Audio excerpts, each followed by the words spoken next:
Hey there, gorgeous gays. Version 2 here with the End of Shadowbringers. Guess what? I'm not ready. You know how I've said this several times throughout this LP that I'm not ready? I'm not ready. It has been a week, or like 6 days, since the last time. So I'm not like immediately in the grips of the despair that I was feeling at the end of the last stream.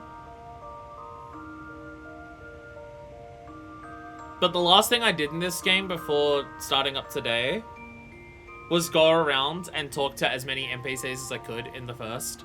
Because the light has returned to everywhere. Every zone is back into the everlasting light. And a lot of NPCs talk about it. A lot of the ones in the Crystarium and Lakeland. Some of them are just like, I kind of expected it to come back, but we're just going to do what we always do. We're just always going to push on, see what we can do. Some people are like, we managed to reclaim some of our life back, and then this is happening again. What the fuck do we do? The people at Journey's Head specifically mentioned how their patients are getting worse than ever before. The light going away and then coming back means that they're doing even worse now than when the light was always there. And then there's just like a shitload of characters who are just deeply personally worried about you. Because you were pulled from the top of the mountain, basically dead. And yeah, thinking on it, yeah, you didn't wake up until you were in your fucking room. So it would have been all the way from Kalusha back to Lakeland through the Crystarium. Everyone would have seen that you were basically fucking dead. So there is a shitload of characters who are very worried about you and kind of go off at you for being up and about at all. And yeah, just another reminder that, hey, you let down literally the entire world. It feels great. It feels great. I'm not ready. I'm not ready for this. But, Arbor has been yelling at Minifist for about a week straight now to get out of her in and go somewhere. I've mentioned it before about how, like, Minifist as a character, a lot of her thing is resolve, and how she wouldn't give up to anything. Like, regardless of all of the shortcomings that she believes that she has, she's always been pushing on and stuff like that. Yeah, that, I would say, if it wasn't for Ardbert, someone who has been through very similar feelings in terms of the world is fucked and it's your fault. If it wasn't for Ardbert being here, because I imagine it would have taken a lot more of Ardbert talking to convince Minifist to leave. If it wasn't for Ardbert there, I think this would be her breaking point. I don't think she'd be able to continue if it wasn't for specifically Ardbert. Like, I don't even think the other Scions. I don't even think the other Scions would be able to help if Ardbert wasn't there. Just because for all the other Scions, like, already have that thing of they look up to Minifist and stuff like that, and, like, have been relying on her to do all the stuff that she does. So I think for them to hear it coming from any of the others, it would kind of ring hollow. But Arbert's never relied on Minifist, and Arbert's been in a very similar situation. So I feel like if it wasn't for him specifically, this would be her breaking point. But he is there, so it's not. But that's just like how much of this expansion is tried to get across the point that you can't do it alone. And I would say that this is very much the point where it's just like, yeah, no, this is the breaking point if Ardbert wasn't there. And even with Ardbert there, I mean, you see what the character's face is like in cutscenes.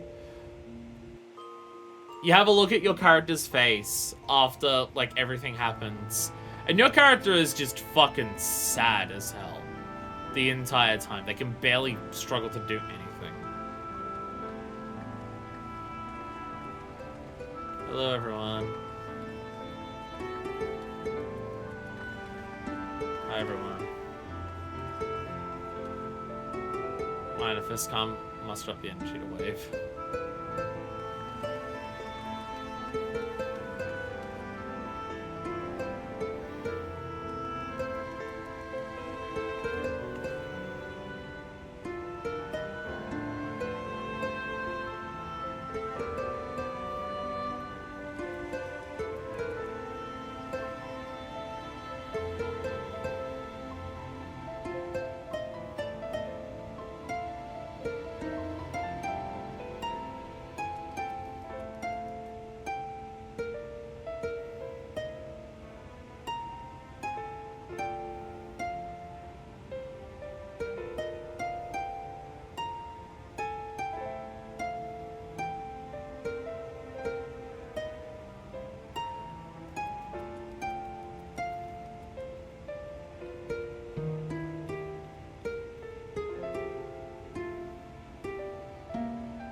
theme of sads everywhere.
Not in the mood to do her wild yelling and cheering and everything that normally happens. Oh, our teacher's around the corner as well. Hi everyone. Hi everyone, except for Averil, stuck in the nasty Robins. Have I mentioned that I'm not ready? Have I mentioned that I'm not ready? I don't know if it's come up yet. I don't know if it's really come up. Reassuring the masses. The manager of Sweet seems surprised to see you up and about. Yeah, I can understand why. Oh, miss, you're awake. You injured during the fray on Mount Gold, yes? I was here at my station, as always, when they carried you on a makeshift stretcher looking disturbingly bereft of vigor. And to compound my worry, the sky has, well, I'm sure you've seen. It has everyone rather concerned, to say the least. Seeing up and about is the first good news we've had in a while. Assuming you feel strong enough, would you mayhap consider a stroll around the city to reassure our anxious citizens? Braga is one of those who helped convey you to your chambers, and he has visited several times since to inquire after your condition. So you need a costume that I switched into after Mount Gold.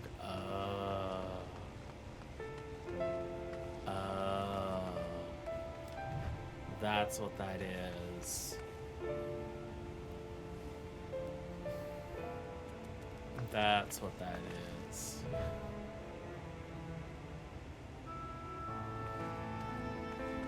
That makes sense.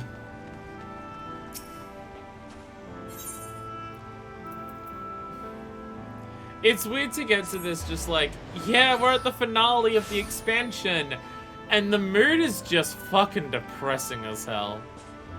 I mean, they've even changed the Crystarium music to just be sad as fuck the entire time.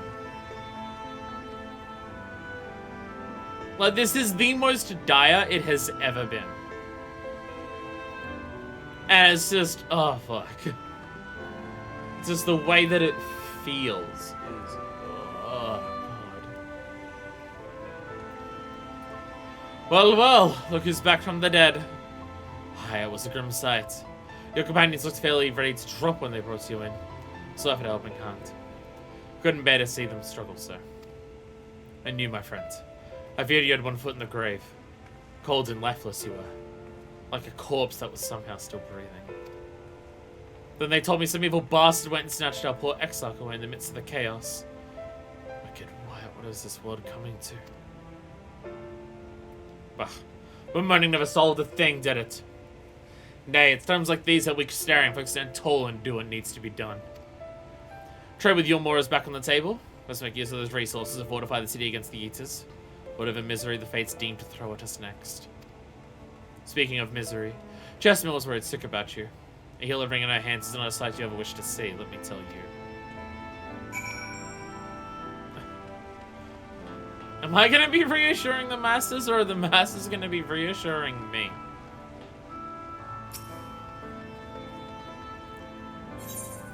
Even this, even now.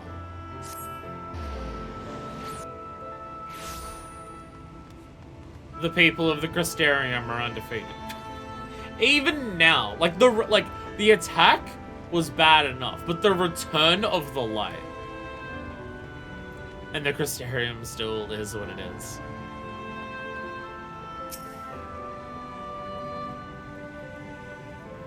Oh, sweetie, you're alive. No one's been allowed to see you. No Spaghetti Chirurgeons have been for making visits. Rain was kind enough to tell me you're showing symptoms similar to edict corruption. I suppose there was little any of us could have done for you in any case. As for your companions, they've been rushing hither and yon, seeking a cure to your condition. Or to see their faces grown ever more haggard every time they pass through the Castarian. I'll show them that you're awake. And when they come to see you, sweetie, please do convince them to rest a bit. They won't be helping anyone if they all collapse of exhaustion. And our own Morin has been a little better, I'm afraid. He hasn't left the cabinet, too busy with his night buried in one dusty tome or another. So in my travails of going around everywhere and talking to everyone, specifically in Raktika, there are several characters in Raktika who make a specific mention to point out that Stola has been through there asking everyone for any type of help. Like, the Scions are all out looking, as they confirm there, but they do say that Stola specifically has been, like, going to everyone in Raktika, so if anyone knows anything that could possibly help, and just... Oh, God. Confound it. This is the same thing as the last. Perhaps I should approach the problem from a different perspective. That's a double take. Mr. Blightwin! Is it truly you? And not some figment of my imagination? Oh, this is wonderful. It would seem our prayers have been answered. Feeling otherwise helpless, have been scouring our shelves for wisdom to explain this most worrisome conundrum. Why, with all the light ones defeated, has the light returned to obscure the sky? I must support over 100 tomes, but no definitive conclusion seems forthcoming. So many questions I pose to the Exarch, and thus do I feel his absence all the more keenly. Now that you are awake, however, I'm hopeful the search for our stolen steward might begin in earnest. Cutlass, meanwhile, leads the crystalline mean in preparations for battle. Though against what foe, we are as yet uncertain. Why not pay her a visit? I expect seeing you upright would be a much welcome relief.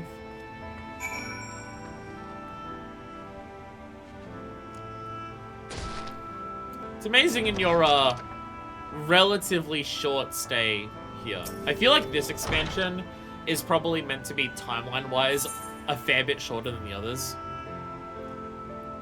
Just the way that people talk and stuff like that, I feel like much less time passes here compared to anywhere else. Like, so many people at the Crystarium have already come to know you and care about you so much. It's like that's just who the people of the Crystarium are. This X-Bug is like a week. Yeah, like all the others trying to explain away in a short amount of time. I mean, the one part where it might take a little bit longer is the building of the Talos.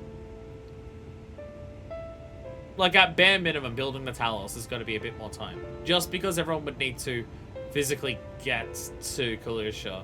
Even if they build it quickly, which I'd still expect to take at least a couple days. Getting to Kalusha is what everyone's got to do, travel-wise. That would be the longest part of the expansion. Mr. Blightwin! Alive and well, I see. You have still a proper fright, you know that?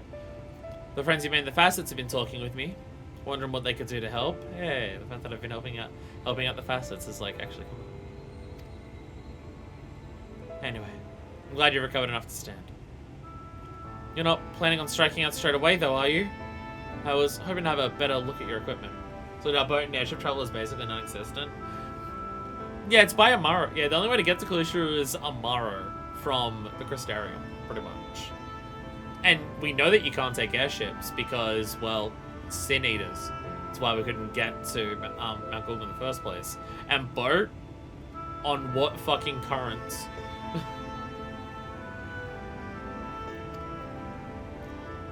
We'd been able to provide you with weapons or sturdy helms, then maybe you would have won the day. And the X-Lock would still be. You don't need to blame yourself for not giving me better weapons. That's something you need to blame yourself for. Because I wasn't enough to develop this. As such, we've been keeping busy consulting each other on new forging techniques and designs and like. If you could stand still a moment, I'd like to assess the gear we're trying to improve.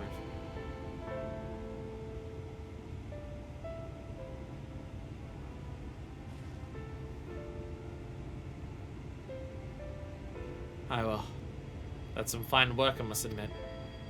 It wouldn't be impossible to make something better, but we need to experiment with different patterns and materials. And I'm not sure we have that kind of time. That sounds like a challenge that he would enjoy.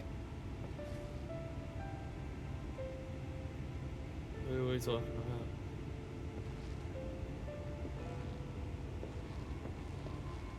about? Greetings, Glenard. Master of the Stairs is running his own errands now, is he? Aye, well, my servers are distraught enough as it is, and I didn't want to crack the whip too hard. But never mind that. I'm thinking our absent genius and his epiphanies are the perfect answer to this predicament of yours. And by genius, you mean Grenold?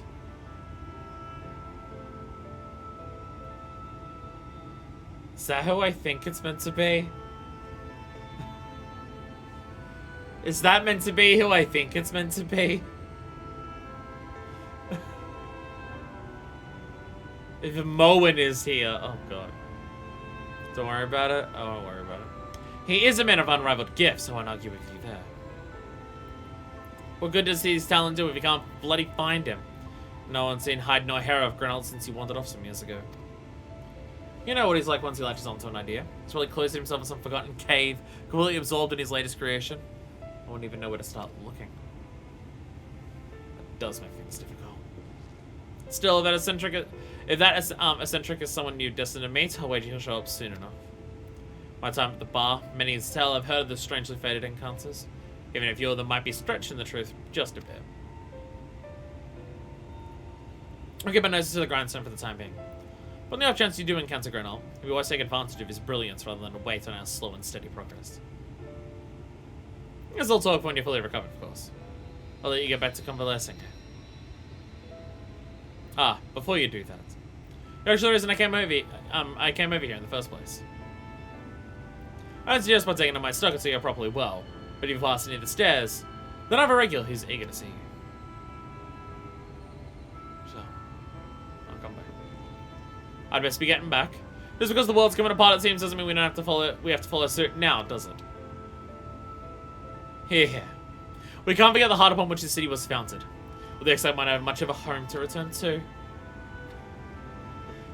Ah, the city is fucking invincible. Oh, the city is fucking invincible. And just that little look there. Manifest. Well, the thing is that everyone here being as invincible as they are with their resolve would just be making Manifest feel worse. Because it then just stings even more harshly just how much she failed everyone. In his garden, Callus looks at you with a concerned eye. Hey, Simple, when are you alright? I think a return to your sickbed might be in order. Ah, or you might consider resting a while atop the watchtower next to the rookery. The damnable sky doesn't make for the most soothing scenery, but the exarch often likes to stand there and feel the wind upon his face. Take a moment to feel the wind upon your face. Is that over there? Yeah, the rookery. I teleport to there.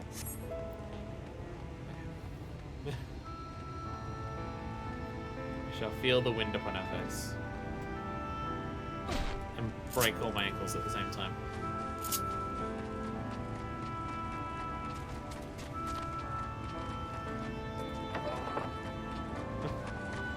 Yes, fair enough.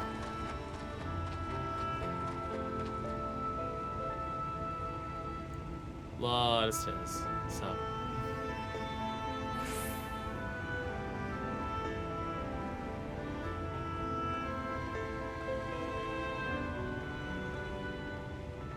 I'm not a fan. I'm not a fan of getting a character who's ultimately ridiculously, incredibly depressed to stand at a ledge like this.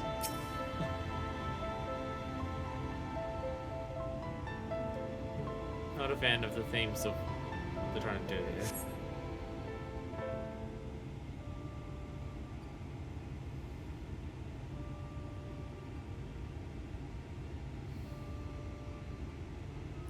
Yeah, coming up here was great. Just a constant reminder.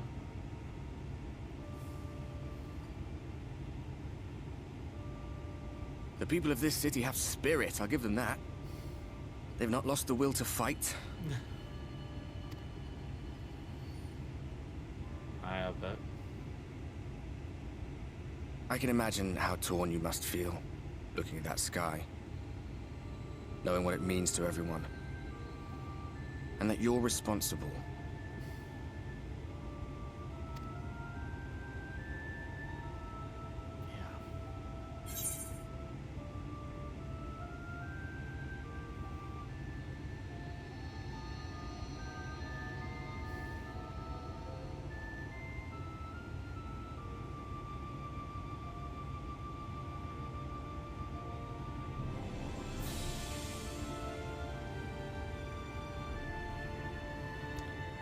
Probably the first one.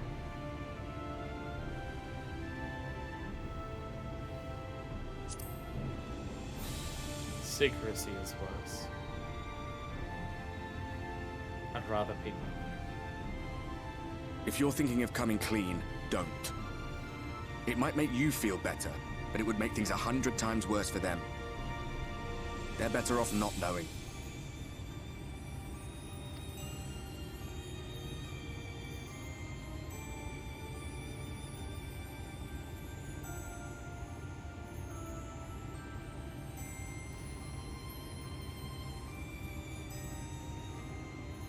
You're in a corner, and there doesn't seem to be any obvious way out.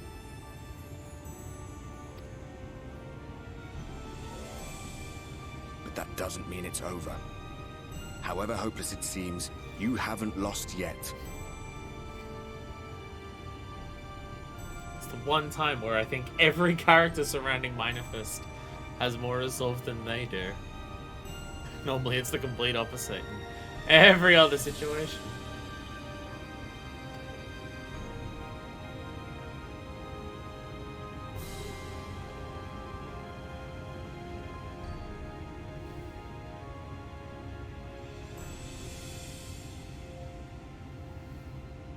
I remember looking up at the sky like this before. Being caught up in a strange kind of calm. It was after we realized we were responsible for the flood. When we resolved to journey to the source by taking our own lives.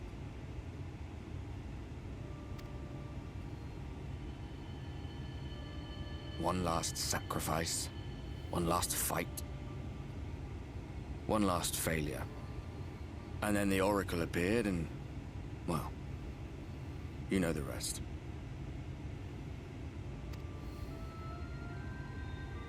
There were times in the years and decades that followed when I wondered if we might not have been better off just letting the rejoining happen.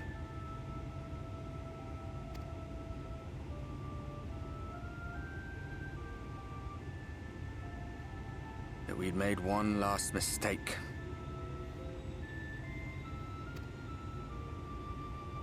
But seeing that giant Talos stir to life cured me of any doubts I still had. Always we took the burden of fighting upon ourselves. That's what heroes do, isn't it? Just a little bit. So we never had the chance to see anything like that. Our people coming together as one.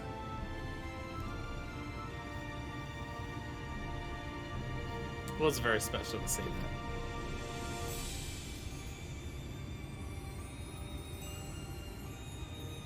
To think that their hope still burns so bright. That they were still so eager to live, they would lift up their fellows, one on top of the other, till they reached the sky.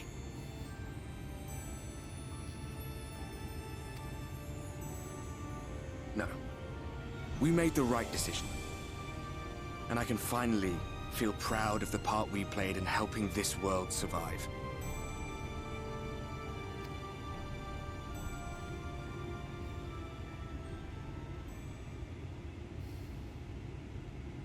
Yeah, we can't give up for them, can we?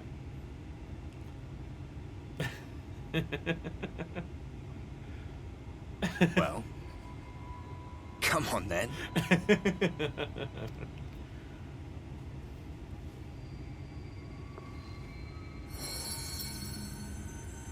It's doing it again. It's doing it again. What happened between us was no coincidence.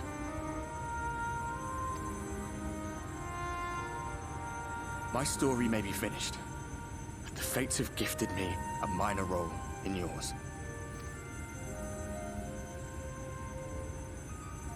I suspected as much the moment I realized you could hear me. But it's hard not to doubt yourself when you're the man who caused the flood. I was afraid to do anything more than watch for fear of making things even worse. Hey, that's what I felt when I saw this guy as well. But no longer. After all, the path I once walked is now yours to finish.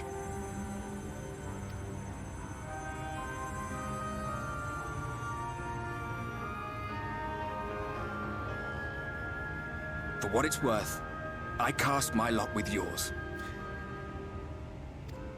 If you need a push, I'll be right there behind you. If you lose control, I'll do my best to stop you.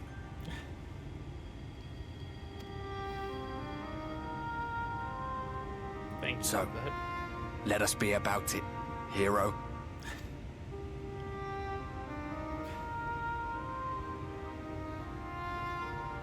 Thank you. Oh, I was worried you were up here all alone, brooding and fretting and wallowing in your woes. But look at you, grinning at nothing like a pollen-drunk pixie. I fail. You came to check up on me. Thank you. Look at what you've done to your ether. It's a mess. And you have cracks running all through that pretty soul of yours. Okay, so our soul is like literally breaking on. My poor little sapling. Whatever am I to do with you?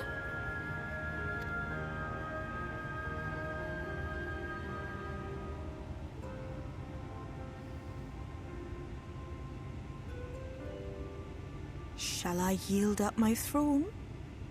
You could claim it, cut ties with the mortal world, hide away in the castle. Fail, what the hell?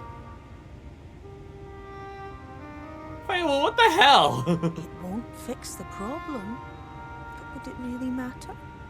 If any pesky heroes come calling with steel and magic, all of Meg will rise up in your defense. Fail, what the fuck? My crown and scepter are yours, if you want them. Fail, what the fuck? No! What? Don't, hey! What? Don't give me that look. Of course I knew before I asked that you'd never ever heed such a wicked suggestion. Bad ending unlocked. Fail, what the hell? And besides, what would become of my precious and ephemeral flower?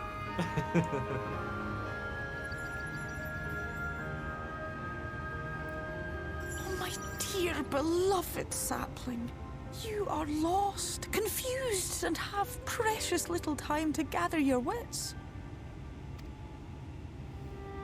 Your kind is always so preoccupied with what lies ahead, and so we muddle your vision with fog and glamour. But such trickery is easy to see through. Stand very, very still. Think not of where you need to go, but where you are right now at this moment, at this time, in this place.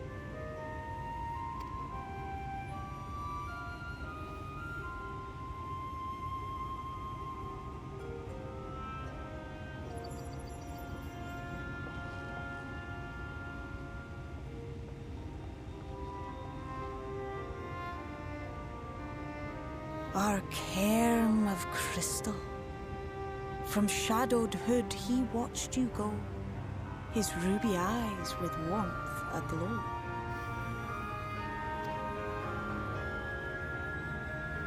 See yourself as he saw you, and that shall be the clearest clue. Still speaking in riddles a little bit, but...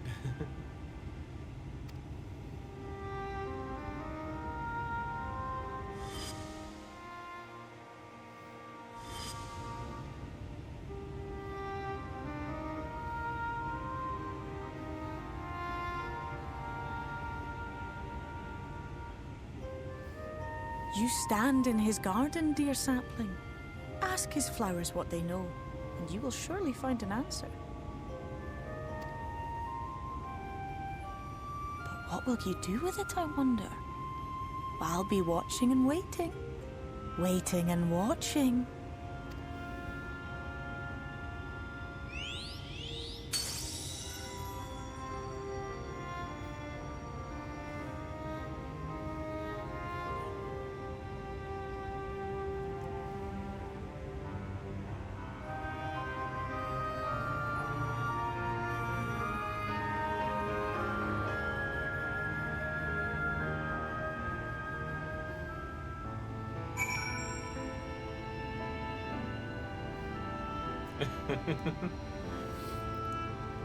Pixie's always speaking rooms. I appreciate how much they're really just like letting it sink in and letting it take time to show how fucked this is for the Warrior of Light. Like in terms of how they're handling it.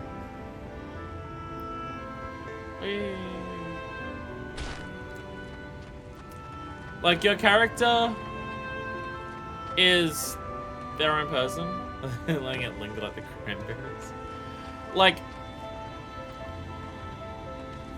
your character is whatever you want them to be and stuff like that.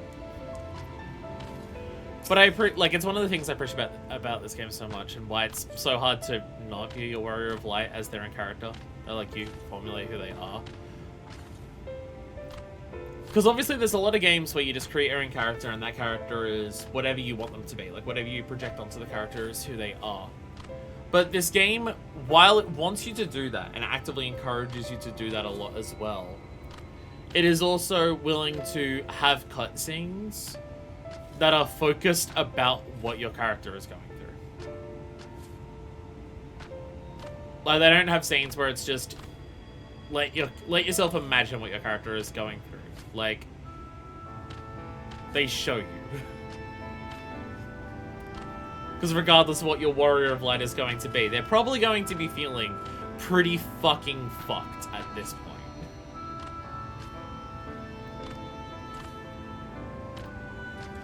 Oh, I didn't expect to see you on your feet so soon. Surely you have not come in search of admirer. What do I know of the Crystal Exarch? I'm happy to share, but I fear there will be no surprising revelations. As any in the city could tell you, he is a man of wisdom and compassion and many untold secrets. But none can doubt his generosity. When the Crystarium was being constructed, he didn't allow folk to plunder the tower for resources. He has imposed no restrictions upon us but one. No one except the Exarch is permitted to dwell within the spire. Many seasons past, a comrade of mine was bold enough to ask the reason why. The Exarch merely smiled and said, because one day, the Crystal Tower may vanish as suddenly as it arrived.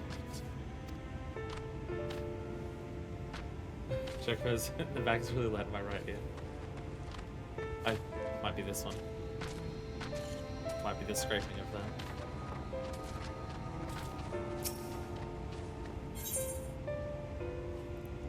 So no one's allowed in there because it will just disappear one day. Which is, interesting. So I'm going back to Morin for information. I mean, I know we spoke to Morin earlier, but if there's someone who can go to information, maybe the head of the Cabinet of Curiosity makes sense. Oh, was there something else you needed? If you come for results from my research into this persistent light, I'm afraid there's little to tell as of yet. What do you know of the Exarch? Records pertaining to the Exarch? Well, I need a documentation or relay what little I know of its history, if that is what interests you. Less than a decade had passed since the coming of the Flood when the Crystal Tower first flashed into existence. Its summoner, the Exarch himself, became known to the refugees in Lakeland soon thereafter. He welcomed all who sought out the spire, be they locals who had lost their homes, or Verbites fleeing to everyone's kingdom. And together did they found the city which would become the Crystarium. Some thought to call him king, but he refused to share his name, but the summoner did not deem himself worthy of royal address. Thus the people considered his scintillating skin so alike to the tower he had summoned, and bestowed upon him the title of Crystal Exarch. As for his true name, well, it would seem that is a mystery that remains unsolved to this day.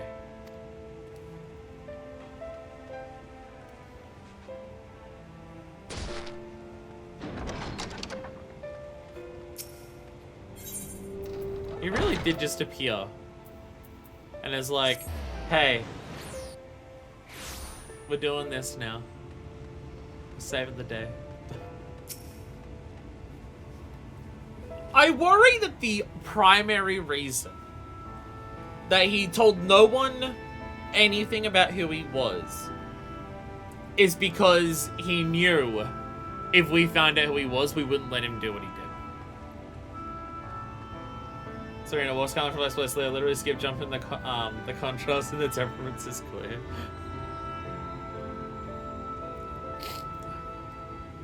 Mr. Blackwood, it's good to see you awake and alert, my friend. What's this about? You're not writing the Exarch's memoirs, are you? I'm not sure how much I can tell you, considering we avoid asking too many questions. Unspoken rule and all that. Maybe I was had fresh insights to share, then be Captain Lena, I'd say. She lost her parents to an eater attack not long after she was born, and the Exarch saw her up to her upbringing. Outward appearances aside, those two are like grandfather and granddaughter. Oh, Jesus. Oh.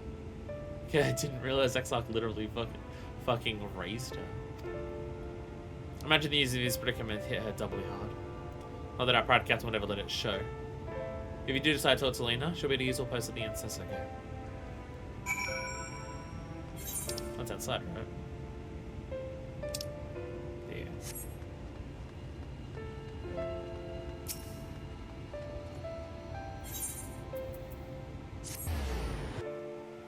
Yeah, because he greets you when you get.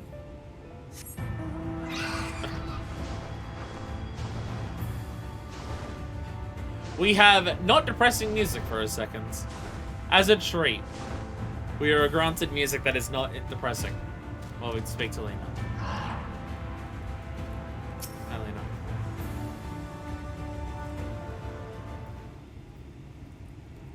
Mr. Blackwood! I was not told you had awoken. To be fair, I haven't told anyone. A welcome surprise. Now, if only the Exarch was returned to us. He was taken by this rival of yours, was he not? Your companions mentioned they had an idea of where to find him. And so I bristled when they asked for patience. Did not understand their hesitation. Until I saw that you had fallen. Only then did I realize I had no business rushing ahead.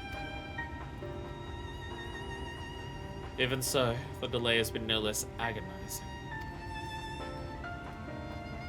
In the moments before he left you to join in Kalusha, the Exarch entrusted me with a key. It opens a door in the ocular to a chamber known as the Umbilicus. This room is the heart of the tower, into which only the Exarch himself is permitted to enter. Yeah, he knew that all of this was going to happen. He bid me allow none into the tower once he had departed. Only then that an army of Aegis descended upon the city was I to access the Umbilicus and awaken the defensive barrier. Now before he left me with such instructions, for the battle with Vorthree looms near, and at the time I accepted the key without much thought. Since then, however, that moment is all that occupies my mind. When I recall the look upon his face, he knew that some terrible fate awaited him. Tell me, Mr. Blackwood. I need to know what he feared. What battle you and your companions are truly fighting.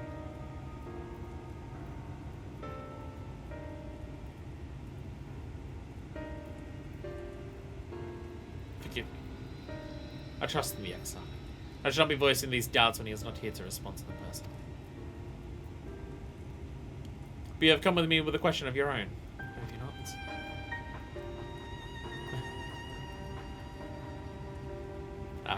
I see you're not the only one who burns for answers. The time has come to open the tower's heart. Though we do not face an invasion of eaters, I suspect the city will be in far more danger if we do not gain the knowledge you seek.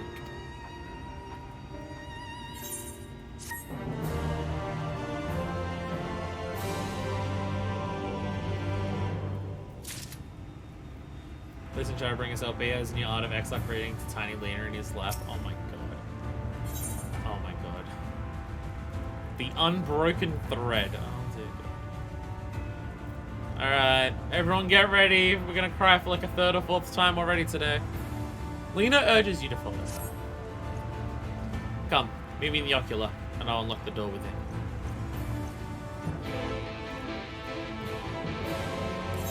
I'm gonna teleport because I'm lazy. If I walk up to the city, I'm gonna have to like then walk through the whole city. If I teleport, I'll start here. And back to sad as hell music. Where everyone is super depressed. Yay. Yeah, depression. Woo. Nothing so far today has made me feel better. Hi, everyone. Hey! You made it out of the nasty Robins. Hi, everyone. Hello. Hi there, Dragon Chocobo.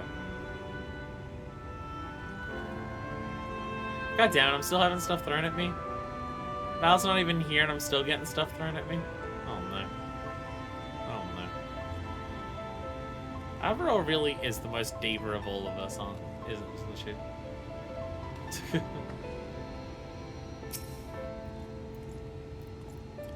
Mistress Susan Blackwood. The captain said to expect.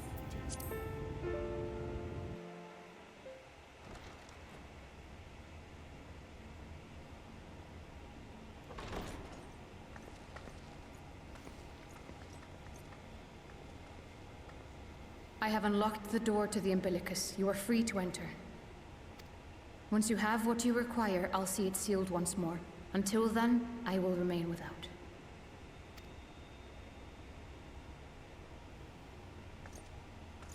Thanks, then.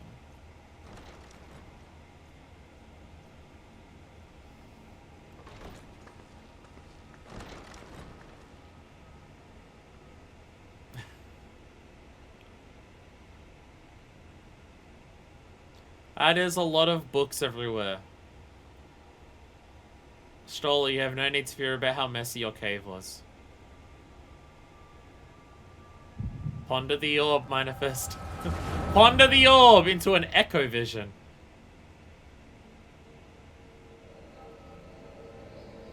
Oh, fuck. Oh, God. Alright, okay, I'm gonna die.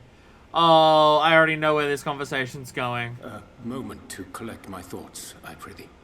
I already know where this conversation is going. I was talking about in the Discord. I feel so fucking horrible for Urianger. Because once again, he's been required to keep a secret from everyone else around him of the knowledge that he's about to sacrifice someone's life to save the first. Stoller asks him what the plan is if Manifest can't contain the light and stuff like that. And Urianger is just like, I got a plan. Did you truly see your visions about the calamity, Urianger? I totally did, don't worry about it. Like, he's having to hold and contain all of that while he's talking to Rain about what he had already done, and just, oh, fuck. I feel so sorry for this guy. Thy true name is Grahatia, then. Hi, Graha.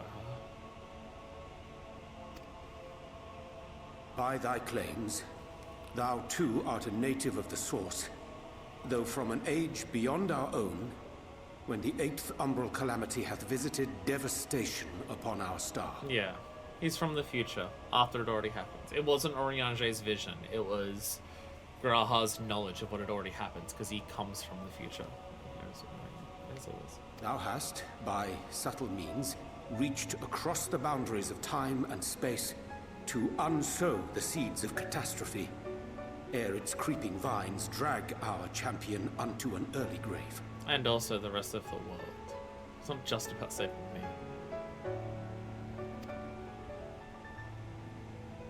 In essence, yes. A difficult story to swallow, I am sure.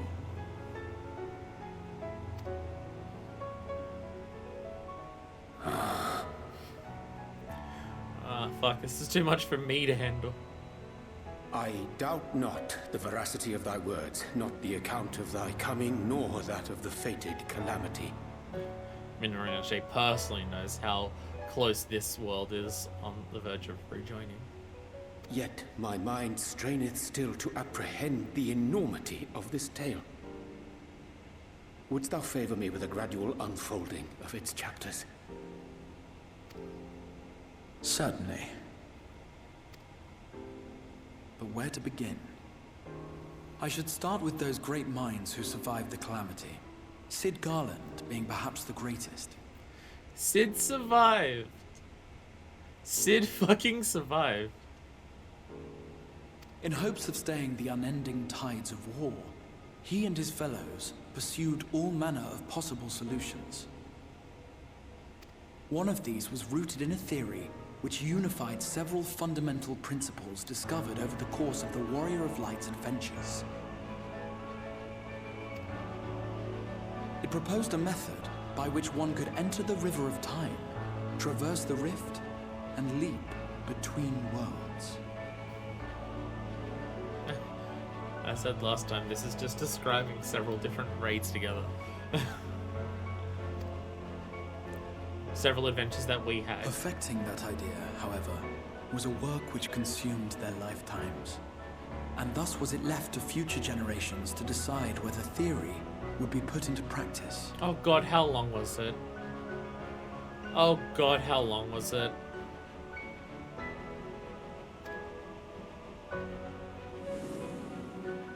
But all the while, the world continued to burn. Hope was a feeble outpost, beset on all sides by thievery and misery and murder. So much of the world was just plunged into so much chaos that people decided fighting amongst themselves for what scraps of survival remained. People cried out in despair. There is no hope. We are finished. Mankind is finished.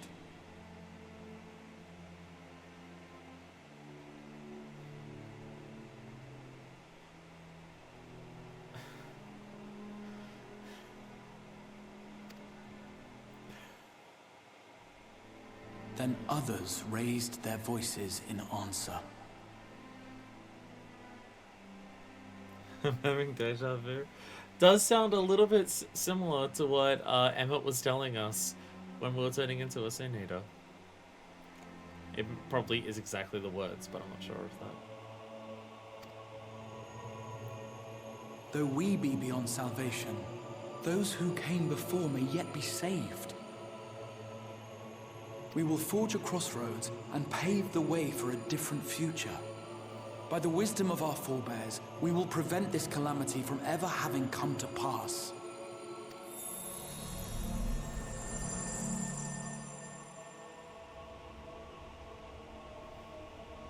The fighting went on unabated, but some few took up Sid's research and labored to realize those impossible ideas. After 2 centuries of labor, their descendants finally succeeded in awakening the Crystal Tower, an integral part of the process, and, in doing so, roused its caretaker, me. 2 fucking centuries? 2 fucking centuries? Holy shit.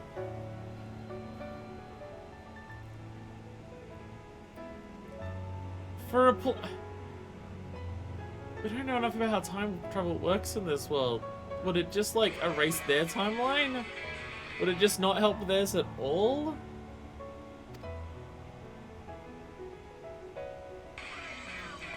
Shut up, I don't work. By this stage, scholars had largely established the phenomena underpinning the rejoining, and identified the first as the shard which precipitated the 8th umbral calamity. Jesus fucking Christ. This grand structure was already capable of storing the energies required to attempt the translocation. All that remained was to augment some few of its functions based upon the theoretical models of Sid and his compeers. Fucking hell. And by means of such technologies didst thou affect thine arrival in the first, to an age before this star had joined with the source. Like, time travel and reflection travel all at the same time. I guess it kind of explains how Graha brought us over the way that he did. I mean, fuck, he came over too. With the entire fucking tower.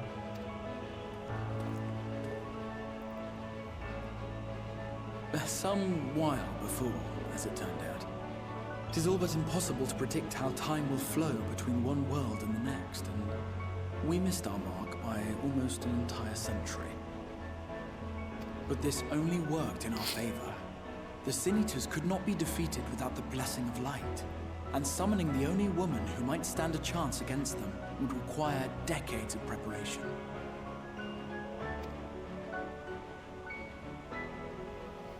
An undertaking of scarce credible endurance. But thou hast kept thy plan from falling into disarray these many years bordereth on the miraculous. Like, that's 200 years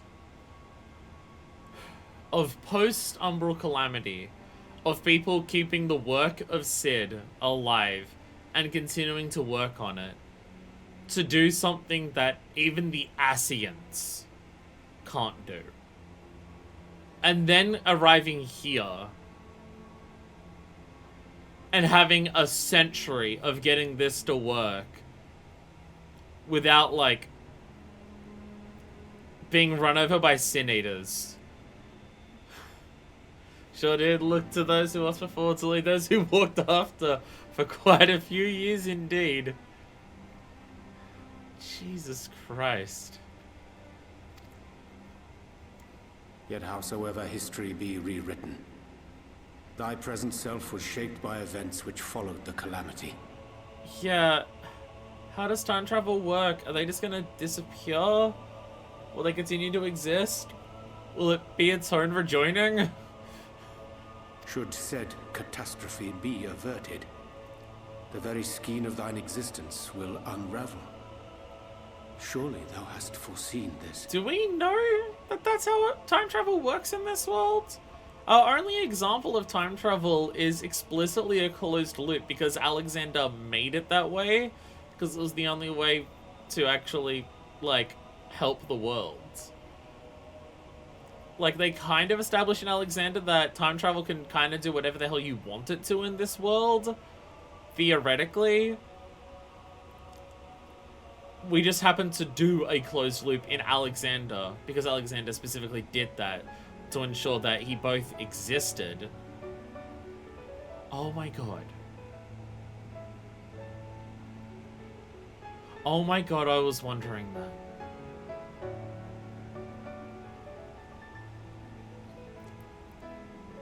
If Alexander's existence is a threat to the world in of itself, I was wondering why the result of what Alexander's timeline stuff did still allowed it to exist.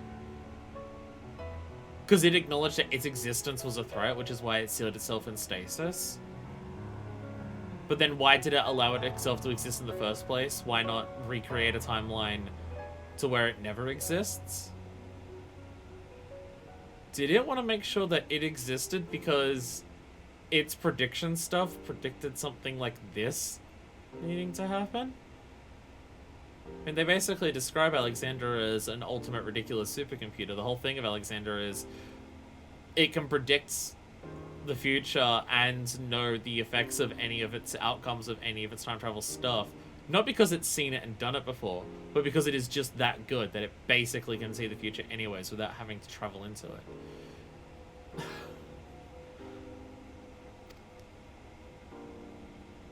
I am aware of the consequences. 'Tis for that very reason Sid and his colleagues bequeathed their legacy as an offering, and not an edict. To give all of oneself for the happiness of others, and with no promise of reward. 'Tis a hard thing to ask.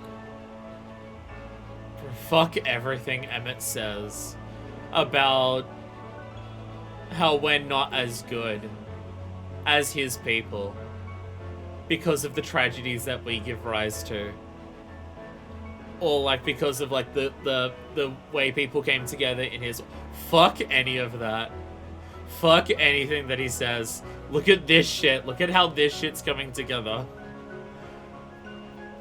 Like, come on. Harder still for those condemned to survive in a world which pitted brother against brother. Indeed, you are right to call the execution of this plan miraculous, though the force which held it together was nothing so inexplicable. It was her. The warrior of light has been our unbroken thread.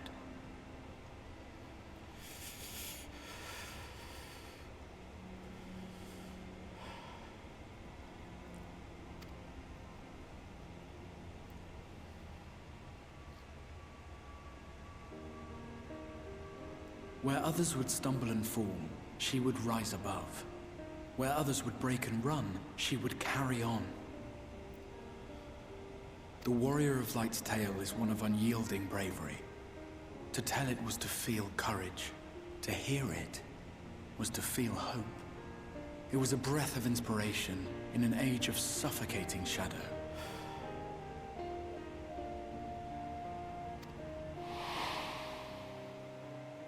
In the histories of a fallen nation was our hero hailed as its greatest ally.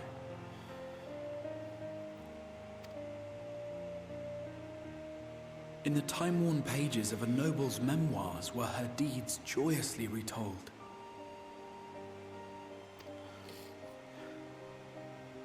For many, these stories were the flame which warmed them through the coldest of nights.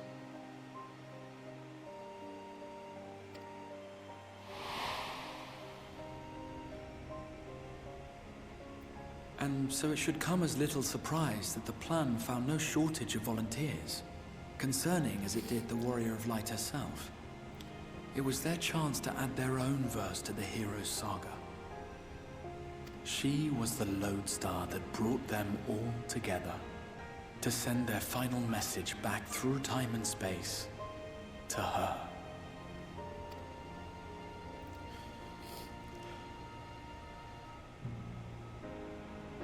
The light of your legacy was our torch in the darkness. Burn bright again, and live.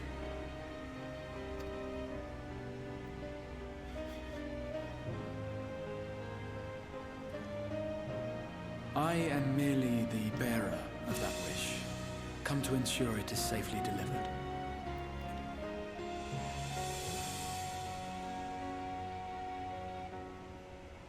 Wherefore sharest thou this burden with me and no other? What wouldst thou have me say? That you will be my accomplice? 'Twas you yourself who convinced me of your suitability when you spoke of how you learned of the Flood, and of your part in arranging Nymphylia's journey to the First. You've done this before. You willing to do it again? Your actions showed uncommon resolve. 'Twas clear you were committed to the cause of saving this world. I knew I could trust you to choose the right path forward, even if that choice came with a heavy price.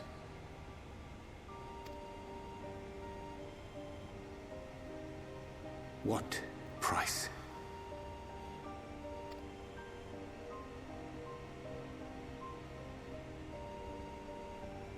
When all is said and done, and the last of the Light Wardens lies slain, I will absorb their corrupted ether, and then I will die.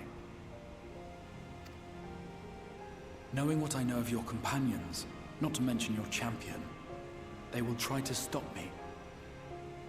But in saving one, they would save none. Therefore, I implore you to aid me in concealing my identity, and ensuring this tale ends as it must.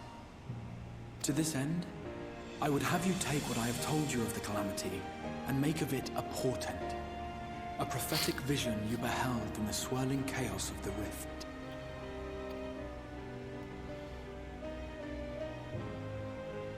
Is this truly thy wish?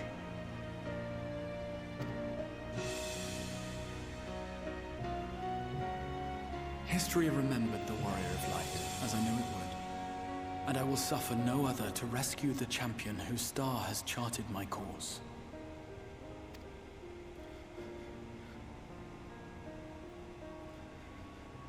I will see this tale to a happy end, my friend. There has been enough tragedy. Shut up, you stupid fucking idiot.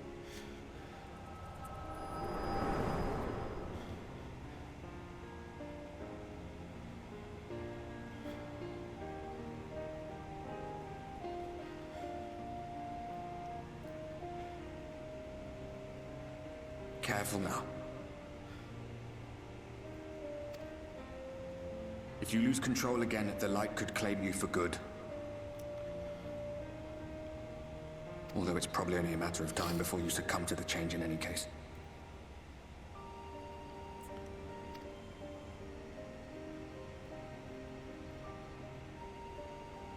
What do you mean to do?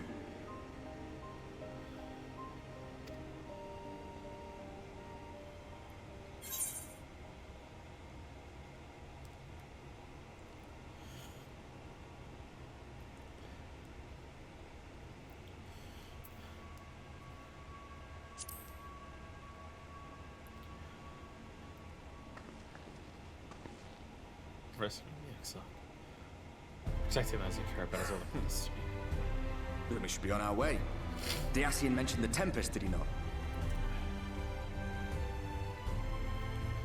Yeah, what is that? He said it. What is that? That's the stormy seas around Calusia to you.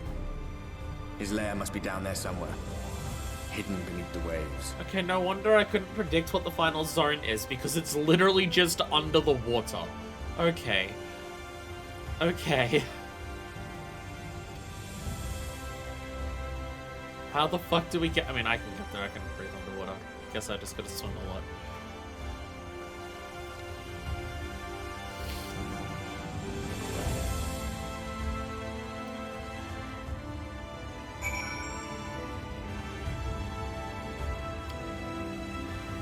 Ah!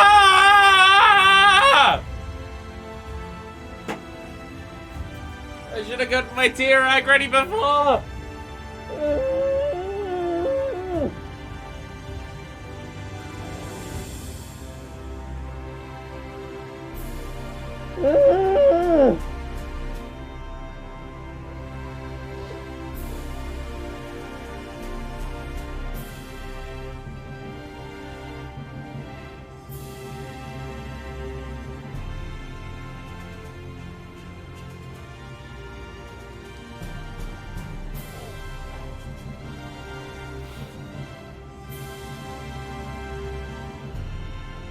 We're like an hour in! What the fuck?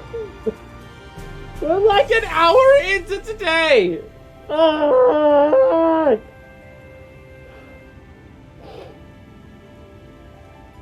my god.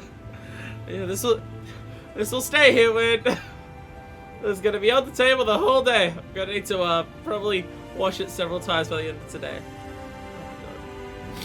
Oh my god.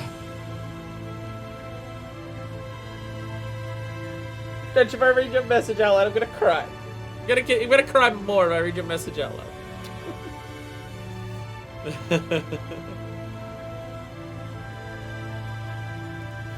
Stress toy. Fucking damn it, so gonna grab his throat.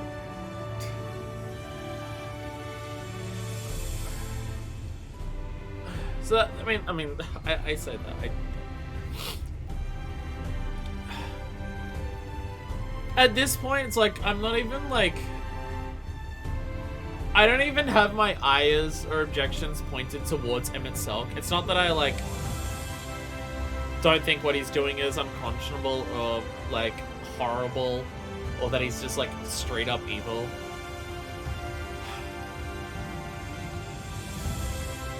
But after everything there, the only thing on my mind is protecting the people I care about. And if we're gonna save this world, then it has to start with the Exile, because he's gonna have the best idea of how to do it. That doesn't require suicide, hopefully. Hopefully it doesn't require suicide. Oh, Jesus.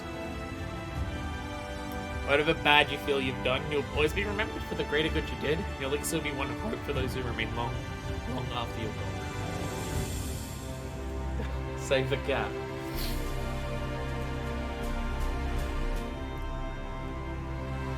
Like, just, I mean, how much that has hit me.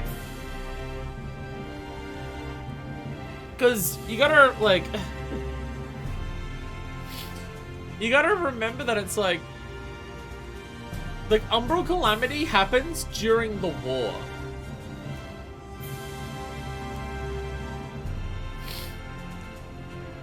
The Calamity happens during the war. So it happens not long after 4.5, assuming none of the silence got taken.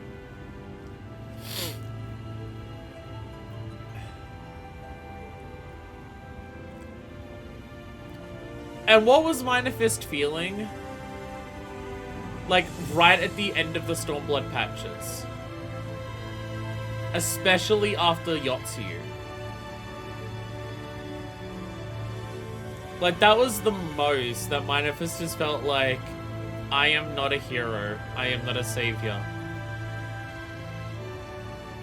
I am a weapon. I'm pointed at others, and I kill them. And everything I care about in the process gets destroyed in it. So, like, in that timeline, Minor Fist would have died to the Calamity. Feeling every aspect of that about herself. Being driven home by the fact that this war that has now happened because of her... Basically, one of the trigger events for that was the killing of Yotsu has led to a Calamity. And she would have died. Then, feeling like the Calamity was her fault. She would have blamed it on herself as, like, in her final moments. And yet even with that,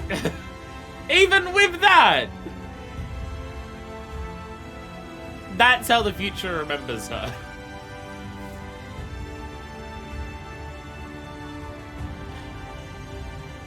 Fuck.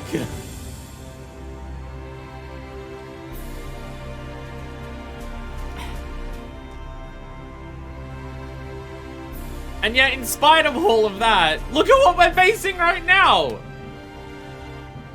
Timelines erased, hundreds of years spent. Because everyone believed in us so much, despite everything that we did wrong. To get to here. And once again, we cause all of the problems to happen. Regardless of timeline, like...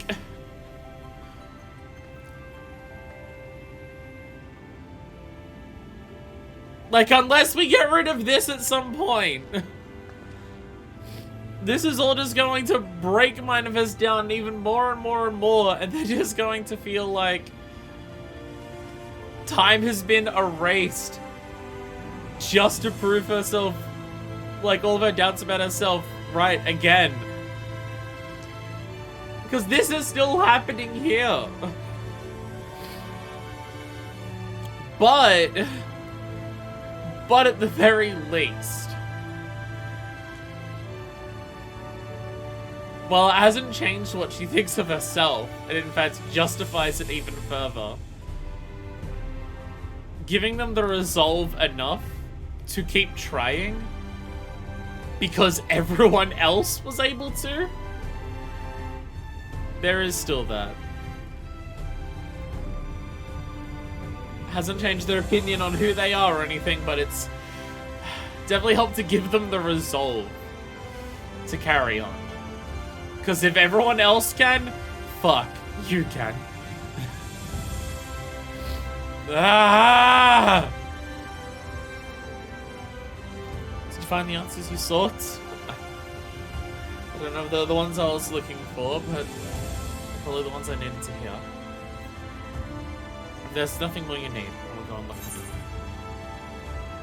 I have questions about the Tempest. The Tempest? That is the name given to the seas by which Kalisha is bound. If you make a request to the Tamers, they'll provide you with an Amara to fly over the waters, but... Do you mean to leave right at this moment? Alone? I'm not sure that... I'll not seek to stop you. Go the blessings of the shadow. I shall await your safe return.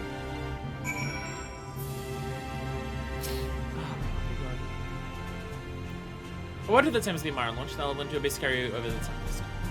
They'll be close enough to where you need to be.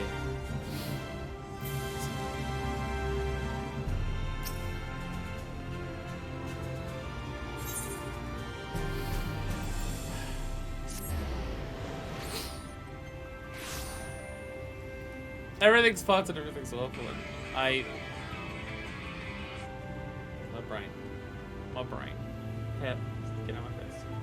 Hi everyone. That's a lot of everyone's actually. Hello. Hello, welcome to Virgin Amara Lines. How may we be of service today? Thank you, Flight Stewardess. Thank you, Flight Stewardess. You require Amaro. Just a moment that I show you so this space to fly to the island. The open water. To the depths of the Tempest? Our Amaro can swim, yes, but to reach the ocean floor? Don't worry, I can breathe underwater, it's fine. Just let me go.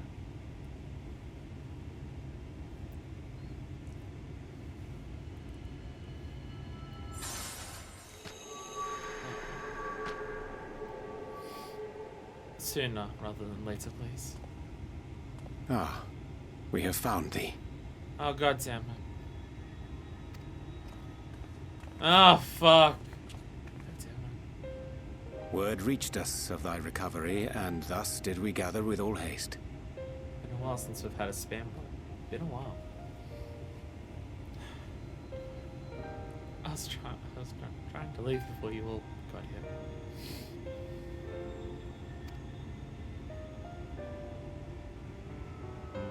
Ah. By thy looks, I gather thou hast gleaned that which I came to tell thee. Give him a hug! He needs a hug! Shared everything with us.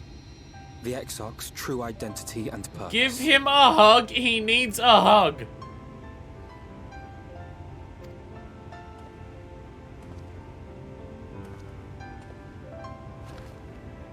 No, don't! Don't! No! I offer no excuses. No! No, I'm not letting you do this. No. When I agreed to aid the Exarch with his plans, 'twas in full acceptance of the condemnation I would face when my duplicity was laid bare. Yet it is not rancor, but resolve that I sense in thee. Thou art fully intent upon walking thy path to its end, art thou not? I have to. For those before me, right? If thou canst forgive my deception, or, failing that, set aside thy displeasure for a time, I do beg leave to follow thee. What strength and wisdom I possess are thine to command.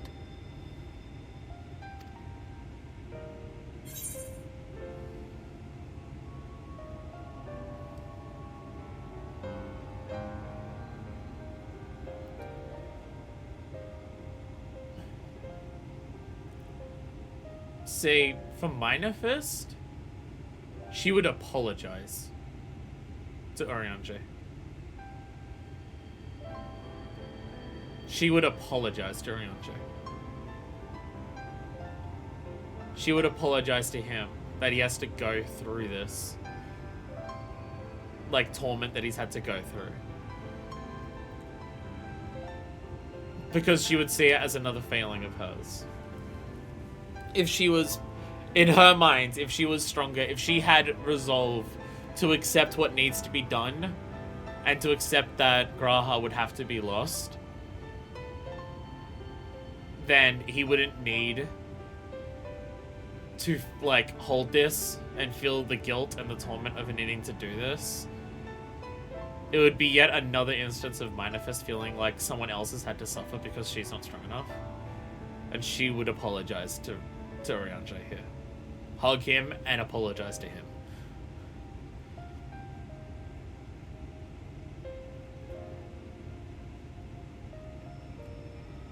She may have some problems.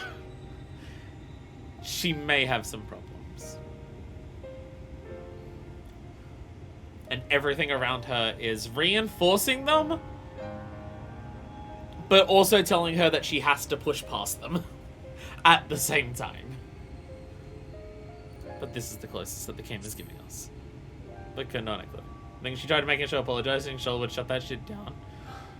I thank thee. It would still be Doubt not but that I will do all in my power to repay thy kindness and fulfill the Exarch's wishes.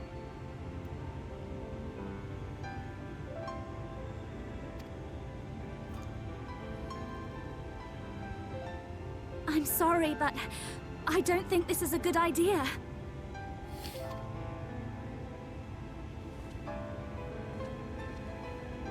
Leaving the Crystarium, I mean, with or without Urianger.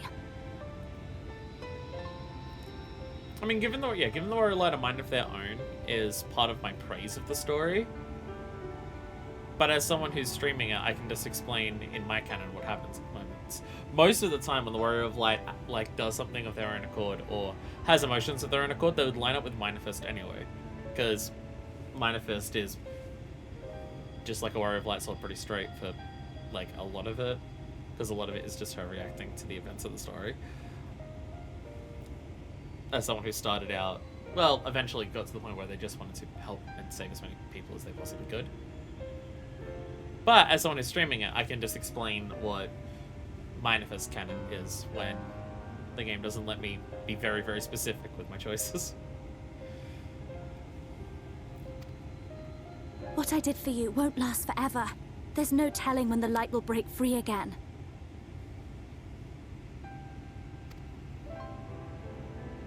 Please, you must stay here. At least for a little while longer. We will find a way to cure this, I promise you.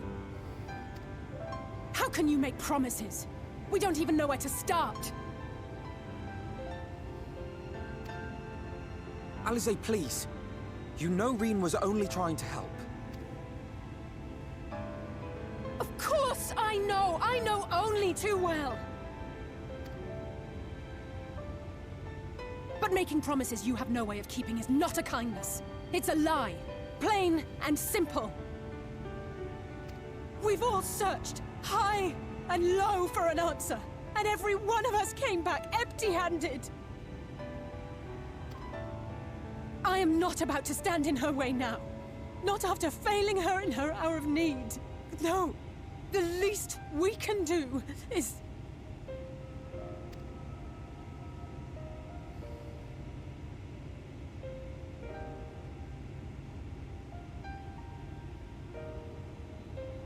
We will go with you as well.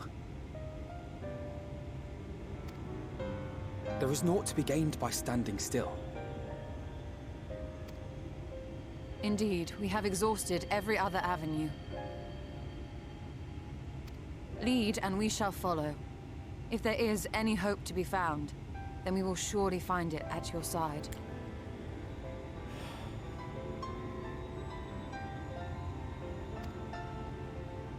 Are we all in agreement then?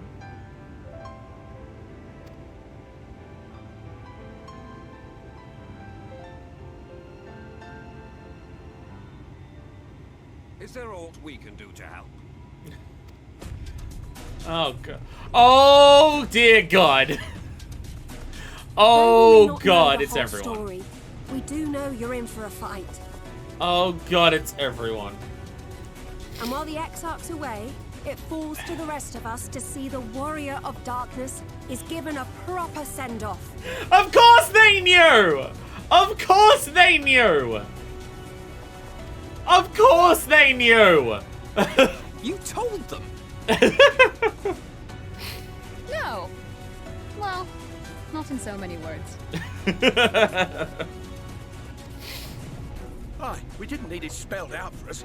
When the night sky appeared over whichever place you went to, it was harder not to put two and two together. Exactly, Graha is really bad at lying. This was so obvious it was us.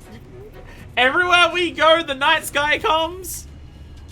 I mean, they've seen how Minor Fist can fight. We lead the Crystarium Guard on the attack there, like, come on. We led the charge on Holminster, like, they know exactly what's going on. From the moment I heard that you and the Exarch shared the homeland, I had my suspicions. Yeah, that when the Exarch is terrible at lies. Long had he been waiting for a certain someone to arrive. And I knew at once that it must be you. Exactly. When he went up to meet you, it was clear it was no ordinary visitor.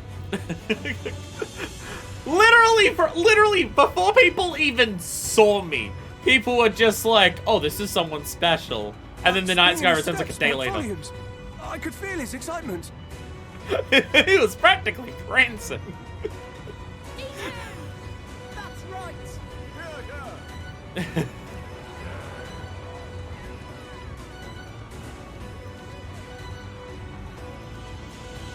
Yeah. We do not fully understand where you or the Exarch hail from, or why you've all done so much to protect us. But we are deeply grateful nonetheless.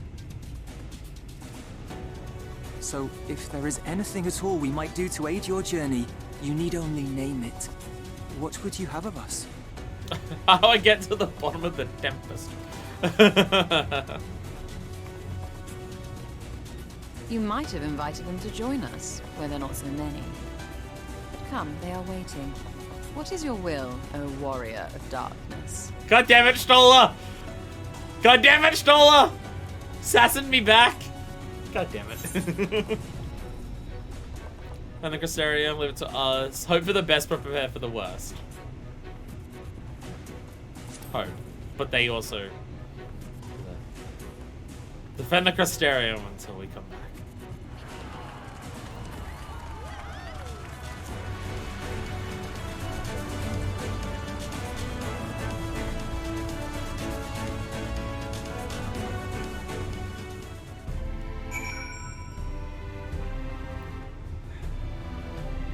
Oh, fine.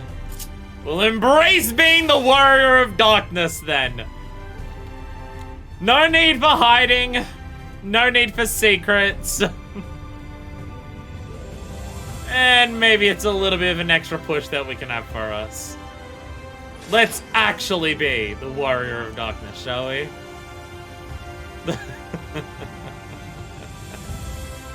Oh, God.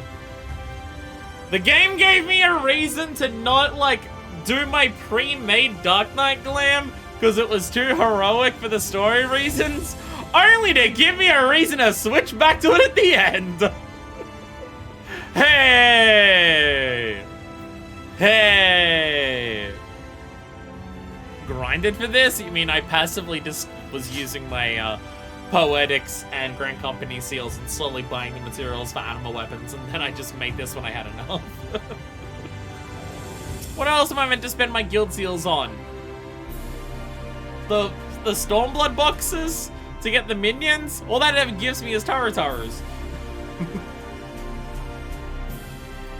Grinded, sorry. What I can do to cleanse you of the lad's corruption. I'll do everything in my power to keep it in check.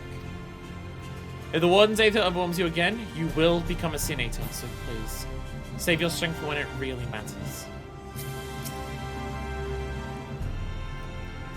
The volunteers who joined to Kalusha have all been safely returned to their homes. They also assured us that they will do their best to hold the Eaters at bay in our absence.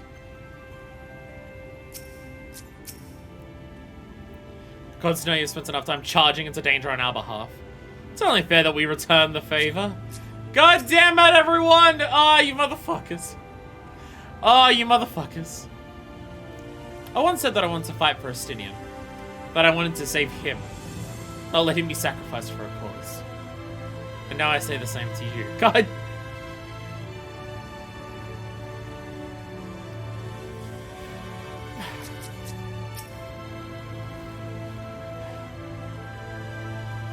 God damn it. God damn it. Just so you know, I'll not look kindly on any further attempts to leave us behind. We do this together.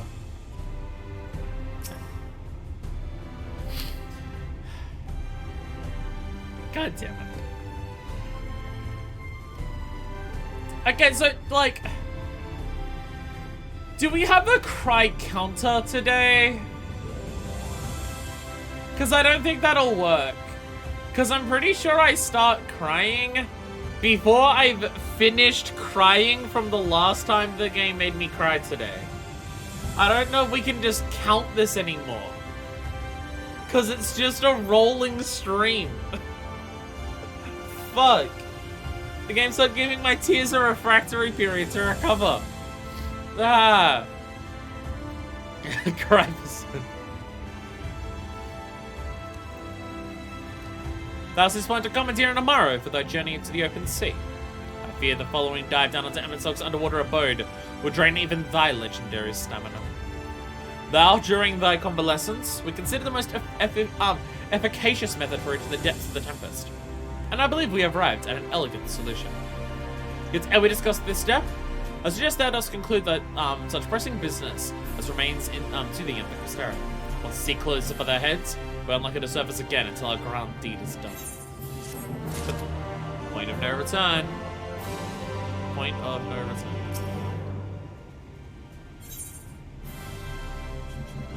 To storm-tossed seas.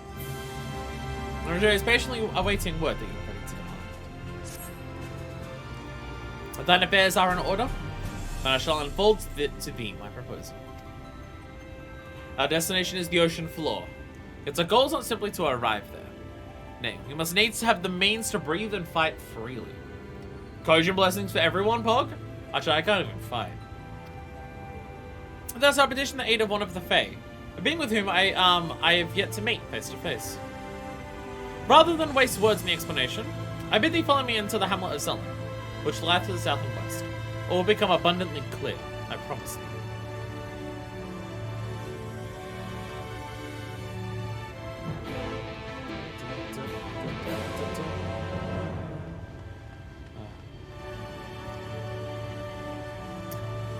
It does feel fitting that we can end wearing this. This feels a lot more like what a warrior of darkness of legend would wear, as opposed to what we had before. Thank you, video game, for giving me the excuse to go into this. It's worked out well. It's worked out very well.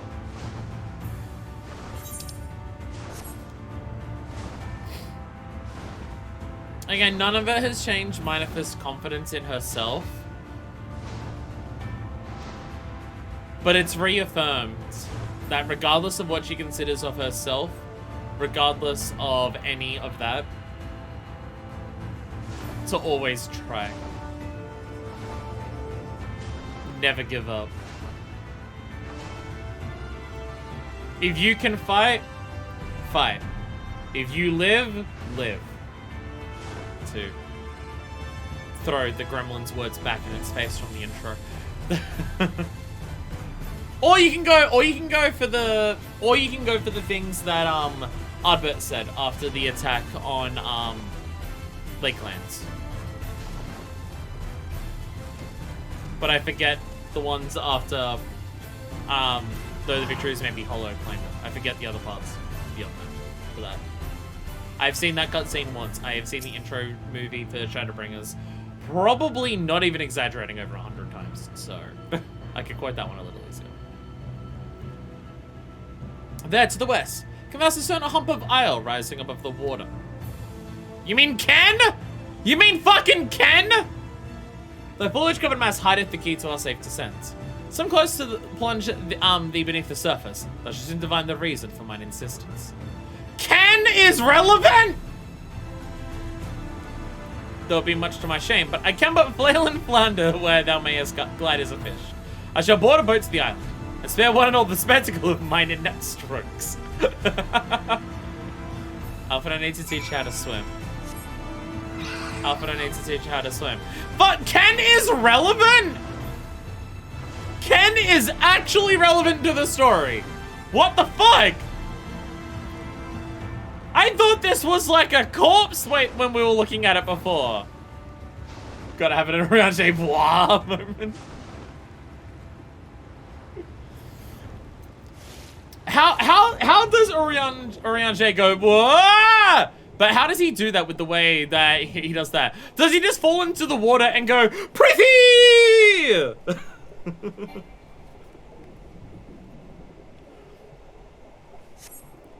Two curved slabs of rock seem squeezed together here, giving the impression of giant stone eyelids. I can't believe Ken is fucking relevant. God damn it.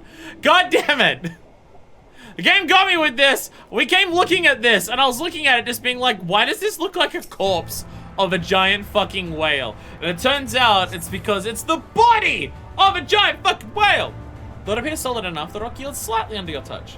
Was the surface gently shifting, or was it just your imagination? I can't believe the fucking Isle of Ken is relevant to the story. Oh my god. Oh my god. Everyone watching that bit where I'm climbing all over this and doing fishing off this, just giggling like schoolgirls, just being like, ha ha, streamer doesn't know. God damn it. Okay, is everyone's hanging out on the island somewhere, I presume. We're gonna find the others. Hey, Alistair. This lake is enormous. If my geography is correct, this would be the mirror of Silver Tear back in the source. Although the size hardly compares. I think Red. Locals call this the Isle of Ken, which I presume must refer to knowledge. If that or someone was being awfully zealous about marking his territory. Fuck yeah, Ken, let's go. And seeing up close, I'm still not sure what's so special about this island. Okay, where's Stola? And Alfino. Where are they? Where are the others? We must talk to everyone. What's up, Serena? Anyone up here? Okay, the Monday's up here. Me just watching you like, looks like an eyeball. Anyway. Well, I thought it was like a corpse. My assumption was corpse. Alright, does anyone know if Alfino and Stola are hanging out on the isle somewhere? It's hard to see the green names through all the foliage here. There's nowhere to stand over here, so it'd have to be at the front.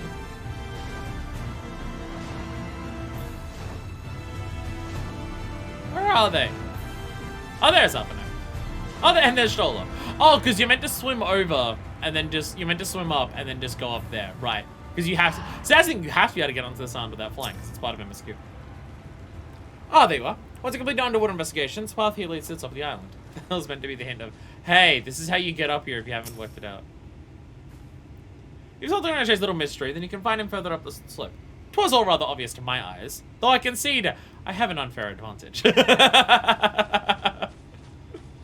Yeah, I could literally see the aether of this living creature here, so I'm cheating. Isle of Ken relevant pog. Well, what hast thou discerned? I've discerned that it's an ordinary island. It reminds me of a certain primal. It's just like the big one. Yes, yes.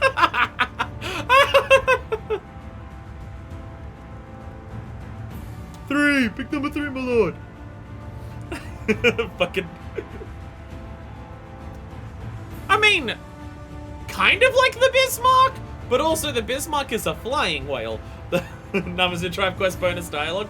Oh yeah, cause that's part of the quest dialogue. We gotta choose it then. It's just like the big one. Yes, yes. Thine impression is not inaccurate. According to lore of the Pixies, we are, even now, perched on the back of an ancient Fey entity. Numbers of brain rot. I like how Ryonji is impressed by us in our impersonation of the Namazu. Its name, it is Bismarck. It is just straight up. Okay, so that's 3, right? I think we're up to 3 Bismarcks in 14. There's the restaurant in Limsa Laminza, the whale in the sky, and the whale in the water. Its name is Bismarck. Aye, the source title by which we know the great feathered whale, revered by the Vanu Vanu of the source. It enlists its aid to bear us onto the deep, and thence banish the water with an airy sphere, alike conform to the domes which shelter the hamlets neath the Ruby Sea. For we want to count the sandwich, true. There is also the sandwich. I think the restaurant was named after the primal. No, because the primal's in the sky. In the sea of clouds. So I don't know if they would have known it then.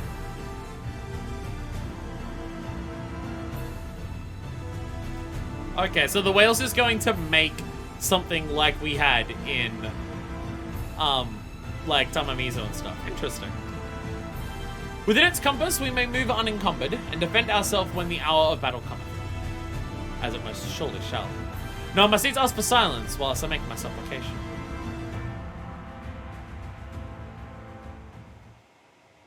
Big sequence where they do just name drop Bismarck. I have not seen that one yet, no.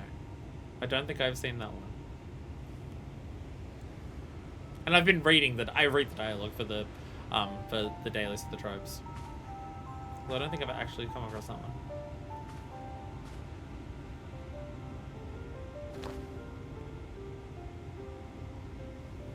Wir Sach, Bilan Bismail. Thanks to our multilingual friend here.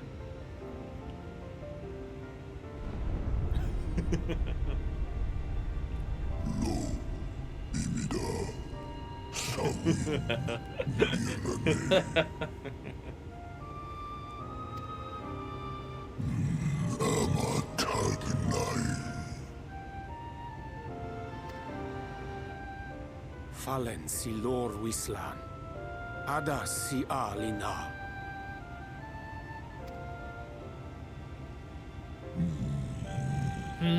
Why should I help?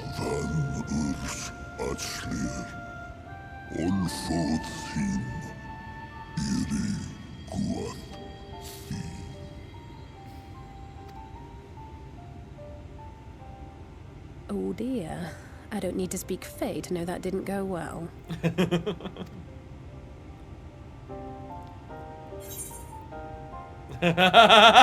We need Feo! Feo!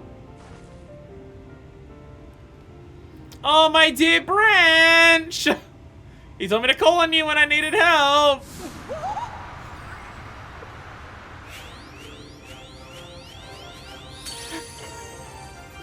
Oh, my snake yak! You've learned to call me at last! The first time we've called her without waiting at all. Yay! We didn't wait at all. We're just like, right, she was really mad at us last time. And where do you go? On a trip? A journey? I knew you wouldn't give up without a fight. Oh, they're so excited. Oh, they're so fucking excited for this. Hell yeah. Oh, my precious mortal, I shall help you in any way I can.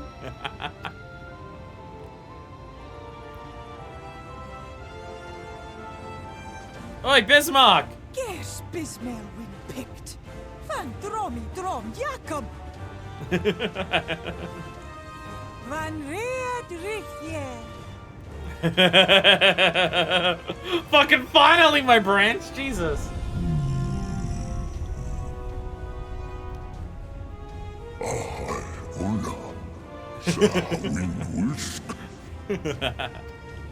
Yeah, the king's here, by the way, so...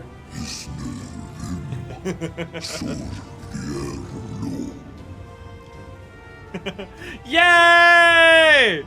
Amazing payoff! Be sure to scrub this one's teeth for him upon your return. He's only got manners. It will be done, Your Majesty. Our deepest thanks for your timely intervention. Oh, amazing payoff to the whole Feywild thing throughout the whole An the whole journey. agreement is reached and your departure is at hand. You wingless ones best hold on tight. Oh, May the God. blessings of the Fae keep you safe, Inba. God, this game has such beautiful payoffs. So even just like little moments, you get these amazing payoffs.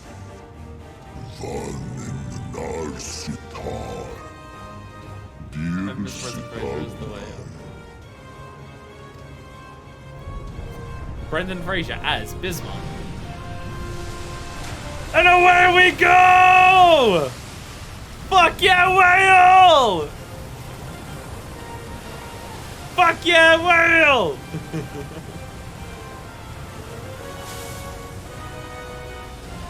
Hell yeah! Holy shit! This one can also fly! Woohoo! Yeah! Fuck yeah! Fucking amazing. Fucking amazing. Oh god, the people of Kalusha are gonna freak out when they see a giant whale in the fucking sky.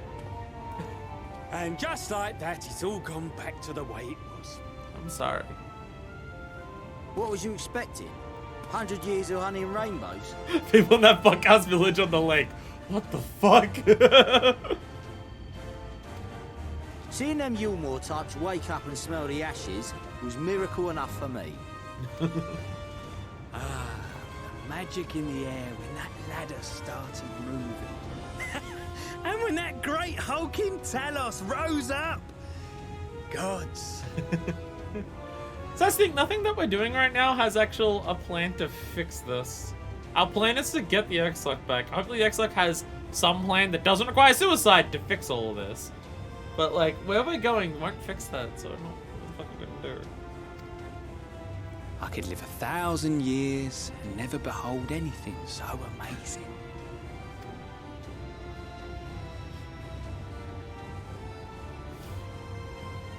What the?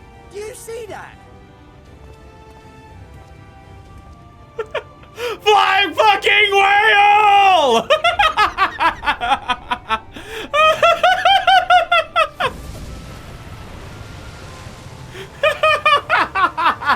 What a monster! Where did it even come from?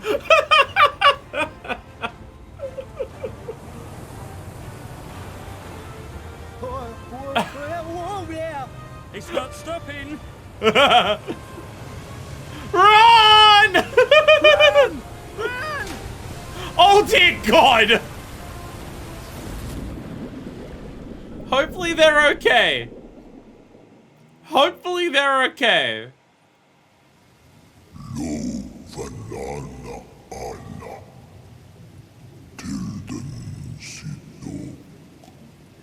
Right, I said this was his most elegant solution.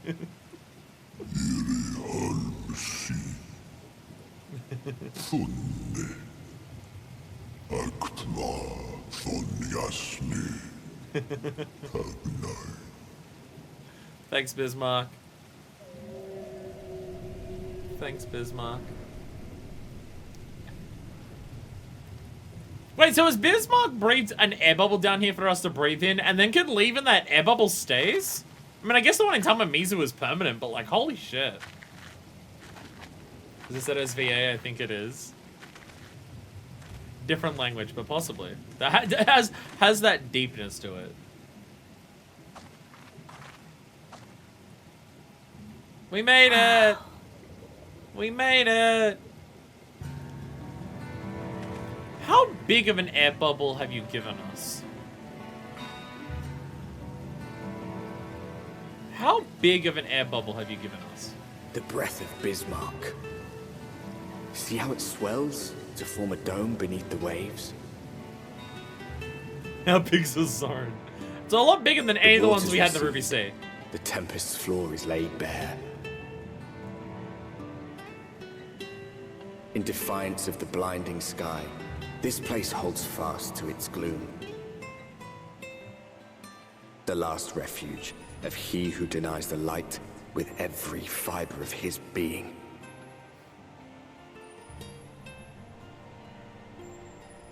You stand at the precipice, hero.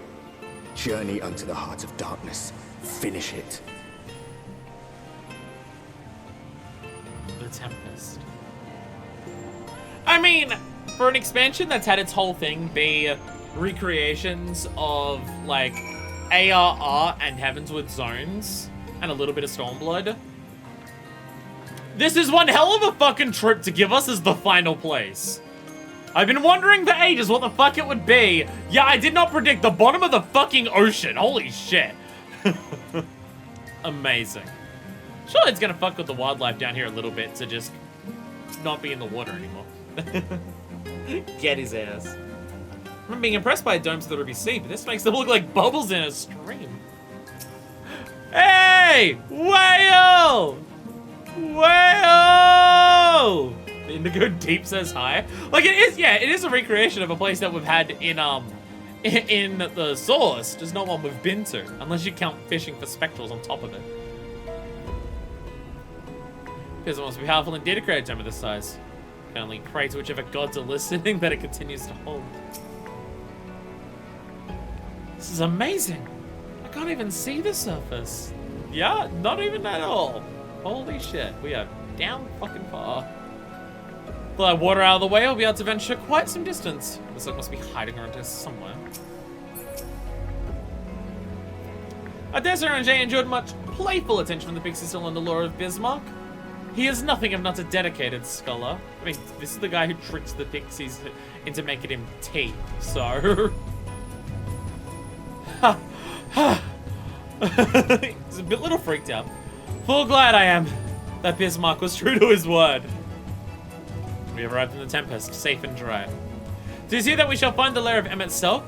I believe the imprisoned Exarch as well. Chip's Arsto. For an Ascian alone, it is of course a trifling matter to flip. Someone's killing something over there. Wait, is that mob killing other mobs?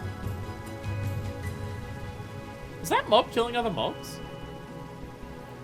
For an Ascian alone, it is of course a trifling matter to flee onto the rift.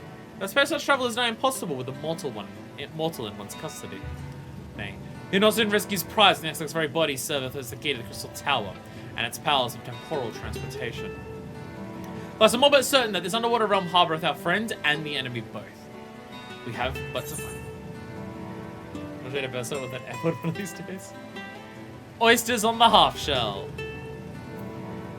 Fun fact is known as the fastest method to level in blue soul because of these mobs. You go to the small ones, lead them into the big ones, and when they kill them, you get all the XP. The elation gets stab shots. Actually nice for blue mage leveling. I don't think there's not been any other instances where overworld mobs attack other mobs, is there? That's not happened once. Like, you have sometimes mobs attacking other mobs in, like, Fates or stuff like that, but just in the overworld itself, I don't think that's happened. In the event that you leave the area, speak with the New World, then want yards and a to return to the Tempest. Don't leave. It's going to be really hard to get back here. Waiting in the depths. Thancred casts his gaze across the waterless expanse before you. Now, as far as we should begin looking, or that the Silk will be sitting around out in the open. But as we follow the slope downwards towards the deeper trenches, kill by for rock formations large enough to house a stronghold. Let's be off then. Watch your pudding. Ground is still wet and like to be slippery. I think some of the NCC towns got attack approaching mobs. Yeah, that happens. Yeah. Very confused ferryman down by the Kalusha docks. Oh, I guess I'll take you over there. Is the music playing at the start? I'm not at work today! So I keep getting messages telling me to do stuff at work. I'm not at work today. No matter how many times I fucking message them saying I don't work Sundays. I keep getting messages. Hi there, client. It's... big face. Yeah, kind of wild that does actually attack each other. It's a cool detail. Cool as shit detail. To the south, right there. If I just keep going, it'll show me. It'll show me eventually. Because you ring out to the ocean, but going down to your own problem, I can breathe underwater, it's fine. Hi there, Midgard Loma. What are you doing over here? Holy shit, this is cool. Fucking love the Coral Highlands. Look at the Zoom is at 1 AM. Dog's excited for Shadowbringers, what can I say? I think Vanguard has the right idea. Kind of wondering what Emmett Silk would be doing down here without the aid of gills and fins. These outcrops seemeth natural enough. Just look for every suspicious rock and lift it up and see if the fucking man is hiding under there. The ocean floor is a strange place to be, of course, but this aether, it is like naught I've ever seen.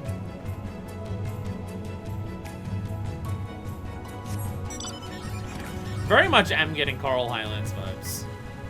Just like coral area that you can explore while running around it, and it's not like actually underwater. For those unaware, the Coral Highlands is one of the coolest, if not straight up the coolest, locale in Monster Hunter. Admit you under this rock? Just lift every rock until we find it. It'll be there somewhere. Alright. So over to the west. Okay, it's wanting me to go very west for the Aether Current, which we'll probably have to go there for the story anyway, but I like exploring. Because goddamn, this place looks cool. Like, surely these things down here were breathing water before. So what are they doing now?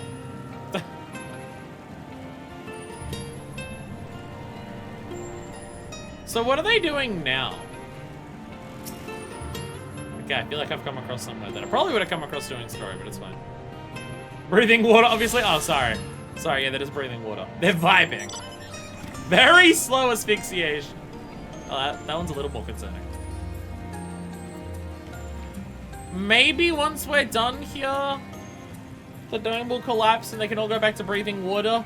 Though I feel like if the dome collapses at this point, the amount of water on top of them falling on them would probably crush and kill them anyways. Even if they are waterborne creatures. They might have some issues. Wow, this goes down far. Holy shit. Like, you can't go down there, but look. The trenches are... Wiggly tentacle above me somewhere. Somewhere above me is a wiggly tentacle. See the shadow. Compared to the final area's previous expansions, Tempest definitely feels more tranquil by comparison.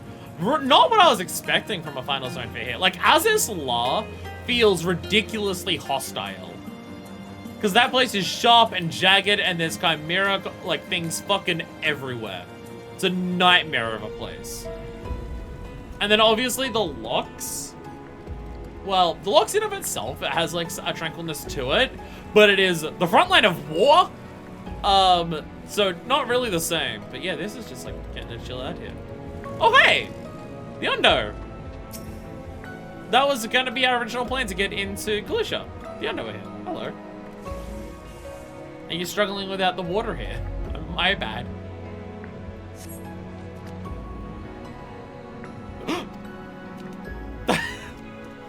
Why the fuck is there people down here?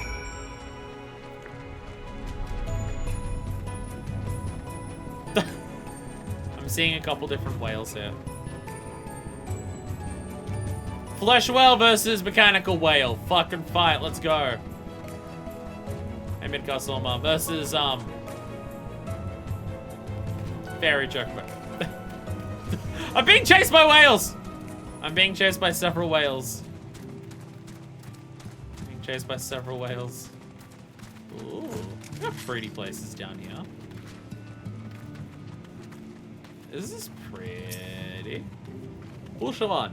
Getting up people is more of a challenge these days. If we catch there a few or more, we must consider alternatives. I mean, yeah, being entirely underwater creatures where the tide has died and the currents have stopped. Ugh. One thing we'll never consider is leaving this place. It is our sole refuge from the killing light in the depths. I guess, yeah, if you go far enough here, you probably would hit that where the flood was, won't you? Looks like I was at a dinosaur. Why the fuck do I need to adjust my TV settings between night and day in order to be blinded? I mean, I don't have that issue. That's me. Whalebird. Oh, you had a whalebird. Oh, this is whalebird. That's the whalebird. Yeah, there we go. Various. So many whales. So many whales down here. Whales. Is that an aether? Holy shit. Holy shit. Winning awards for best aetherite so far. Holy shit.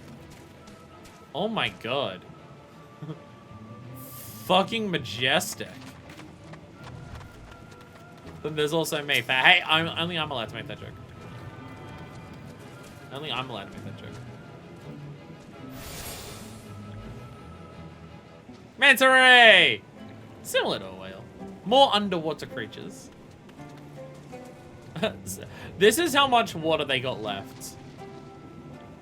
Surely the lack of water for them would be a struggle right now because of, I mean, they can breathe on the land. Like, the Sahagin habitats on, Lenosha are on lands, but they still, like, go in the water. Finless one's here.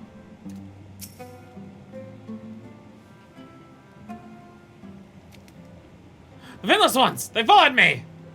I don't do the ocean fishing, so no shark mount. I have shark mount. I have shark mount. Why have you come? Was it you who took away our water? My bad. Sorry. But amphibious creatures still want the water every now and then, right?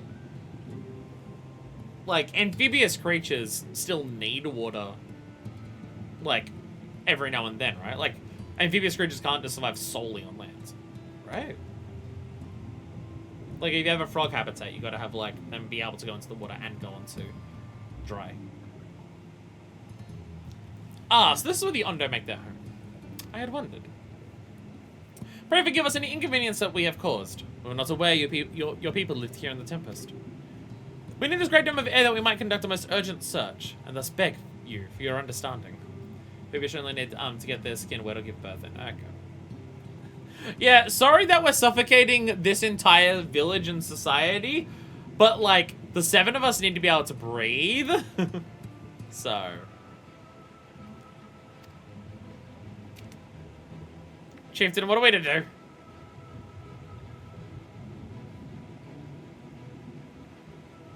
Hi. Are you emissaries of the Ancient Ones?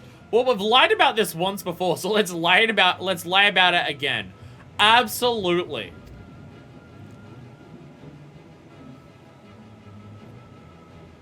That is still one of the more questionable parts of this expansion. The idea that you just, like, lie to the people of Fanel. Look, we stole this metal, and now we're going to lie to say that we're descendants from there. One of the more questionable aspects of Stormblood. Sorry, Shadowbringers. They both begin with it. They both SB expansions. Okay, it's confusing for my stupid brain. The mysteries have stirred. We have seen the illuminated land shining through the gloom of the abyss. Illuminated.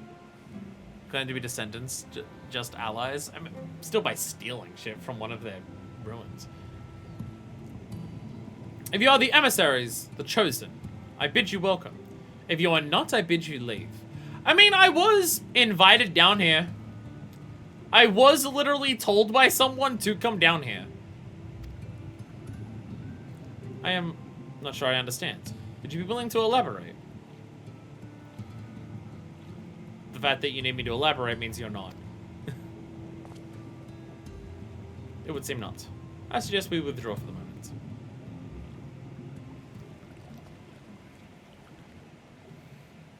I was told by an ancient being to come here. So let's plan. Given your condition, I'm reluctant to suggest lingering here. That said, our presently meandering search would be far more swiftly would call upon the Undo's local knowledge. So I'd like to know more about this illuminated lands the chieftain spoke of. Could it be Emetzel's stronghold, you suppose? Perhaps he lit the lanterns upon his return? They said elbows of ratio plus gills, plus your fins are weirdly meaty. We cannot dismiss the possibility, but if these Undo refuse to speak with us... Mr. Merwin, do you remember my first game for answering Gilmore? I plan to ingratiate myself by offering lucrative trading opportunities with the Undo. The individual I dealt with was reticent in manner and curious in custom. We were able to reach an agreement, nonetheless. I believe that with the right approach, we can build a similar relationship here. What kind of approach did you have in mind? Chieftain fellow didn't leave us many options. But we had to tread the swiftest course. We must needs locate its beginning. Despite our all too dramatic arrival has thrown this settlement into confusion. Better consider him and get some oranges. Were we to solve such problems as we have caused, and assure our host thereby that our purpose here is not inimical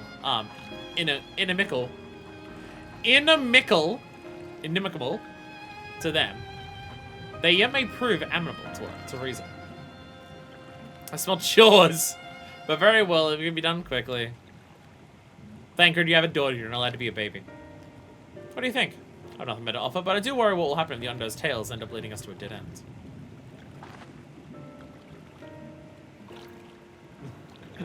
Tending to obstruct all harm. It's also the pronunciation of the word that I was struggling with. As long as the host isn't in a pickle. As long as he's not pickle Emmett by the time we get there. I'm with Thancred on this one. Minifest does not care about doing this type of stuff. She doesn't really care. It's an opportunity to explore and learn. She doesn't care. I cannot say for certain, but I sense this tribe has a deeper connection to the Asians than first meets the eye. It wants further investigation. Let's cast my vote in favor of aiding the settlement for the time being. I'll do what I can, I suppose. Let's do what we do best. Ingratiating ourselves to the locals. Then it's settled. Shola, please proceed with your investigations. The rest will see about fostering some goodwill.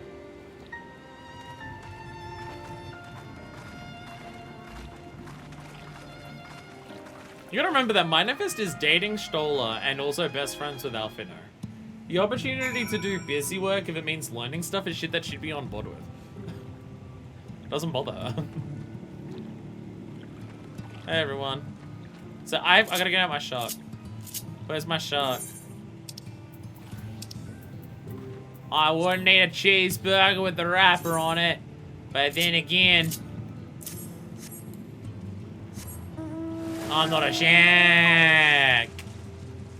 No one here knows what I'm referencing. I'm not even sure what I'm referencing. Shark. I have shark. It's a Blackman. You don't believe who we just bumped into. This is Porsche Ulan, very fellow I did business with prior to our ill-fated stay in Yulmore. Our landing a city in investors, I'll say so, yeah. Minifest is a little different. Oh, wait, you did not come. Then the mistel came, but his visits did not continue. I'm truly sorry, Paush Owan. Things will proceed as planned. Is there all we can do for you by way of an apology? Perhaps.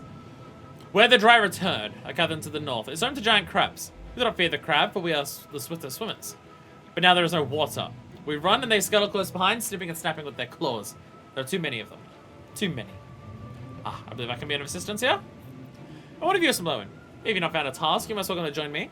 Indeed, I should appreciate the company. Where the dry return has a rather ominous ring to it. The claw. Where the dry return is filled with crimson coral. Hundreds branches to be veins of finless ones. That is not a whale. A cave, a resting place for those who perished at sea. All mounts can be divided into one or two categories. Whale and not whale. Wait, there's a gemstone trader. Can I do this yet? Or do I have to ingratiate ourselves closer? You're gonna tell me to fuck off until I do more, aren't you? I'm told to fuck off until I do more. Customization hitting the mounts. Hell yeah. You got a tunnel here. I want to go in your tunnel. Phrasing. It's a frog? Is your robot a frog? Oh yeah, I can see the eyes. Oh my god, it's a frog. You have a flying frog. Wait, you can fly in this zone? Spoilers! That we get aether currents in this zone. Spoilers? Fuck. God. Even when we unlock the vendor, I suggest not talking to him yet. But riding speed. Okay, where do I go? I can't go up that way. I guess I drop from up there. I will go around. Oh, that's actually quite far away. I thought it was like just outside. We'll go away, so ways.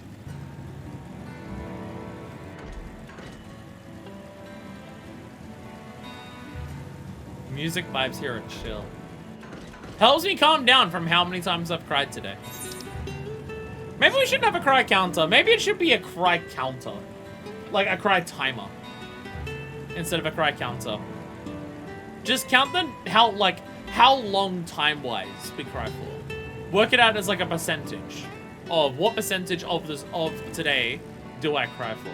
I think that's probably going to be a more effective way of going about it. Oh, Better Breath of Potato the Cat updates. I don't know what that is. Oh, I know. Oh, that's the one that goes in the door. Yeah, no, I know that one. He's back in, by the way. That's like crab, that's what I meant. Ah. Die crabs!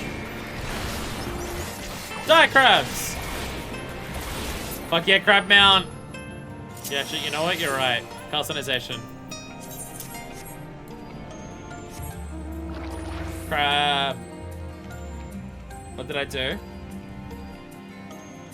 Did I say something that you took the wrong way?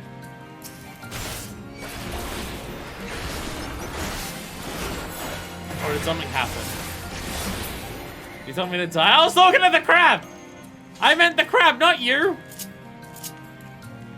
The crabs die. The crabs die. We murder the crabs. Not Elizons. Or the errors. I forgot that right. You have now, yeah, right. This overall now looks like real overall. I forgot about that. Can I get some crabs in chat? Can I get some fucking crabs in chat? Can I bait chat into increasing the engagement numbers by getting some fucking crabs in chat? Crabs in chat! Crabs in chat! Crabs in chat! Crabs in chat!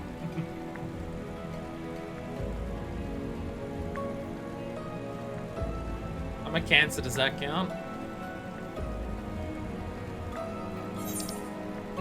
So you just got upset for being mean at you, so I can't actually follow that up with what I was going to say. Crab, crab, crab, crab, crab! So many crabs. Okay, I'm gonna go here because I want to see if I can fall from here down to there and break my fucking ankles. I was all the way at the front of the house and heard some yelling from my headphones. Was it exciting? I'm yelling about crabs. I'm yelling about was it like recent? Because if it was yelling like in the last 2 minutes, I was yelling crab. By the way, I can jump from here. Whee! Hell yeah. I have no crab emoji. I think it's, is it emoji, food and drink? Like 10 minutes ago? Oh, that may have been the whale. That may have been yelling about the whale. Ken dived into the ocean. Run away, Prince! The crabs are chasing you! Hey, Stola, did you like my sick bike trick? Oh, as I suspected.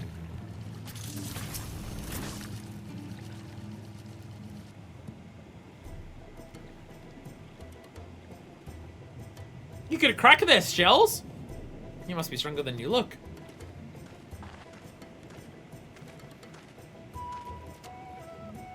I see you've reached your quota first again. I should never be your equal in such tasks. Still, I would say we reduced the local crab population to a far less threatening number. My thanks to both of you. You must have a reward. Nay, Paushawan, this will be part of my apology to you, remember? Besides which, the lack of water is our doing, for which we must also make amends. You can't prove it's not a crab hoodie. You know what, you're right. But I convince you to tell us something about your village instead. I'd very much like to learn more of you and your people. Very well. Before the flood came, it said that our ancestral home was found in the seas to the south. It was utterly destroyed by the lions. Only those who were out hunting survived. They swam, aimless and lost, for they spied buildings here on the ocean floor. Strange buildings they were, and long had they stood under the water. As some of them had been spared the scars of time and the current. These structures provide shelter for my people, protection from the tempest's turbulent waters and the predators which hunted within them. Their very existence seemed a miracle. The first settlers pondered their good fortune. It was clear that the race who built such wonders had guided their course. And from this did they discern the truth.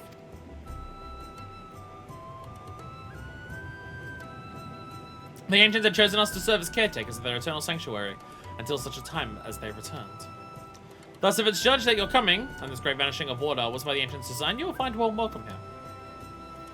A truly astonishing history. Yet I cannot help but wonder how the significance, or otherwise, of our arrival be decided. The ancients have blessed us with protection and prosperity. If your present serves to bring us the same, there will be no doubt in the matter. It would seem my early decision was the correct one. We thank you for the lesson, Arshawan, and continue to do all that we can to assist your people.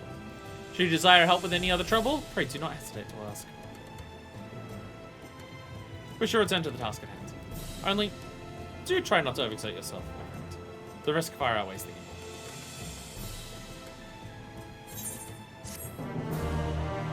Stop fucking fighting. No fucking fighting. I'm gonna go kill these crabs. No fucking fighting. Can't prove. Oh, I already read that message. I already read the message about it being a crab hoodie. Alright, I was told to do blues while we're doing this. I found a blue. Shall go on CSI on those seashells while we do chores. Call of the Cups. Narush Koal is eyeing you with naked interest. Hail, Finless One, and welcome to the Cups. Long have I wanted to converse with one of your kind. I'm called Narush Koal. How may I address you? Usim Blatwin. Usim Blatwin. Curious. Before we speak at length, there's something I would show you to you. Leave us behind the Cups and head due west. Come. How fucking west? Field's got the call of the Cups. Not too far west. Yeah, doing that like unlocked every quest here. But I'm not. Okay, is there a reason I'm not allowed to speak to the gemstone trader? Can I speak to the gemstone trader at some stage today? For mount speed. Because that's kind of my thing. I just want mount speed. Yes, yes. I said a lot of things, I'm not sure which part was the yes part. These are relics of your kind, yes? The leavings of a ship that sailed the seas above long ago. Their lies they fell untouched by any Ondo, and most have little interest in the affairs of the Finless. I, however, do. Ever since I was saved by one of yours, after being washed ashore, weary and near death. Such kindness is a rare and wonderful thing, and I would know more of the people who showed it to me. And so I ask you, Assembler, to teach me of your ways. These objects, for example, what purpose do they serve? How are they to be used? Yes, there is a reason. Yes, we had to get to today. Okay. Nourish Koal gestures to nearby debris, treating to inspect them closely and offer up a detailed explanation. Are we doing this whole quest chain today, or is it just the first blue? So I was told to do blues today, but I don't know if I'm doing the whole quest chain for the blues. I mean, I'm assuming it would be to like unlock Ondo tribes. Just one's fine. Okay. One that used by what appears to be a rotting ship's wheel. Ask guy from the wood of one of your many trees, yes? What purpose does this peculiar contraption serve? You wear it on your head. It's used to steer a ship at sea. Ah, the vessels your kind use to traverse our waters. But without a wheel, it is at the mercy of the wind and the currents. I see. Oh, the booze bottles! The booze bottles! The most important part of the ship! Several remnants of several bottles of shattered bottles of wine. The trader containers they were, but they once contained something of great value. What can you tell me of their purpose? They were used to store intoxicating spirits. Getting absolutely fucking shit-faced. Fragrant liquids which cloud the mind. I've heard of these before. Do Finless ones so delight in dulling their wits? Oh, very much so, it turns out. Alcohol, damn, is the linchpin of several cultures and societies throughout history. Final Fantasy XIV and ours. Thank you, Assembler. Our short time together, you have already taught me so much. I pity that none of these pearls of wisdom will serve my needs.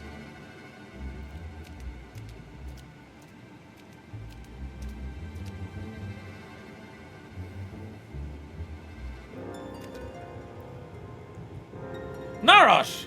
What are you thinking wandering off on your own with this Finless one? There's no time for you to fiddle with their leavings. The Clutch Mother is in terrible distress. They do not understand. I brought her here to... Don't forget this Shardy's impudence. I am Zerashuan, and on behalf of the Clutch Mother, I come to entreat your assistance. Oh, Clutch Mothers here as opposed to fathers?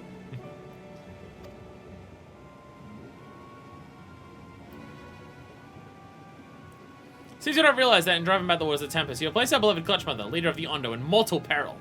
She is pregnant, and that she will give birth to many, many eggs. We Mount Ondo will then take them into our care and raise them as our own. Perhaps in the flowing waters, we don't know not if she'll be able to deliver them safely. If not, the future of our people will be in jeopardy. Oh, I feel like fucked up. I am an eco-terrorist now. And not even to, like, stop a company from, like, killing the world with burning Mako. The flood of light claimed many Ondo lives. Though we've rebuilt our numbers somewhat in the decades since, it'd be devastating to lose an entire generation. Or worse, the Clutch Mother herself. The shit is very tight. She will speak with you directly, then we might, together find a solution to this dilemma. Will you return with me to the Cups? So I can do have the equivalent of Clutch Mother. She gives eggs out to the Clutch Fathers to raise. Oh, so we just never meet them. Okay. We just meet Nov. But I guess he's just one of the Clutch Fathers. Okay. Narosh, come. I'm not in trouble to our guest or the Clutch Mother further. Our guest, who is almost, you know, doing their own genocide. Shit, I guess I can't criticize him at Silk anymore. Everything I've done for her. Yeah, they got mentioned but never seen. Okay, yeah.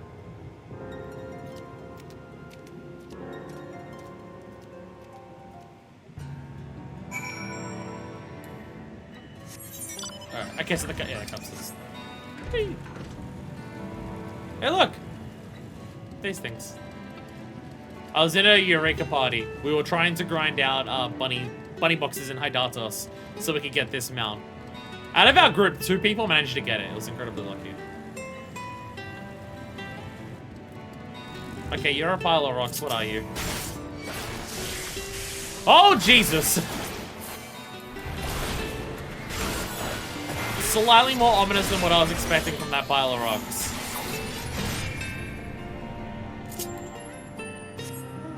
Fucking Shadowbringers loves that enemy design. Not like specifically the tentacles coming out of that, but I mean the enemy design of the enemy just in its overworld state looks normal, and then when you attack them, they transform. Shadowbringers loves that. I can think of at least 4. Because there's those, there's the crystal things at the top of Kalusha, there's the tomatoes in the vases, and then there's the lizards who turn into dragons. I can think of at least 4, and I'm possibly missing some. Shadowbringers loves that shit.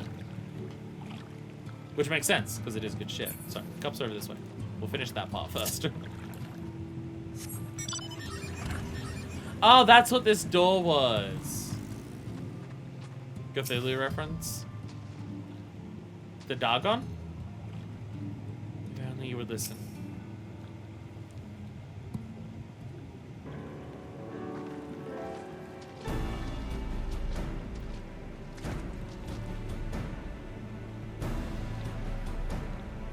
Beyond this cave resides the Clutch Mother. Approach and hearken to her words. Oh, she's just behind there. They're just shouting to the gate. Honored guest! I, Clutch Mother of Yondo, do bid you welcome to our realm. Oh, so we still don't get to see the mother. Okay. We still don't get to see the mother. Okay. You'll forgive me for receiving you in this fashion.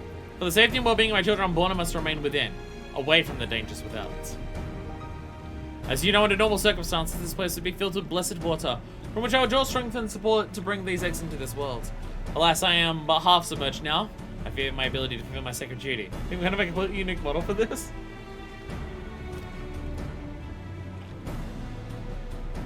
I'm gonna understand that you and yours are the ones responsible for drawing back the waters of our realm. With good reason, I am sure. However, it is my sincere hope that you agree to aid us, given that you are responsible for this state of affairs. Fear not, I desire no direct assistance. Rather, I would beg a boon of your people's knowledge. Or childbirth, and how the finless ones ease the burdens of their struggling mothers. Zoro Suran will be my agent in this matter. Heed his words and answer his questions. This is all I have. This is all that I ask. Do you consent?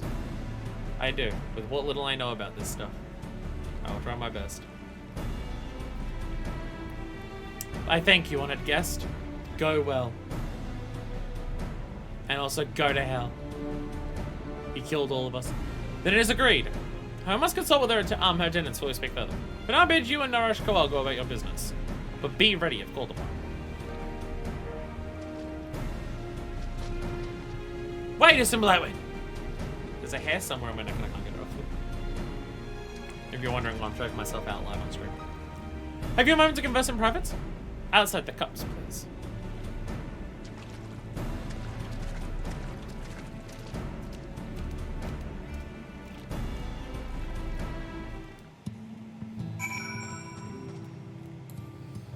Would you help us? Sure. Does this quest and then waits however long to do the next part.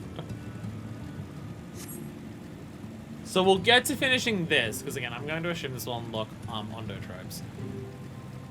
So we'll do that as part of our first post 5.0 stream. Because we've also got Kalusha Blues to do. And then there's also a yellow quest chain that we're doing that's also important. And also finishing the Crystalline Main. Honestly, our first 5.0 stream is just going to be a lot of catch-up on the stuff that didn't make sense to do at the end of this, base Shadowbringers. Tis a rare thing indeed to be granted an audience at the Clutch Mother. This serves to help you understand how important these eggs are to us. Before you came to the Cups, I've been searching for a means to assist her in giving birth. This is why I've been studying the relics of your people. Unfortunately, I found nothing that seems suitable for this purpose. Can I stress you enough how important she is to us? She is mother to all Ondo, her every egg brother and sister. We would do anything and everything to welcome them into this world, and see them grow into healthy, happy Ondo. Must be a way in which you can help us to achieve this end. What if you don't want to go take a break for some fishing? Have you tried using a spoon? Just like carve them out of there. Yeah. Normally, like, and by normally I mean the last expansion and no other times. But typically what I would like to do for post, like base expansions. By the way, we'll get around to helping you at some point. You've now turned into a blue, which is interesting. Oh, sorry, a yellow. You're actually a yellow now, not a blue. Odd. But typically, I would like to start the relics immediately afterwards. However, I have already been told that the first stage of relics for Shadowbringers Relic Gang is a preliminary quest, and that the zones, the equivalent of Eureka, we can't actually do the first one until we beat 5.1. We'll still have a relic stream, because apparently that first preliminary quest is quite long. Plus, there'll also be the crafting relics for Sky Builders, so we're still going to have a stream that's those things. And I doubt we'll get that done in time as we do all of the other catch-up, but yeah, first 5.0 stream, which may be next week, maybe a couple months from now. Hard to say. It's just going to be catching up on a lot of this stuff. Anyway, Ashtola. City of the Ancients. Ashtola appears to be deep in thought. My headphones are none of me's comfortable today. Primarily because my shirt's too small. Ah, some Blightwind. Have you learned lots of notes?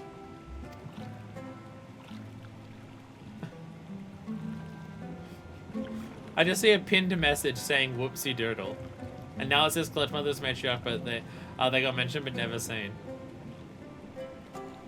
Stop pinning things. I don't know if that's just how to unpin something. There we go. Fascinating. Precisely the sort of information I was hoping to hear. Right, do you have a moment not to borrow your eyes to confirm a theory I've been working on? Come.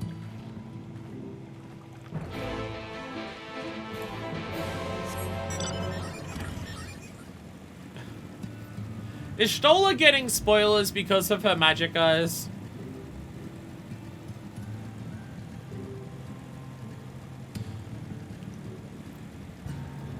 Is Stola's magic eyes giving us spoilers about what's happening here? Do you want to pin one thing and you can make a call on whether you think it's necessary? If you're gonna pin the message of all the crabs, then it's definitely necessary.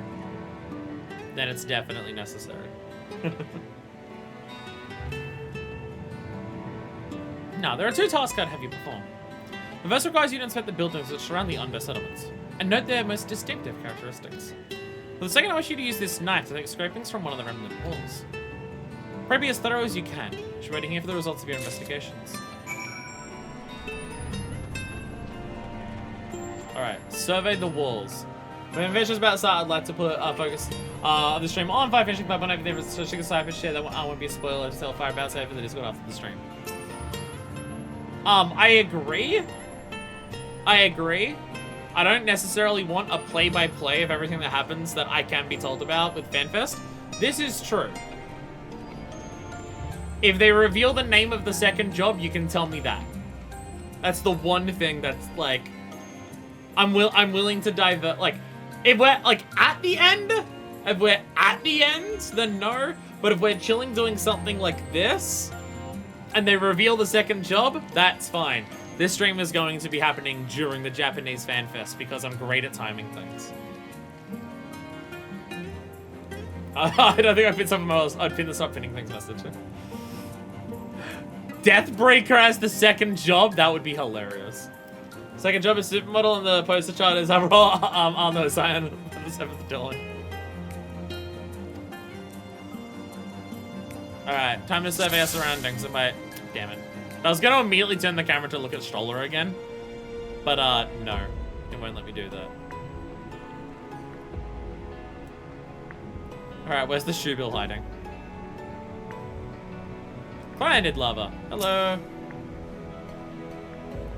Cyanide lava floats aimlessly. I pull and look in its face. It seems harmless enough. Why are they so sad? Cut to lore that they're souls of people who drowned at sea or something. Alright, where's the shoebill? Where's the shoebill? I see the shoebill. I don't see a shoebill. Next to the lava. Oh yeah, oh my god, it's blending in. How is there a shoebill down here? Genuinely, how the fuck is a shoebill down here? How are you down here? There is a shoebill here. At the bottom of the ocean. For some reason. Blue, what do you mean? Nigatoro sold their water, you'd be sad too? I mean, fair enough. How are you here? How is the shoebill here? What the fuck? Checking my EE3, see the sad lore. I mean, this is one hell of a tall ass fucking structure. Distinctive window.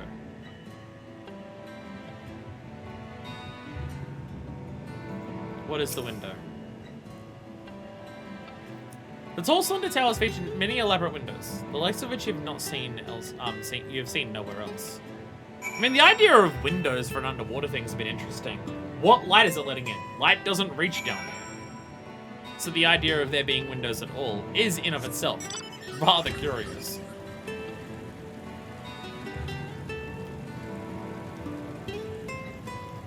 Suggests that this wasn't always underwater.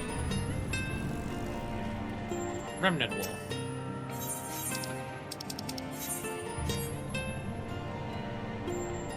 Throw the knife up in the air.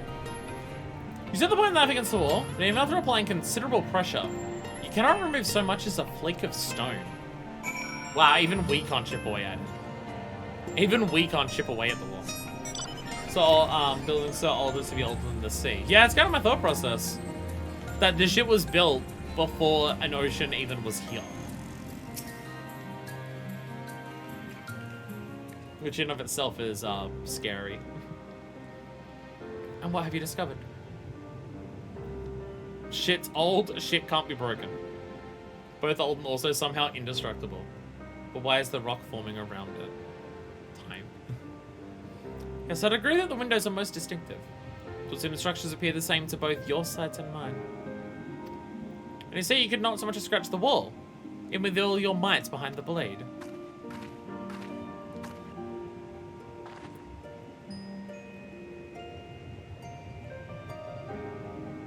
Just about how it starts eating plants and then moves on to large prey. They do get called sea fairy due to the appearance hiding a vicious monster. It's simple that way. Everywhere I turn in this place, my gaze is drawn by peculiar materials for which I do not have a name. The buildings I have you investigate are prime examples. They appear to be constructed of ordinary stone, but I assure you it is nothing of the sort. If pressed, I describe the substance as a composite of several mineral properties, blended to create a material of unparalleled durability. Even the Ronkin Empire, once the greatest power in Norvrand, produced nothing which compares to this level of perfection. Concrete, baby! But if not Ronkins, then who? Who were these ancients the undead claim as the architects of their sanctuary? So the answer lies within the reason Emmett Silk withdrew here to the Tempest. Ruins of his? No. We simply wish to retreat somewhere mere mortals would struggle to reach. There are so many such remote locations. Why here specifically? Emmett Silk is devoted to his role, and thus we might assume his choice of stronghold somehow serves the Ascian agenda. Or mayhap, which is a place more dear to him than any other. Are you saying this place is built by ancient Ascians?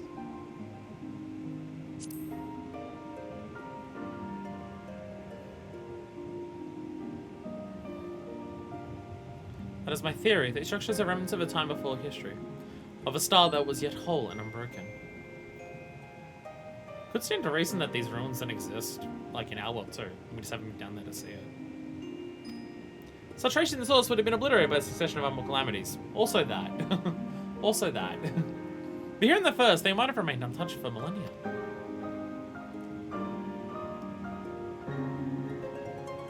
copy of the mural in the Katana Revel. Alma presented it to me during my visit to Fanau, after our victory in Kalusha.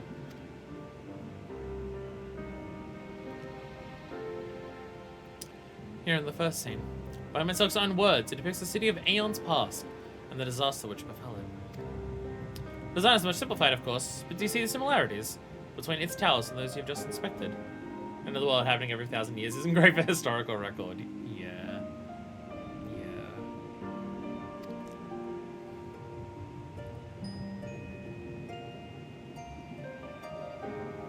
Be close to the truth, I feel. We'll search the surrounds for another tower, which matches the picture near enough to remove all doubt. From what I have seen, no more than sand and more sand lies to the east. The south held no such structures. I just we either try our luck further to the northwest. So this could be Amaro. Like, he mentioned specifically a city when we're at the letter. Amaro. May review the Katana Rival mural anytime during this quest. Look at the key items. Quest destination will not be displayed on the map. You must search for a structure which resembles the buildings in the mural. Then inspect it from the survey point. Survey point will be found nearby in a location which allows a full view of the structure.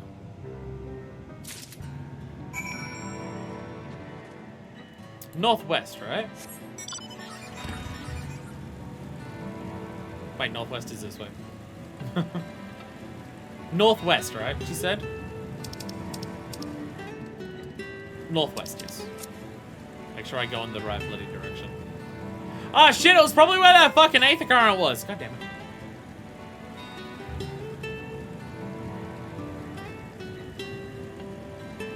Like, I can still see. Thanks for ties. You can still see, like, some of the bits of, like, kelp and seaweed just hanging down from where the water probably still is.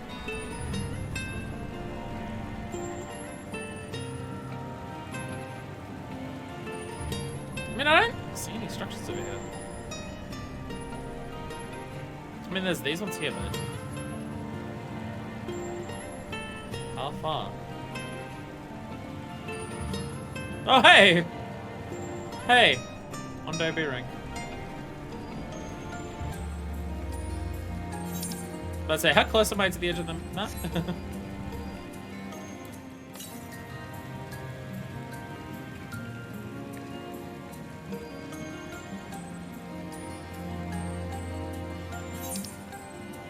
There's a lot here. It just said northwest. I don't know how far northwest it wants me to go. Oh, I'm gonna assume is that an A rank? A rank pog. A rank pog. Anyone like some balls? I found some balls. I'm gonna go in here and hope for the best. This is not the best. This is just... this is the bad one's hideout. So not here. Problem is that I'm not seeing any fucking buildings. So, shit. I worry I've gone too far.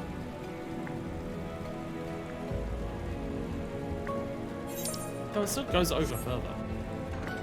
Though, looking at it, I probably can't reach it. Because there is a gap here.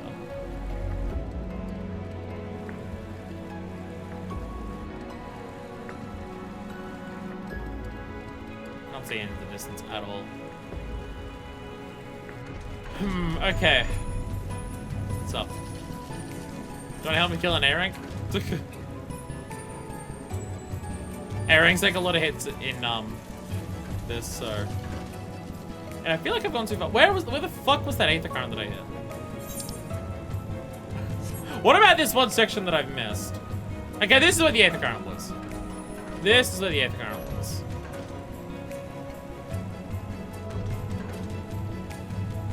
Somehow I didn't find this when I did it before. Walls of the Forgotten.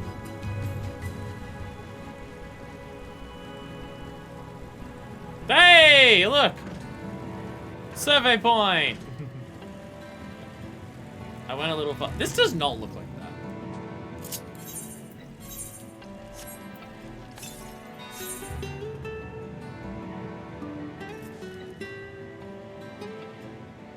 Doesn't look like that. I was expecting, like, a point that would go up like that.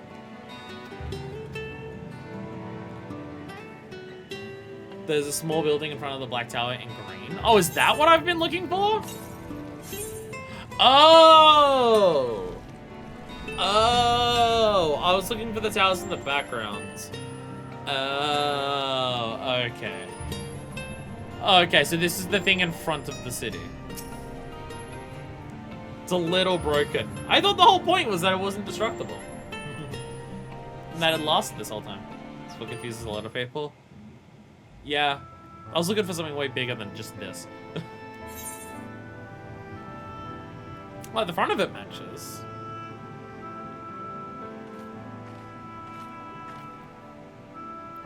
Aye. This is the mural writ large. No, writ small. It's only a part of it. Clearly indestructible too has its limits. Yeah, well, I mean, they said the limits for the other ones was calamities. But I cannot guess at its purpose. It must have been an imposing sight. How much of the tower's height lies hidden beneath the ground, I wonder? Centuries of our history have settled upon such ruins. Countless layers of dust and sediment. An entire civilization. Its existence forgotten by all, except a handful of Asians. So there is one element of this, right? There is one element of this.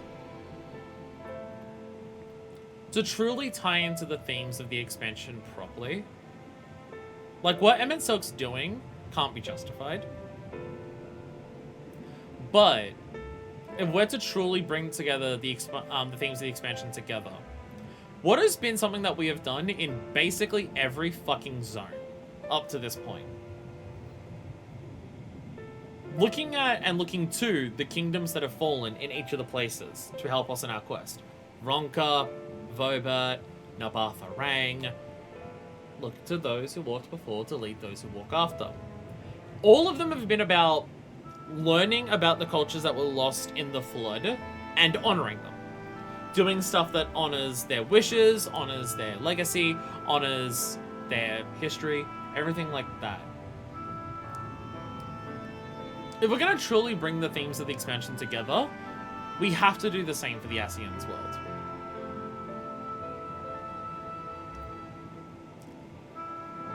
Like, what Emmett is doing is wrong. But there is a point of everyone doesn't remember what that world was like. And that world was lost to tragedy. The Sundering, depending on how much you want to count that, because we don't know the exact reasons why that happened, whether that, because clearly, like, some of them would have agreed to it because they summoned Heidelin in the first place. So some of them would have agreed that that was, like, the right thing to do then. But even before that, they summoned Zodiac to prevent a calamity, which we still have no idea of what the fuck that entailed. So to bring to, like, if we're going to bring together the themes of the expansion full circle, if we're not going to be hypocrites, like, yeah, killing everyone that currently exists to bring back the Asians world isn't justifiable. But it would still be important for us to acknowledge and remember and pay respects to that world that was lost, to the culture, to the history, to the knowledge, to the people that were lost in that world. It's still important to acknowledge that. That was my thing that I said to, that was the thing that I said to Emma at the ladder.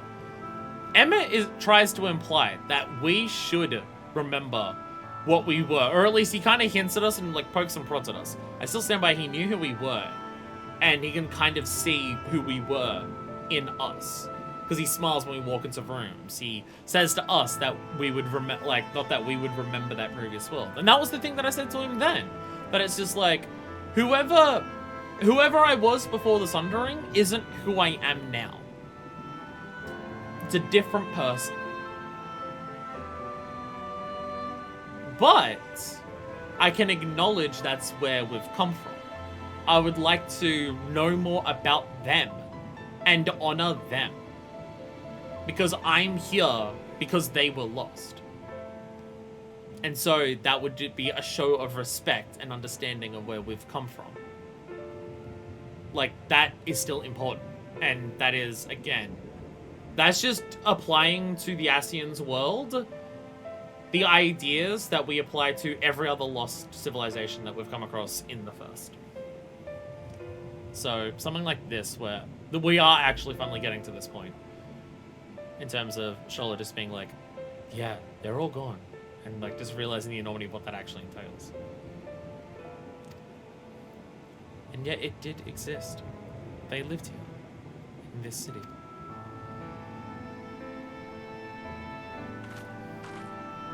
Let us focus on what we've learned thus far.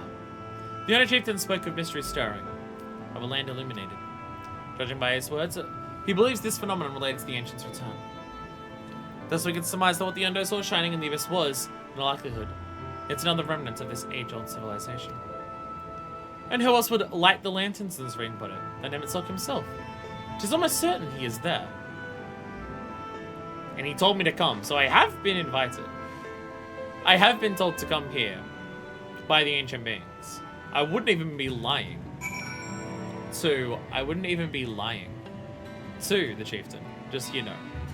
Chieftain may not realize that the ancient being who invited me here is my enemy. We're going to find the stronghold in a timely manner. It seems to gain the Undo's trust remains our swiftest path forward. I don't know if our deeds are enough to look them over. The light of inspiration. Shola seems eager to share your discoveries with the others. We're lying less to the Undo than we did to the Visa about being emissaries of Ronco. Yeah! Yeah! 100% true. Still weird that we just lied to the Visa about that. I mean, we helped them, and we did honor Ronco by doing what we did.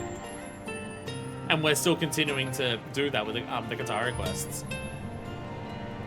But we definitely lied about it. We just stole one of their medals and just like, oh look, we're emissaries, ta-da. Still one of the weird parts of the expansion. Like, minor gripe that I can pull it to the expansion is that. I think there may be better ways to go about that. Thank you for assisting me with my investigations. I shall seek out our companions and share what we have learned. Much as I'd like to tell you to sit down and leave the rest to us, your condition demands that we make all reasonable haste. If you're not too wary, maybe you still speak with Pao Shuwan again. Also, it's all else he's willing to divulge.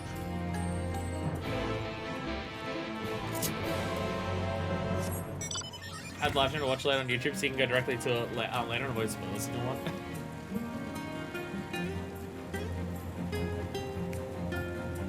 That's alright. I mean, again, interesting. We're in an interesting predicament where I'm beating one expansion as people are learning more about 2 expansions from now. I timed this super well. Again, I'm not allowed to know anything about it other than other job. I'm praying for Pictomancer. That's my personal hope. I see a lot of people say Green Mage, and I don't want it to be Green Mage just because I find the identity of Green Mage boring. Sure, it might have some extra flourishes and stuff like that, but we already have 4 jobs in the game that are blank Mage. And 3 of them are already casters. So I think having, like, we already have 3 out of 4 casters that are color Mage. So if we got a 4th caster that was color Mage, I just think identity-wise that's really uninteresting. And Pictomancer would just be, identity-wise, much more interesting. I care a lot about the identity of jobs being different. Though that being said, Viper, I think, as much as Viper rules for me personally, Viper also has that in terms of Viper's identity is 2 swords. When there are already a lot of jobs that have swords. Like, maybe the way it uses those 2 swords will make it feel different to any other sword job. Which, to be fair, the current sword jobs do feel different. Like, the identity of Paladin feels very different to Dark Knight, feels very different to Gunbreaker. They're all tanks, so they have some similarity, but there are still quite a bit there. Which does feel different to Samurai and stuff like that. Probably they're reworking Asher Legend again. I'm begging them to let the job down for 1 expansion, please. No, you will relearn the entirety of Asher Legend every expansion and you will like it. Anyway, back to our regularly scheduled ending of 5.0. Ah, Alfredo's friend. You and your companions have done much to repair the damage caused when the waters parted. Anything else you can do? Have you been to the walls of the Forgotten? I think I've just come from them. The realms of the Northwest, yes. You visit them unbidden? Could it be that your footsteps were guided by the ancients? I nose itches. Probably because all of the snot coming out would have been crying today. I believe it may be so. Listen, then, I will tell you of our plans to bring light to the walls. But my answer the shining call of the illuminated lands. We have requested a finless craftsman to shape us for a sacred lamp. He is not for a land dweller, choosing as he does to live in the ocean, but his skills is beyond question. It is concerning, however, we've heard nothing of his progress. If you to visit this artist and return with our long-awaited lights, then any doubts as your purpose would be laid to rest. His name is Granold. Okay, here he comes. Granold. You'll find him in his workshop in a metal structure to the south. Wait, how's he down here before the water? Wait. So they can't find him because he's at the bottom of the ocean. I get that. How the fuck did he get here? Can I go this way? I can go this way. How the fuck did he get here before we receded the waters? What? Oh, his tracking numbers. What? How? What? I'm confused. He flew. What do you mean? Sorry. When I think about it, I also like to pretend he doesn't exist. Oh my god, these creatures. It's the Void Monks. Responsible for way too many people being one-shot when they venture slightly too far east in Hydatos. Being good blacksmith increases your breath gauge. It's for concentration. There, the door. Ah, he has his own door. He has his own door. This is a room that is flood control, I imagine.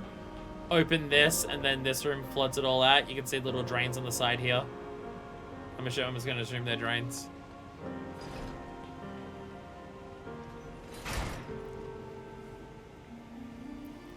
I guess, yeah, if we're getting a Geralt copy here, it would make sense that, like, the adventuring thing that we're going to do for the relic in Shadowbringers is going to be something on the first, an unexplored place at the first.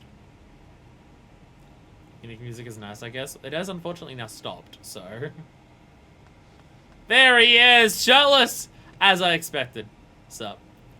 Shirtless as I would expect a motherfucker to be. Though complete opposite of bald. Complete opposite of bald.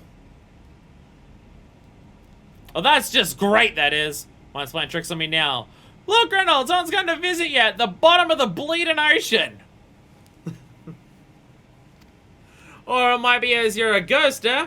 Go on, Valshade. Face yourself on me rotten soul. Gonna use for it. A craftsman can't craft is more pointless than a slug with a dominant hammer. That's an insult to the bloody sea slugs. Granold appears to be suffering from a crushing bout of self-doubt. Maybe we can help psych him up. Literally never comes up again. It's purely detour. Worthless, what I am. I mean, you could get to this point without even knowing who Geralt is if you've never done relics. He only comes up in relics, so if you've never done relics, you could get to this point and have no idea who the fuck this guy is meant to be. He's just some dude who's living on the bottom of the ocean. Come on! You want some booze? I can get you I can get you beer. Yeah? I'm trying to raise my spirits now, aren't you, spirit? You'd expect from a servant of the netherworld.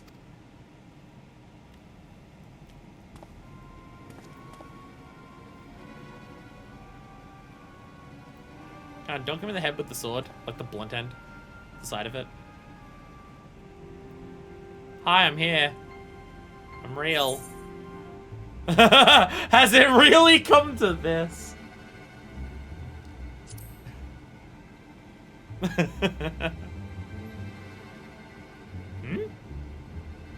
What's that supposed to mean? Not impressed with what you see, lass? Aye, well, I may have let myself go a bit. This was meant to be me underwater sanctuary, place where I concentrate on my work, far from the distractions of the outside world. Do an entire run before you continue on this cure. Oh no. And yeah, here you stand. Not so damn important you dive all the way down to the bottom of the bleeding tempest to bother me. I need you to build a kettle. I mean, a light. Ah, the Undo's lamp. God's curse me empty head, I'm not so much as made a start! Oh no. Oh no. Do you need alcohol? I think he needs alcohol. I'm worthless at a sea slug. Nay, the slime left by a sea slug. Me delivery dates long past, me workbench is untouched, and I call myself a bleeding artisan. You heard their beliefs, have you? Bringing light to them ruins will be an act of deep religious and cultural significance. and it was my privilege as a craftsman tasked with providing a ritual instrument worthy the occasion. But I just can't bloody well. Oh, this is where roll quests are? Okay, I'm gonna need everyone to stop. We've now had 2 people tell me this is what's happening with this character. We've now had 2 of those in a row, so I now need to take a moment to tell chat to shut the fuck up, please. Tell me you got something to show me. Someone give me muse. Alright, good. Kick up the ass. I also missed a line of dialogue, so I was reading that and going off a chat. You don't want to honor the coming of these ancients. So their ancient lights got to blaze with the right kind of brightness. Like a spark of life caught in a crystal. But just being sparky's not enough. It's got to dance with the joy and so and a sense of hardship ensured. You know what I mean? Your thoughts turn to the warriors of light from the first, and the crystals you discovered at the end of their journeys. This feels like a weird justification to tell you to do the role quests. This does feel like a weird justification for doing the role quests. Why do you need to do the role quests? To get a shirtless man to build a lamp? Feels like they just wanted you to do them because they tie together to the MSQ because they're Ardbert's friends. And they need to find some justification for it. Maybe Grant would find them inspiring. Hey Ardbert, I know like these crystals meant a lot to your friends that you've lost. I'm gonna give them to this hermit at the bottom of the ocean. The circle, they had to come up with a reason that you needed to do them.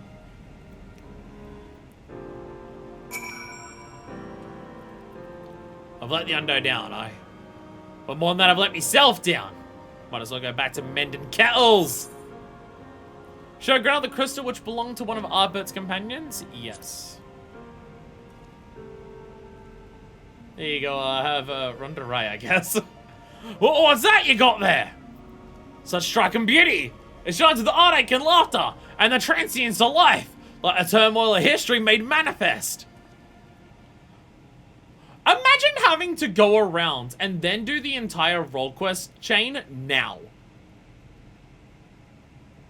Like, all of this build-up to get to the end of this, and now is when the game turns around and says, hey, do the role quests. To build a lamp. Like, you get all this way, and then you get turned around this late, so a guy can build a lamp. Okay, this is a really poor justification for the role quest thing. Like, doing them in of itself, they're great, and I highly recommend doing them. I highly recommend doing them because it ties into the themes immensely strongly for the rest of Shadowbringers and also gives you more of a history of the world, and also it just follows up on like the amazing characters that you saw in 3.4 and stuff like that. Using this as the justification of why you need to do it and telling you that you have to go back and do it this late into the like, if they're gonna have you do it for this flimsy reason, don't let you go to the Tempest. Like, they turn around and say, finish all of your stuff in the Crystarium before you continue. Say at that point, before you can continue on with the Riange's plan, do a role quest. Like, look, at the very least, look at there, so you don't get to the bottom of the ocean and then go have to help a dwarf who's super drunk. Like, having to do, because like, if you do all the role, like, if you haven't done the role quest, which the game does warn you, the game does say you will need to finish a role quest thing before this. It does tell you that, but it doesn't tell you when you'll need it by. And it tells you once at the start. And I can understand if people forgot about needing to do it. You could have to, like, do 2 hours of shit at this point to get further. This is bad. This is a really bad, flimsy excuse that is placed at a horrible time. This straight up sucks. I'm not affected by it, and I'm annoyed by what it is. I can see the brilliance of the crystal's legacy. You'd never capture such a gleam if not you labored for 100 years. Time for it is particularly awkward. They could have forced you to do it at a more convenient time. Just say that you have to do it before you go to the Tempest. I mean, it wouldn't fix the justification for this. It wouldn't change how lame the reasoning you need to do it is. But at least you wouldn't be interrupted in the middle of the Tempest. Right as you're about to find out more about the Ascians' fucking, like, homeworld. At least then you would be told to do it at specifically the moment where Urianger says, finish up all your affairs before we continue. But bugger me if I don't mean to try. Where are me tools, goddamn ye? I must set to work before the feeling fades. And Walker does it better and before crossing the threshold, as the kids, the hero's journey say. Oh, I mean, yeah. One, also telling me about a future thing. Please stop. Please stop. I literally went off about this in this same room. But also, I figured that, I mean, one, we're going to do all the role quests before we finish MSQ of End Walker anyways. But also, I figured if they're going to introduce role quests like this, it'll be a thing going forward. Finish one of them before you finish.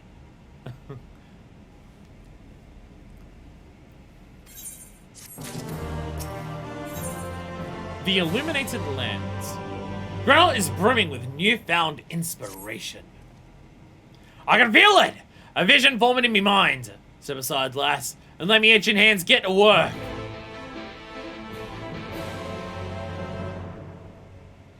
I might just have to hold off on reading chat's messages for the rest of the day by at least 30 seconds in case anyone needs to delete anything. Been pretty bad today. Yes, I'm saying 3 instances is pretty bad because for most of Shadowbringers, it has been at most 1. Even if some of them are pretty egregious ones, still. And done. I'll take in the wonders that Crystal showed me and channel them into a new shape what befits the Ondo's spiritual character. This is still just stupid justification for this. It sucks so bad. I think this is one part. Okay, like, it's pretty. How did a broken Jolly Rancher show you this? How did showing you a broken Jolly Rancher make you build this? Shadowbringers, what the hell? Not a bad job if I say so myself. Thought it was weirdly ugly. Yeah, it looks like coral. It looks like coral, so it's at least appropriate in that regard. And I think I was this close to hanging up my hammer after starting the craft of them ancients. I went across the length and breadth of Norvrun and gobbled up every scrap of craft and wisdom what I could find. But no matter which technique I tried, my work was just no comparison. Couldn't even figure out how they put the damn buildings together. Mystery for the ages. So I drew me here in the first place. I built my workshop, got the forges burning, then lost me bleeding and built a craft. And the gods of that crystal years. Might have never gotten it back. I won't pry into your business, but I reckon your little miracle there has been through the kind of journey they sing songs about.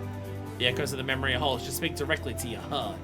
Have you ever tried making anything from a broken Jolly Rancher? No. So I guess I can't confirm that I would also make a giant piece of illuminated coral.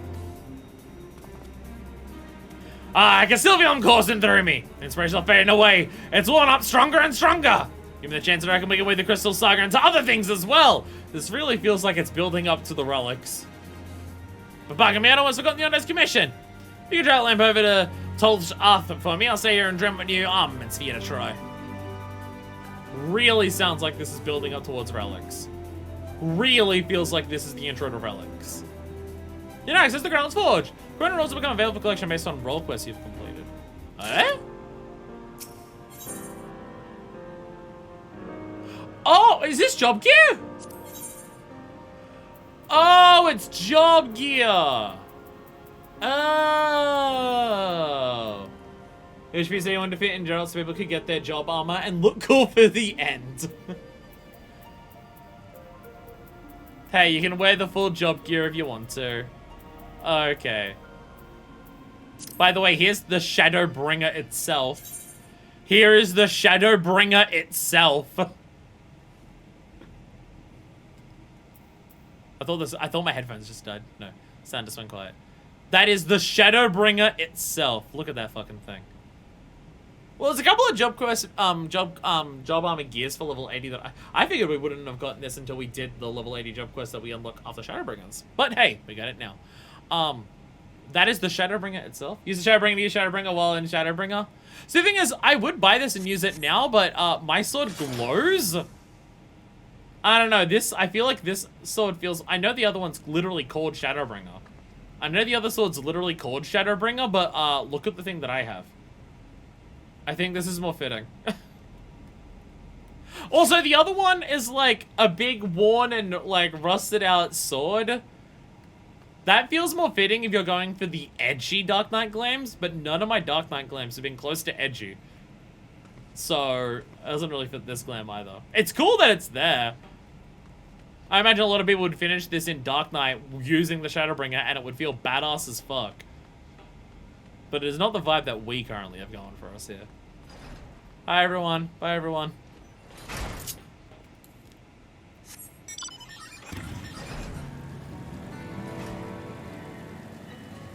Like, I get wanting to give us armor and stuff like that. I get wanting to, like, hint at the relics and then just make a job armor, which is weird. That is still, like, such a flimsy, honestly lame excuse for doing the role quest. Like, it's pretty bad. It's pretty bad. What's up, Artesia? Where am I going? There we go. Sorry, I saw you running to the bushes to hide it. I saw you running over here to hide in the bushes. So. Very, very flimsy reasoning for doing it. Like, it's still good to do them, but... they definitely could have made how doing them ties into the MSQ a hell of a lot better. What is it you have there? I carried this the whole way! This is the story where you reach a bad guy for building a giant stone robot to climb a mountain. Do this to build a lamb. Yeah. Through the power of friendship. Just moving around to the PS4 doesn't get mad. Does staying in one place make your PS4 mad? Wait, sorry, I didn't read the description of it. The profusion of brightly glowing coral-like branches is most definitely not a kettle. People have not done relics. I have no idea what the fuck any of this means. The sacred lamp! And the finless ones have kept this promise. Maybe you'll tell me how many deeds you performed in the name of aiding the cups. And then you come to me bearing the light we had almost surrendered hope of ever seeing. You can take your purity no longer. Your arrival was the will of the ancients. Yes, the time for fear has passed. We shall take the lamp and unveil its austere illumination upon the walls of the forgotten. Gather with your companions. We shall speak again once our prayers have been offered. We are given to butterfly house in 1 and 5 minutes instead of running 2 hours of errands. I don't think lamp installation is that much of a stretch. It's just more so that it's lame. It's more so just that it's... The other things you mentioned are cool. O stewards of the Ondo, we offer up our light in answer. The other things you mentioned are cool. It's more so just that this one's lame.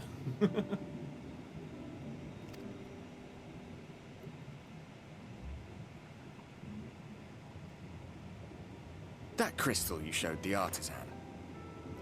Yeah, true, yeah, if you didn't do that, you would have no idea who the fuck Graha is. This is like a lamp.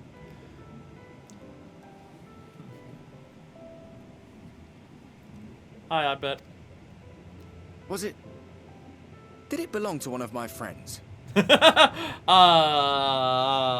may have been doing some stuff to help your friends / kill them, Oddbert. I may have been doing this. I thought you were always watching.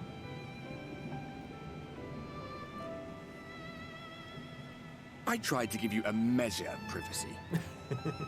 No one wants a spirit looking over their shoulder every moment of the day. Oh, come on, I already have Graha and Emmett doing it already. What is Shadowbringers if I don't have 3 people who by all accounts should probably be dead staring at me all the time?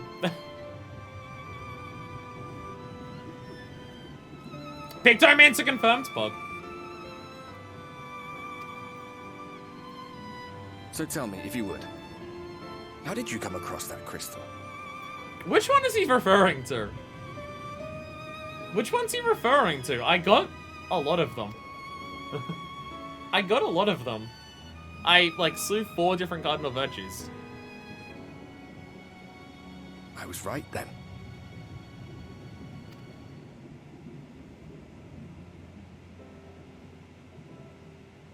strange that I should learn such things now, after they're long gone.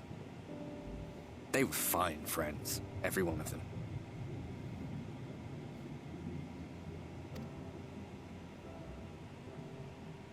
I didn't expect death to teach me so much. What do you mean you have a lot of them? I got one for all your friends. Oh, except for Silver. What was up with that?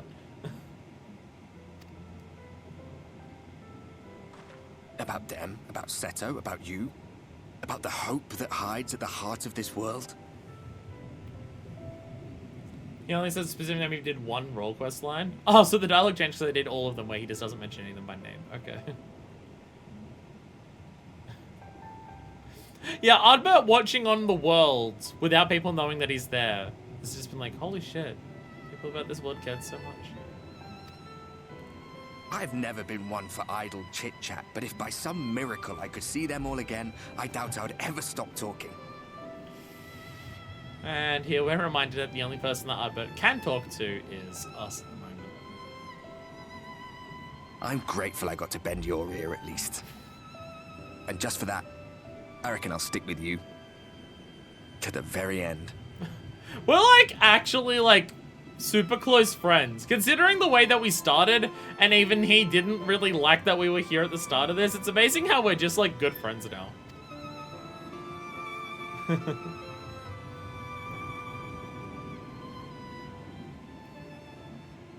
Apologies, we were a little late to the gathering. Hey everyone. It seems we succeeded in gaining their trust.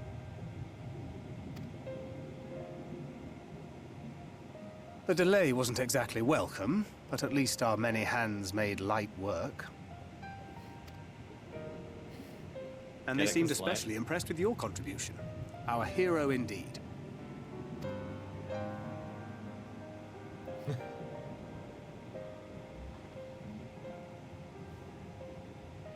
Y'shtola was telling us those structures may date back to the age of the Ascians.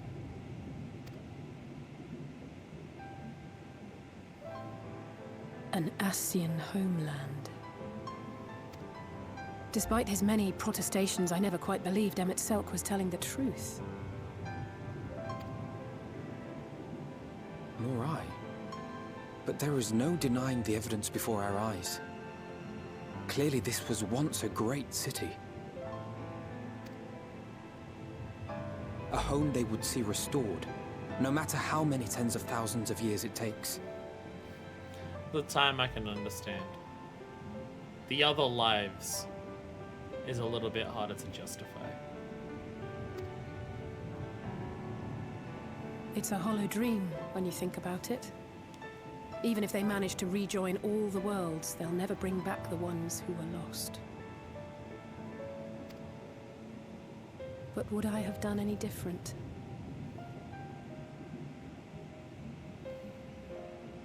I'll say specifically, I'm not sure. I know Alpha would. I know Stola would. Thancred has now proven he would. Considering the end of Thancred's questline was to help Reen, as opposed to bring back Minfilia, Thancred kind of proves that idea then and there.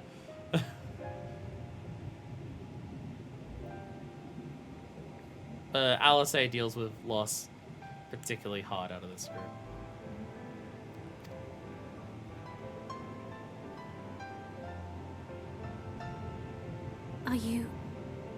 How are you feeling?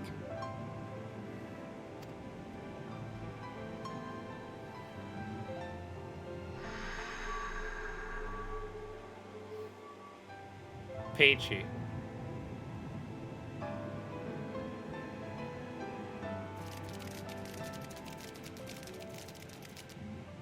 You have completed your devotions? Yes. To the honored ancients have we offered up our prayers and our gratitude. You too have our thanks. Might we trouble thee then to tell us more of the illuminated land of which thou didst lately speak?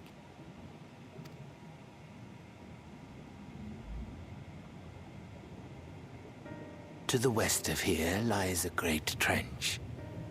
Some days ago, a light appeared in that endless darkness.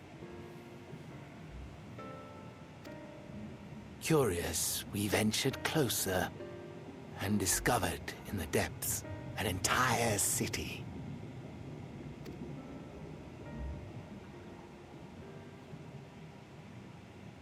The buildings we spied were akin to our own everlasting abodes.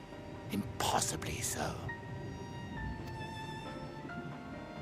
We understood at once the ancients had risen. There could be no doubt. So what exactly has Emmett done? Taken with terror, we retreated to the cups, and I decreed that none should enter the trench until such time as we received a sign.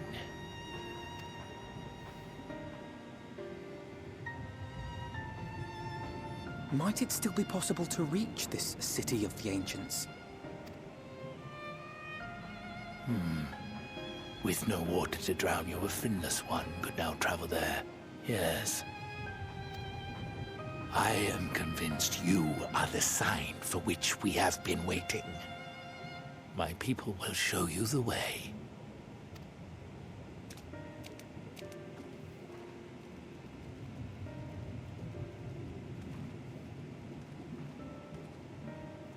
Shall we? Everyone just looks onto us for it. Ondo had a very pleasant voice.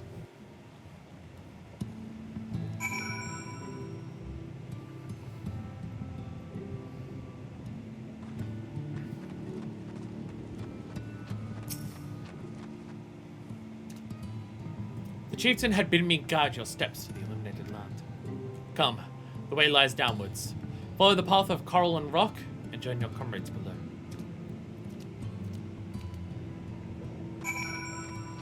Down low, you say?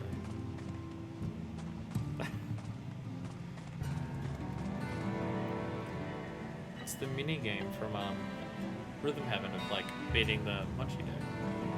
Or am I thinking of Monster Hunter Rise? I might be thinking of Monster Hunter Rise. I'm leveling minor in chat. Is this the uppies? Yeah! I figured it was, but I had to check. But I had to check. I had to know.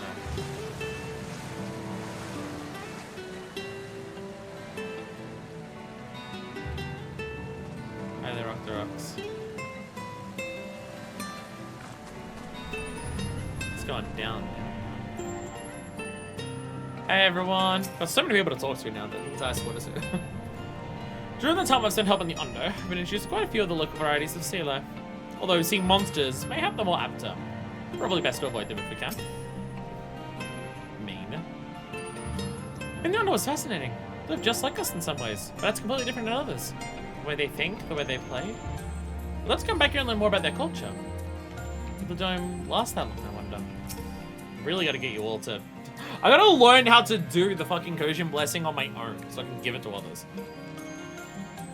Emmet Selkirk made himself difficult to reach, yet every step we take bringeth us nearer to his stronghold. Let's not linger, lest the Exarch suffer for our late arrival. Well, again, there's at least the fear that the Exarch isn't in, like, dying danger, because the Exarch wants him alive. Emmet wants him alive. You have everything you need? But Alson fellows as good as they say. You may wish to avail yourself of these services ere we press on. Please be leveled up for your job. Please have a good enough eye level so you don't have to go into the final boss like in absolute shithouse gear and make it difficult for everyone, even though we're going to be doing it mid-eye level. By the way, we gotta get ready for that. When it comes to final boss, we gotta get that mid-eye level shit ready. We're doing it again. It was so good when we did it for Shinryu. If Emmet Selkirk is in that trench, we'll have to assume he's not swimming in salt water. I don't want to suddenly find ourselves at the edge of Bismarck's bubble with no air to breathe. Well, one affects you, I'll say. We're on our way at last. Seems darker down here. But I'll start with a few shadows. We are moving as a group, yes. All I gathered, yes. Then I shall describe the path you must take. Enter the cavern beyond and follow the wall down and down and down. Once at the bottom, find a passage to the northwest, then continue west and west and west. The way is not simple. Keep your friends within shouting distance and do not stray into the deep. Just before the journey's end, you'll find the Caliban Gap and the barrier we placed at its mouth. This obstacle will fade should you raise your hand towards it. We have made it so. I'm missing the explanation. Thank you for your guidance. And we basically gave you a good little gift for free because you actually pick it up and wear it. Right, into the depths we go. If you're wondering what my eye level is, it's 580. So I think we should be fine. I think we're fine. Once in the cavern beyond, you must follow the wall all the way down. Bottom, you'll find a passage northwest. Oh, it's the same value. Yeah, if you're wondering why I didn't take it, my eye level is 580. Though, if I was in... Oh, hey, Evergarden. I wasn't even thinking of that. Though, if I was in the other gear, maybe I'd need to buy it. If we're still wearing the other thing. Oh, friends there. Hello. There we go. Is that the last one? West and west and west and west is where the next one is. I completely forgot to check that for ages. Glad it was on the walking path. Hey, Ring. Rocks can grow a bunch up by the cavern wall like a staircase of sorts. Be careful. You won't want to slip from up here. Now we have invincible ankles, it's fine. Have you seen how many things I've jumped off and fallen to 1 health today already? It's been quite a few. I gotta walk down the hallway in case there's others to talk to on the way.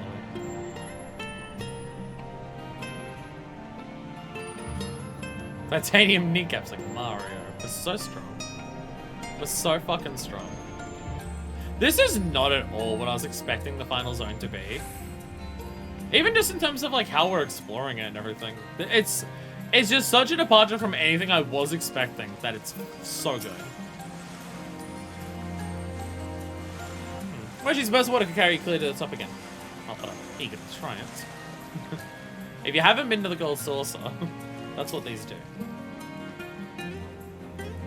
Our guide bade us travel to the cavern floor, and then to the west. It would seem these twisting tunnels defy such simple instruction. Rather, they rely on direction alone. Just we scout with care, and relay the path ahead to those who come behind. Look to those who walk after. No, they do walk before. To lead the others who walk after. They're gonna find as many ways as possible to shove that message in here. And I'll find as many ways as possible to extract it out of it myself. As I said, we're in Answers the Expansion, so my brain rot that I've had since ARR has been coming into full force so intensely, and I love it. Stola hath forged ahead. Shall continue our own advance.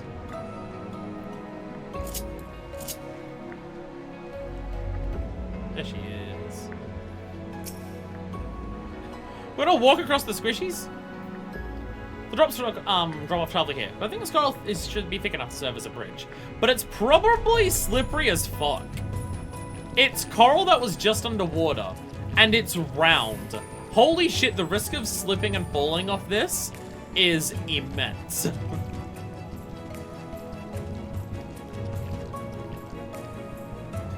You can hear the squad just as we walk across it. There's a hard noise. What, this noise?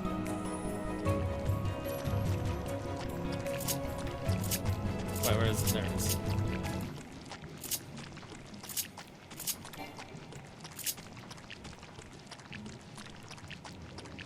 Not a fan of it?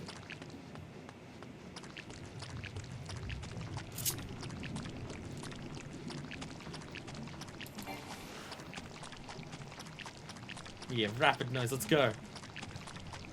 I think I'm muted, you can't hurt me. Alright, we're done. Music is back. Music is back, we're fine. We're fine. How's that the feedback feel going over those? Pretty good. Satisfyingly squishy. Fuck yeah, PS5 controller. That sounds inappropriate. What, the satisfyingly squishy? Or just the sounds in general? Look, when I hit on people and they ask why I should be interested in you, that's my #1 thing that I say to them. Satisfyingly squishy. There's a boat here. Well, there's some of a boat left here. But even down here, like, look at this shit. Like, we were on a seabed before, but all these rocks held together with these giant bits of coral, God, pretty as hell. Ah, Simone, you have a choice of 2 routes from here. You can either take this long way to the south on the rocks, or skip along this coral branch as Alcea has done. I, for one, shall be following my sister's example. Oh.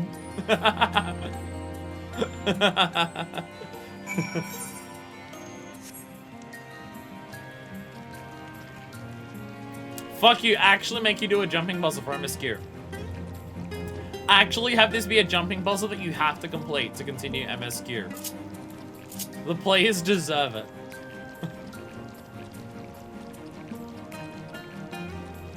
The players deserve it.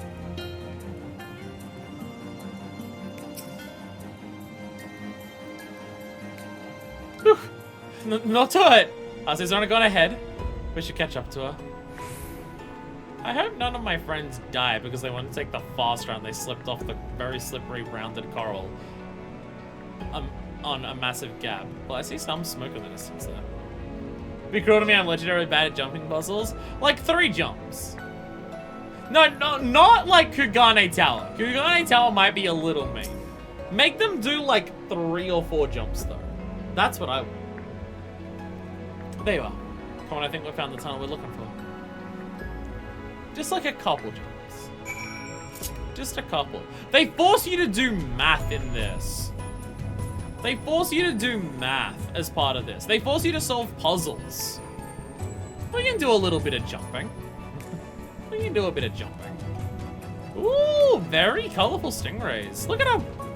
Look how colorful they are. Hell yeah. Colorful as all fuck. I love it. God damn. How big is this fucking bubble of Bismarcks? Holy shit. Those things are probably crazy poisonous. Given the coloring, yeah. I imagine even touching them, it might seep into your skin enough to be a problem. I see the barrier. I see it. Z fighting the ever-loving fuck out of that wall. Alright, here we are. We made it! Now let's go wait for everyone else.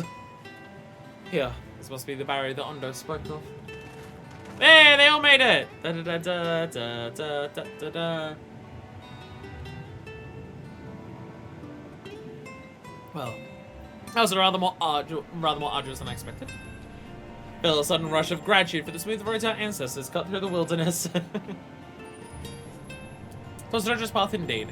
Now I believe one of us needs but raise our hand to manage this next obstacle. Mr. Blowin, I'd like you to do the honors.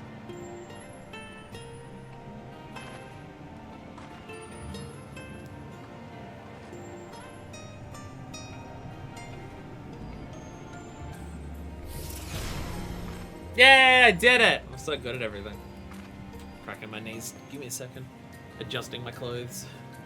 Trying to get comfortable. Failing epically. Gone! Just like that. Suppose we should head in? Yeah. I'm getting worried that we're about to get to a lot of voice-acted cutscenes. And my headphones are going to die soon-ish. Might need a point at some point soon where it's good to take out headphones. Like as not, the sun will be just as perilous as where we want to get here. Let's all stay away from our surroundings, shall we? Hashtag epic fail. We needed one of those teeth to open that up. Call back to Crystal Tower. And instead of stabbing it, which would have been cool, we just kind of hold it in front of it. So we better pause in the VA after the next VA cutscene. Okay. Gotta make sure I can hear everything at the end of the game, so we'll have to. Again, I don't need to take it out, like, it doesn't need to be for super long. I mean, to be fair, after the next voice acted cutscene, would it be a good idea for a break as well before we, like, beat the game? There's also that, I guess. Hard to tell how long this has left to go, honestly. Like, I could feel when the end was approaching in, like, the locks and shit. But here, we're kind of just going through a place we haven't even gotten to anywhere major. So I actually really can't even tell how close we are to the end. I guess we'll be close when I hit a little any quest. Well, the worst place to have a break on everyone. Sounds good. Oh, I mean, obviously, I know only one. Now, I do not want to chance that leap. Hugging the northern wall on the way down seems the wise thing. A little bit. Is that a little bit bigger of a leap than you did in the Fluff dungeon? A little bit. It's a very long drop. Please no heroic jumps over the edges and Blightwind. I think my heart could take it. Fine, I'll go down. I'll go down properly.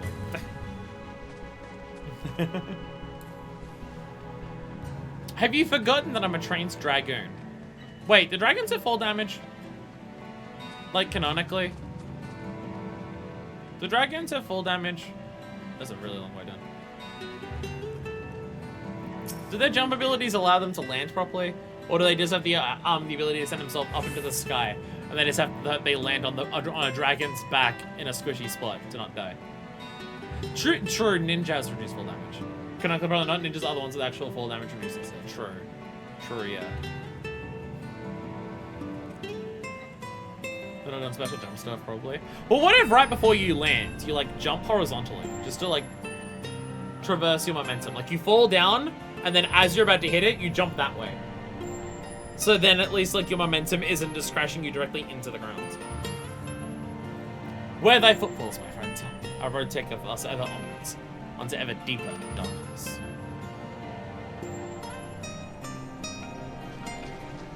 Power lines. It now's a good time to go down, right? Oh, no. Oh, no. The barn. Look at these things. Yum, yum, yum. Hey, Alpha. This place is pretty. Is there any more of these? South, okay. Go to a ground mount before full hand to avoid full damage, exactly. What you putting here? I wouldn't envy the climb back up if you fell. Yeah, does this go all the way back?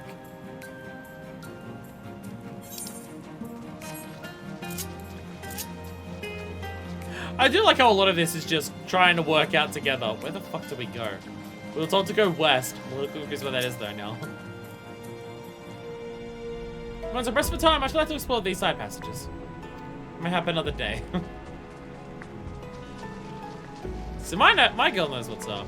Look at the amount of skeletons that are in the walls here. Look at them. The skeletons. Hell yeah. And the skeletons are still glowing, by the way. Why are the skeletons glowing? How does that work? How does the skeleton glow? Oh. Oh. Game got very confused what to do just then. By the gods. What are we looking at?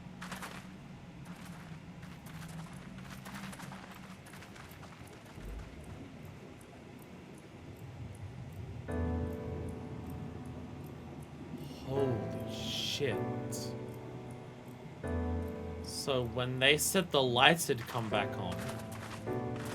When the Ondo spoke of a city, I did not think they meant an actual city. Holy shit.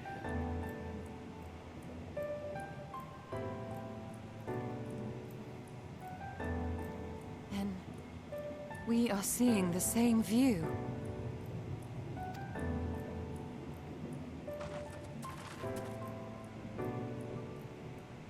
The remnants in the Ondo settlement were solid material structures.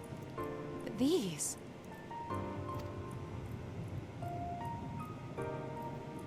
everything here pulses with ether.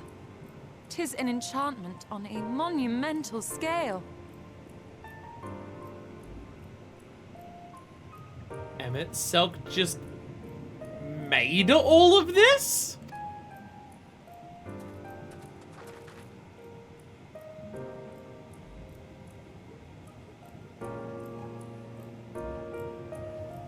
He just made it.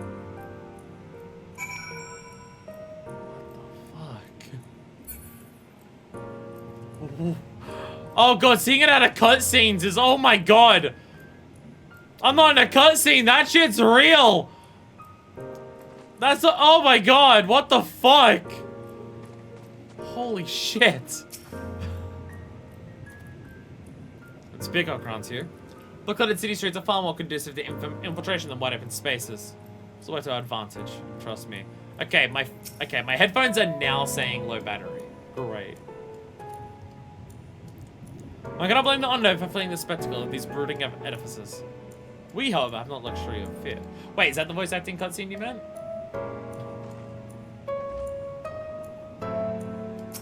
If it's that one you meant, then fine. What the like, nothing they say can now. Okay, good. Awesome. Nothing they say.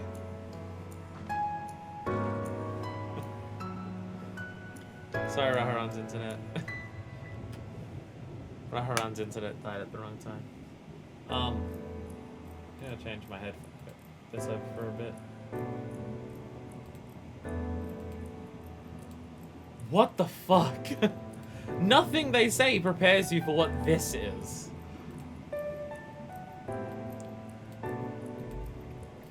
Still very loud. I want it a little loud though. This like Gentleman has a Maritine lamps for sale, even at the start. It's directly says it's modeled after Hemmett's recreation. Something the sweat of a man's brow. Oh, what the fuck? This feels like significantly larger than even it's like something like Ishgard. This might just straight up be the biggest fucking city in the game so far. Like, Ishgard is fucking massive. But this... I think all those tall, dark buildings would be frightening. But for some reason, they just make me feel sad. Than Chicago bigger than Ishgard. And Mitzok holds the exile captive somewhere within that vast city. And if we must search every alleyway, we will find them. Jason inspect the lights shining from the abyss. This is not at all what I imagined. Why would Emmett Silk do this? Don't ask, let's see if doesn't know that. Here's some light one. Did you note the style of the architecture? The same use for the remnants of the cups and the murals painted towers. Look closely. Emmett Silk has not simply reclaimed these ruins. He has laid the semblance of an entire city upon them. Event fate? Oh my god. Is it like in the heart of the city too? Where is it? Okay, so the ruins are still here. But he's put what the city used to look like on top of them. God, the magnitude of this artifice is staggering. Though it pains me to admit, we do not fully understand the fates of which an old world Ascian is capable. It's on a fly-only arena of the upper section. Oh, I can't even reach that.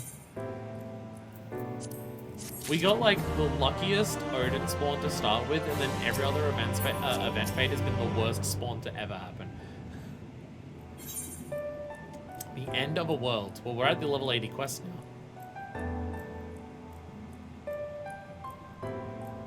Actually, before we head into the city, if we're going to take a break, is now the time to do it. Before we head into the city itself. Because, dear God. Fates where you get the frog suit. Okay, well, I at least have that, because that was part of, one of those. Now would be the time, I think. Okay.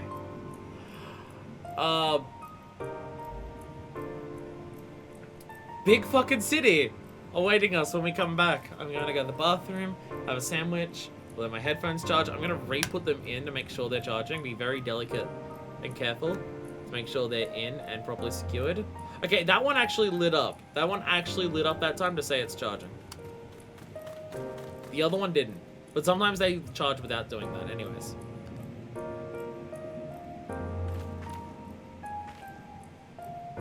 Well, hopefully it's charging. We will be back to explore Amarot. What the fuck?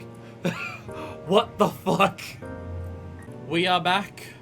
I now have the well-fed buff. I ate twice, so I should have plus 60 minutes. So in 60 minutes from now, this experience will be 3% lesser. So we better hurry up and quickly go through it. get it because it's like Final Fantasy 14 references. The end of a world. Alze is steeling herself for the task ahead. It's intimidating, yes, but we have to start somewhere. Why don't we have a close look at the tower to the southeast? Might be able to reach it from the edge of the trench. Shit is so fucking wild. Okay, just to the south. This is like, fuck me. Hey, there it is. Fuck me. My god. Jesus Christ. So, you know how I was talking about the final zone and how I couldn't tell what it was? And then we got down here and it was like, the final zone being the bottom of the ocean is a kind of wild idea for the final zone. Yeah, you know what? They hide it under the ocean to hide that the final zone is the bottom of the ocean, yes. But what the actual final zone is a fucking Asian city.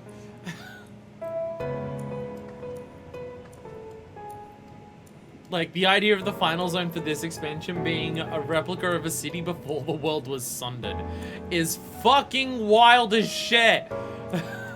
What the fuck? And also, like, goddamn that architecture. Like, some of it is, like, standard skyscrapers, but then you've got these pylons of just the curved shit there, and it's like, goddamn. Goddamn. I thought something invisible was next to me, and it's just, like, the shimmering because stuff is wet, I think. Oh, what the fuck? Is that the last Aether? Yes. So now it's just once for questions. I feel like I need to walk around in a trench coat, constantly with a cigarette, and an old times accent. You really want to say this is Chicago, don't you? To you, the town is Chicago. I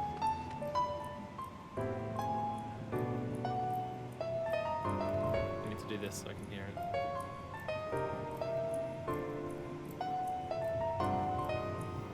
Two things today.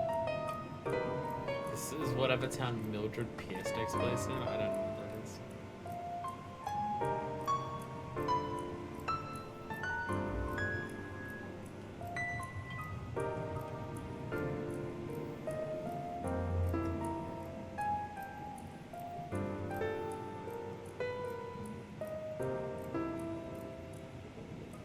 A little dwarf hanging out with you too.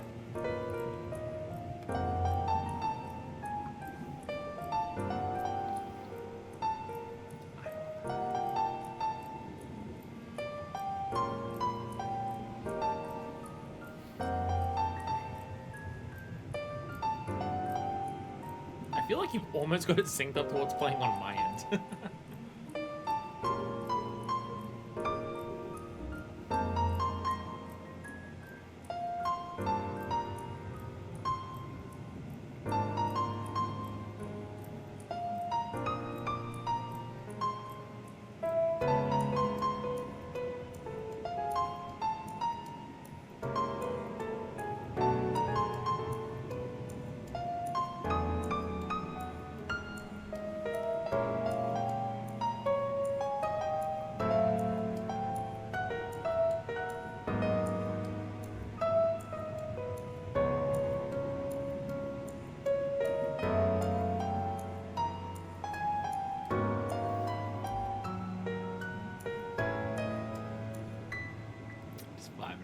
Now.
Where's the clap again? There it is. Oh, you ran away. Oh, I'm done my song. I'm immediately running away as fast as possible.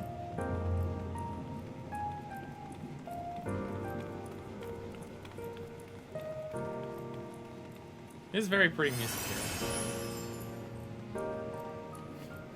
Buildings are fucking big. I was gonna walk this and then I'm just like, oh shit, this is actually way bigger than I thought it was. Imposing doors.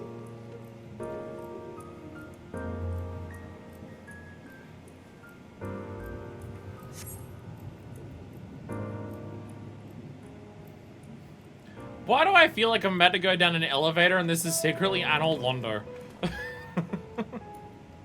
Why do I feel like we've gone down, we're off to the side, to investigate the side path to find an elevator to go down, we're gonna have to like climb the fucking rafters to get in. Look at the size of those doors. Oh, I know how the pixies must feel. Or Lalfels.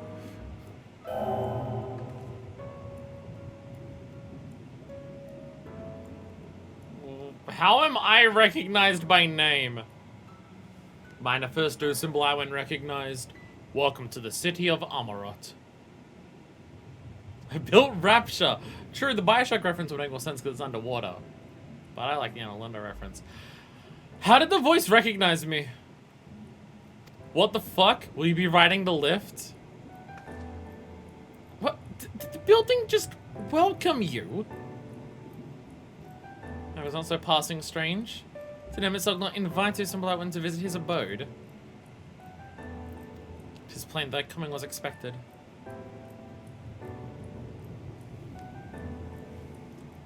When did he learn my name was Minor Fist? What the fuck? And where will this lift be taking us?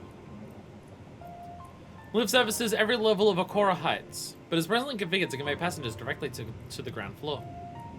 Well, there you have it. In absence of some few hundred yards of rope, we have little choice but to accept the offer.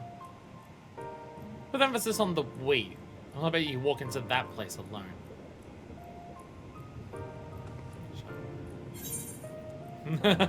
Ground floor, now! I see a trickery, no doubt. I wish to ride the lift. I want to be mean to the door. As you wish. The lift will arrive shortly. Do we get elevator music? Do we have elevator music? MSLK did not install elevator music for us. He hates us. I think we should murder him for this. Next up, ground floor. Facilities include the Bureau of the Administrator, the Bureau of the Architect, and the Capital. Oh my god, it's another Alagon city where it's a whole bunch of bureaucratic stuff. This is the elevator music? Oh, no. City-wide elevator music sounds like my own person. I turned it up for the elevator music, and then there was none, and then the minion spawning in was really loud. Yeah, that's just behind us. Oh,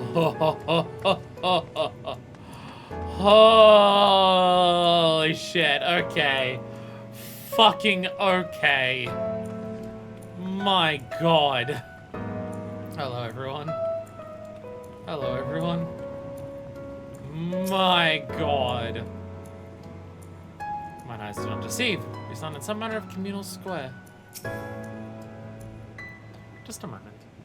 I thought I saw something. Can't believe just how tall everything is. Some real pretty apartments who try to recreate Amarot. I can understand why. Seems peaceful enough, he said, tempting fate. Each of these towers seems a veritable city in itself. Even a Gigas would feel inadequate in such surroundings.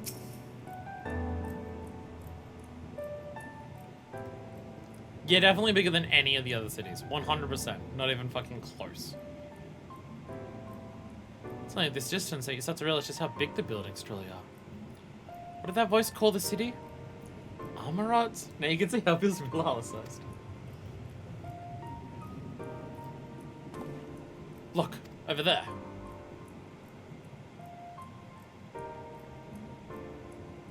Is that a person?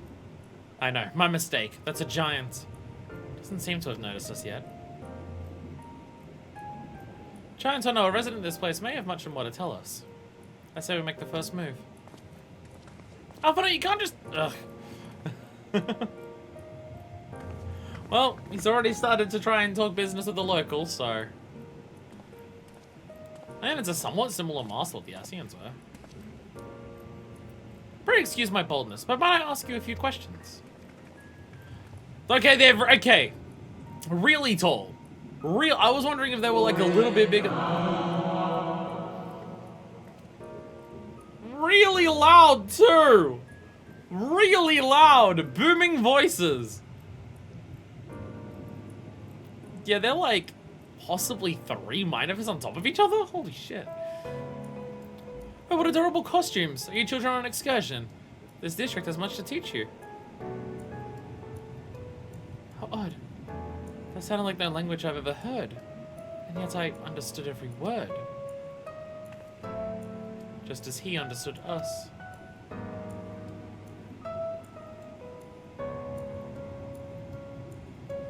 That... Yeah, ASEAN language with the borders and everything. That was in ARR, I think, last? It may have been there for a second in Heavenswood. Understanding them and them understanding us regardless of language barrier, that shit is the echo. We already have a very specific thing that is, you can understand us and we can understand you regardless of language barrier. And that is called the echo. I mean, when I say, oh, and which district is this exactly? The fact that they have like this level of voice acting, of sounds at all, when the others don't, is kind of wild for this. You must be lost, poor things. You stand in the Polylerite district, wherein the institutions most vital to the management of our star. Seeing how my head tilted so much like strenuous.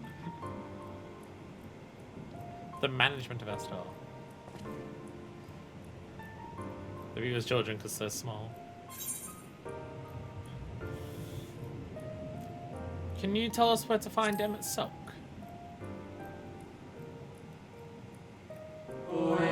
Ah, I see. You've come to marvel at the workings of the Convocation of 14.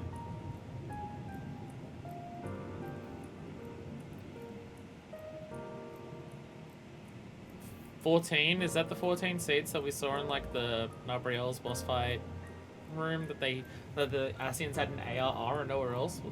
Organization 14. Wasn't that thing? I mean, you got the name Organization 14. I'm pretty sure we said as a joke back then, but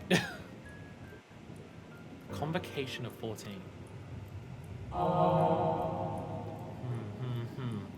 Hardly surprising, I suppose. The whole world holds its breath as the final days draw near, and our brightest minds race to implement their plans. Final days is such an ominous phrase.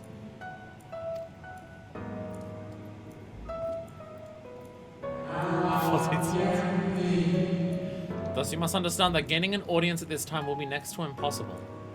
You should hurry home now, before your families begin to worry. Do you need me to walk you back?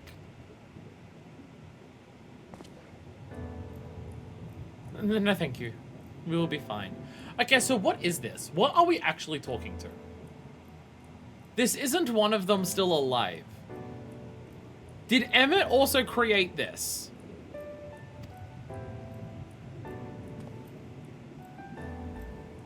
Very well. Take care, little ones.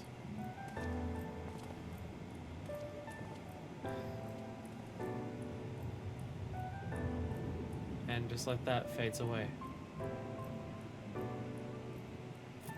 What's all that about?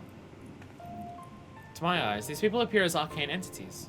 I suspect Emmett Silk wove them from aether, much as he reconstructed the rest of the city.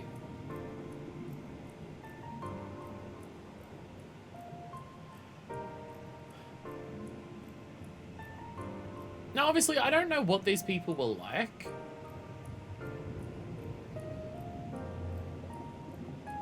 I feel like some people would find this immensely disrespectful. But I don't know enough about the culture of this place to understand whether they would consider this to be honoring them or highly disrespectful. To even recreate someone there? I don't know.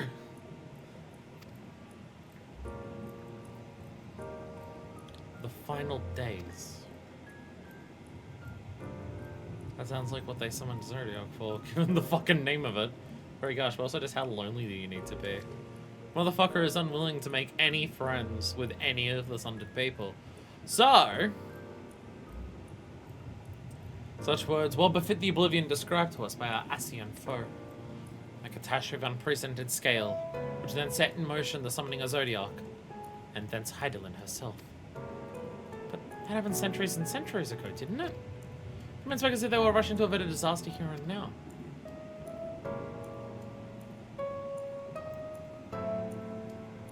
Unless, for these people, the distant past is the here and now. Believe thou has the rights of its master, Alvino. This ethereal Amarot and its residents appear to be phantoms of a different age. And Mitzelkath resurrected a memory, a moment in time from before the star was sundered.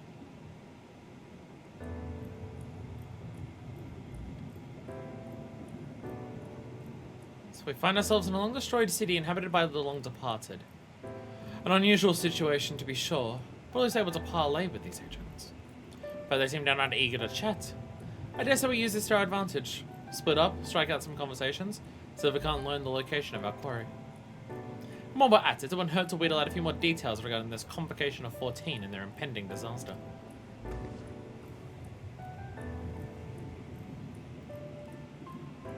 To mingling then. Let's meet back here when our jaws start aching. Yeah, nice.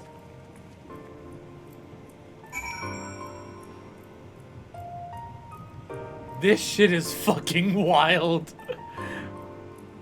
Something was many, many millenniums ago to think at a certain point Emma became too depressed to care about honoring their memories. Then why is he doing all of this? If my man doesn't care about the people who are currently here, if my man doesn't, like, care about honoring the people that have gone, then why the fuck is he doing this?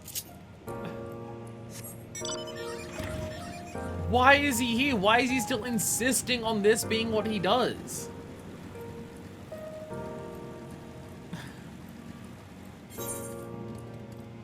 Gotta love how, like, look at the rest of the ocean. Look at the rest of the ocean and how it looks like every other zone in terms of, like, the lines of the rock walls that do it, all the gaps and everything here. And then you get over to Amarot and it's just straight fucking lines everywhere. Just straight vertical lines for all of the buildings. Jesus Christ. What a wild fucking final zone, though. My fucking god. And being so depressed and sad of having lost something that you remake everything you lost in Phantoms. So that it doesn't appear on the map at all until you actually reach the city. Oh, yeah.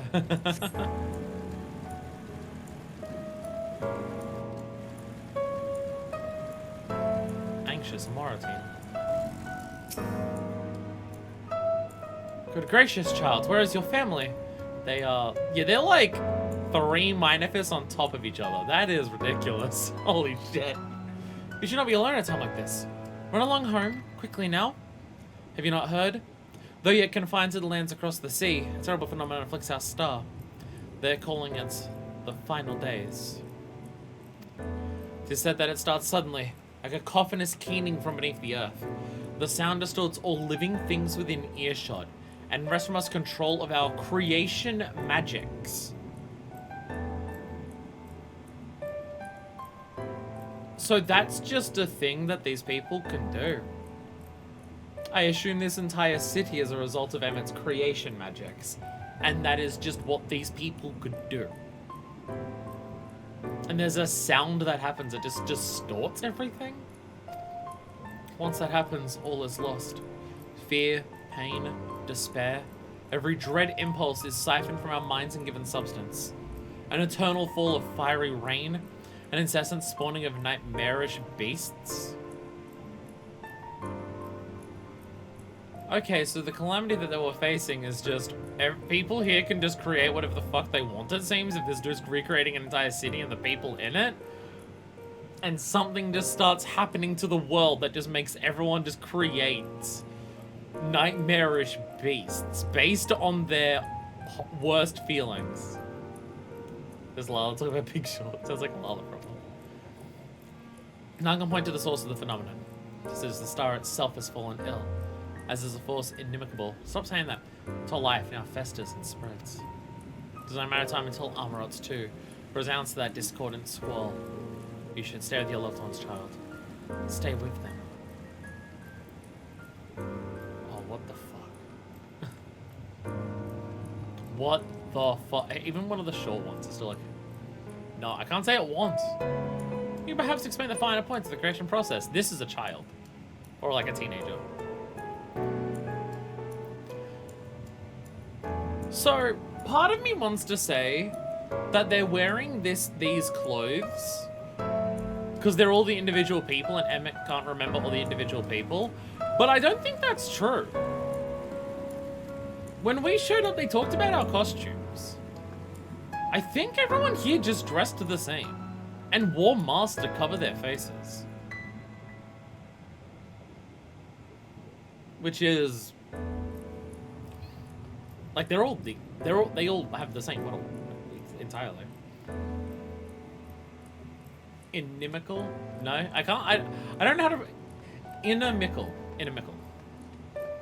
Were they also grey is the question. Yeah, is that just like, was this before color was invented? Look at just slowly riding a bike through armor. There's an Aetherite.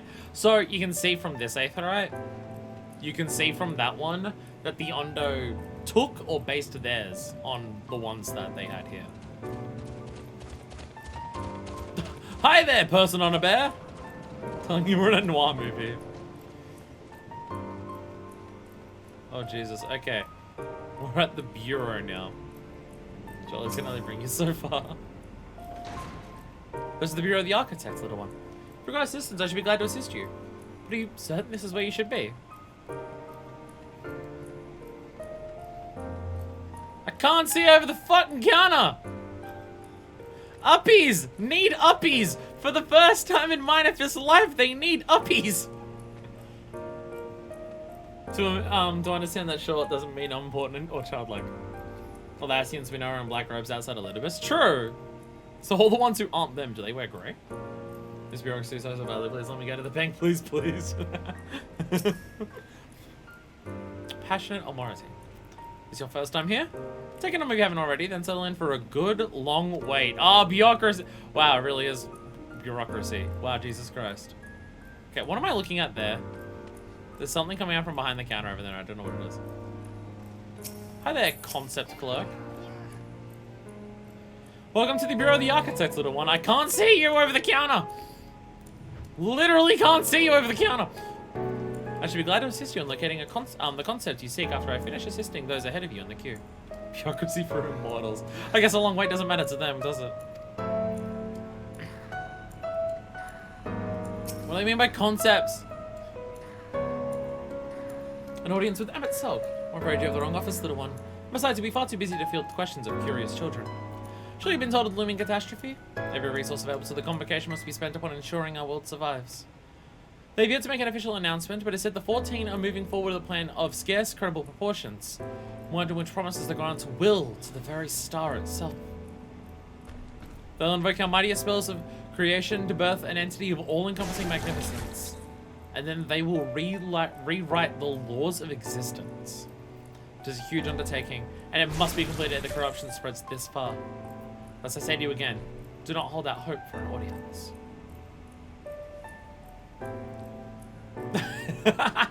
Hey, you can see over the counter. You got uppies. The concept that you need is flu tablets, I think. I think that's the concept you're looking for. What am I looking at over here? Why is there a triangle on this table? It is a triangle. Got it. Okay. I didn't see it on any other tables, and I was very confused what it is. It turns out it is a triangle. Massive fucking doors. The table lamp. Lamp. It's a lamp. It's a triangle. We found the triangle. Amarot. They're just, yes, just straight up Amarot.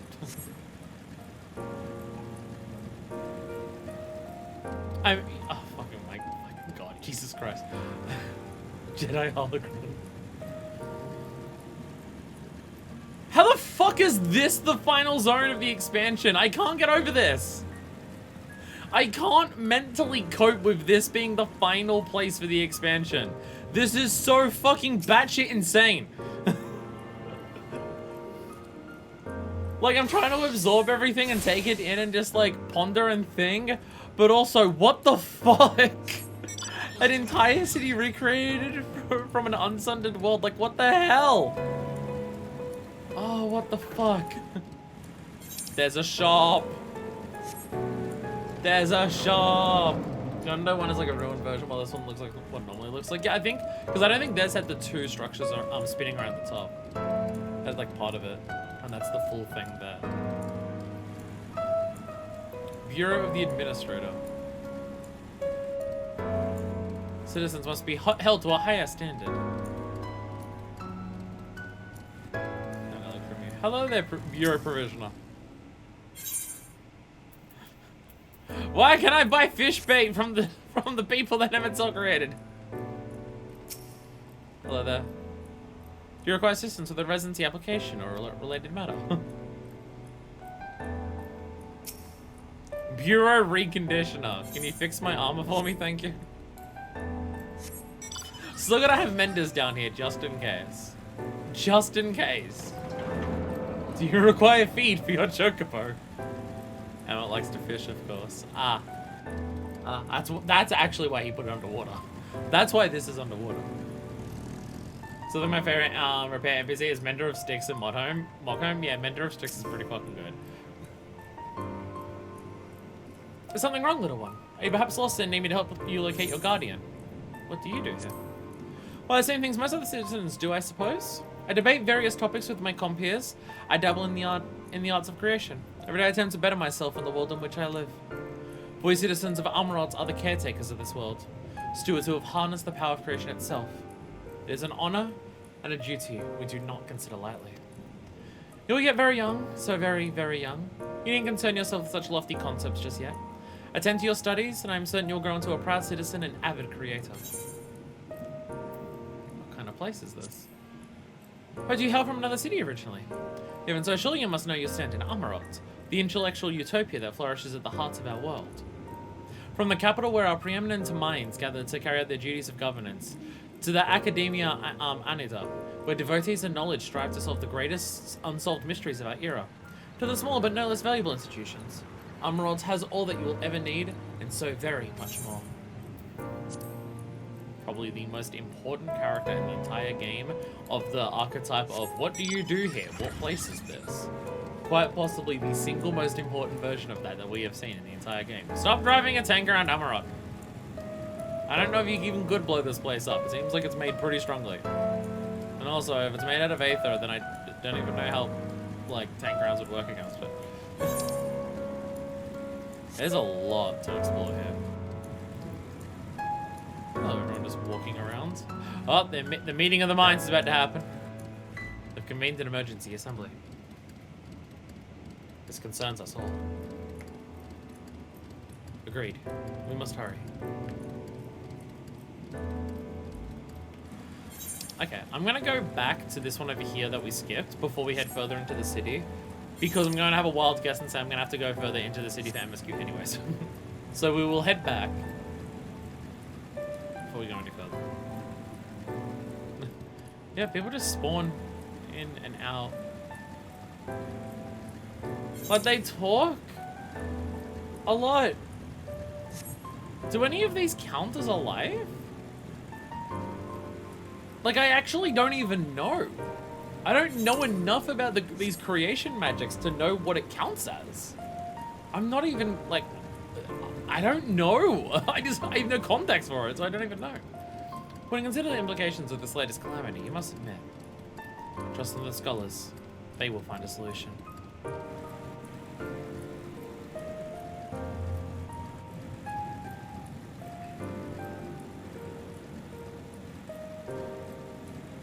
I mean, if this is a faithful recreation, in terms of even how the people talk and stuff like that, you can understand the idea of where he started when he called it, must admit ellipses. Don't know what that means. Don't know what you're trying to say. What was I gonna say? I forgot what I was gonna say. God damn it. God damn it. Fuck. Oh yeah, no, you can understand why Emmett would call it a utopia if this is a faithful recreation and what they do is honest to what they're saying in terms of each day our goal is just to try and make the world better and stuff like that. Loquacious, a moral team. We're gonna be too young to take an interest in the rhetorical arts. Welcome, little one. Welcome. Big chairs. Big chairs. Chairs that we have to fucking jump up to get to the top of. Big fucking chairs. Hello there.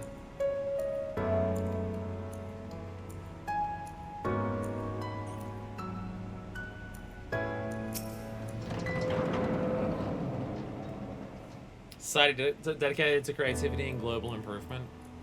And sitting around talking about it a lot all day. And also sitting around and talking about it a lot. It would seem the hall is host of most precocious visitor this day. And what, pray tell, should be the subject of our discussion, young one? Ah, the convocation and their handling of the coming peril. It's only natural that you should have questions. Shall we begin with the members themselves? As all know, the 14 are the wisest, most puissant among us. They are the stewards of order, responsible for decisions which keep this star turning season after season. So the closest thing this thing would have to like a government then. Be it the speaker, Laha Brea, or the emissary, Elidibus, each seat is occupied by an elected sage of surpassing intellect. Well, we've been given a role for Laha Brea. We've known that Elidibus is an emissary, though what that meant in terms of the convocation isn't a thing we even knew before, but we knew it was an emissary. Laha Brea is the speaker. Is that why he would always speak with evil laughs going, ah!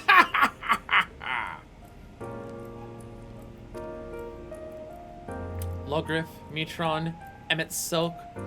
These individual titles have, as a gesture of respect and a matter of tradition, become synonymous with their incumbents. One of those names, wasn't that the person that...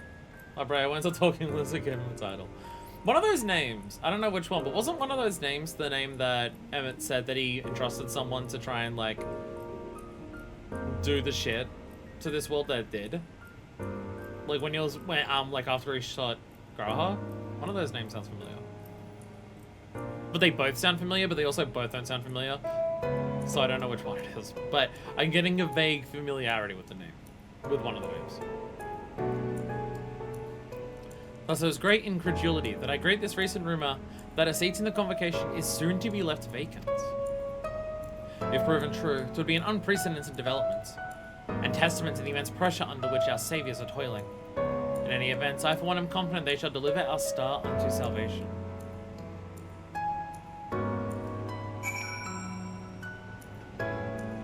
So why was one of the seats vacant? Debate facilitator. How may I help you, little one? Do you wish to peruse the transcripts of great debates? Would you like to reserve a room for discussion? We're here to serve your needs.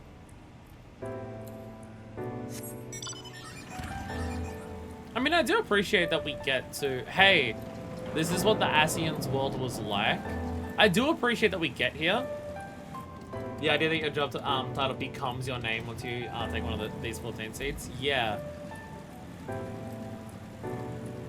Nothing there connected to names or anything. Nothing.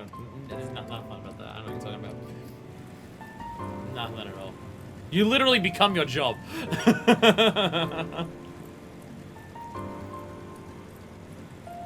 You just become your job. Very, very literally. Did I go on this one over here? Although I don't know if I can, based on the looks of it. Did I try? Or maybe that's like standing on top of the building, which you can fly. Yeah, maybe once you can fly, you can go on top of it.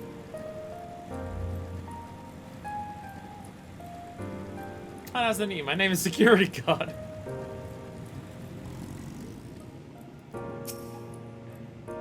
Well, that was an experience. It's not very fun of being treated like a child, but it did make asking questions less suspicious. Like, I can respect the ever-loving fuck out of the idea of The Ascians have been maniacal, laughing villains of darkness since ARR.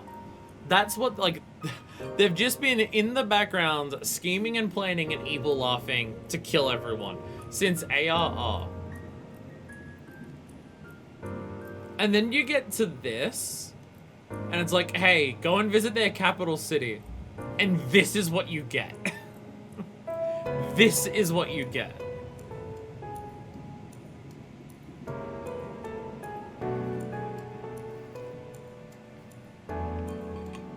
Look.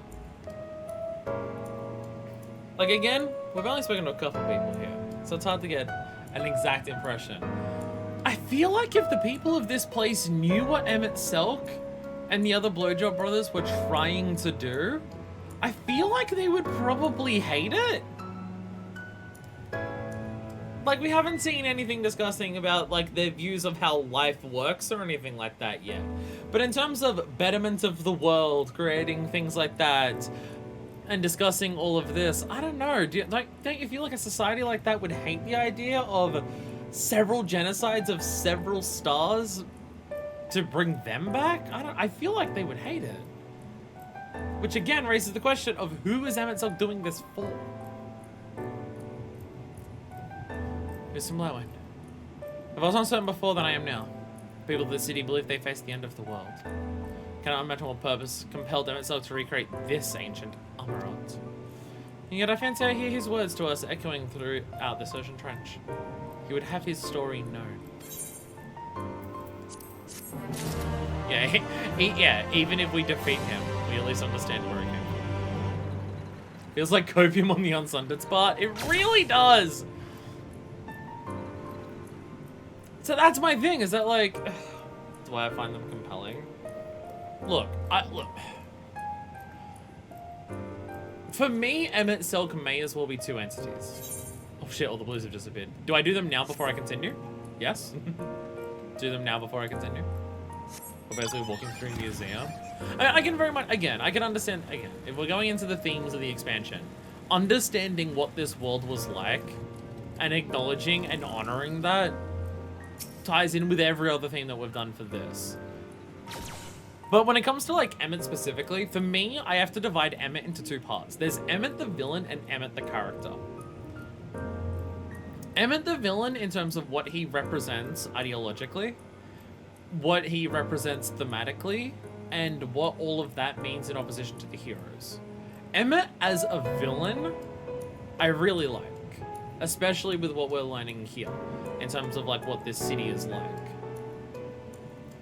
Because then it's also a case of, it really feels like that Emmett is doing all of this for people who would not appreciate that he was doing this. Emmett as a character, I don't like. Emmett as a character in terms of personal, internal characterization, arcs, how he is in cutscenes. As a character, I straight up dislike him. He's one of my least liked parts of 14 as a whole. Emmett as a villain, I think works well. To me, like, my opinions on the different things that he is are so vastly different to each other that I kind of just have to split it into two sections. Wow, these ones have pictures. Community cohesion. The patronizing Amoritine is struggling to conceal their disapproval of your attire. I must say, little one, those garments you're wearing, they're your own original concepts, I take it? Clearly they must be, given their rather singular flamboyance. I'd never dream of stifling a fledgling creator's creativity, but to parade about your cultivated individuality is hardly praiseworthy. A Amoritine of character shares the creations of the community. They do not hoard them for their use alone. To delight in disparity is a mark of the morally deficient. Okay, so this is where the fucked up shit under the surface comes in. I mean, I get the idea. I get the idea of doing stuff for the individual in spite of doing stuff for the community goes against the idea of utopia. But the idea that expressing yourself is bad, I have my first red flag placed for Amarot. My first red flag has been raised for this place.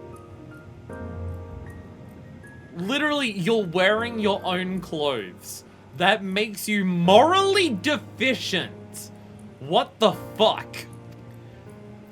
Disparity engenders feelings of want and resentment, which degrade the bonds of fellowship. Thus do we encourage creators to share and share alike, else we risk kindling the embers of covetousness and violence that ever smolder in the hearts of all.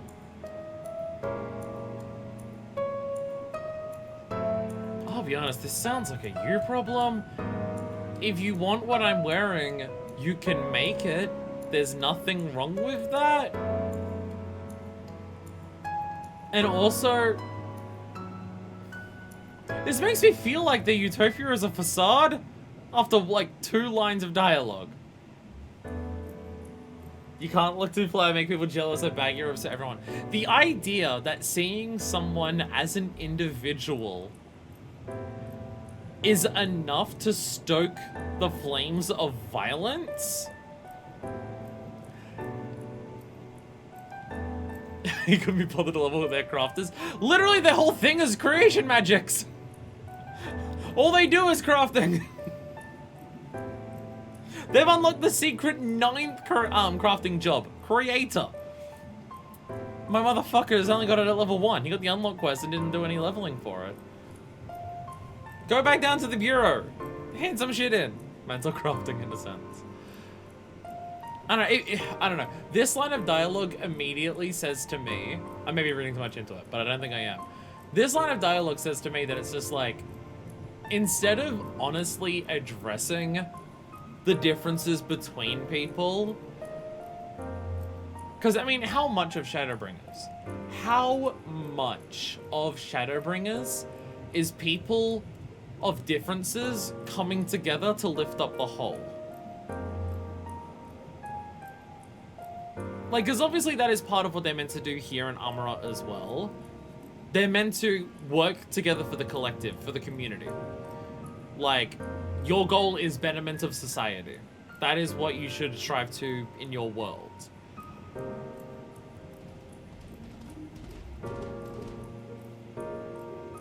But there's a specific contrast between how the Amarots go about it and how the people of the First go about it. Because the whole thing with the Talus is, yeah, it's all people coming together for the betterment of the world, the same that the people of Amarot are doing. But it very explicitly only works with the Talus because of the different skills, because of the different cultures that all the people across Norvrant have developed. There are people who are good at the mining to get the rocks. There are people who are good at doing the building to construct all of it. There are people who are good at the creation magics, at just the like channeling magics to be able to like power up the thing. You've got the fairies who are able to come in to defend it as it flies by. You've got the people who are doing the design work for it. It's because of those differences that they're able to come together in that way. So it's really interesting. To see Amarot go about the idea of enhancing their society by specifically removing differences. The whole idea of what Emmett Silk said in terms of, look at all of you as like broken people who aren't whole anymore, and look at the differences between you all, and look at all the violence and everything that causes. Very, very easy to understand where he gets that concept from. The culture that he comes from literally doesn't like differences between people. But I'm saying hide your talents, but rather that your clothes are creating a rift between you and others. Again, it's kind of like a very wild difference that again, two different groups of people where one group of people is enhancing the lives of everyone around them because of their differences, and the other one is trying to do it by trying to remove those differences. Society with a wildly different set of values. Yeah, like it's just, yeah. Like they want to improve the world, but the way they want to go about it is just so different to how we go about it and stuff like that.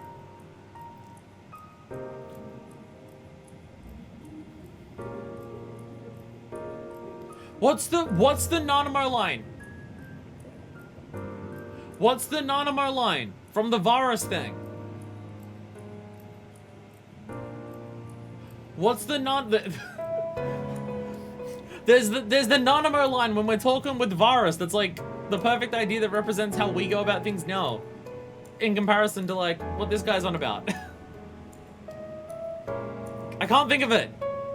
About mankind succumbing to anger and avarice and shit like that. It's basically that. Because it's like part of Varus's whole thing too. Varus is just like, man is bad because man is split apart. While it is true that man succumbs all too often to anger and avarice, he may yet overcome his basic instincts through the forming of bonds with others. There we go. There we go. I mean, in of itself, that doesn't say anything about differences between people and stuff like that, but she's saying it in direct contrast to Varus, who is literally saying it's because of the differences between people that all the bad stuff happens. Therefore, I must implore you, little one, to cast aside your original trappings and don the communal robes, that you might acquit yourself as an equal among others, among many. Knowing so, you'll be afforded greater respect and autonomy. Were it not this to be a simple affair, I recall seeing a gentle soul outside the Hall of Rhetoric, carrying robes suited perfectly for one of your diminutive stature. I shall be glad to share their wealth with you. But do hurry, little one. The eyes of the collective are ever watching and weighing your worth. Let's carry on those garments a moment longer, little one. A gentle soul I spoke of, when I saw the Hall of Rhetoric. I'm afraid they still have robes that should fit your tiny form. Okay, I'm getting even more hints that the idea of this utopia is more of a facade than anything. Like, it's not just a case of, oh, you wearing different clothes might make people upset. It's also, hey, the people around you are literally always judging you. And if you step out of line, they will judge you immensely. God, where do they live? Where I am? If I was born with the name patronizing. No. Being patronizing was his job, so his name became his job. Oh, aren't we looking rather smart this day? What can I do for you, little one?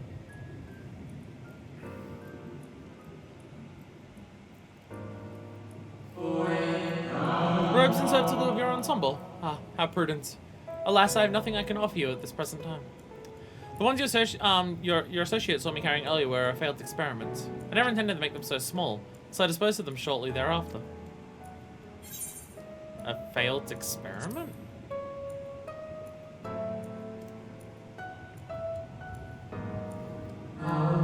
By everyone's expression, I gather you find it odd that your elders can fail in so simple an application of creation magics. It is more common than you may realize, little one. In this instance, a gaggle of children was passing by as I held the image of the robes in my mind's eye. Simply by becoming aware of their presence was the form influenced and the final product changed. All things considered, it could have been worse. Just the other day I was attempting to conceive a white-haired lion, when all of a sudden this exquisite eagle alighted on the nearby railing, giving me quite the shock, and dramatically altering my initial concept. Yes, indeed. It was a most unexpected development, but an altogether unwelcome one. Great strides are often born from unexpected impetuses. But even inspiration has its limits. For all the wonders we have wrought, I do wonder if there will come a time when we fully explored the potential of our powers. When there is surely nothing left unmade, and only iteration and imitation and stagnation remain. But such esoteric matters need not concern you, little one. For now, I'd encourage you to embrace your creativity, and work your magics without fear of failure. Nevertheless, it would still be in your best interest to don the appropriate robes to avoid excess scrutiny. Why don't you go to the Bureau of Architects and request the appropriate concept, so you can fashion one yourself?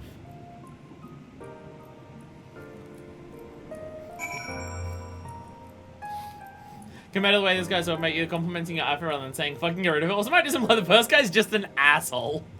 Yeah. Yeah, first guy seems like an asshole. I accidentally a griffin. Whoops, I made a griffin. Shit. Might be.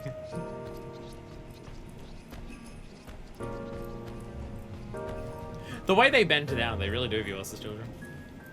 You may as well fashion the robes you seek yourself. Maybe the architects will want the clothes to request the concept. What we got next to this one? Wait. Okay, now I have to ask a question.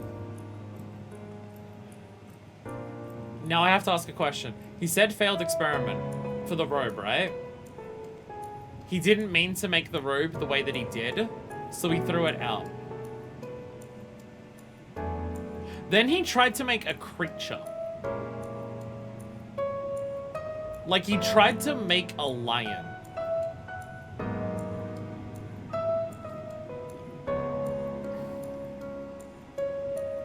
Interesting that creation magic is powerful enough to create things from nothing, but at the same time influenced by even the slightest distractions. Requires the entirety of your mind to do it. Which is easy why you can see this whole final days thing that they've been talking about in terms of it just manifests like fear and despair in your brain. Why that would be a problem for people who create things based on what their brain thinks might be a problem. Might be a fucking problem. But if the, like, obviously it's a robe, so it's not the same thing. But you referred to the robe as a failed experiment, and then immediately, while talking about failed experiments, started talking about a lion and made a griffin. Like, obviously we have griffins, but like, if you make an animal in this world, but you fuck it up, what happens to the animal if you don't want to, like, keep it? Which, once again, implies even further questions that I had about, are creation magics living beings when you make them? Are they living creatures? If you're trying to make a lion, are you making, like, a living, breathing lion? Or are you making, like, what is essentially, like, a familiar? And depending on that answer, what has Emmett actually created here with these people? What has he actually created here? Debate and discourse. The loquacious Amora team wishes to engage you in a battle of wits. Greetings, little one. Come to debate? As so young an age, how wonderful. Shall I retire to the benches and settle on a topic? Oh, my apologies for jumping to conclusions. My friends are not quite as fond of the Hall of Rhetoric as I am, so I have a habit of chatting up any potential conversation partners. So if you're not here to debate, I assume you're here to learn about the mysterious and esoteric going on here. It would be my pleasure to act as your tutor in these matters, if you'll indulge me. Then the robes would be living creatures. Well, it's more so... He also said about lion creation was just a mistake, but unpleasant, just unexpected, yeah. Well, it's like, obviously you can make something that isn't alive.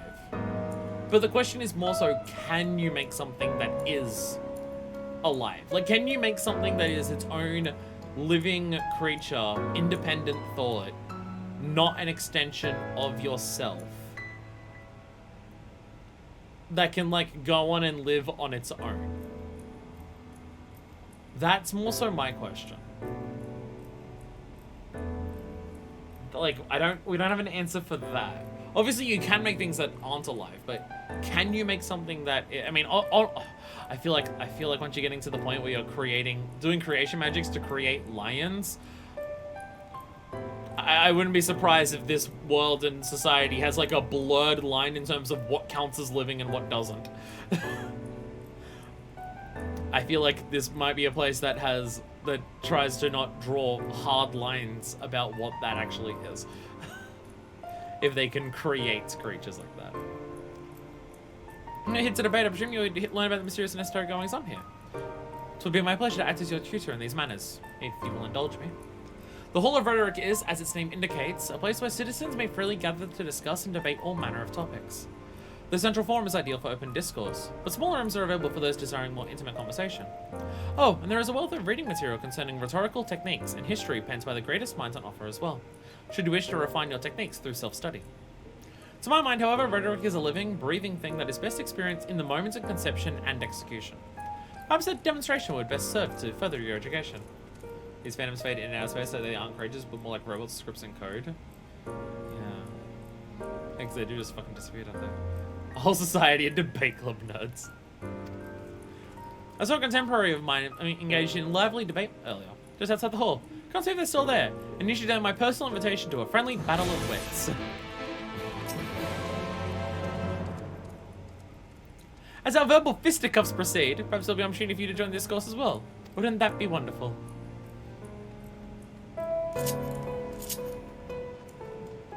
Okay, okay. Further exuding on my point that I made earlier.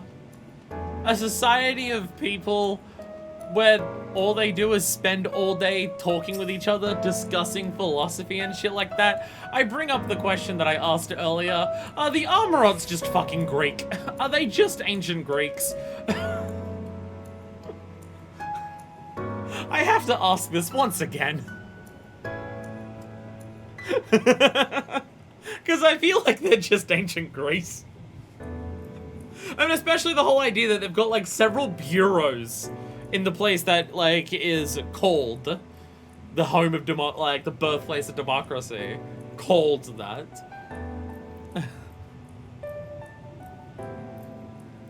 That is precisely my point. That their obsession with this so-called mandate to approve only the most beneficial concepts for wider distribution, never mind the ridiculous subjectivity of their criteria, has led the Bureau of the Architect astray from its original purpose. Okay, so you can create your own shit, but there is still another bureau that has to, like, approve of it? Spawns will have some words about that idea. As well, that's what I mean. The place that is called the birthplace of democracy. I am absolutely by no means trying to encourage the fairly blatant lie that the first enlightened place on the planet that actually, like, gave people rights was ancient Greeks, because that's what the ancient Greeks wrote about themselves.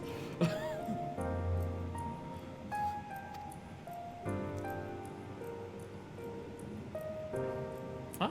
Hey, you be someone with me, child. Regardless, I'm in the middle of a heated discussion with my partner. Come back later. Can I listen in? No. My position has nothing to do with the intrinsic value of unique identity and whether or not it is retained. Rather, I posit that the reproductions of a given concept are inherently imperfect, and thus they are themselves unique, albeit in minor but significant degrees. And, most importantly, this variance is not to be condemned, but celebrated. Better that than to strive in vain for an impossible standard that, even if met, would leave us lesser for a lack of diversity. I like the firebrand! I like the firebrand. Okay. Okay, so the thing that I was saying before about how the place works, okay.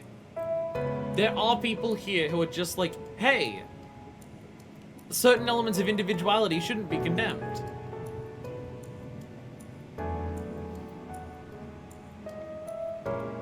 As Athens are so sure about the civilizing nature. Again, it's what they fucking wrote in their own book, so we shouldn't take it as their face value. So, because I mean, like, because this is a thing that I see people discussing now in terms of our world. There is a hell of a lot to be said about how a lot of problems that face... I won't speak any further beyond that because I don't know of it, because I don't live in those. But in Western white countries, there is a lot to be said about how damaging the individualistic nature is. That there is a lot of overemphasizing individuality to such an absurd degree that it makes people not want to care about others or actively harm others for their own personal benefit.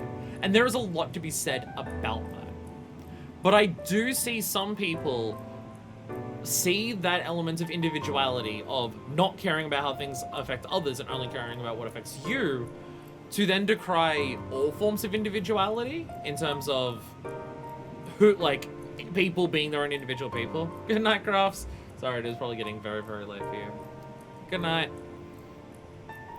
Like, I genuinely do see people who are, like, heavily proclaim themselves to be, like, leftists and stuff like that, to turn around and say, individuality is bad when it makes people not care about other people in their community. So therefore, all individuality is bad. And look, just go play The World Ends With You. If you want my opinion on what I think, like, the balance between individuality and communalism in terms of, like, is, I think a perfect example is The World Ends With You. Part of the whole point of The World Ends With You is that the people that you care about are the things that are important in life. Caring about the people close to you, caring about the community that you're in, caring about the world around you is important. It is the important aspect of life. It is what matters. And all of that is so much better when all different people come together to celebrate those differences, to celebrate the ways that we are similar, to celebrate the ways that we are unique, and everything like that. That's part of the whole point of The What Ends With You, which is why, if I played The What Ends With You when I was a teenager, it would have defined my personality, and everything for quite a while. I mean, hell, even now, like, the profile picture that I have on all of the things that I do for this, commission art that I got of me in the What Ends With You art style. And basically that's what the Immortine Firebrand is on about. That's basically what the Immortine Firebrand is on about here. I mean, the person who was making the clothes was worried about people becoming stagnant if they explore all ideas. Because, like, imitation and stuff like that aren't interesting if it's not, like, if something iterates or imitates things that are around that were made before, then they're no longer interesting. Whereas this idea of self-expression is that, hey, the various things that you would imitate and iterate on, how you do that is your own personal output, and it does create something, which just applies to creativity in general. Your Mortines appear to be engrossed in their debates, utterly deaf to you and your pleas for attention. Keep yelling at them.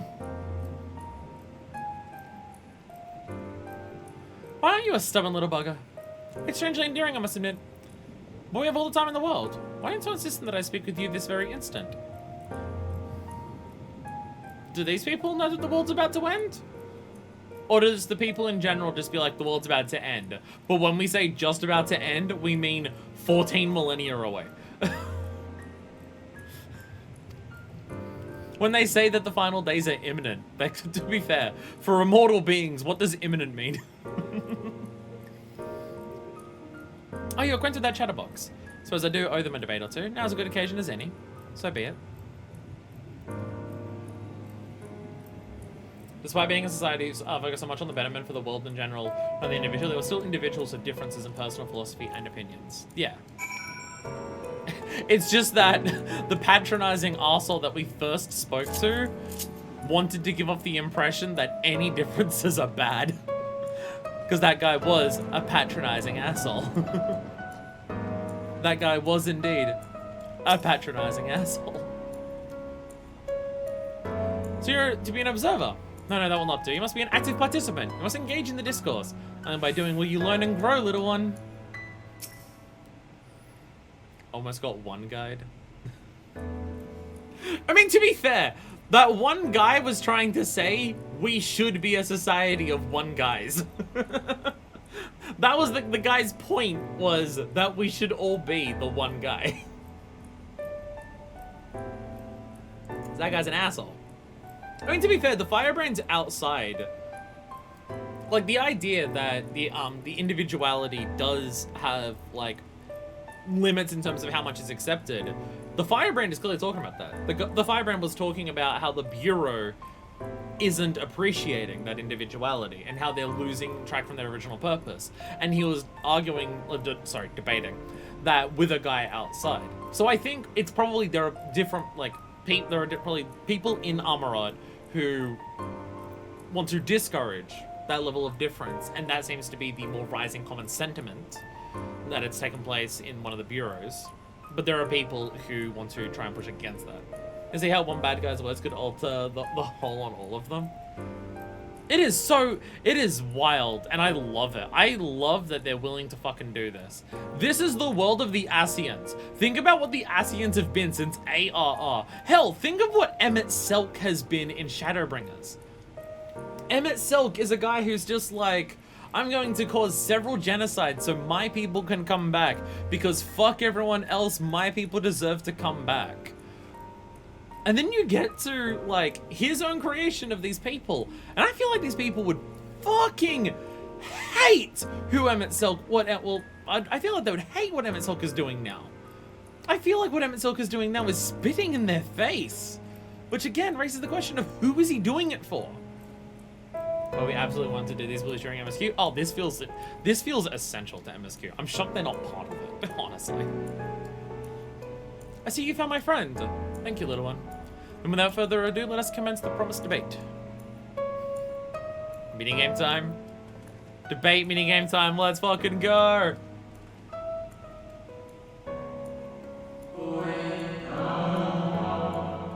As to the matter of what subjects we shall debate today, or oppose the recent calamity which has befallen our friends across the pond. What say you? Doing it for Zodiac. I guess he's tempted to. The singular point of contention is, of course, whether or not Amarot should intervene on their behalf. I believe we should. The scale of the disaster which threatens that distant metropolis is of a scale heretofore unseen, and so equally considerable resources must be committed to counteracting its effects. I disagree. The scale concerns me less than the nature of the proposition itself. Who are we to unilaterally intervene in the affairs of those half a world away? Are we to be the saviors of one and all? Such arrogance may well lead to our own downfall.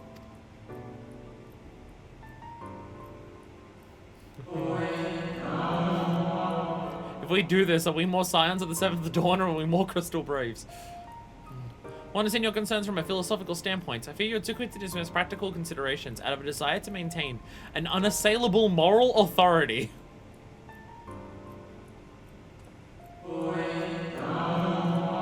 Let us, you and I, hold here for the present and offer the floor to our young students.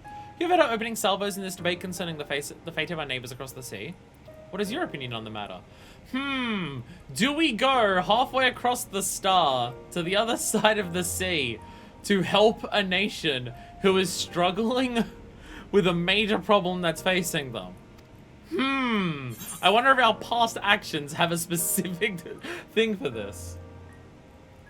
So another part of one might conceivably say is not wisdom, it is indolent. Oh, that's one. I don't even need to read the other option because that's 1000% what Minifest would say. 1000%, this is what Minifest says. To ignore the plight of those one might conceivably save is not wisdom, it is indolence.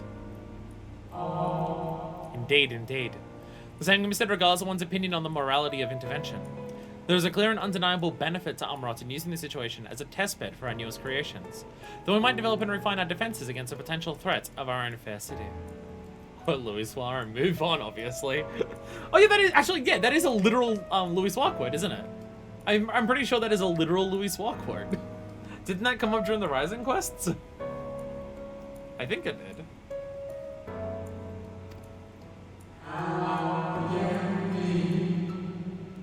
Or was it from one of the Lodestone stories?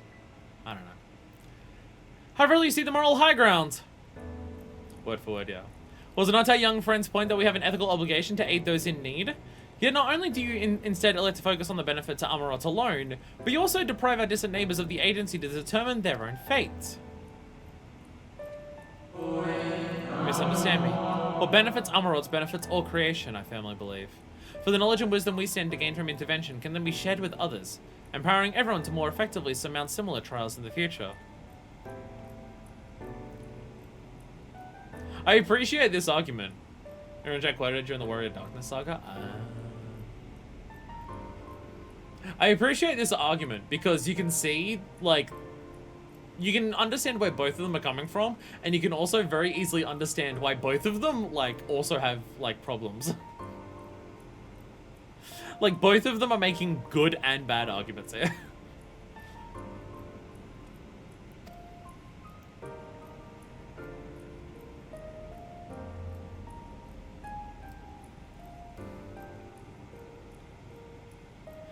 Okay, so here's the important question. Here's the important question. Will they spend all day arguing about this? Will they spend the entire day arguing about this and neglect action because they're discussing it? That's the real question at the end of all of this. How much is Amarot a place of talk and taking way too long to get to be a place of action? Both have good, but also bad points. It's like they're debating. I must say, it has been far too long since I engaged in such a refreshing exchange of ideas.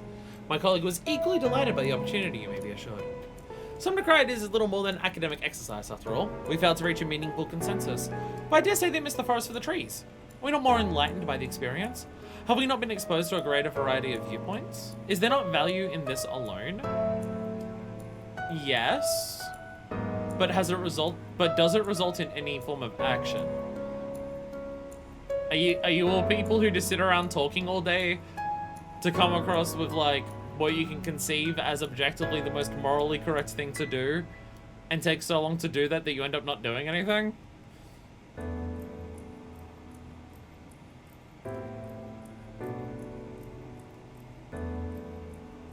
I'm already getting vibes of what like Louis Suarez and the twins have told us about Charlian. From what like Louis Suarez and Minfilia and Moonbreeder and the twins have told us about Charlian, I'm getting Charlian vibes. It's a debate, not a committee. I truly believe we are blessed to be a part of society that exalts the free exchange of ideas and encourages active participation in the public discourse. Again, I'm not asking these questions in a judging way. I'm asking these questions in a I'm genuinely curious. Like, trying to give us the breadth of this entire civilization by a few people to talk to is going to raise questions of how does this translate to the rest of the society, which we are specifically not getting to see. Because this isn't the actual society. This is a recreation of it. But this is about action they'd be doing more about the discussion. The discussion seems to just be, yeah, a philosophical exercise. Question if these two even have any ability to enact any change, if they just see a debate because that is what they have the power to do.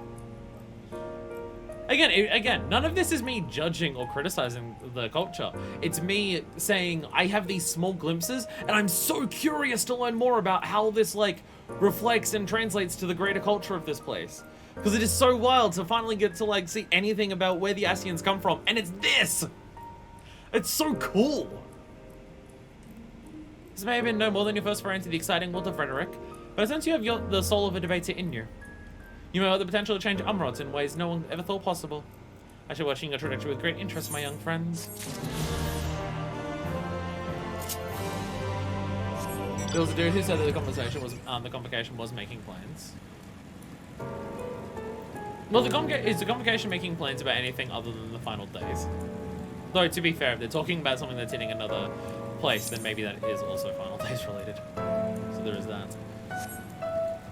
Anyway, first blue quest done. I hope everyone was ready for the 3-hour detour that these blues were going to inevitably become because they involve philosophy. So I was going to rant about them a lot.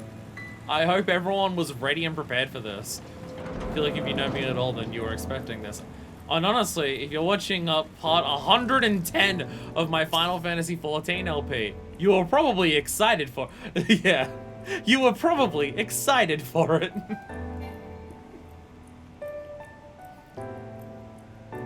Welcome to the Bureau of the Architect, little one. Are you here to request a concept for personal use?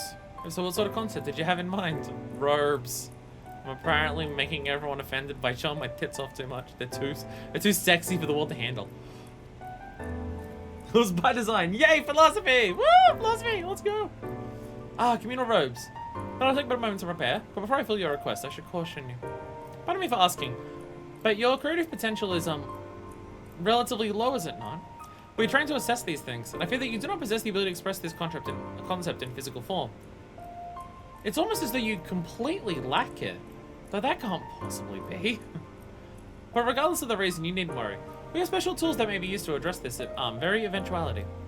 I'll furnish you with an etheric rope you can use to restrain one of the misbegotten cubuses that congregate in the plaza north of the Academia Anida.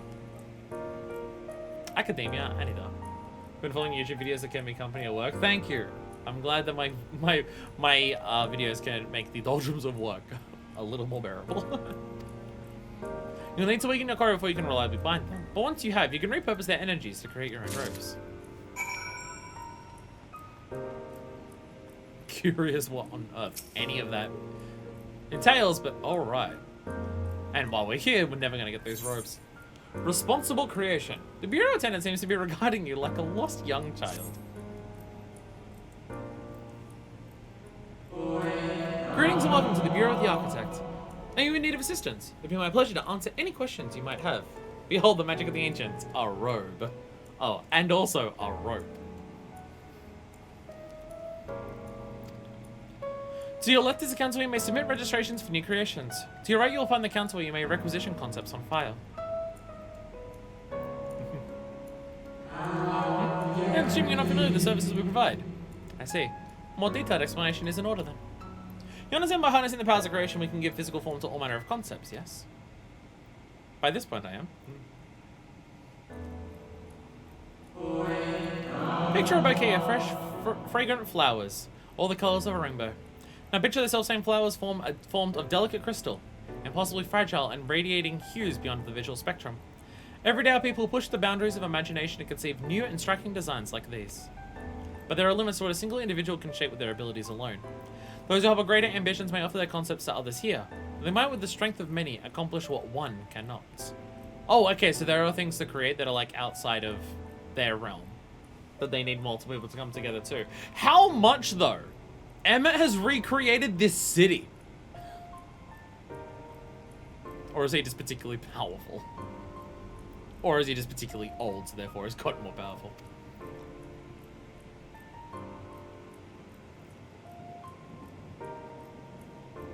See, here's the real question. Here's the real question in terms of age. They're immortal. Kids are still born. Will the population just forever flourish? Or is there some form of death that does affect them? Natural disaster or otherwise. Not all concepts are approved for, or is it just they live so long that it's hard to judge it by, like, any time measurement? Could be that. Like, they will one day eventually die of old age, but it takes so long to get there that they're effectively immortal. I think it's less about ability and more about actual ideas. If one person have ideas for their own design, they can offer to bureaus so that they can take their concept and add their own ideas to it. Fair. Not all concepts are approved for wide distribution, of course. Dangerous, subversive creations pose a risk to everyone, and so it is only after good evaluation, after a concept is judged to further the greater good, that we permit it to be shared with the community.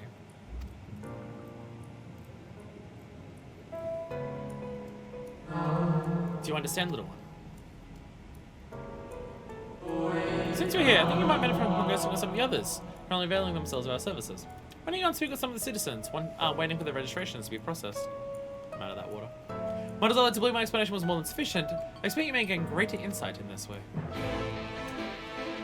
I mean, there's one thing I appreciate about all except for the asshole one.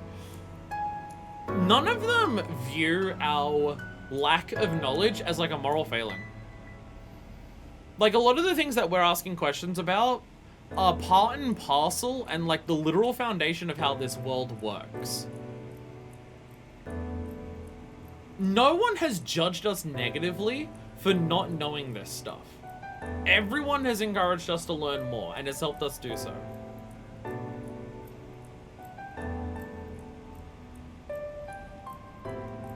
No one has told us to piss off. It's more like people grow together in concept together, like a story group, helping them write out their original story idea. Yeah, I'm bad at reading comprehension. I missed that part. Whoops. Hi there, kindly Martin.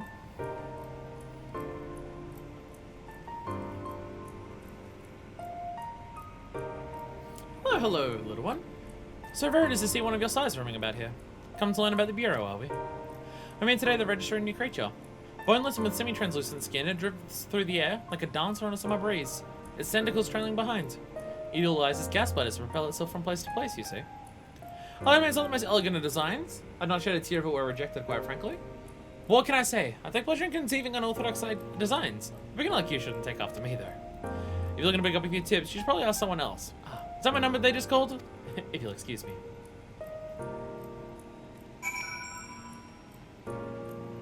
Again, if they make something and it's rejected, is it just killed?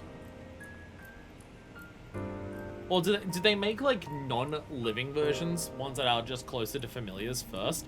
And then if it's approved, can they then make living ones? Because I'm assuming part of this idea is the whole thing of creation magics is probably how we get a lot of the different stuff that we find in our world as is. They already mentioned that they made the griffin. Like, you know how a lot of stuff, like, there's been a number of things we've come across that have been the result of Allagan chimeras, including literally the entirety of the Exile. I think the idea is that anything that isn't an Allagan chimera came from here. Every other creature of the world started from here. You tried to still speaking with the attendant earlier? I thought so. So young and already so eager to learn about concepts and creations. My curiosity will serve you well, little one. I've been credited with a few popular concepts, I'm proud to say. Hoping that my latest will be equally well received. Autonomous figures. Minions. I say my latest, but really it's product of many other efforts and individual insights. Such is the case for every masterwork, I reckon. Say, okay, yeah, they're freely admitting here that... So there's a guy who's, like, freely admitting that other people's efforts and insights come together to create the bigger thing. Like, all the individual aspects of the other people coming together to create it, and that's, like, a good thing. Autonomy notwithstanding, this creatures know no fear. They're wholly devoid of emotion, will without hesitation or resistance engage in any dangerous activity, even if death is assured. There's a beauty in that, I think. I hope the officials do so as well. I tell you, there's nothing more nerve-wracking and thrilling than the waiting period before you receive the results. I love it and hate it in equal measure. Anyways, that's all I've got to say about it. Still keen to learn more. Why not pass that worry word over yonder? Come to think of it, I think that particular creation was designed to appeal to children. I need to know whether they're alive or not. Or whether they can make them alive or not. Or are all of them basically just familiars? I need to know whether they're alive. Can they create living creatures? This is the main thing I need to know. Can they create something with a soul? Souls are like an explicit, tangible thing in this world. You there? Or can they create something and then give it a soul? I need to know. An aspiring creator come to learn about the Bureau and its inner workings, I trust. That's all well and good, but since you're here, perhaps you can help me with a little something. I've been finding concept of mine for some time now. Adorable little creatures designed to be the perfect plaything for any young citizen. Minions. But I'm still terribly unsure if it's ready to be submitted for approval. But I was hoping you might be the first to put it through its paces and tell me what you think. Here's opinion. I have no flattery from you, young lady. This matrix will allow you to summon my creations, but don't use it here. Take it outside first. Don't be afraid to play rough. It's all part of the fun.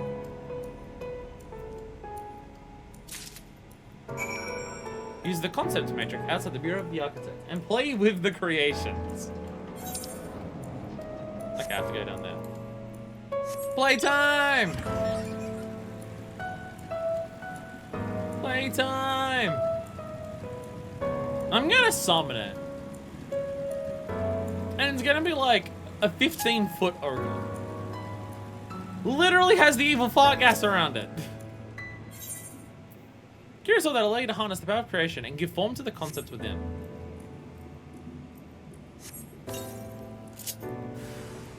They're slimes! Friend, play with friend! Slimes! Oh! Such fun, such fun! Bye-bye! Down I go! Oh no, I got heavied. Oh no. Esena, please. Esena, save me. Save me, Esena. Asuna. There we go. We're fine. We're okay. We're totally chill. There is so much of today that is so far from what I expected the finale of Shadowbringers to be. Like, when we started today, and I was crying because of, like, the Graha flashback and stuff like that, that's what I was expecting today. I was expecting to be sad and miserable and just fucked the entire day. I was not expecting this shit. What the fuck? This is such a wild-ass ending for Shadowbringers. It's so good. Oh my god. I have submission ideas on play. I mean, to be fair, this is Minefist you're talking about. So Minefist would be into that. Would be down for that stuff. Plaything where we just get to beat the shit out of each other? Hell yeah! Sorry. Now that me and Stoll are in an open relationship, I gotta go fight Fuckleys on top of a statue again. How'd you find my lovelies? Were they as delightful and engaging as I hoped? Tell me everything. Spare no details. They inflicted me with heavy, and honestly, that was the worst part. I say, They spelled a nonsensical phrase and attacked you like mad beasts. That is distressing and not at all like what I intended. My sincerest apologies to you, little one. The unpleasant experience. Still, from these experiences do we grow stronger and wiser. Look forward to the day when you will try your hand at creation, too.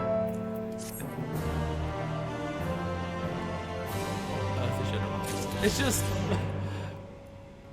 like, I approve of it, and I think from the perspective of the themes, having this be the final area suits the story perfectly. So much of Shadowbringers is learning about the history and the world of the first, and appreciating it, and appreciating the people there, and understanding why you need to like fight for them, and the problems that they face, and everything like that, and how all of, like, pretty much every place it's got its own people who used to be there, and they're no longer there, and everything like that, and what the fuck?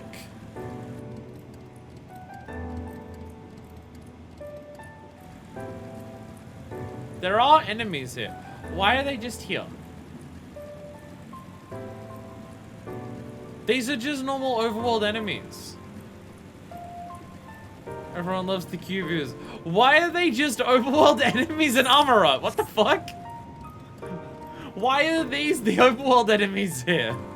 Why are there overworld enemies here? Doesn't your sewer trash come alive? What the fuck?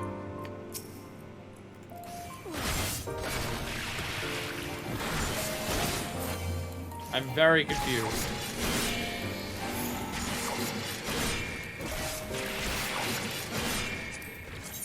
Alright, etheric rope. Curious construction notwithstanding, it's still fundamentally a rope and there are only so many ways one can use a rope.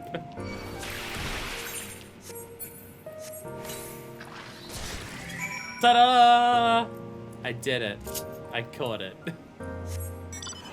Why is there overworld enemies here and why are they just fucking slimy gross things? Like, are they just a part of this world? The guy was talking about like he knew it. Do they just, is this just here all the time? Spare creations of Phantom Ancients. Well, the guy was talking about it like, I'm making a robe out of this specifically as like a specific plan. Did these things exist in the world of Amarat? Like when it was around? Just in of it's like that? What the fuck? Anyway, loud ass phone, Jesus Christ. The thing I was saying, like there's a part of me that's just like, it's kind of wild to have an expansion that's so heavily focused on the first, and then the final zone is entirely about not the first at all. This just happens to be on the first, but it doesn't actually, like, this place has no specific connection to the first other than it survived here because it didn't survive on the source because of that. But thematically, this ties, having this be the final zone ties in with the rest of exploring the first perfectly, because the whole thing is exploring a new world, appreciating the struggles they're going with, appreciating the people that are there, learning from them, and learning about the histories that they've faced and acknowledging and respecting that. And then we have the exact same thing just for the world before all worlds. So it is, thematically speaking, incredibly fitting for this. It's just so wild to go from here's everything about the first and here's everything like that. By the way, ancient Asian homeworld. Like, it's wild as shit and I love it. Welcome back, little one. Did you succeed in binding a Cubus? As one might expect, the creature is rather less than pleased to have been bound and shoved in your pack.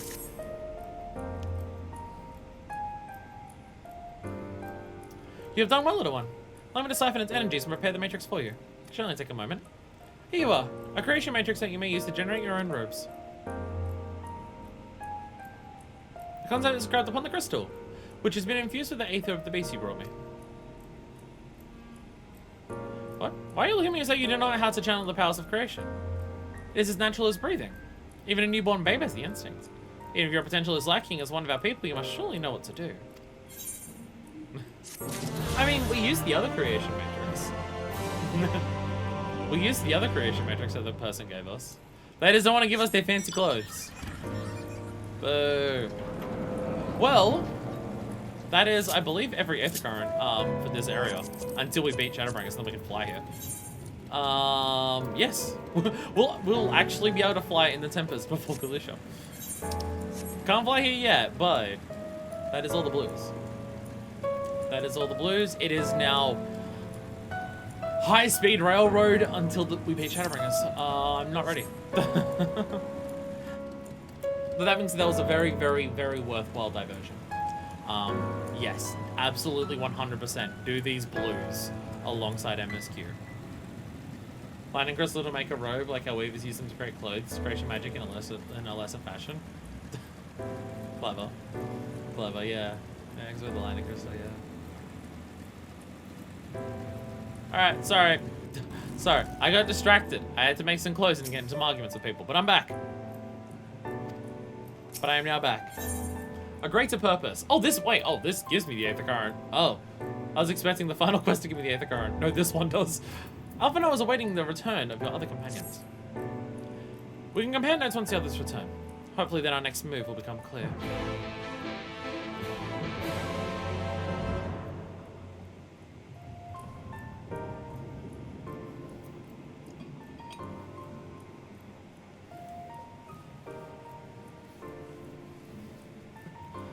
And then I tried to make a robe, but I couldn't.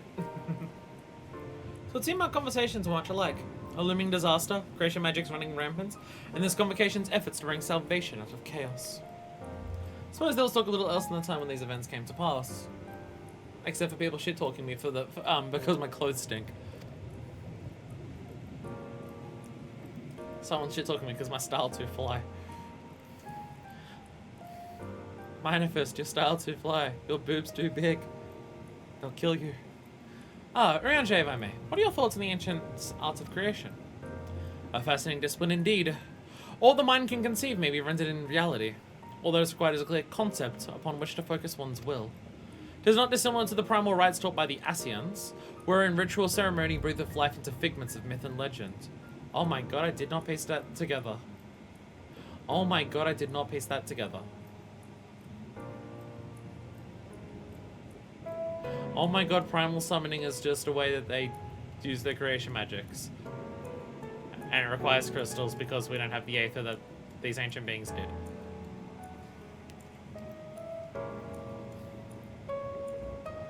But it requires not specifically just thought, but specifically faith. Which is probably why primals exist in the specific way that they do. Because it's not just concept, it is faith specifically. Asians go around teaching tribes how to create their own concepts. Yeah. Yeah, that would be that. So it's an ability that is available to us in some capacity.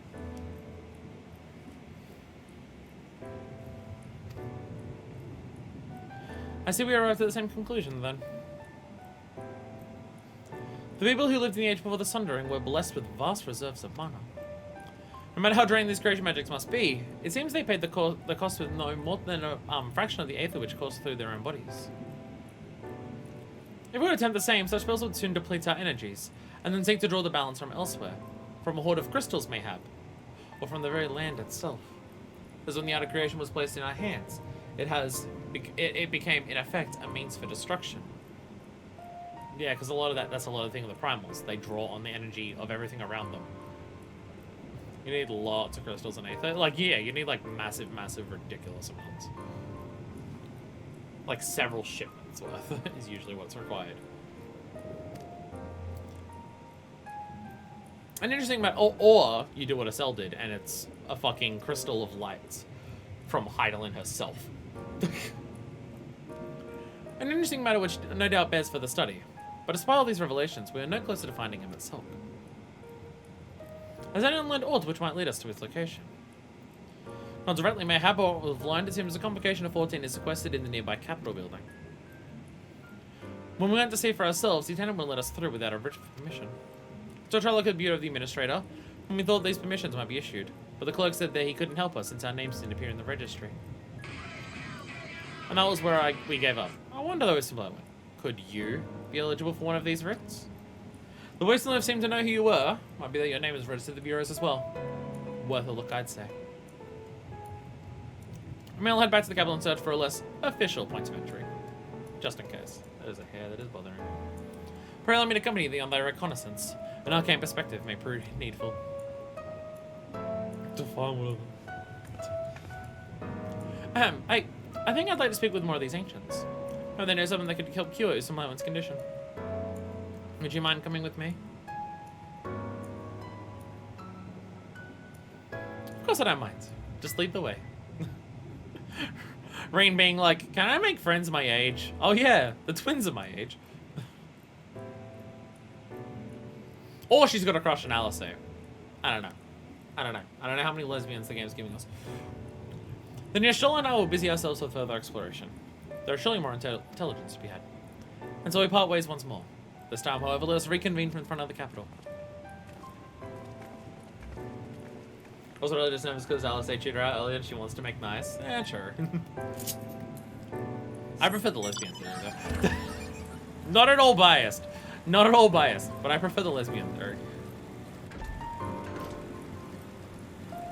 2 bisexual dads raise lesbian daughter. Let's go. 100% canon. 100% canon. Don't even fight me.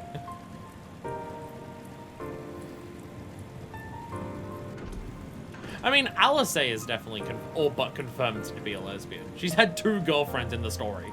One of them is only in a short story, but still. Alice has had 2 girlfriends in the story.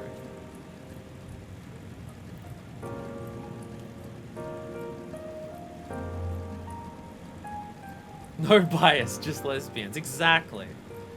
Exactly. One head just keeps blowing in my face. There's like one specific one. I don't know if it's that one. It just like keeps blowing past my eye. If I find which one it is, I'm just gonna tear it out of my fucking sky. There it is. Gotcha! Bitch! Got it. We're fine. Now I hope it was the same one the entire time and I didn't just rip out a head that didn't need to be ripped out.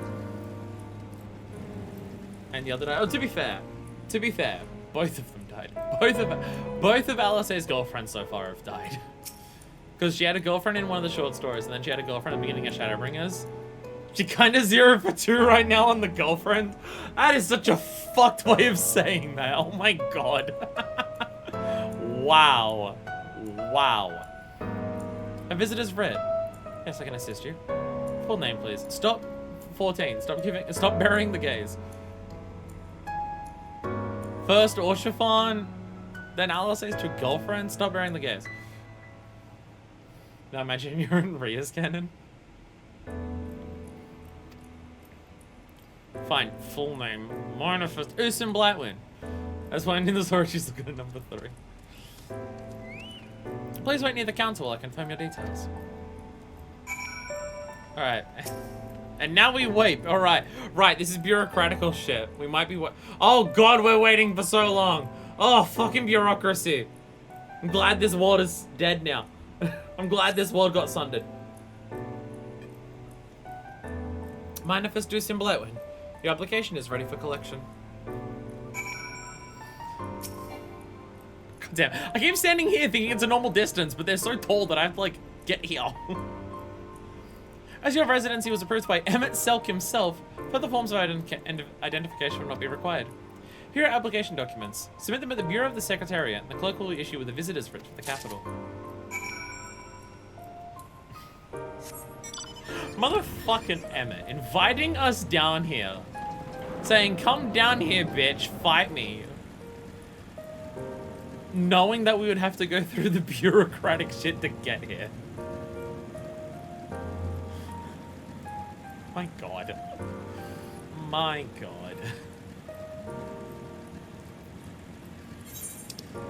Like, again, I mean, other than just personal nostalgia and sadness over losing this world, you can definitely understand that part of this is that Emmett wants us to, like, Emmett is telling us that we Asians are better than the rest of you, so therefore you should agree with me that all of you should die to bring us back. This is him building this world to just be like, see, this is what our world was like. And I'm going to make you look at it before I'll talk to you. Now, how much of that building in there I can go into as well. How much of that is him wanting us to understand what he's like before he tries to convince us that what he's doing is right? And how much of that is, hey, in case I die,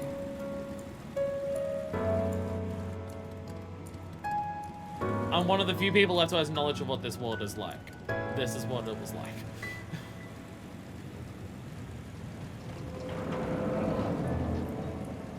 Oh my god, there's so many people here. Oh my god, we're gonna be waiting forever! Oh, we're gonna be waiting for so long. All the chairs, look, almost all the chairs are full. What's up? I see you sitting there. Oh, it's gonna take forever. Sun to this world now. Asium DMV. Really is, isn't it? Next, please. Application documents requesting permission into the capital as a sanctioned visitor. I'm next. Who's in the capital, are we?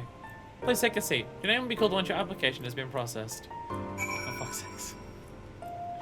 There's so many people waiting! There's so many people waiting! Okay, this is a shorter wait than last time. What the hell? Are we part of Emmett Selk's crew so we get that? Did Emmett Selk give us the fast pass? Oh, fuck yeah. Minor Fist almost big enough. Oh, God. Almost big enough to use this seat properly.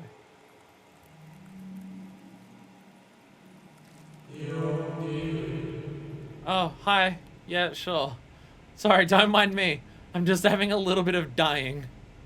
Falls in the main line. Then while waiting, they'll succumb to the light. Oh my god, it was his plan all along.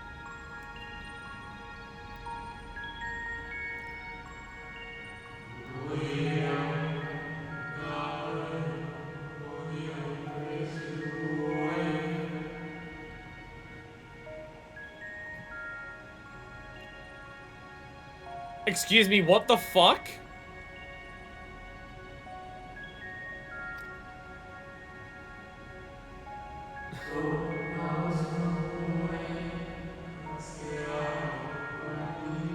None of the others have been self-aware of this fact. What the fuck? Simply a shade. Here and not here. What the fuck? There's also full voice acting for this one.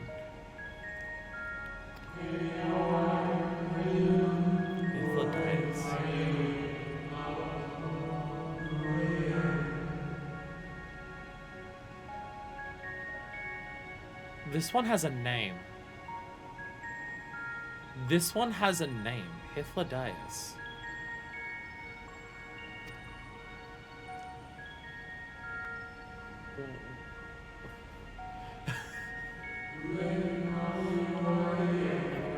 Pale existence. I mean, they did say that before, that, like, being distracted changed how the creation magics worked. Guy was distracted by children, made ropes too small. Guy was distracted by eagles, made lion with eagle wings. So he created you and got distracted?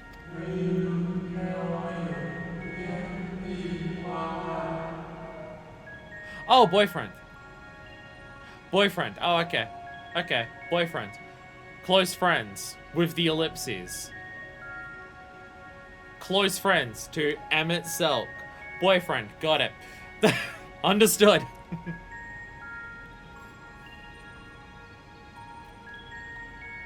So he just had an extra thought about specifically Hythlodaeus. And that made this shade of Hythlodaeus aware. Wow.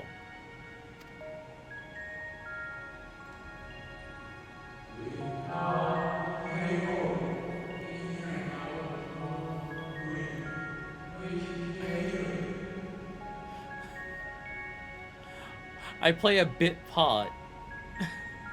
I play a bit part to give life to what he's created. By the way, well-crafted stage. Theater Kid is well and alive in Emmett Selk. Whoops, looking at my boyfriend too long and created an existential crisis. All theater kids to the bone. Shadow like fragile bubbles we are. Oh my god.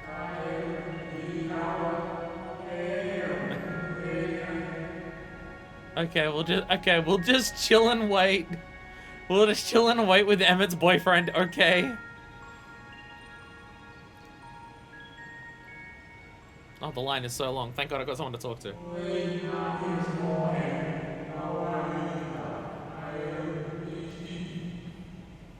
Yeah. Yeah, Final Days. I've heard of it, yes. What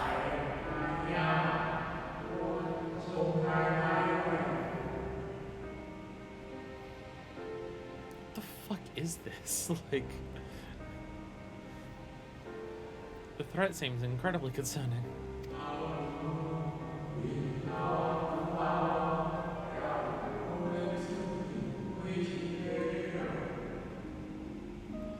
Okay, so them saying that one of them was leaving did happen.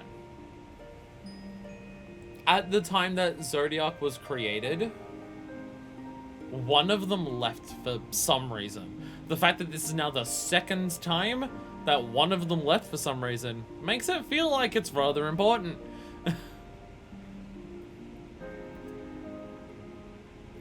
Yeah, they're just like, shit just happened. The laws of reality are just undone. And it causes people to spawn monsters from themselves.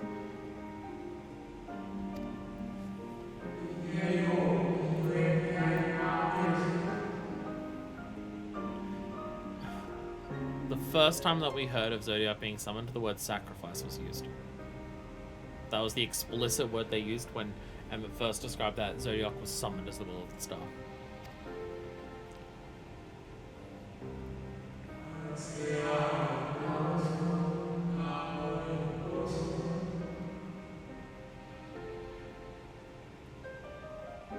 That's immense. That could be qualified as immense, yes. Okay, so when you say sacrifice, half of the people who lived after, like, the things that already started, but half of the fucking population. Yeah, that's immense sacrifice. Holy shit, okay.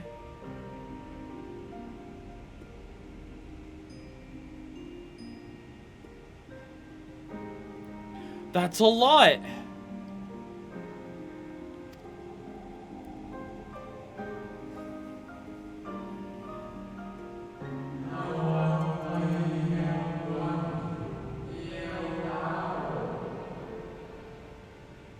And Zodiac was summoned and just stopped the apocalypse. I mean, like, it's already been described that for any of us to try and do creation magics on their level would just drain us, because we just do not have enough aether in of ourselves. Whereas the ancients can summon massive fucking things, or full-ass living creatures, and it is not even a slither. Like, they don't even notice it, really. For how much of themselves, just like how much of their aether they use to do their creation magics. So if, like, the entirety of half of the population, yeah, it's one hell of a fucking primal.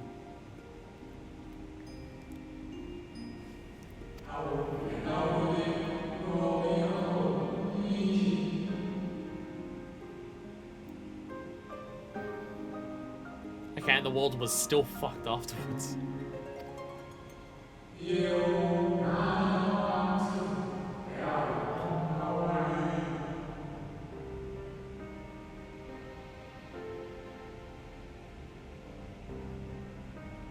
Half again.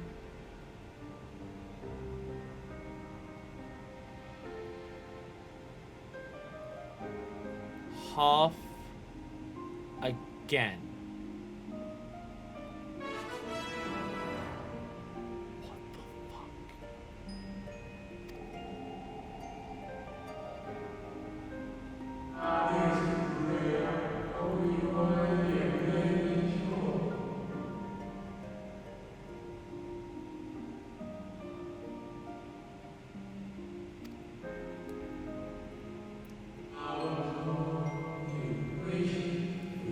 population may not include a total population quota of those that didn't get killed in the final days. Convocation decided thus: we would nurture our world until it was bursting with vitality. Then when the time was right, we would offer some portion of its living energy.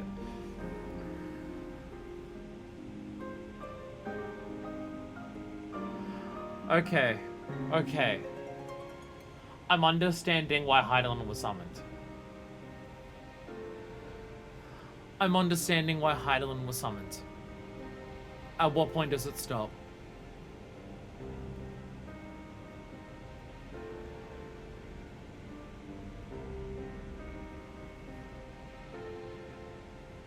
At what point does it stop? Nurture our world until it's bursting with vitality and offer more to Zayden.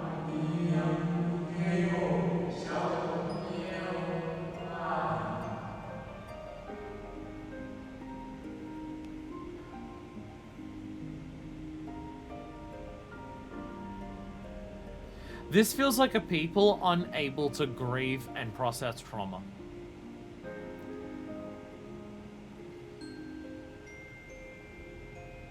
Like, straight up, this feels like people unable to process trauma and unable to process the feeling of grief.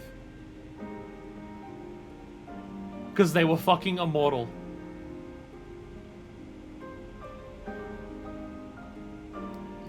So, the whole idea... So, half of the people were sacrificed to stop the calamity. Another half are sacrificed to restore the world to what it was before. So their plan after that was to encourage new life to foster, to then sacrifice that off to bring those people back.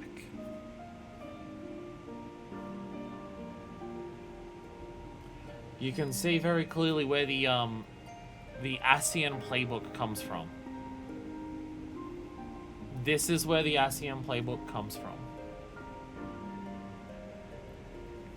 Even before the Sundering. Even before, like, we weren't there. We weren't there. We can't judge whether creating Zodiac was the right thing to do or not.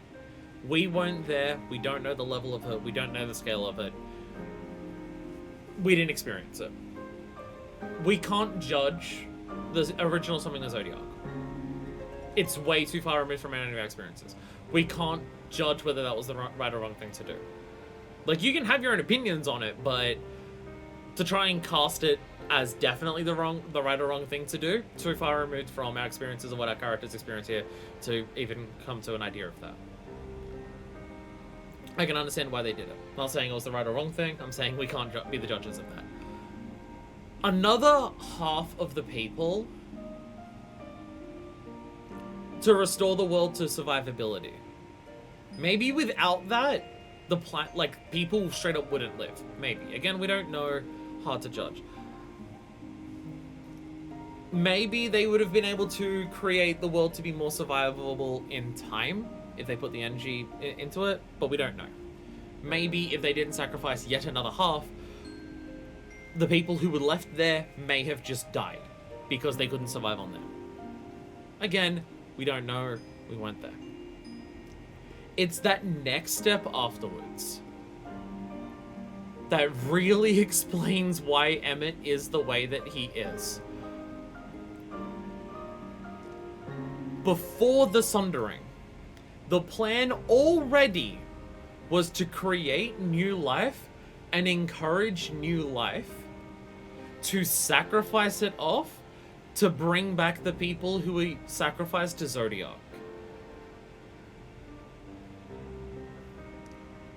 There's no, we've been faced with this tragedy, let those who survived, let those who now exist here be the people who get to carry on with doing it. Like, after all of this tragedy and all of this stuff, the response isn't, okay, those who are left and those who will come next get to carry on. This is a sacrifice we made for them to survive. It stops being that at this point. At this point, it becomes, we are unable to process grief. We are unable to process trauma. We cannot handle the fact that we lost the world that we had.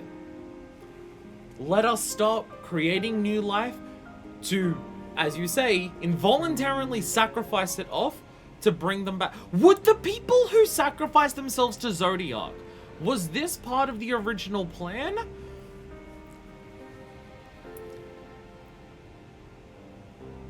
Did the souls that make up Zodiac didn't go into the ethereal sea? Based on the way they're talking, I'm assuming the people, soul and all, are part of Zodiac. If Zodiac is as powerful as he is, then I imagine it wasn't just them giving up the aether in their bodies. I imagine their entire bodies went into it. So the idea is to replace what energy Zodiac has in him with this new life they're fostering to get the old ones out. At this point, like, again, the first two sacrifices are tragedies. I'm not going to even try to get into the idea of, like, whether that was the right or wrong thing to do. Wasn't there. But at this point, it is take away from the people who still live and sacrifice them off to restore the people who were here, who gave that sacrifice originally for the rest of them to live. Even at this point, again, maybe with the way that the Amaretines view life and stuff like that, maybe it was always part of the plan that they would eventually be resurrected. But I don't know, with how much they would have given to Zodiac and how dire it was, I imagine the half of the people who sacrificed themselves gave themselves up so the rest of people could live. They gave themselves willingly, knowing it was their end, to do this so others may live. I feel like they would have to find the idea of sacrificing those who now live to bring them back as a spit in the face to their sacrifice. And this is pre-sundering. This is pre-sundering. So the idea that Emmett has of this is what he wants to do here. He wants to rejoin everything, to rejoin the souls back, and then do the same shit to bring back the people that he specifically knew. So what the Ascians are planning on doing now, they were planning on doing before the Sundering. So any of the stuff that Emmett says about I'm doing this because I don't like what Sundered people are. They are inferior to us, so therefore they're not worthy of existing and they should be sacrificed for us to be restored as immortal beings who had a perfect society. That's a lie. That is not the... Emmett may think those things, and it may drive him even further with what he's doing, and why he's so willing to do genocides to accomplish it. But this was the plan before the Sundering. This was the plan before these fragmented people started existing.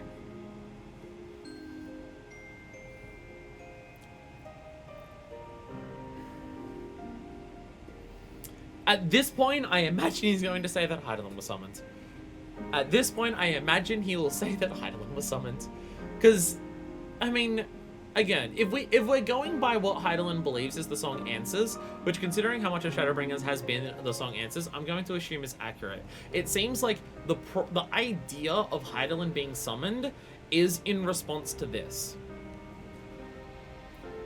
The people who want to continue sacrificing to Zodiac, not necessarily the original people who sacrificed themselves to Zodiac, but after the first two sacrifices, those who wanted to sacrifice to Zodiac wanted to sacrifice those who come after to bring back those who come before. And then Heidelin is summoned to counter that. To honor the sacrifices of those who've come before, to leave the world to those who come after. We now know exactly the actual rift between Zodiac and Heidelin. Though, it seems that Zodiac, like, there are multiple sides to, like, the people who gave to Zodiac. Because I feel like the people who gave to Zodiac originally to summon him at all probably have different ideas of what he should be compared to the people who want to do this, who want to foster a new life to sacrifice to him. Which, that may have been part of the tempering. It is possible that those original people had the best of intentions to leave the world to everyone else who gets to live, and they were just willingly making a sacrifice for the others to do that. But the tempering process may have twisted that into what we now see here. I said it back in 3.2. That the thing that I was looking for, like, we learned more about Zodiac and Hydaelyn there. And I said then that what I was looking for Zodiac and Hydaelyn is the why. Why is there a conflict between Zodiac and Hydaelyn? Why are these two opposed to each other? What do they represent? What do they stand for? What is the reason for their fighting? Because they're not just fighting because one is dark and one is light, because this game would not take that lazy way out with its writing. It has been showing that since fucking ARR. I mean, the Ascians are a little bit that, but in general, even Gaius in ARR has, like, his reasons that are internally justified to him that you then have to answer and stuff like that. I am happy to say that getting a real raw answer to that stuff that I was wondering after that Word of the Mother cutscene, holy shit, this is an amazing conflict to have between the two. It is so good. Holy shit. Was it fair what happened to them? Was it deserved? Absolutely not. It is their reaction to this unbelievable devastation and trauma. The desire to go back to the way things were and bring back their loved one, understandable? Absolutely. But it doesn't excuse their actions. Not at all. No. So I feel... you know what is funny? You know what's funny? You know what's a great counter to this? The shit that we learned in the Umbilicus earlier today. When the people of this sundered world who create more tragedies than what Emet-Selch's people did, when they were finished, mankind is finished, what was their response? It was similar to what the people who summoned Zodiac did. To give themselves, to give everything they could, to do everything in their power to create a world for others, to not have to suffer in the worlds that they had to.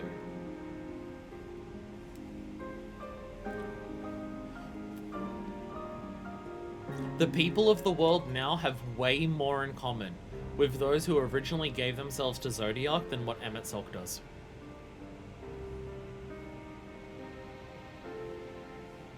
And I don't know if he can accept that.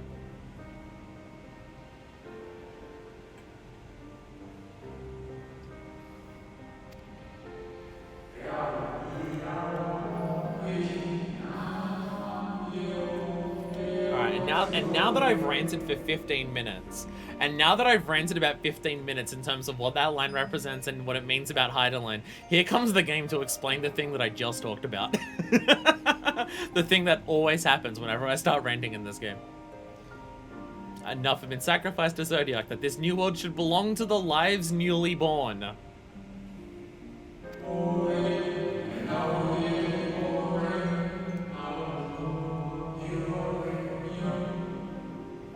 And the people who summoned Hydaelyn also gave up their life. Which is a perfect embodiment of this clash here. The people at this stage who worshipped Zodiac wanted to give up other lives to restore those who were lost.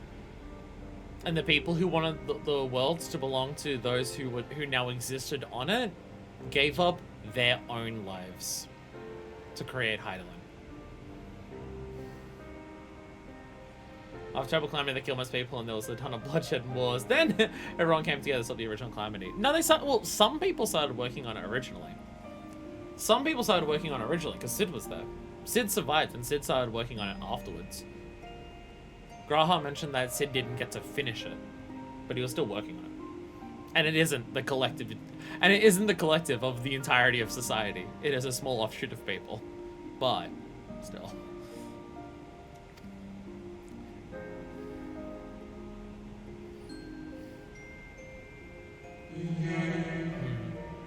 thought you might.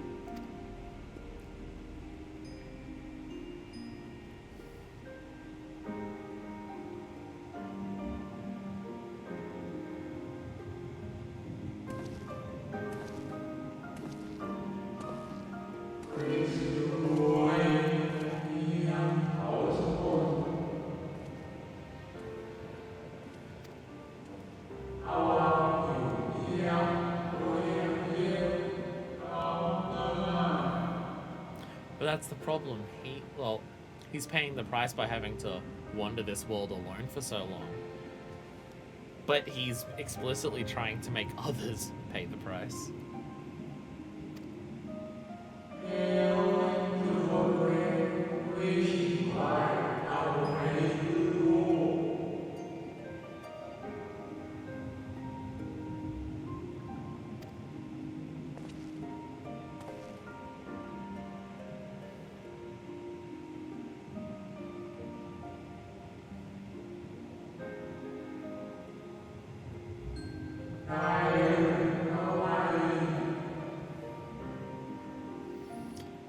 And all for a people who would probably resent him for his actions if what he did succeeded.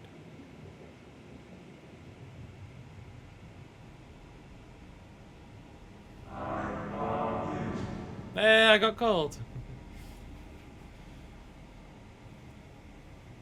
If you're wondering if this changes my opinion on Emmett Silk as a character, it doesn't make me like him as a character anymore.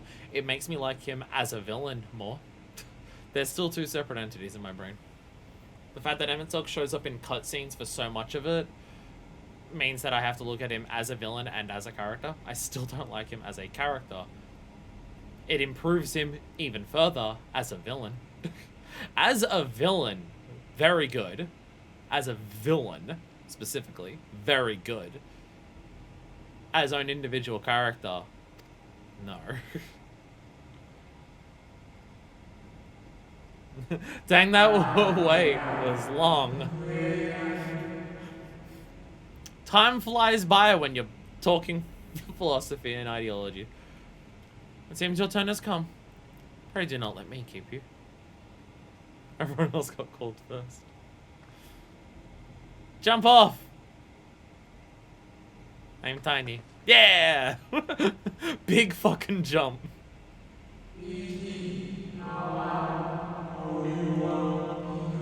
Bullshit. No bullshit, you can see Emmett. Get the fuck out of here. Fuck off, you can see Emmett. What the fuck?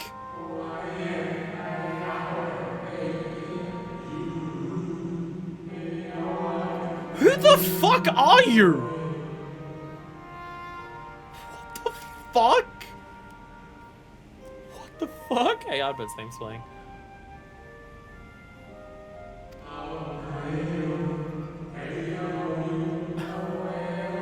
He's Sith, isn't he? Yeah. No one else has been able to see him. Why are you giggling?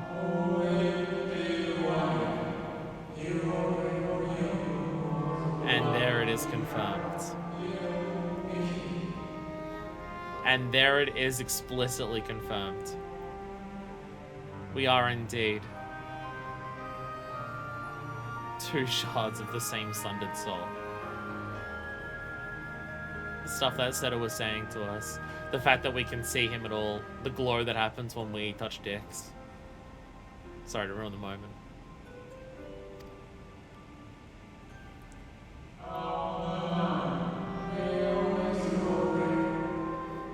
I'm mentioning the color of my soul.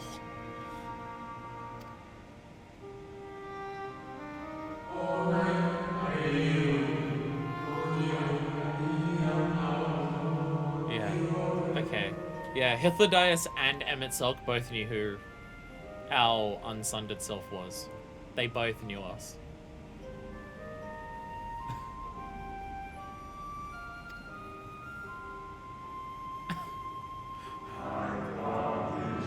Sorry, I'm coming! Mind-shattering revelations here. Give me a second.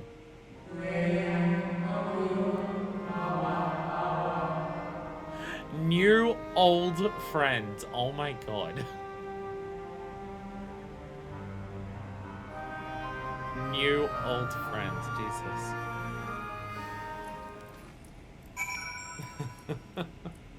Holy shit.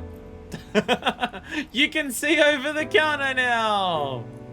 You can see over the counter now.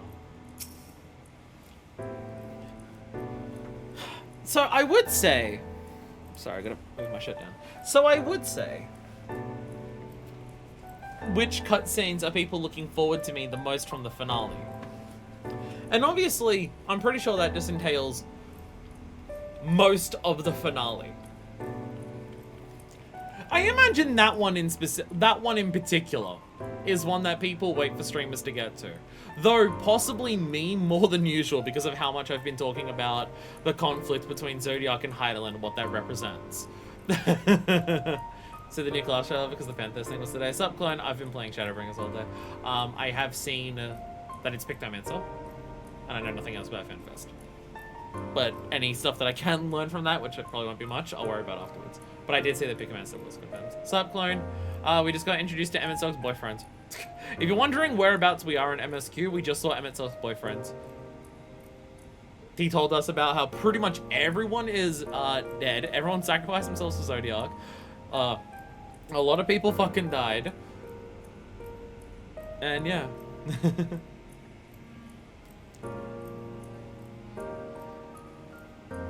Your visit is writ, as requested. When you wish to gain attendance at the capital, simply present the document to the attendant within. Yeah, I don't know what else about FanFest I could even possibly be on the hump of old, but I saw it picked up myself, which is exciting. What the fuck? Again, I imagine that is a specifically big one, both in general, but also for me specifically. Like, that's the thing. There's obviously, especially with a game this big, and there's so many aspects for different people to latch onto in terms of what they take away from the game, what they appreciate about the game, what they care about, etc, etc, etc, etc, etc. So I imagine when you're watching different people play this, because I imagine a lot of people watching this, I am not the first person to watch playthrough 14. I am probably not even in the first 10. Except for maybe Decker, because Decker's been started at the same time as me. Like, I imagine for certain people, you're just like, oh, this person's gonna love this part. Everyone's gonna love this part. Everyone's gonna cry at this part. It's a great scene when you're watching a lore appreciator. I'm not saying I am the single biggest lore appreciator out there across 14 streamers. I'm not allowed to watch other 14 streamers, so I don't know. But I have to imagine that I'm in the relatively high percentile of lore appreciators for this game while playing through it. Primarily because I would assume the average streamer would not be willing to stop the stream and stop progressing dialogue for half an hour to talk about it. I imagine most other streamers would be concerned that, am I waiting on this scene for too long? Am I lingering too much to do this? Whereas I do not care. I will keep going until I run out of things to say. There is possibly a reason why this has been episode 110 of a series that has 6 to 10 hour episodes. You're a minority of people that comb every possible grain of lore while playing through. Yeah, I think, I feel like a lot of stuff that I do for this game is stuff that people do afterwards. Try to get as much lore as possible, try to create their headcanon for their Warrior of Light. Like, I imagine a lot of people out there who do the fan arts, who do like the fan comics and everything like that. I imagine a lot of people who do that for their Warrior of Light probably wait until they've experienced the entire game and then craft a story using that game to like make their character make sense. Whereas I'm treating it more like a role-playing experience, so it's a very different feeling. Watch many people play through and I enjoy each person's new take or share different views. Well, I think, yeah, like, there'd be certain cutscenes where that don't resonate as much with me, that other people would hit like a fucking truck full. 100%. 100%. Just in terms of like what people connect with and bond with and stuff like that. 100%. Or even just like lore details that I pick up on that other people don't. Or things that I've missed that other people are like begging for. Or just characters that they like that I'm not a fan of, or vice versa. And Rain is silent again. Ah, there's some loud ones. Michelle and I just returned from issuing locals called Academia Anida. Well, from its public offices at least. We thought an Asian place of learning the ideal spot to research your condition, but it seems without the credentials to enter the academia proper. Ah, good you're here. Everyone seems to be present and accounted for. I was thanking you can best describe our chances of infiltrating the capital. I only hope thine efforts to give permissions were successful. Finally! You were gone so long I was on the verge of mounting a rescue party. I fear you in the bureaucratic ventures. Sorry, I had to speak with my new old friend.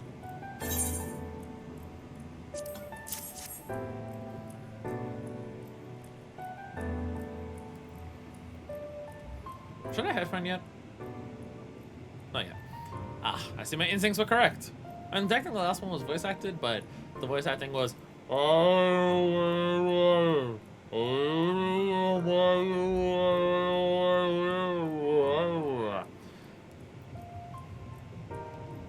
So it's a little different. And a good thing too. When Jay and I wait our chance of breaking into the capital, an official entrance is by far the more attractive option. The capital boasted not a single armed sentry. It was in their time they did not deem it needful to post guards. The windows and doors, however, appear heavily warded. And though mightily did we strive with strength mundane and magical, we failed to budge them even a fraction of one ilm. Perhaps it was simply the case that Emmett Silk's recreation did not extend to their usual function. Universal language. Whoa, whoa. They're fucking doing the Dory whale speak. We didn't try everything, of course, but we thought it might best conserve our time and energy for more pressing matters. Speaking of which, Rain and I tried asking about a cure for you. Problem is, these ancients didn't exist beyond Amarots today. They'll happily tell you their own tales, but whenever we attempt to explain our situation, the conversation quickly became muddled. Interesting, because I didn't have that response. Me speaking to them seemed to go just fine. Obviously, Orthodox is an exception, but even the others. And maybe being registered here is like a thing. We engaged with a few people who paused and examined each of you a little bit. Though you're the first to roleplay your character through the expansion, it's 100% refreshing. I couldn't help myself, even if I didn't want to, or if people found it cringe, I couldn't help myself. This is what the game does to me. What the game has done to me is make me experience the game through roleplaying my character. It's just the natural effect that the game has had on me, which is very unusual for me because I don't normally experience, like, I don't make OCs for other games, nor have I, like, ever played, like, a game that is a role-playing game in terms of, like, TTRPGs or anything like that. And the difference is that we didn't ever try to say, hey, we're going away from the future, here's what's going on. They've engaged them on their own terms thus far. True, we're responding to what they say to us, yeah.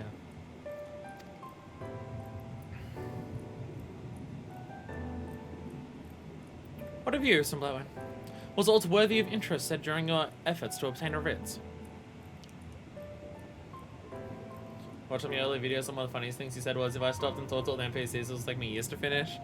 Whoops! Fucking whoops on that one. Shit. It has been 2 years as of, like, this or next week. Because it was beginning of January 2022 that I started. We're not even in Endwalker yet. We're not even in the patches for Shadowbringers. A great sacrifice of life in exchange for their brethren's resurrection. And you say all the Asian scheming has been leading to this?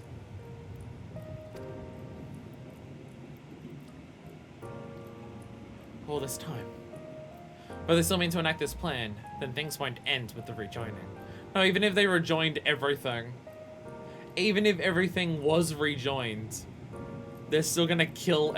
This makes Varus's plan, by the way. This makes Varus's plan extra fucking stupid. Just in case we needed Varus to be even more of a dumb fuck, this makes Varus's plan even more fucking stupid. And yeah, even after all the calamities end, they're still planning on one last genocide, baby. I think it's been told. I thought we knew their intentions in full. Restore the world to its former glory and in turn empower Zodiac to reclaim his throne as the will of the star. Yeah, that was merely a step along the way. As I had to put it into words, we have to assume that following the final rejoining, the Asians mean to draw on the lives of the Source to make their sacrifice to Zodiac. We're gonna rejoin everyone, and then we'll kill you all. One last genocide for the road. That's the most likely scenario. Perhaps those who ally with the Asians would be spared that fate. Which is probably what their plan was for me. Emmett's plan was for us. What value is there in surviving when all our history, all our struggles will be erased? I cannot conscience such an act. Of course not. So that's to say not what Emmett's plans for the Exarch's power. Do we stand by and let him threaten our future as well as our past? We need to find him, Mr. Blywin. And when we do, make your mark. Change the course of history in a way that's felt by those who came before, those who came after, by everyone you've ever met. Just say the line at this point. Just say the line outright. Just say it verbatim. It feels like the further and further we go into the expansion, the closer and closer and closer we are getting to the line being said verbatim. They keep edging closer and closer and closer to just the actual words. Can't believe me being obsessed with answers for so long actually turned out to be the biggest brain play that I've ever done, because it's actually just the theme of an entire expansion. As that brings that I put it just please answers. Change things that even my other self, dying somewhere in that future calamity, will smile and say, I knew you would win. No pressure.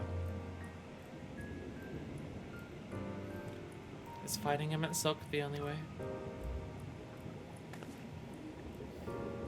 He created an entire city. It'll take everything we have to defeat him. If we even can. Yeah, how do we fight him? I feel like he's a step above La Habrea. I feel like La Habrea's body swapping kind of weakened him a little bit. How the fuck do we stop a guy who can create an entire city? And the people in it? What do we do? What the fuck do we do? And if you wish that hard in your current state, the light will break free.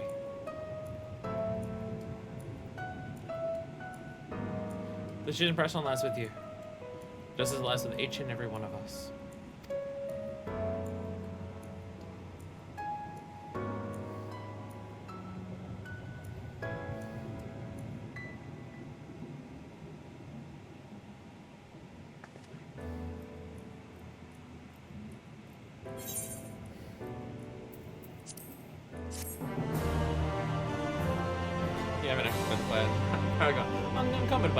And body suit. Hey, and now we can fly here. And now we can fly. Marina appears to be brooding over her choices, her faintly trembling hands betraying her mounting trepidation. We might want earphones in.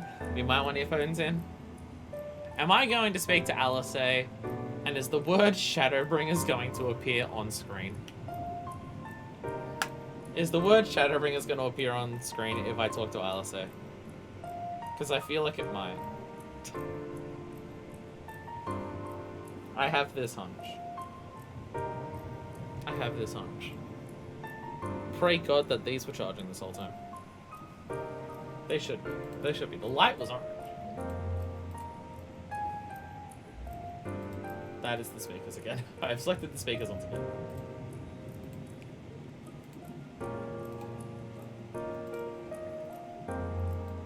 Well, assuming the ending doesn't take 4 hours, I should have headphones for this today. Low battery. Fuck. It's possible. That was a good while we let them charge for at least an hour, I feel. I feel like longer than that. It's more so about whether they were charging. Because I just have to drop them in this. It's hard to tell whether they're charging or not. Because sometimes they'll light up orange to say that they're charging. Most of the time they don't, even if they are charging. It doesn't actually warn me whether they are or aren't. I guess I could always check by the battery on the front. It has dropped down one battery slot and I took it off the charging port before I put it, like, it was charging before the stream started with the cable that I can't bring into the screen on the camera. I took it off that, then took the headphones out, and now putting the headphones back in, it is back to 4 out of 5 dots. So, yes, we should be fine. A full charge is usually 1 full dot. Thancred says quietly into the distance.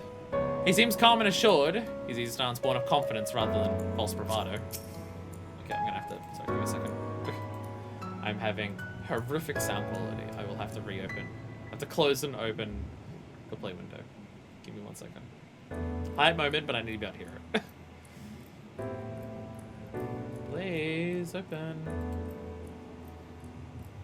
It's refusing to open. I can't play this off OBS. Thank you. Mainly because I can't hear it through OBS. Okay, we're fine. We're fine. Oriange glances your way, his expression hesitant. You can see the struggle as he agonizes over the words he wishes to say. None of them can actually talk. They're all just like, oh fuck, what do we say? Stola meets your gaze with a strange smile. You seem to recall her wearing the self-same expression when speaking with Lise and Runa. Oh god. Oh god. Oh god. Her other partners. Maybe we both date Lise. Maybe that's the solution. Alphinaud was lost in thought, his eyes downcast. There is, however, no sign of the self-doubt which once assailed him at the falling snows. Aww. Man, we reference what happened to Alphinaud post Crystal Braves so frequently. Shadowbringers.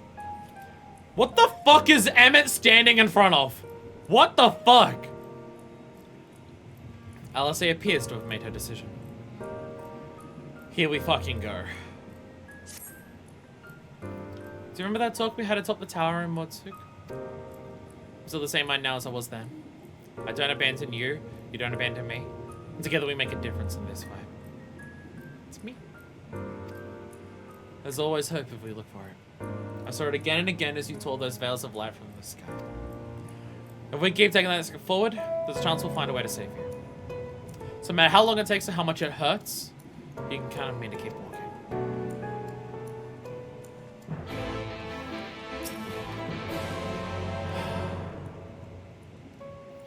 Both we spoke of the disaster we would bring upon our own heads. The ceaseless conflict. Imagine how you would see it to see what's become of the first, not to mention your perilous predicaments. And yet who can deny the fire your deeds have ignited in people's hearts? You achieved what my logic and ideals never could. Uniting disparate peoples under the banner of hope and common purpose. Without you, that giant Talos would never have raised its head. I've borne witness to many such miracles at your side, and would do so again. This is but another obstacle in the road. So come, let us travel it. Drag me through wonder and danger, as you all wants to do, and I shall endeavor not to slow you down.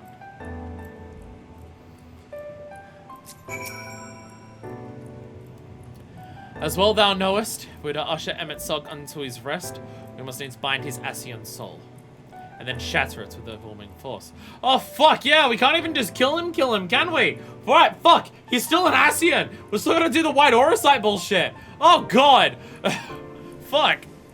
I mean, we have that, but shit. Right, I forgot about that part. The former task to require the aura sight, and such I have prepared, upon the access asking no less, though 'twas ever mine intent to provide said boon. The future whence our noble friend doth hail is a world fallen to Ascian artifice, and do not see such grim history repeated.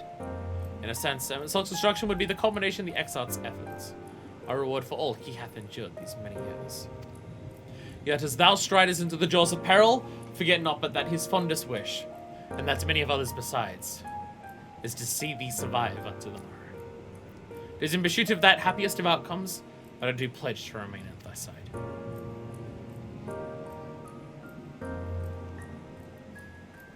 Said it before and I'll say it again, it feels like they're giving the Warrior of Light 1,000,000 death flags. That doesn't even make sense in an MMO, and yet I'm still convinced there is a chance that we will end this expansion with our character dead. And I don't even know how that's possible.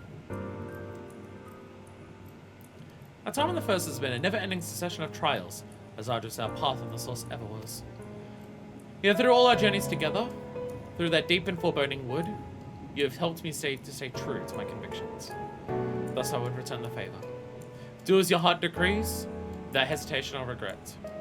And that is all I will say on the matter.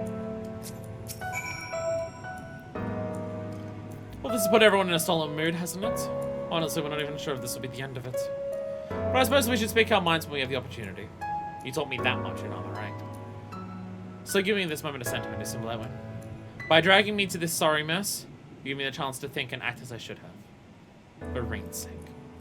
I was going to express how much this has changed my life. or how grateful I am for your support. So I'll express my gratitude through action instead. No matter where you decide to go, I will be there, guarding your back.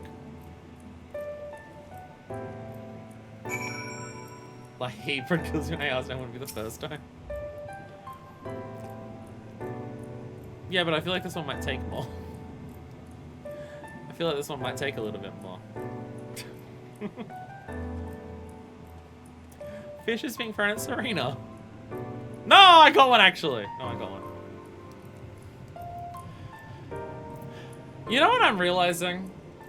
You know how there's a lot of things in the other zones where it's like, hey, this zone is about exploring and overcoming the trials that Alphino faces in Kalusha, or Alice faces in Armorang, or Stola faces in the Raktika Greatwood, or Orianche faces in Ilmeg, or Thancred and Igraine face in the entirety of the first.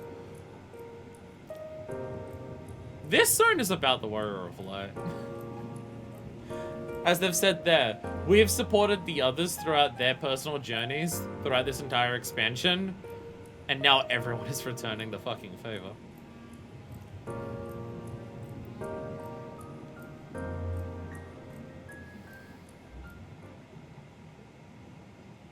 It's on my butt.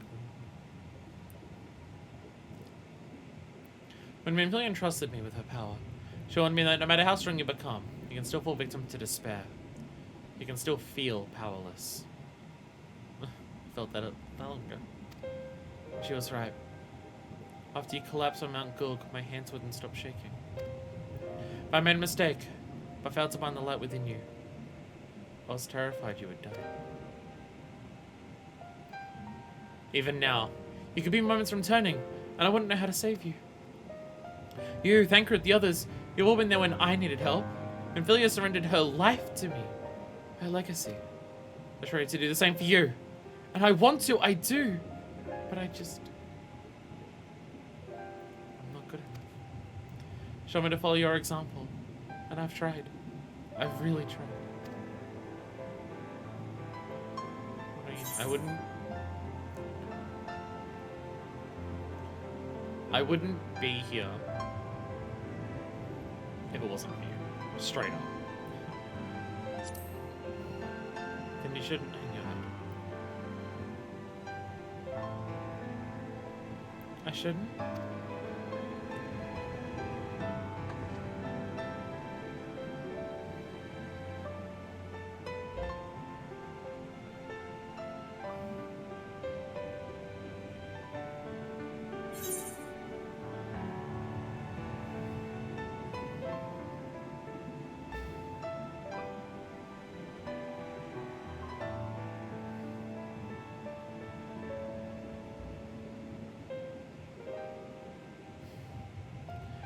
See, I like the Orchifant line.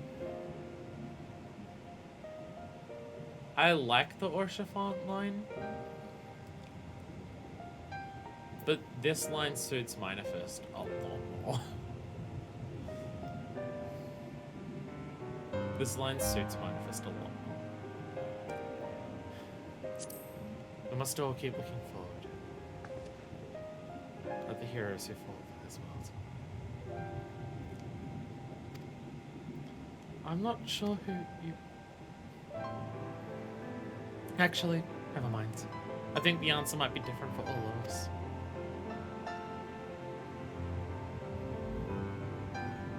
No, nothing will come of brooding here in self-pity.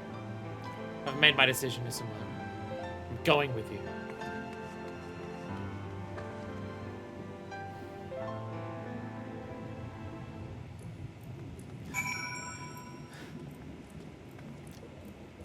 I hope you're wearing this full glass glam into the ending. Because that'd be fun. I wanted to use it but just didn't feel right.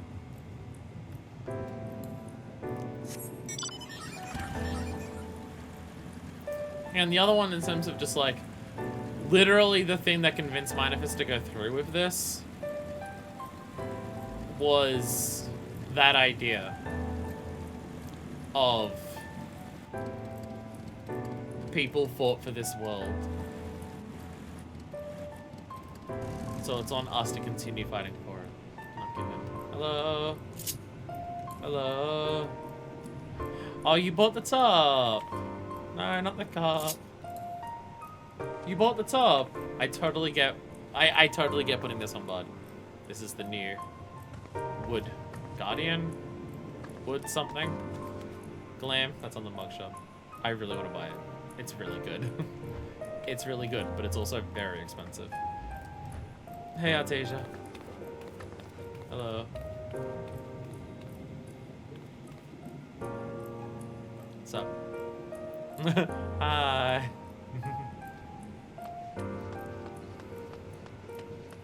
What's up? Everyone just waiting around? Hey. Dark Knights. Dark Knight girls.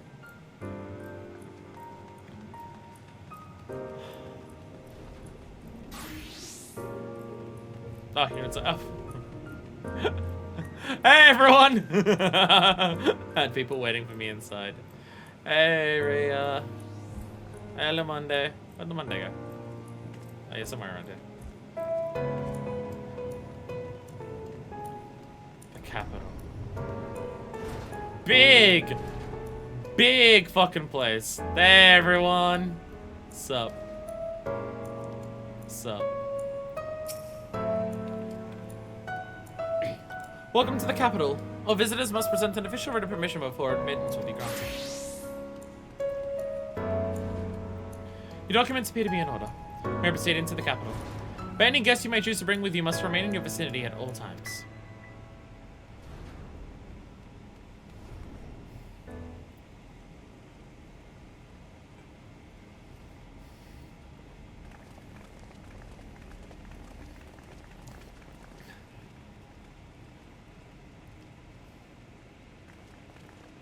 This really is unacceptable.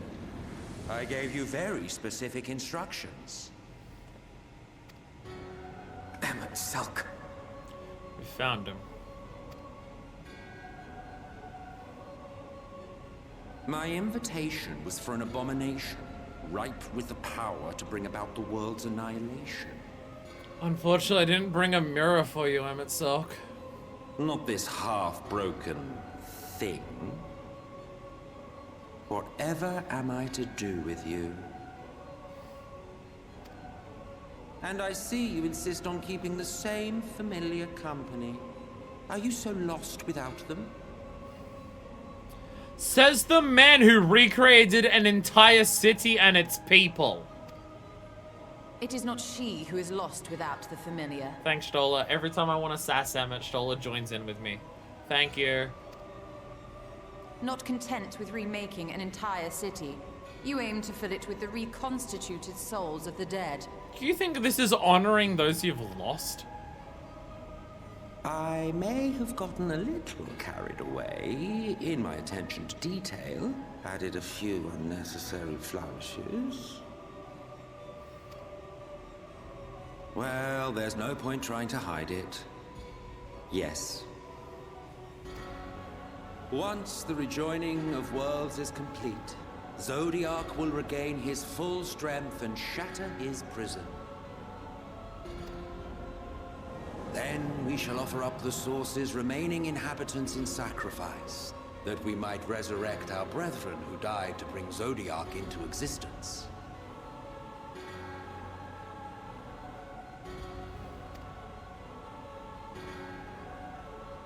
But what was it that you came here to do exactly? To bring back Grahatia.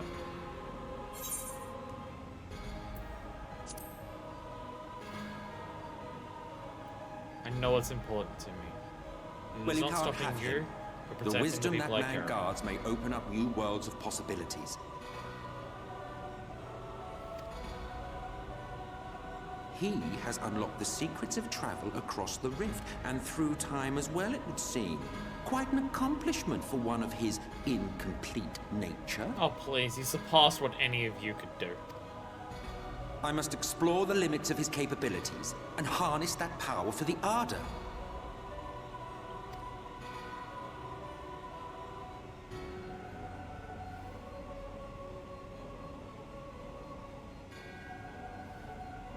Even now, after everything, you refuse to see reason. You think it unfair that you are subject to suffering? That your lives will be sacrificed for the ancients? Look at me! I have lived 1,000 of your lives. I have broken bread with you, fought with you, grown ill, grown old, sired children, and yes, welcomed death's sweet embrace. For eons have I measured your worth and found you wanting. Too weak and feeble-minded to serve as stewards of any star. This is the man who commits several genocides.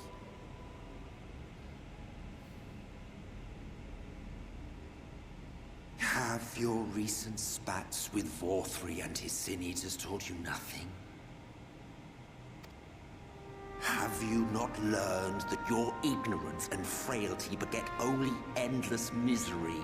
I have seen the people of this world come together to create a better future. That is what I have learned from this. How long do you mean to perpetuate this farce? How much more must I endure your bumbling interference? Let us imagine that the laws of reality are again undone and the world faces true annihilation. Do you honestly believe that half your number would sacrifice themselves to save the other? Of course they wouldn't! And if you had witnessed history unfold as I have, you would reach the same conclusion.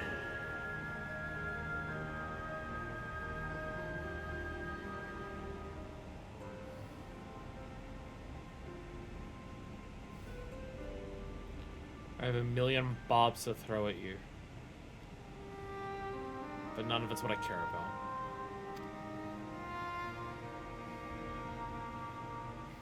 I'm not here out of rancor for you. I have one thing. You cannot be entrusted with our legacy.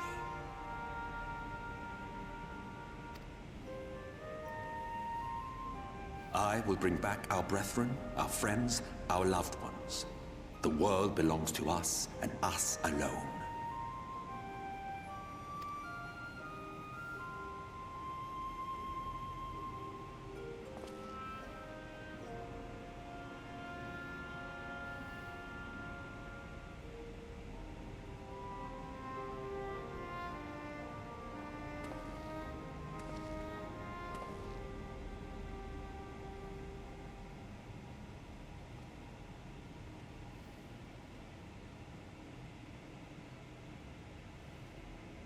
Emmett Selk!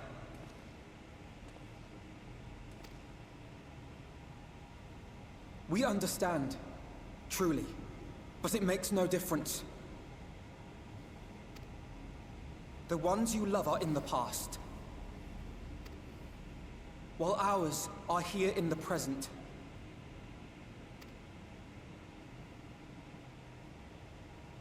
One day, we too will be ashes and dust, but not today.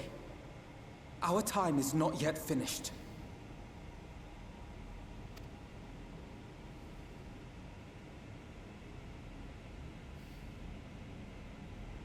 We share your conviction, and that is why we will not abandon our course. Thanks, Alpha.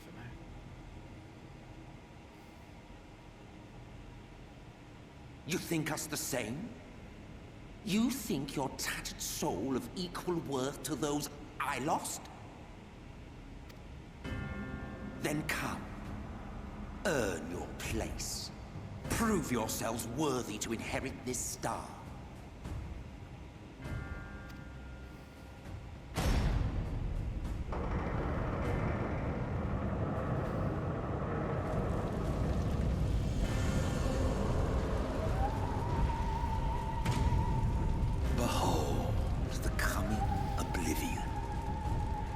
End of our era and the beginning of our great work.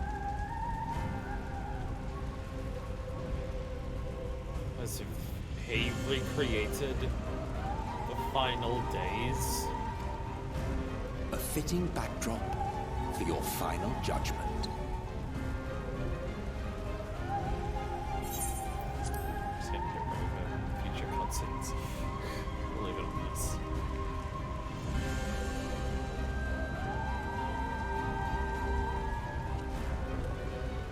I shall wait within, but do not spend too much time on your preparations.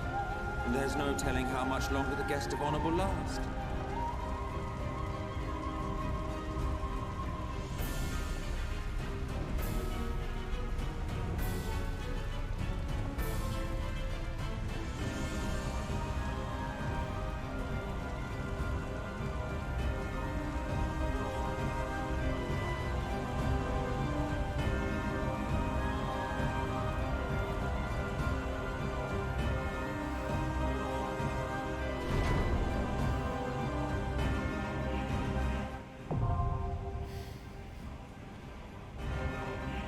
Just straight up armor up.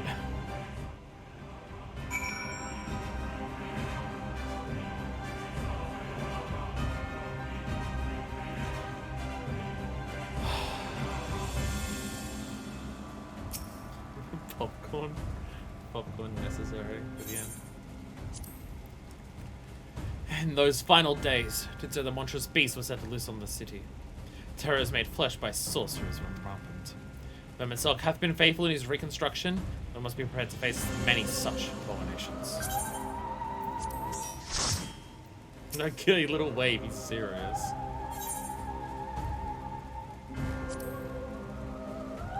Ready when you are, Mr. Blackwood. If it's proof he wants, we'll give him a fight the likes of which he's never seen. I can feel it, beyond the flames. A darkness waiting to swallow our hearts. Wherever you are, Minfilia, watch over us and guide our steps.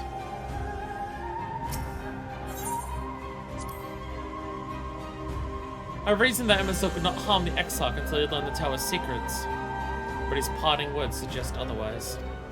Let us make haste. Your friend may not have the luxury of decades to wait for you this time.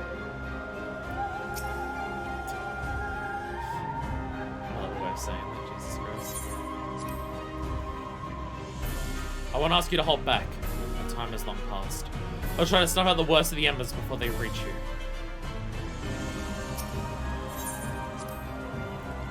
Just say the word of some time. Overharrowing the scenes that await us, they will not sway us from our course. Fucking hell.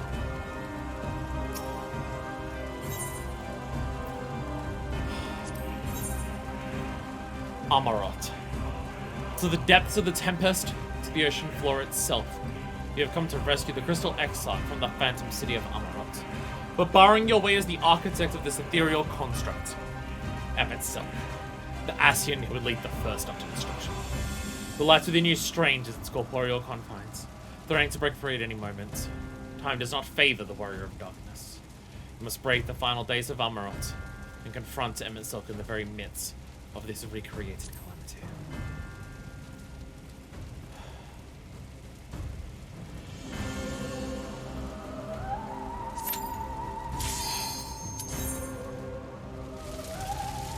Are you alongside us? So I'm assuming there'll be a trial at some point that you all can join in on as well. Oh, this is going to be horrifying to look at, isn't it? This is going to be horrifying to look at. Oh dear God.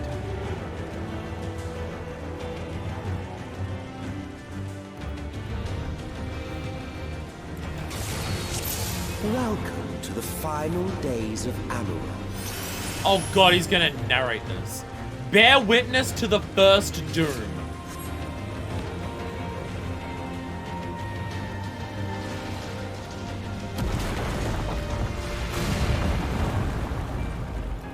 The fabric of our star began to fray, and the unchecked energies of creation begat malformed beasts.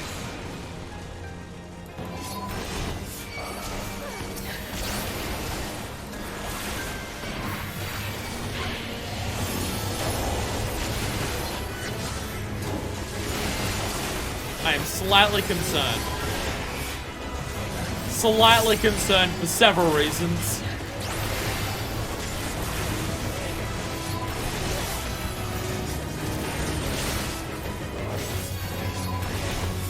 This is 3 of the bastards?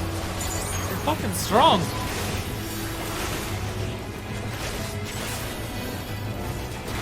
Oh god, more things have appeared. More things have appeared.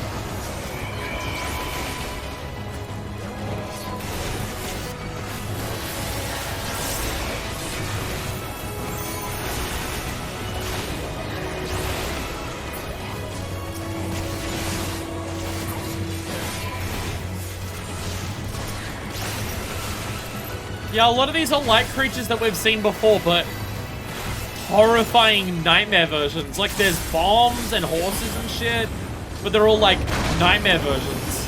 Any ideas they had twisted into the most horrifying versions they could think of. Constantly raining meteors from the fucking sky. Doing naught but awaken blood and ash.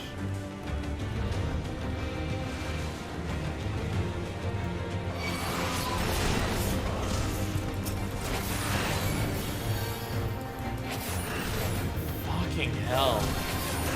They're just headed everywhere. I'm wondering if this may have been a bit too big.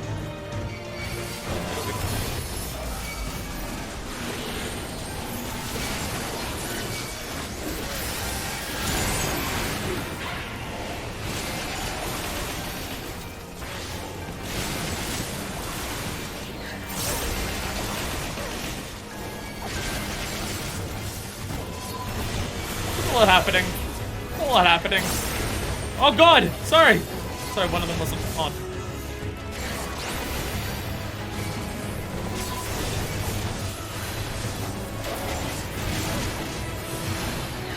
Oh god.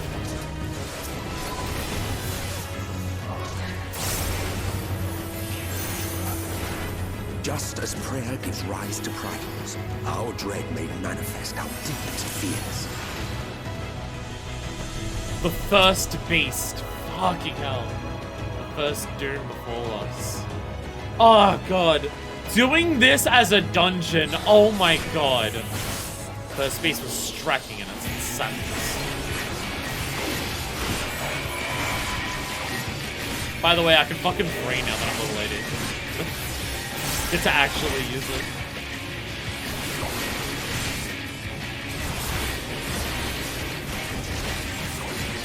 There's a skyway all alive called that a cataclysmic deluge. That's hitting a lot of people at once. The falling sky.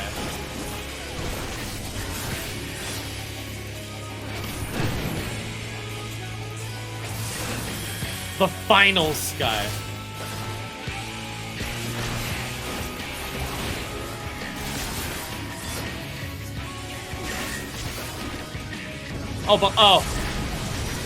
Oh, behind them. They were not placed in spots where I could get behind them easily. Oh dear god. The building's fucking coming down!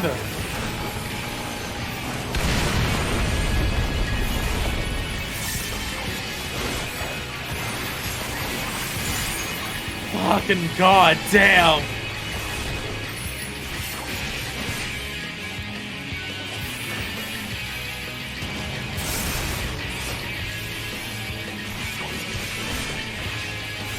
Slightly deeply concerned and terrified. This thing is tanky as fuck as well. It's still got half its goddamn health left.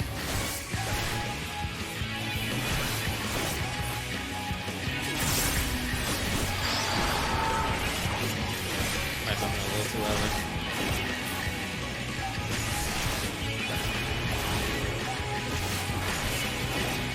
So we're gonna get away from them.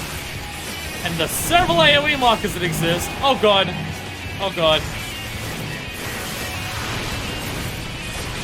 Fucking god damn! Alright, final sky.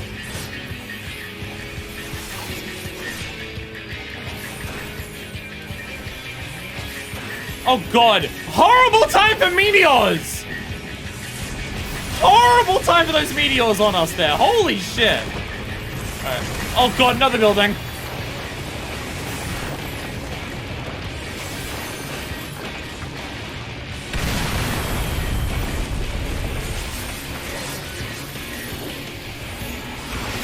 This is like the hardest first dungeon boss ever. My god.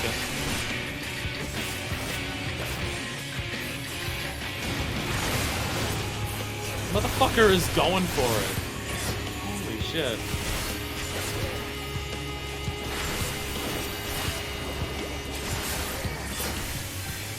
It even needs to be don't hold the march of oblivion. Whew! What a dungeon boss! Minifus, that was the first dungeon boss. Is there ever a good time for meteors? Would not last, however. Not however, briefly last.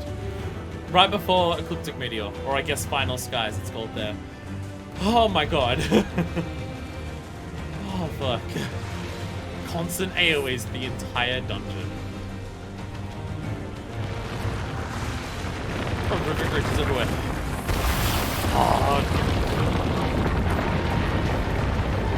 Holy shit. Oh, what the fuck is that? What the fuck is that over there? It's causing it's shooting down laser beams on everything. What the fuck is that? I kind of get it. Like if this was a problem, we'd struggle. I kind of get it.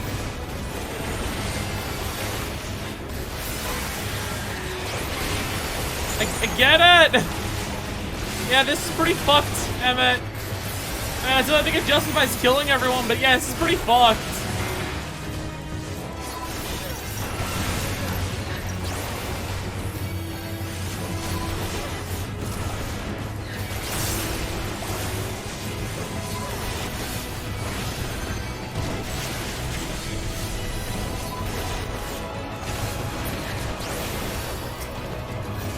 The music that's playing here is wild. Like, it's great, but like, damn.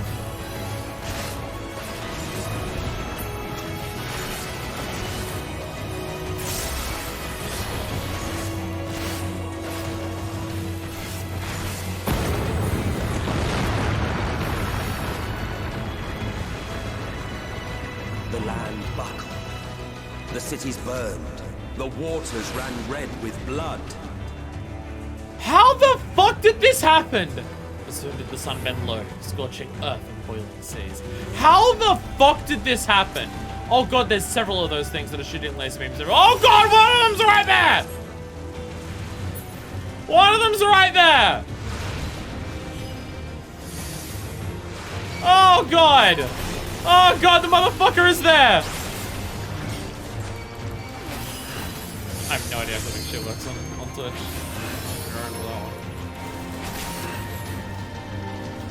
Go away! I want to fight you! Hey. Get over here. There we go. Alright, we're pretty good. We do a couple spins. Okay, 1, 2, 3. Here we go. My man is back. I primed and ready to fuck shit up. Oh my god. Blackest Night again, just in case, just to be safe. I feel like I'm gonna spend all my fucking MP on Blackest Night in this shit. Which, fair. Which, fair. Even if it doesn't pop, it's 7 seconds that I don't have to be healed by our either. Oh my god.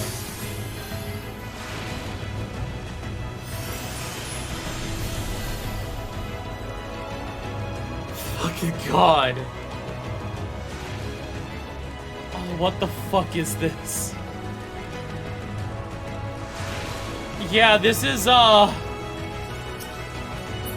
like, honestly, this almost seems more dire than any of our calamities that we've faced.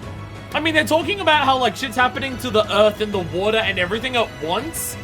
Like, it's like all the elements of all of our calamities at fucking once. Oh, what the fuck?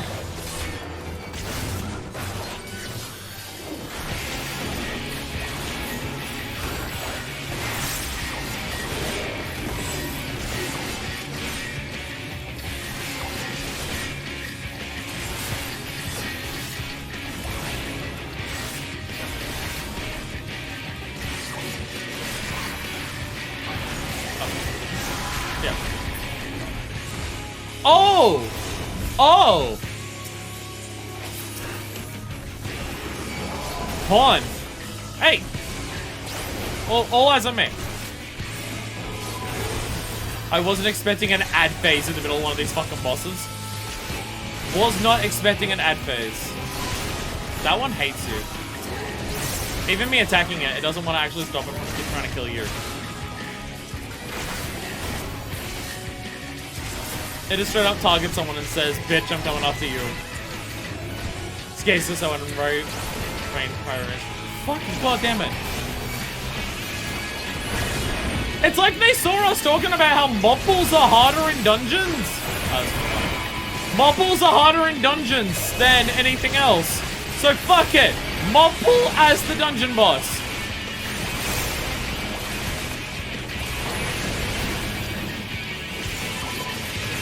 Mob pool is the dungeon boss because it's harder than any of the actual dungeon bosses. Motherfucker.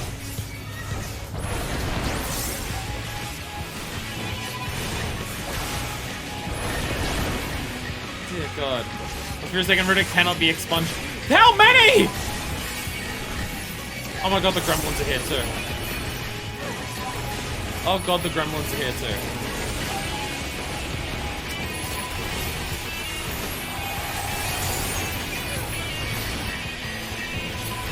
Alright, gonna need to do this. At least 2! Oh my God, there's 2 of them! Give or take!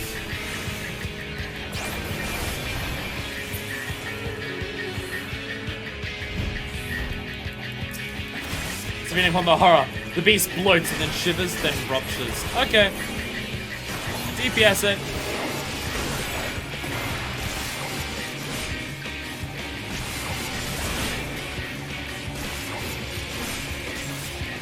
All of that just to end with a DPS check. Jesus Christ. Yet this is far from the worst of it. Come, and I will show you. Why are we taking an ethereal float? Where are you taking us? Where are you taking us? Oh dear God! Just a little further. Ah! What the fuck? And you will see the end of a world.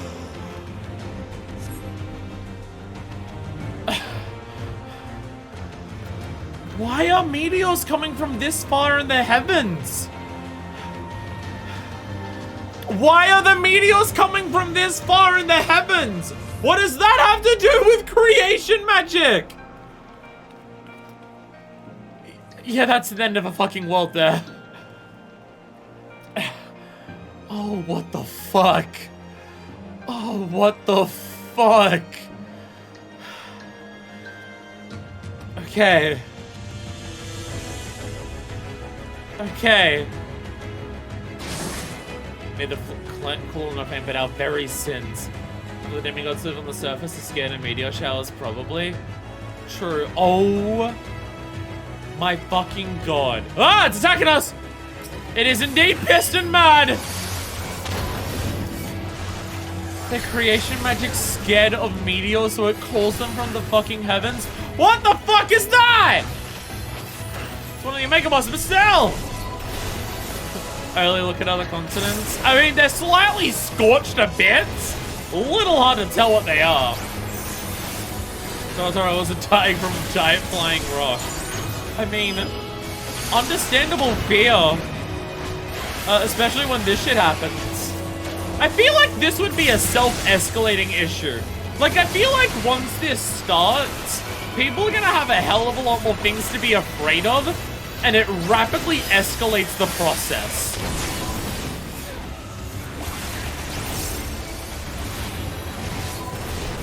Like, it definitely feels like that. This shit starts, people have a hell of a lot more to be afraid of, but more shit starts happening.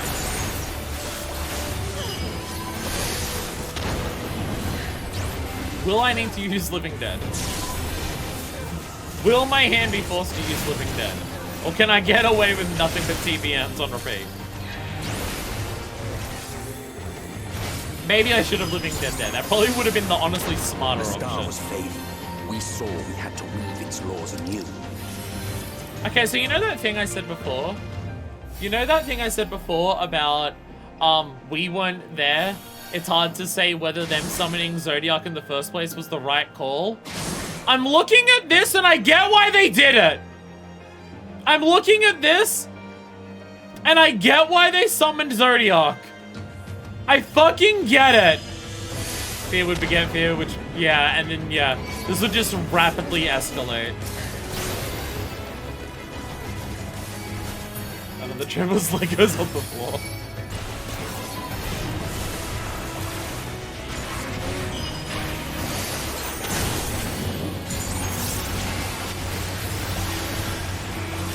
I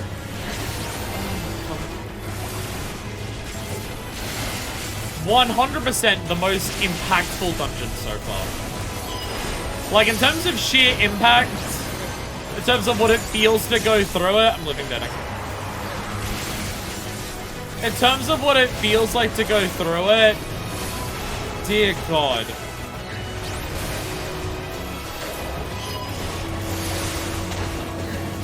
Oh, what the fuck is this?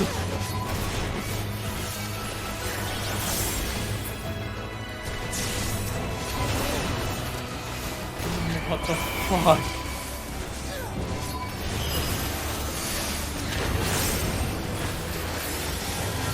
God damn it.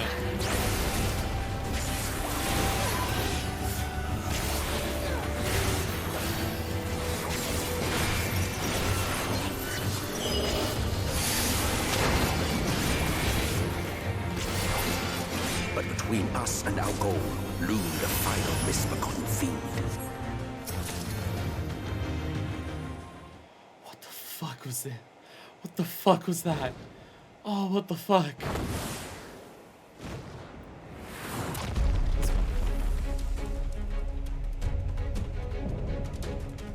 Chthonic Riddle. Fury. It had been. Everything here is accessories, by the way. No actual gear for this dungeon. All accessories. Alright. Onwards to the end. Having to do with the I don't like that you're just standing at the edge of one side of this. From the depths of despair. The last harbinger.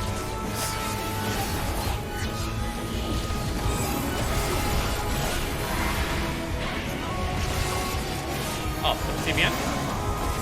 No, right, never mind. I was wrong.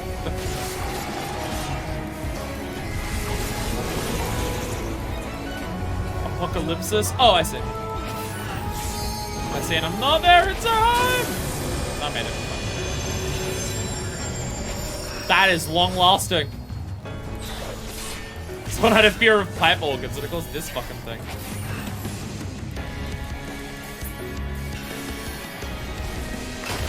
Oh, it's advancing. Oh, of course it is. Wait, Shadow is not. Anyways. His voice was fulgent destruction, and none could stand in its path.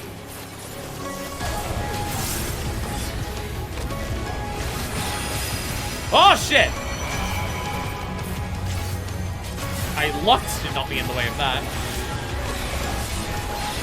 Oh, God!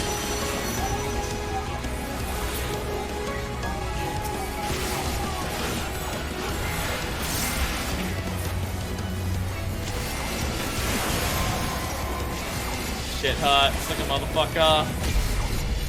I'm concerned about our damage output.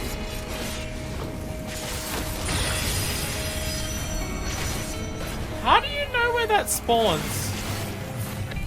You're really close. Oh, is it its faces? Oh, it might be its faces.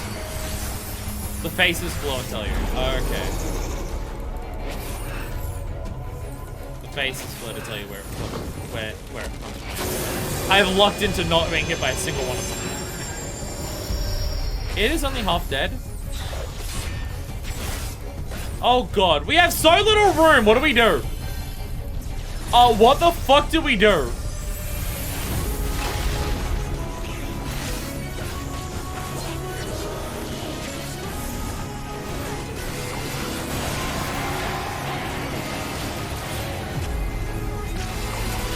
deathly red.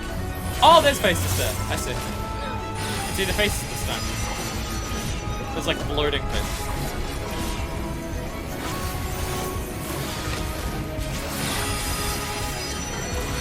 There we go again.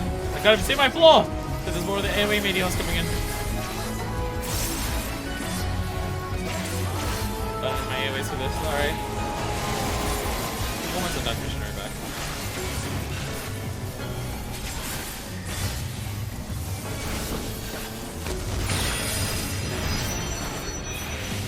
Okay, what's that?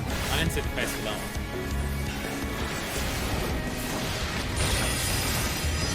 I didn't see the face for that one, I don't know what that one is.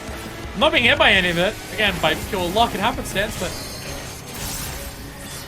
if it charges again, we're dead. Charges again, we're dead. So I feel like we have a strict time limit. Apocalypsis! Okay, well, we can touch that at least.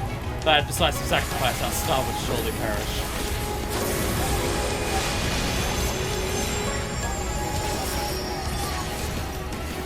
Prey standing in there like a badass. That's more of the rays. LB this shit! Yeah!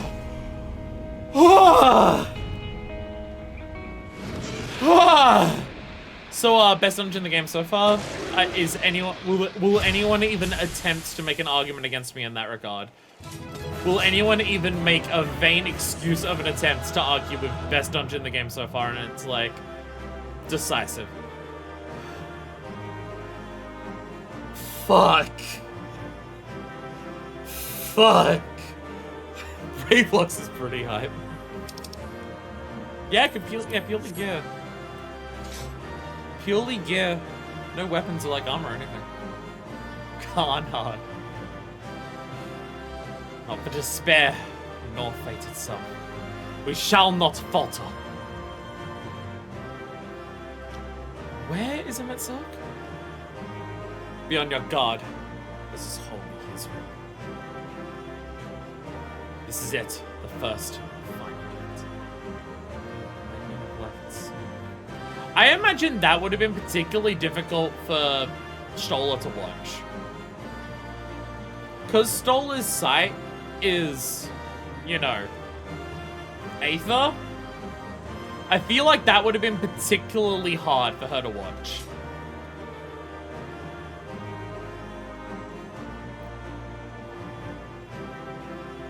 Because it would have been a shitload of stuff unraveling.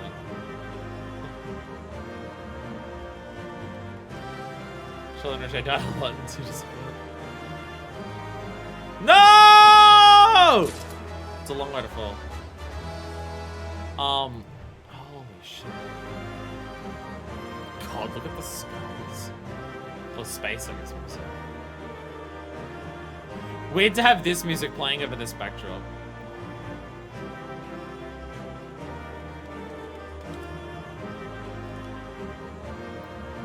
Like, it's everywhere. There is not a single bit of landmass that isn't this. It's everywhere. What the fuck caused this? How the fuck did Zodiac stop here? And just constant meteors from the skies. Heavens, more accurately. Oh, what the fuck? Oh, what the fucking fuck? Music up after we leave? My music is already up. Or do you want it even louder? Do you want the music for you even louder? Because music is up on mine so loud that I can barely hear myself talk. Do you mean music up for me? Which I'll also do. Or do you mean music up for you? If you want the music louder, I can turn it up. I can hear it just fine. But do you want to hear it just fine or do you want to hear it awesomely?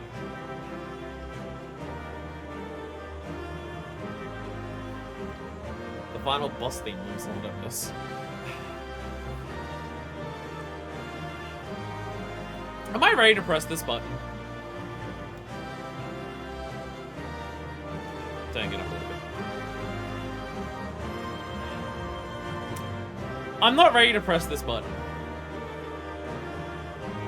I am not ready to press this button.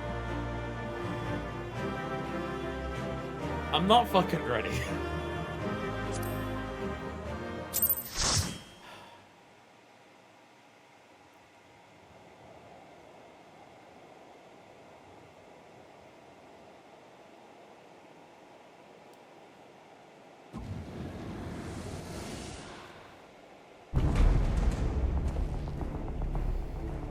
Well, well, you prevailed.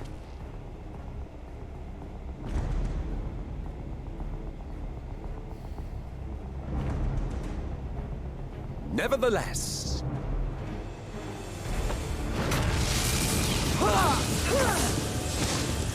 Alright, waving his hands did that. Everyone else. Your performance was on the ground. underwhelming, and I remain unconvinced of your worthiness. Oh, tower over your misbegotten ilk, no doubt. But should I bring my full strength to bear, well, you would be as leaves in the wind. The gulf between us is a reflection of the disparity between the world as it was and what it has become.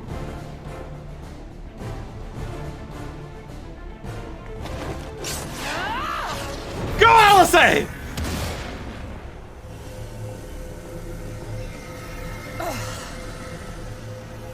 Our worlds may not live up to your lofty standards.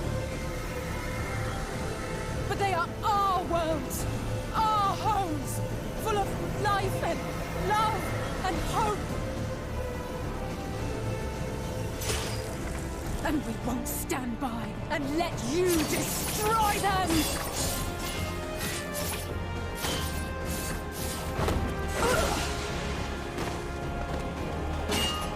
Alice! You are a mistake. For we who have known perfection, the shattered source and these shards are ghastly mockeries of the true world.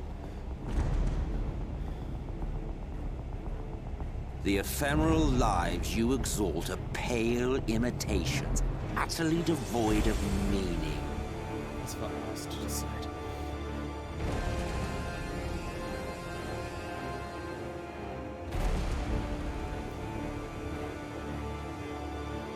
Belittle us all you like, but we will rise again and again, and give the lie to your insults through word and deed.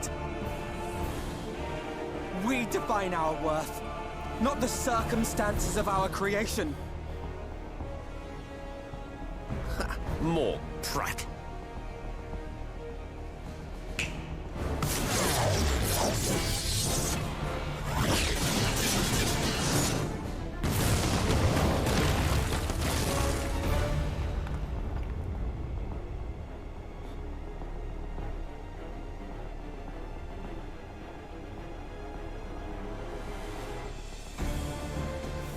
I can still get up. Fool. Who are you? No one. Nothing. Once I have reclaimed my heritage, my first act will be to expunge your stain from history's weave.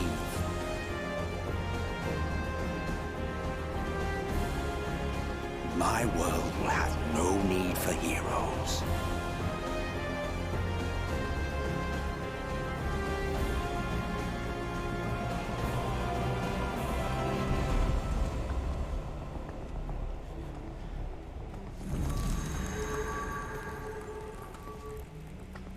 Still fighting the good fight.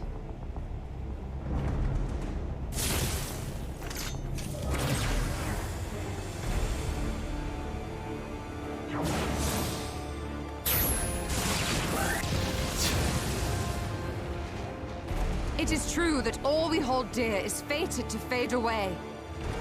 But that is no reason for us to forsake it. To take what steps we may, and thus mark the road for those who would follow. To strive for the best of all futures. Be this not also thy purpose?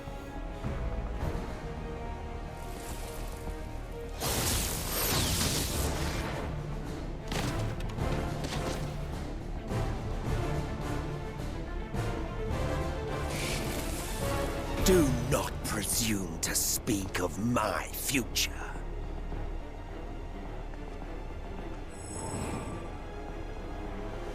And you? Why waste your final moments in futile defiance? Weary wanderer, you've no fight left to fight, no life left to live.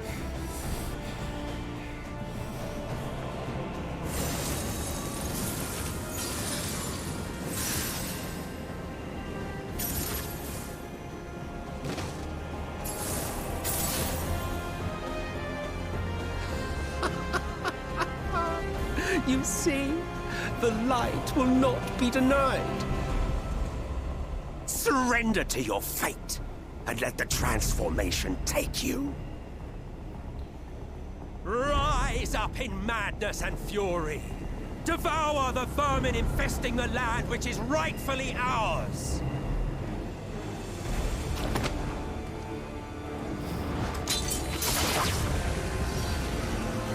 Now, Reed! Now!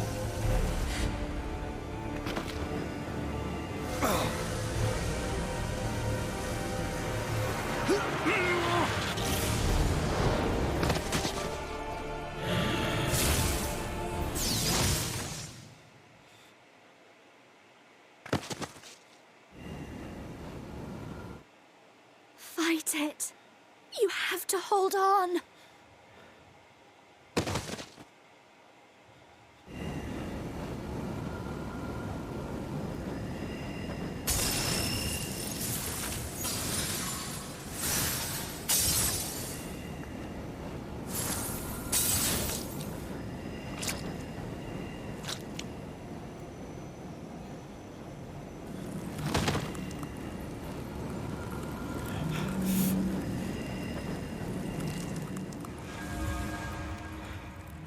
I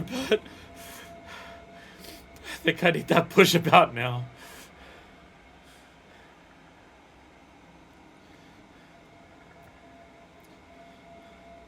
If you had the strength to take another step, could you do it? Could you save our worlds?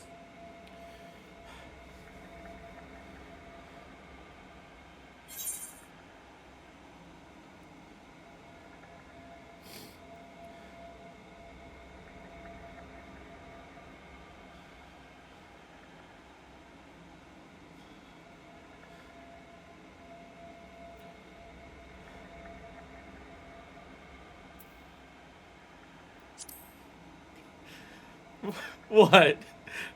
All by myself?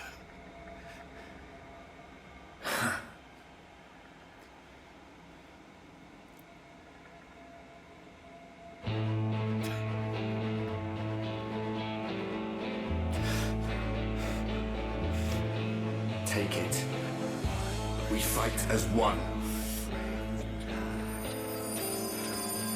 Let's finish this.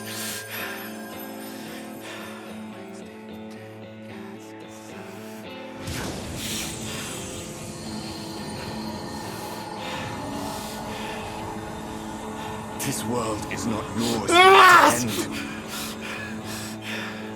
This is our future. Our story. Our story!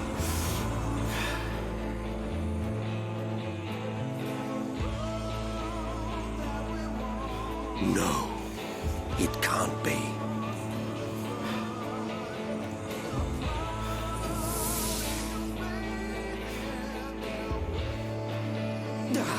That trick of the light. You are a broken husk, nothing more. How can you hope to stand against me alone? Alone? We stand together. Let's fucking go! Let's fucking go! Let's fucking do this, girl! How? I'm surprised you can stand at all. I could not well leave matters half finished. Let expanse contract, eon become instant.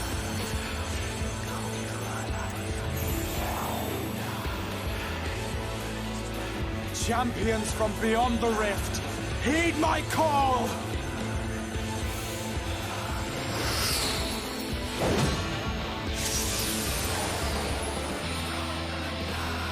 Seven lights.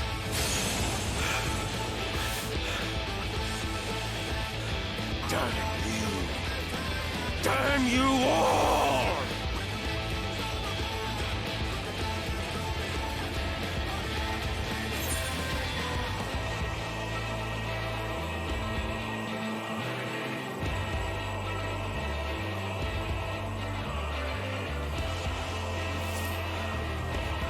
We challenge your limits, Silk! Prove yourself worthy to inherit this star! Very well. Let us proceed to your final judgment. The victor shall write the tale, and the vanquished become its villain.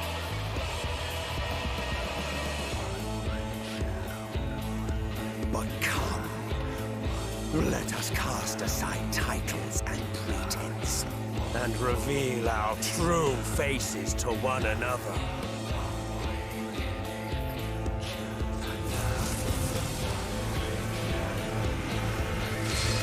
I am Hades, he who shall awaken our brethren from their dark slumber.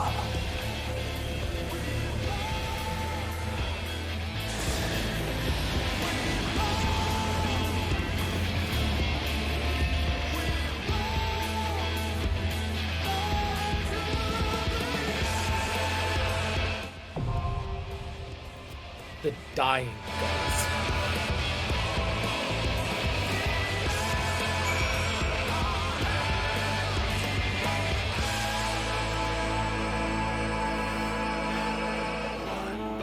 I think I have ever felt so much power coursing through me as this very moment.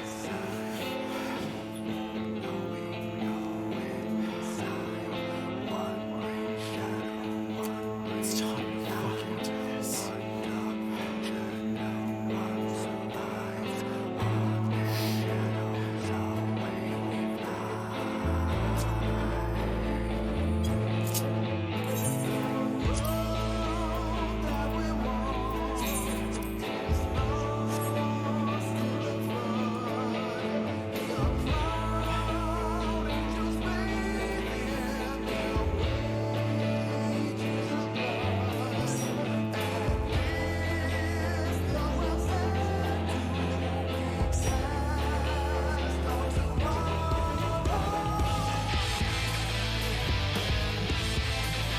Emmett Austin.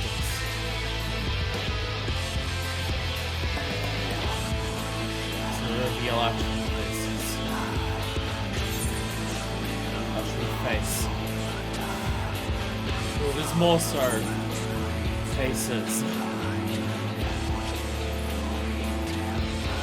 Because we fight. Ah, give me the axe. What I want to give you. Give me the fucking thing. Give me the glamour. Do it. Why would it give me the glamour? Oh, because it's full.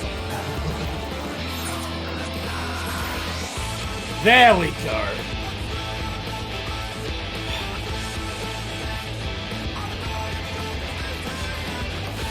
So whatever, perfectly for this moment.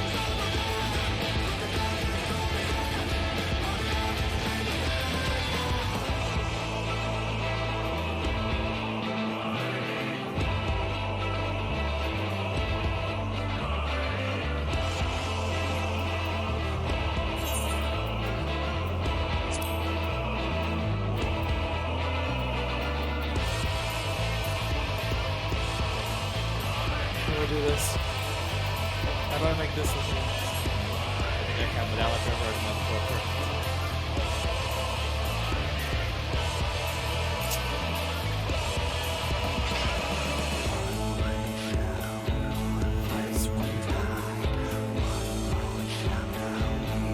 We fight as one, but for your world, for my world and everyone in it.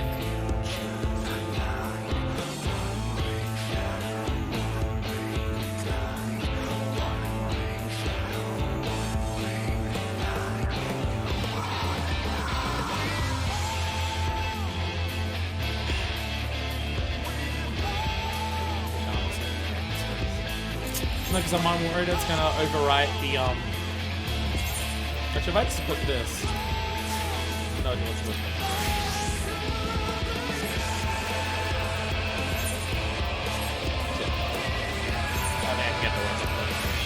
I don't think I can get it to work the way I want it to work.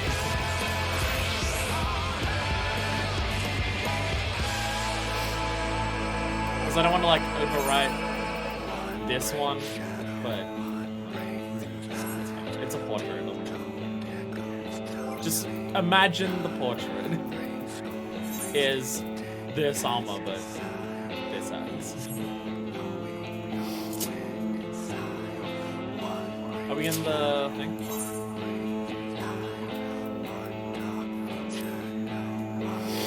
There it is. There it is. High level, no echo. Gotta do this shit properly.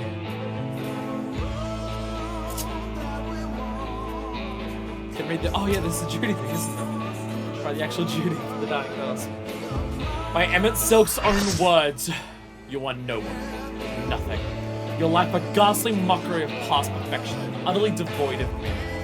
Yet, despite his endless refutations of your worth, mankind has dreamed and struggled to get survived. Even now, you fight to preserve your future and spare two worlds from unimaginable destruction. The moment has come to make your stand, to call on every last reserve of strength. Fight for those who shared your journey, for those who met along the way. Fight for those who awaited your coming across the boundaries of time and space. From distant stars yet undimmed, you are joined by 7 summoned champions. Only together can you hope to prevail against the staggering might of this ancient Asien, the immortal and impossible.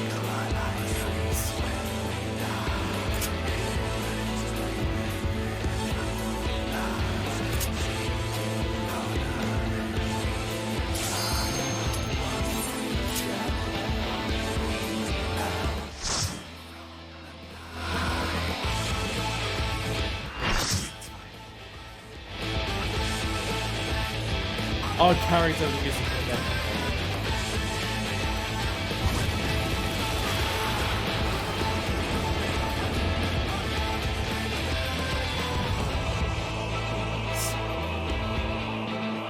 Show me your vaunted strength, and I shall expose the lie of your fragmented existence. Boyfriend on a stick. That's it for Dias there.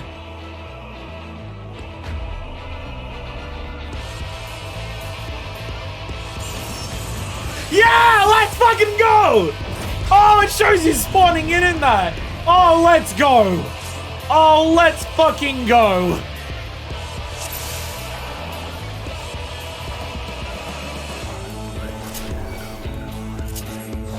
You are destined for naught else.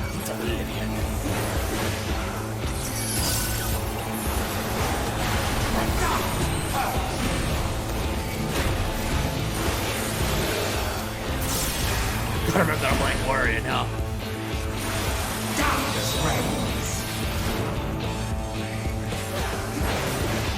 Oh, I see your point of view. The direction you're pointing down. I see. Double. That remember else was doing?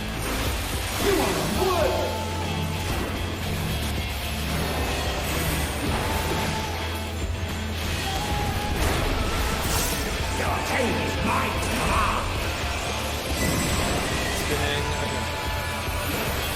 There's a lot of circles on the ground. Oh god, okay. Oh, and then they'll explode. Okay, I see. Oh, I see. Okay, I see.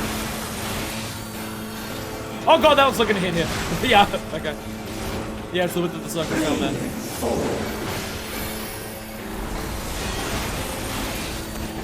Scurry and shatter. That's a lot.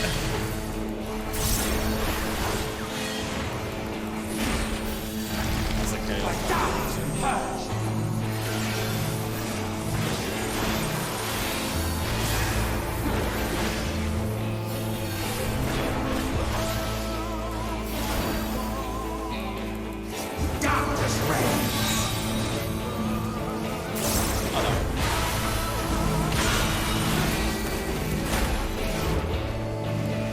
only slightly concerned about how little health he seems to have. We're kind of kicking his ass here.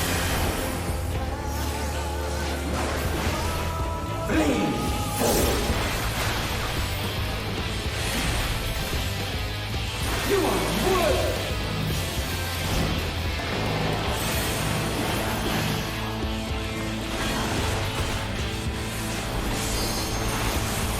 The arcane is mine to command.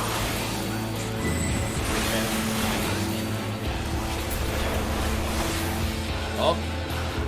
Give voice to your anguish. Oh dear God!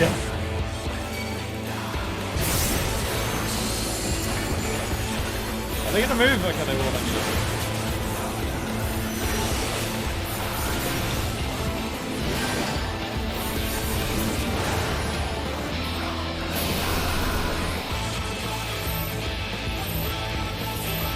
Oh God!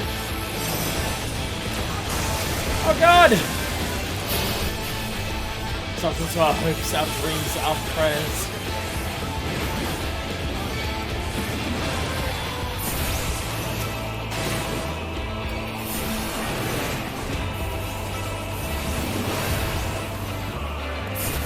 Hey, I'll be building up gauge at the lady who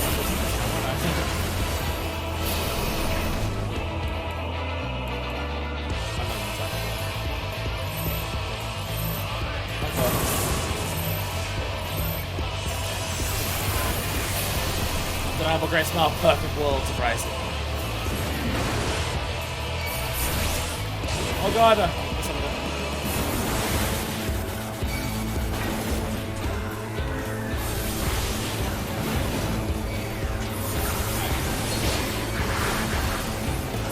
Been a while since I played this stuff. Yawn wide if you ever hungry.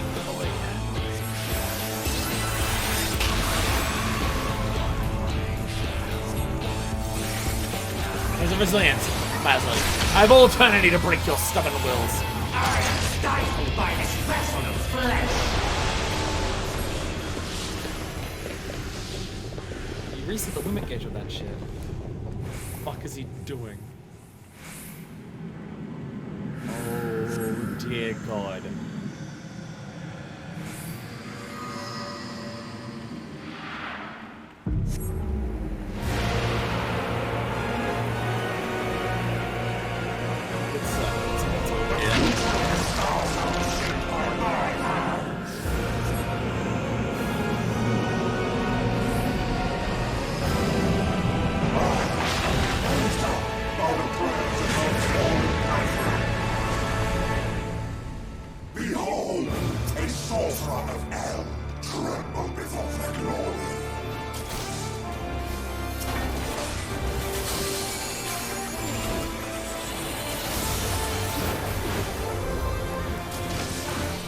Now the real fun begins.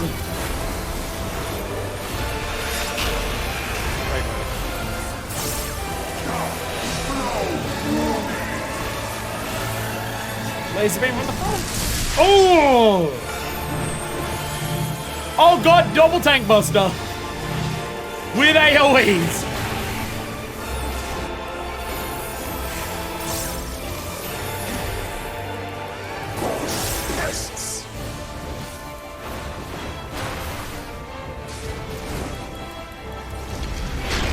Ah! I tried to get it.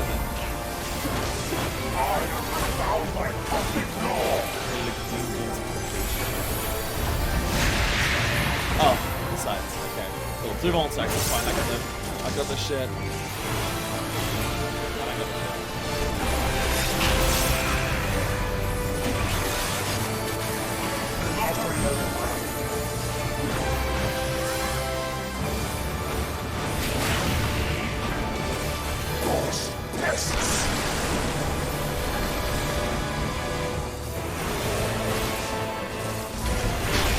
A couple more seconds and I can get out of that.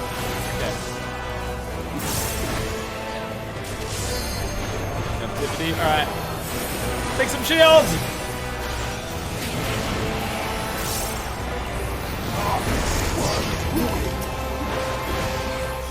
More DPS checks! Awesome.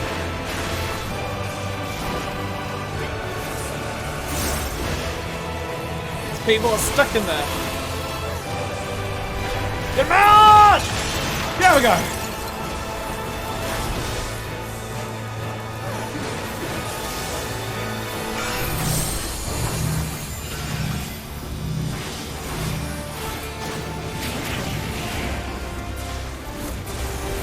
Explosions fucking everywhere.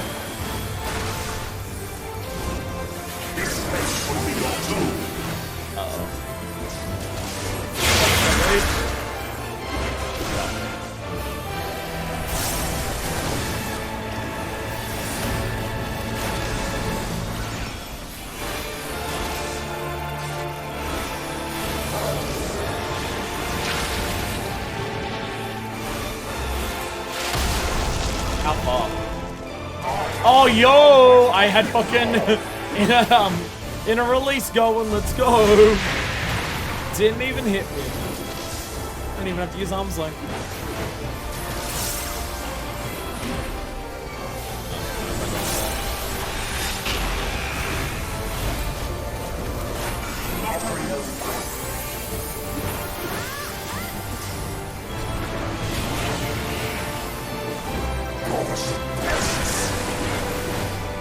This behind. Concerning, deeply concerning on a lot of fronts.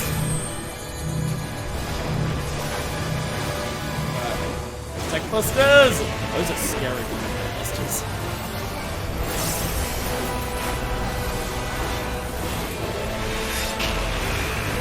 Those I have the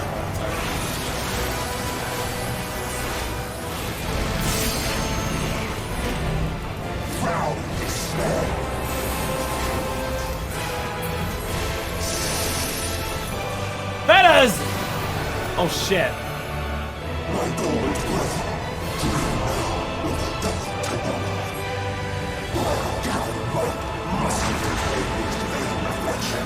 It's on the button.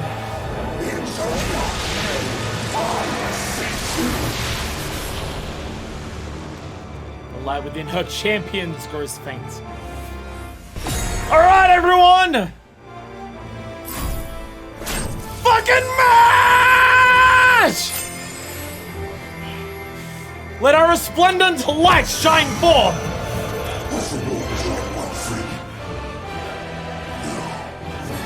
Ha! All that light you gave me fucked you over! Asshole!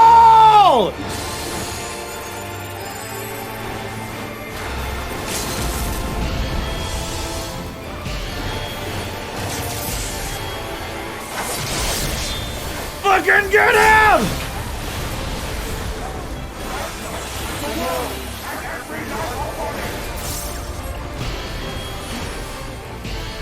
A lot of us are dying, actually!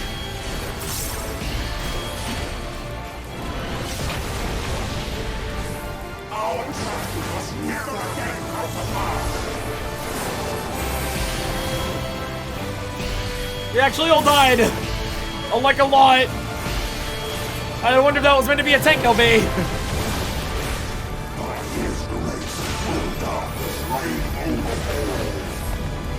Come on, Serena!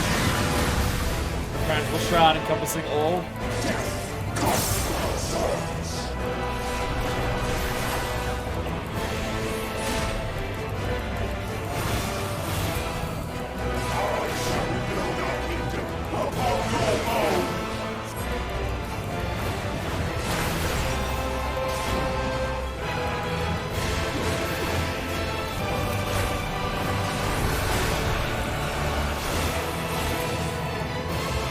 How do we not die at the climactic final moment next time? How do we avoid that? Take solo, go! We can't DPS that hard. If we had a little more damage, it would have been very epic to end with just the tanks alive. Okay, so what went wrong and how do we fix it? Was that meant to be a tank LB and someone saw? Oh, we start from here, thank God. I was gonna say, really let me answer this first phase again. Okay. I think there was an rage in this game. So, Was that meant to be a 10 LB and someone stole it? Or did we not heal enough? Because we weren't expecting that to happen. What killed us there? I hope you know, because I'm not sure. Oh, wait, DPS is look like a healer check to me? Okay. Okay. We're going again! We got this! We never give up!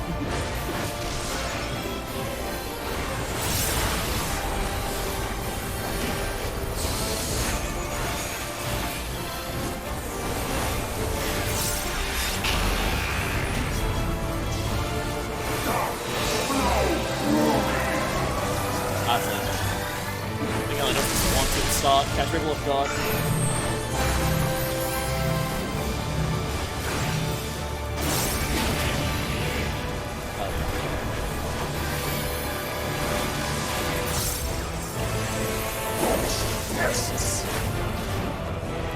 This way. All the way here.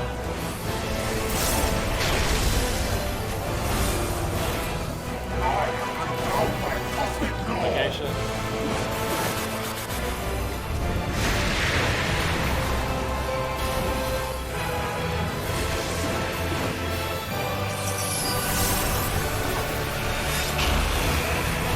I know it's a raid wipe, but it hasn't been a raid wipe, it's the target melee, so it's actually off the bat.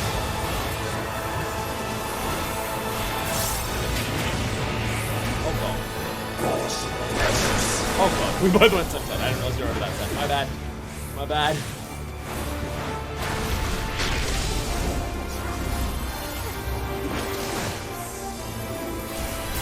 I'll take left.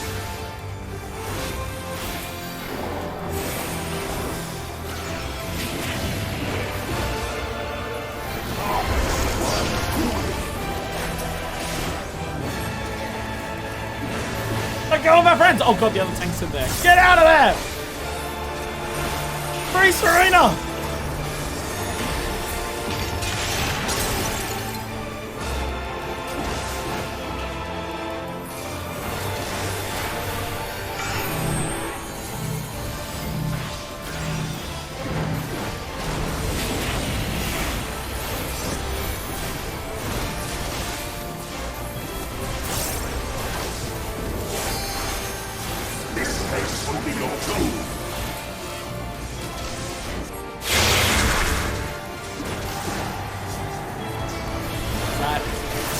Oh, we're doing so well.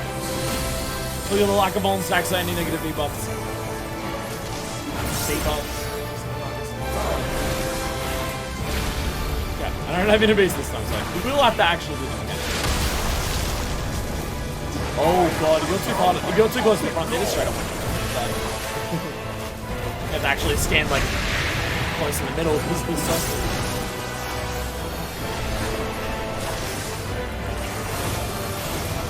Damn it.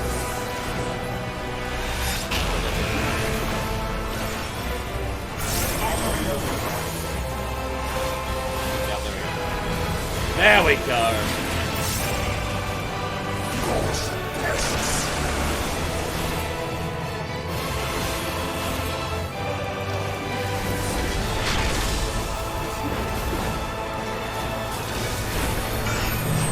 Oh fuck. We're fine. That's a rotation, but I'm fine.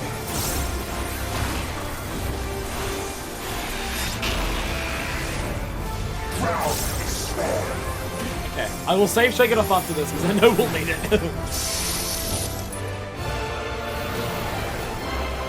Alright.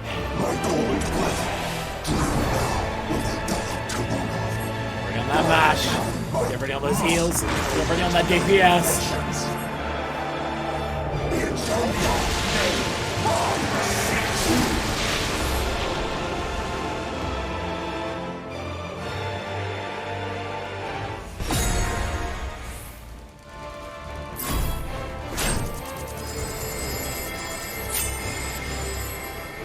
Oh, look at us shine!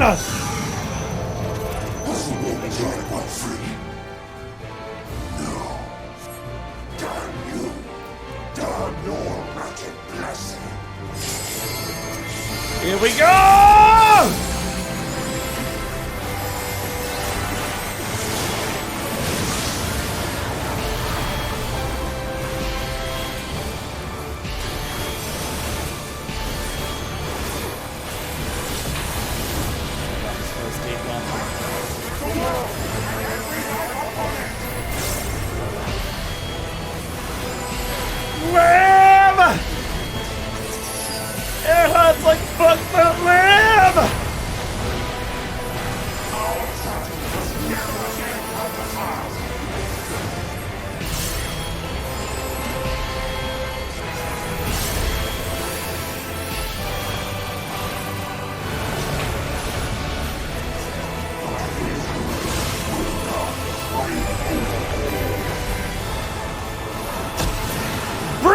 him down.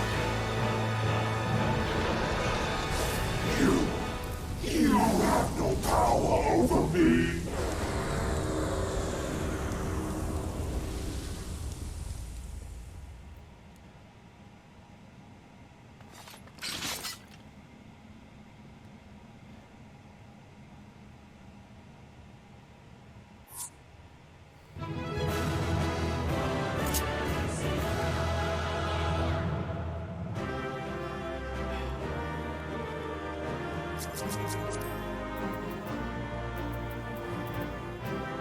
I can't send a friend invite from him. We fucking did it. Thank you all for joining me at the end here. Fucking amazing to have so many of you be able to join me for this at the end. Thank you all for that. That was hype as shit. Though, we know he's not dead. We know he's not dead.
The God!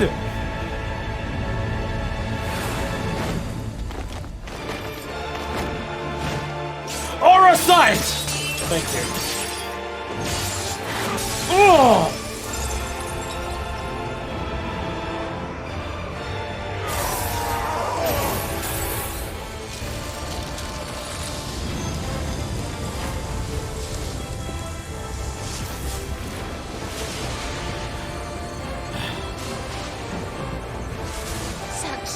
Infernal strength!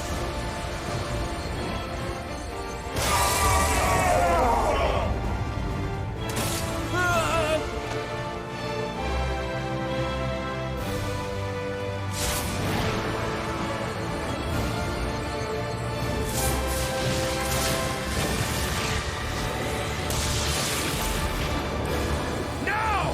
Strike with all thy might!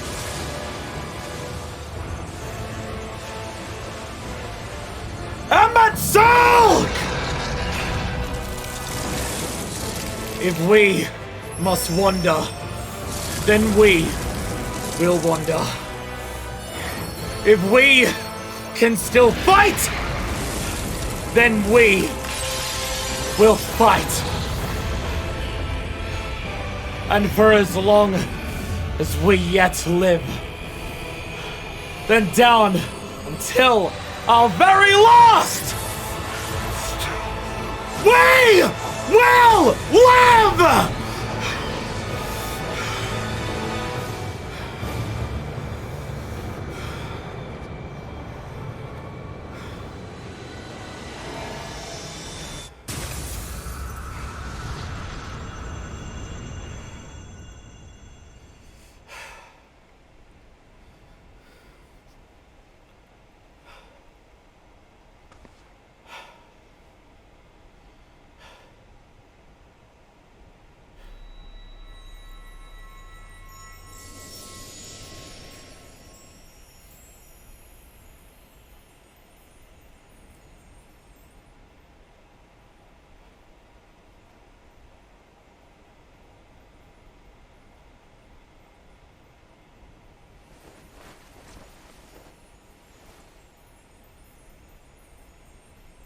Remember, Remember us.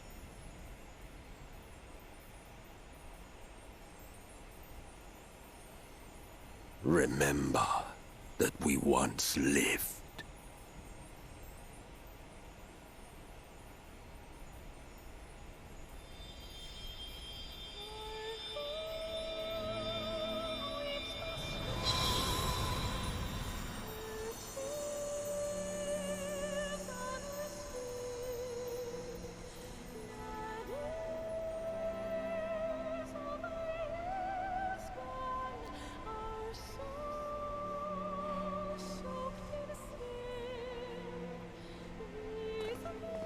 It's over.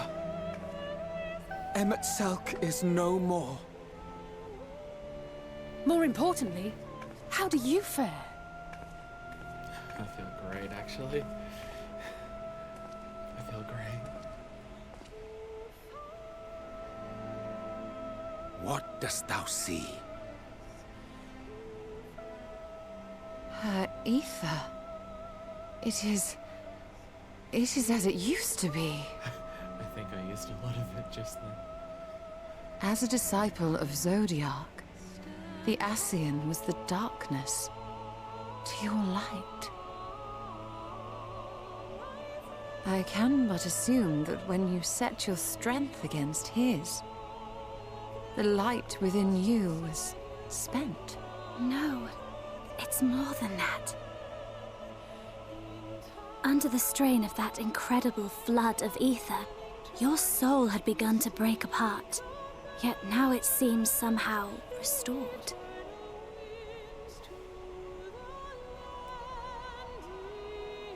I tried to help you before the battle, but Emmett Selk stopped me.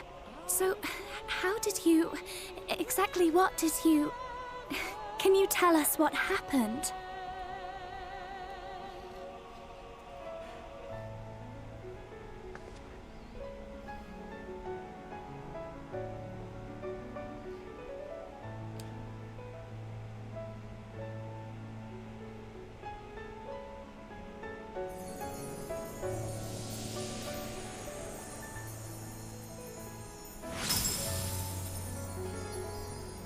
I had a push.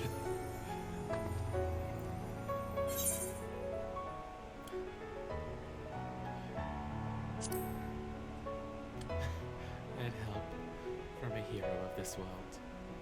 I see. No one understands what I'm talking about. You don't see. Oh, fuck.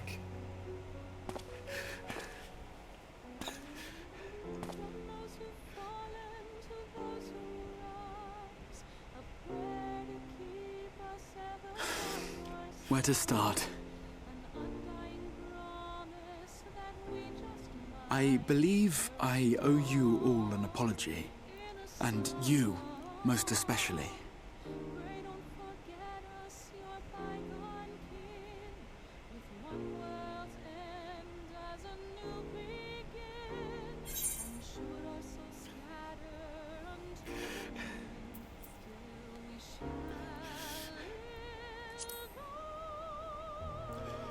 It is good to see you awake, Grahatia.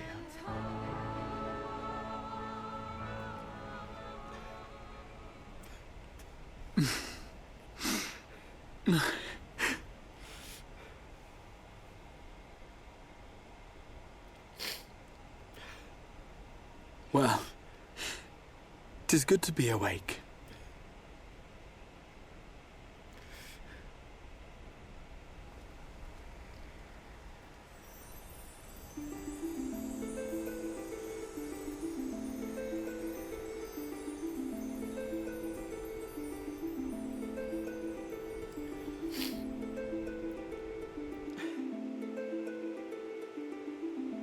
I'm not gonna wipe them away. I'm gonna let it ride. Because I feel like it's gonna be long.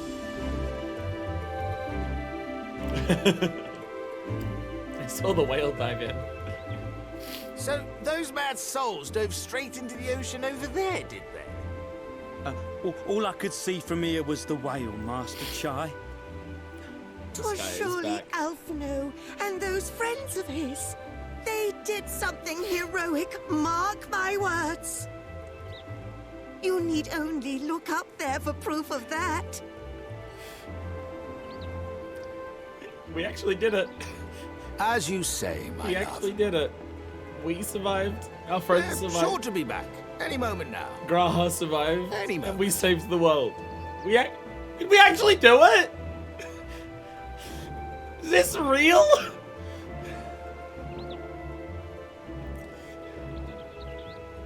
They are coming back, aren't they? I couldn't bear the thought of... We're really having an expansion that is this depressing and crushed me so much. There, dear. Did we actually just get a Everything will be straight up alright. unmitigated victory? Did we actually win?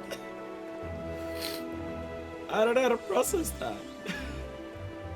Oh, my voice is so gone. There, look! Over there, over Oh the my beach! Oh my fucking god.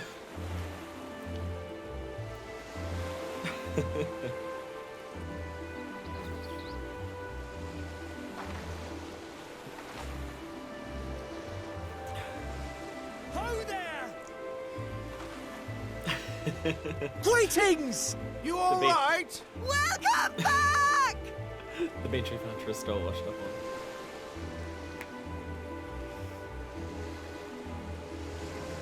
How did we get back here?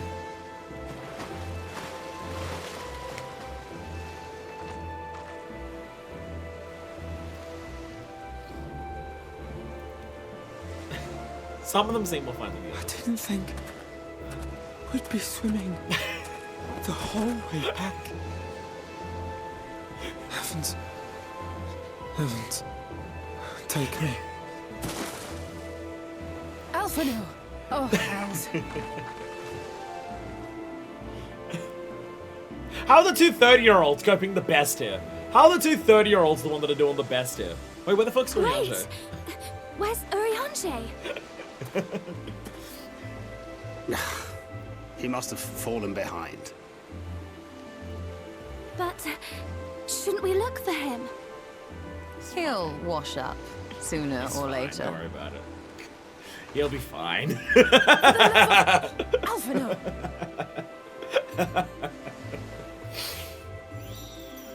Welcome back, dear ones! Oh my god. Oh my god. Hey, farewell. And thus did salvation come to the first.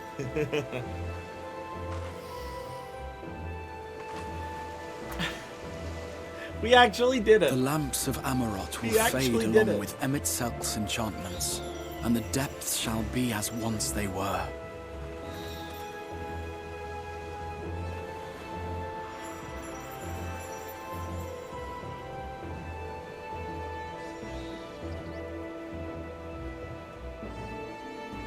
Mount Gulg will one day fall, and the Talos below yield to wind and rain. Urianger's actually there, just in the corner.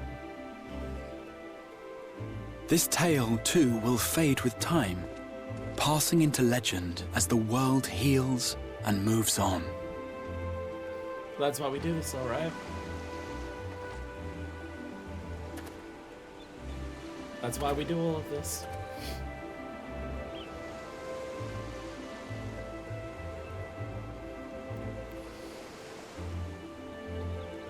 Oh, there he is! Nevertheless. The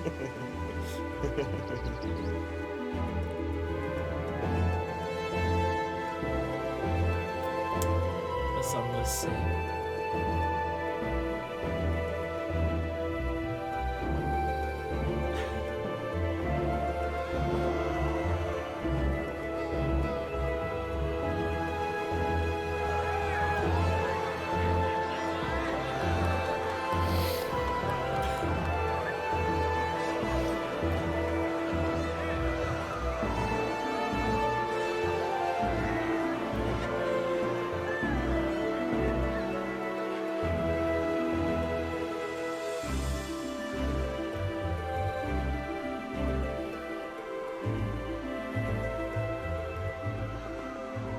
As ether obeys the cycle, as death and decay gives way to new life,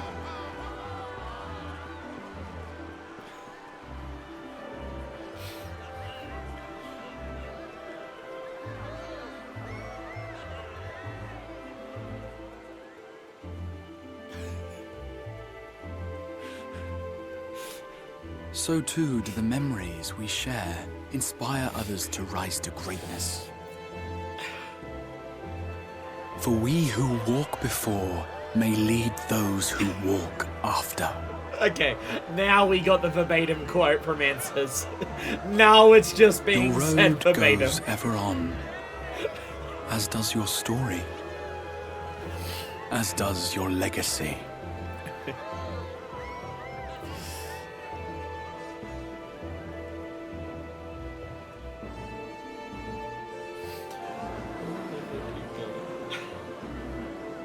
Such is the hero's lot, to touch the lives of countless others. Excuse me? You're the Warrior of Darkness, aren't you?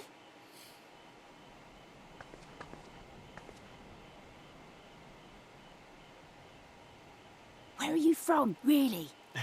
And how did you get to be so strong?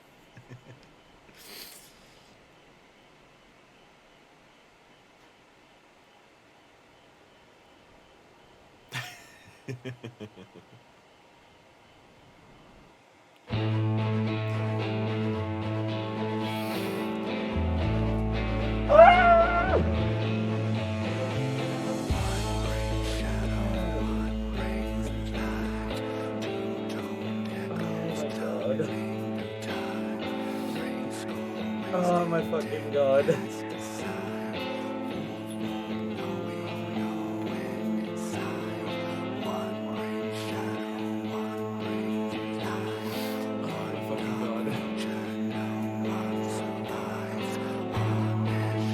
Shadowbringers good. Become as a shock maybe. Shadowbringers good.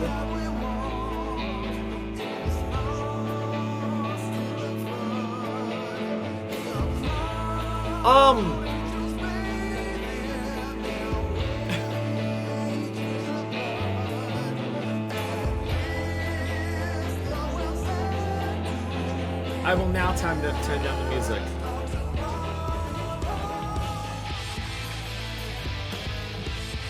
Yeah, I gotta turn over the quest, yeah. We ain't ending just yet. Yeah. It might shit the bed when we turn in the quest, I don't know.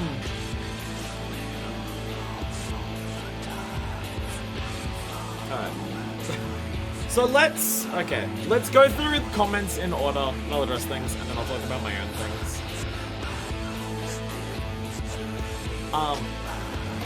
How was 5.0?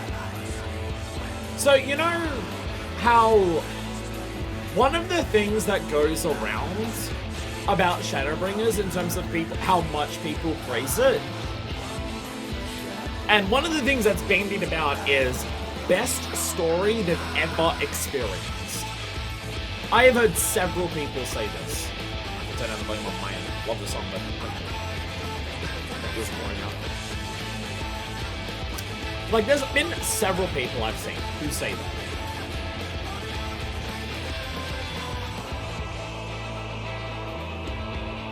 I have seen several people say that Shadowbringers is the best story they've ever experienced. So when it comes to my judging of opinions, now that I finished 5.0, before the patches, but also 5.0 has an ending, and it's one hell of an ending. It wraps up a lot of the, well, it wraps up this story basically. I don't know what the patches are gonna do, which honestly concerns me more than anything. So here's where I stand on that idea. Shadowbringers is the best story I've ever experienced. I agree. I agree. I agree.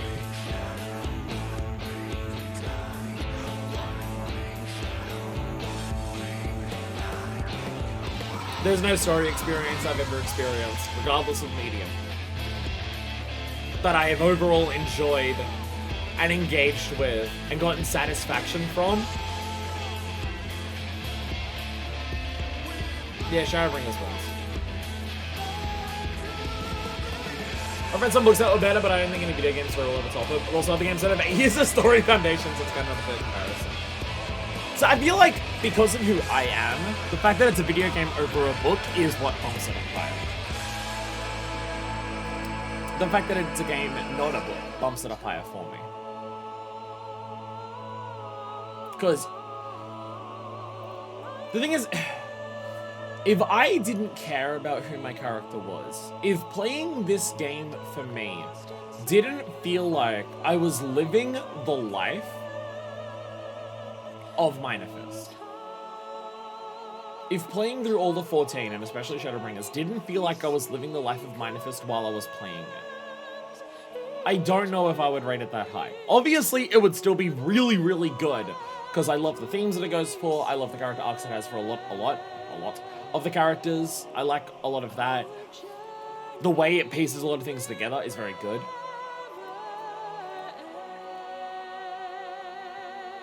The thing that definitely makes it the #1 story I've ever experienced is that level of immersion I have as Minifest. Because immersion, like, in terms of I feel like I am the character who is there, is not common for me. I get emotional over video games, as my streams can point out and stuff like that.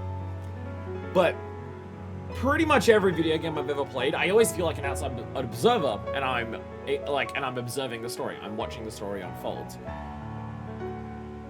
There might be some games where I feel more of a connection to the playable character because of how they're written and stuff like that. A la Phoenix Wright's a big example. But 14 is the only game that I've personally played where I feel like I am the character when I'm playing it. I don't feel like I am Fire playing a video game and my character is Minifest. When I play this game, I feel like I am Minifest. And yeah, if it wasn't for that fact, would I say this is the best story I've experienced? I don't know. But I do know that because of it, it definitely bumps it up that high. So I definitely know that. Same feel the same about the story. I love the experience of the story. The build-up to Shadowbringers is just perfect. Yeah, that's the thing. I said it before. I said it a lot after the ring stuff happened. This story, in of itself, very well done. Very well executed. Fantastic in a lot of regards. And it does a lot of things that it can only do with the way its story is written, where it's like its own world, that it can basically write it from scratch to be what it is. Which they take that idea of, we can make a world that doesn't have any connection to anything that's happened so far, other than Sundering, Flood of Light, and the other stuff that we know.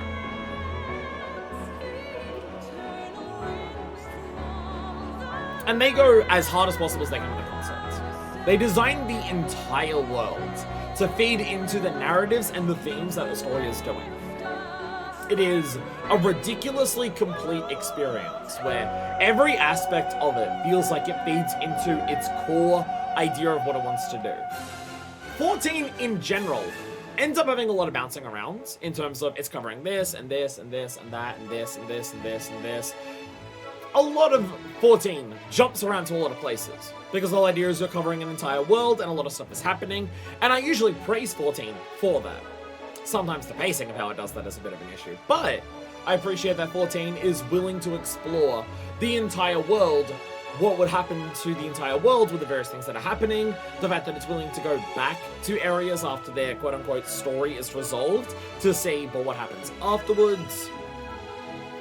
But seeing them make a story from scratch, with a world from scratch, where every aspect is feeding into the core ideas, they executed that very well. But what they did bring from the prior expansions, they built on top of that also perfectly.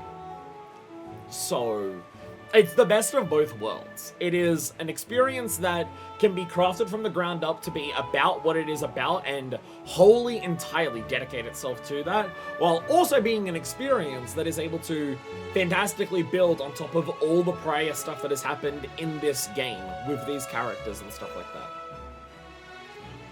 It balances those two things ridiculously well and nails it. Knocks it out of the park. Boom, woo! Home run, woo! Yeah. And obviously the themes that are something that I'm personally heavily invested in. I'm heavily invested in what the themes are for this game, for this world and everything like that. So obviously I resonate with them a hell of a lot.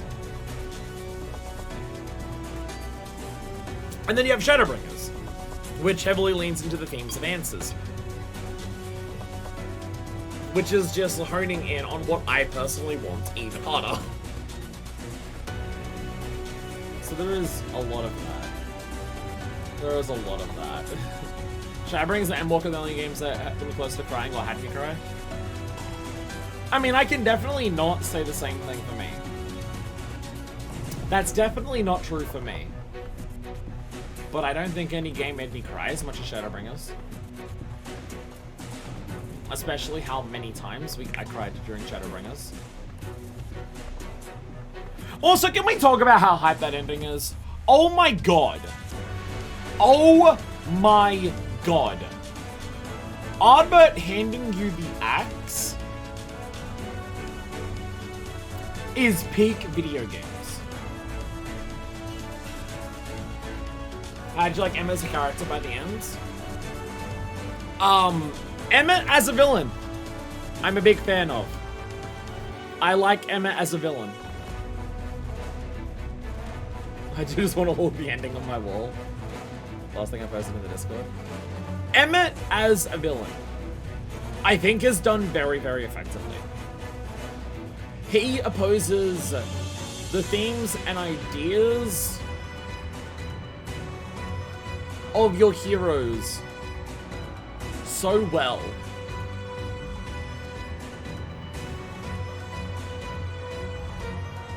And I appreciate everything they do with Amarot at the end.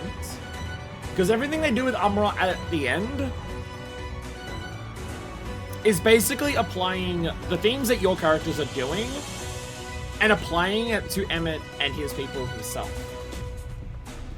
And what you're truly doing is to help build the future by acknowledging and honoring those in the past and looking to what they did.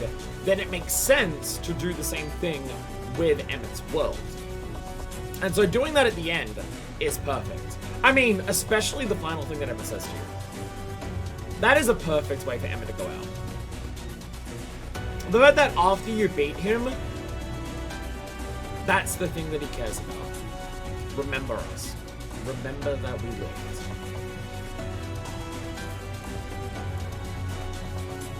At the end, you do for Emmett what you do for every other person who has been lost, for every other civilization that has been crumbled.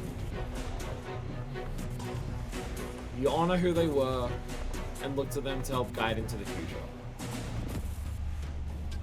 I still don't like Emma as a character. I still think Emma as a character is my second least favorite thing of Final Fantasy XIV as a whole.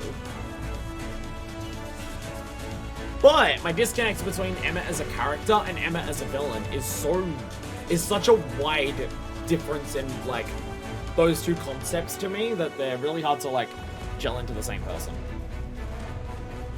I slightly spat on my headphones.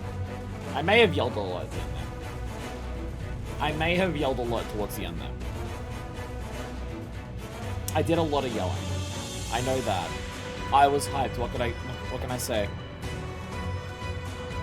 I was slightly hyped about what was happening. What can I say?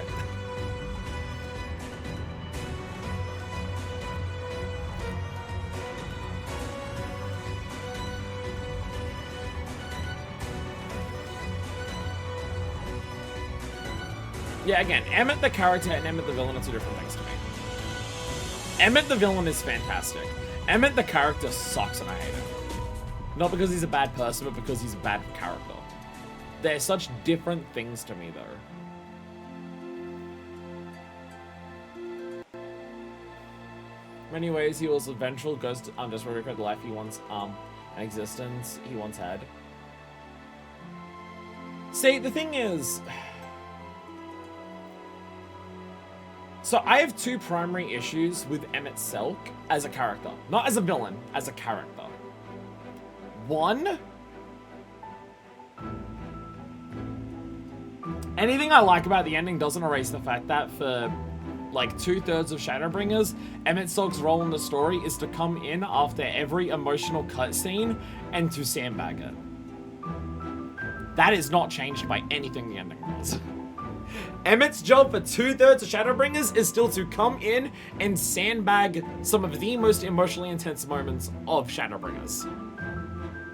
It still sucks. It is not interesting or engaging to watch Emmett Selk talk about being bored. It just isn't. So a number of the cutscenes that he's in, I just do not like because it is sandbagging the story with someone who is not exhibiting any personality traits and is just complaining about being bored after the most emotionally hyped things have been done. Also, while he's doing this, he has no relevance. He has no bearing on the plot or anything unfolding.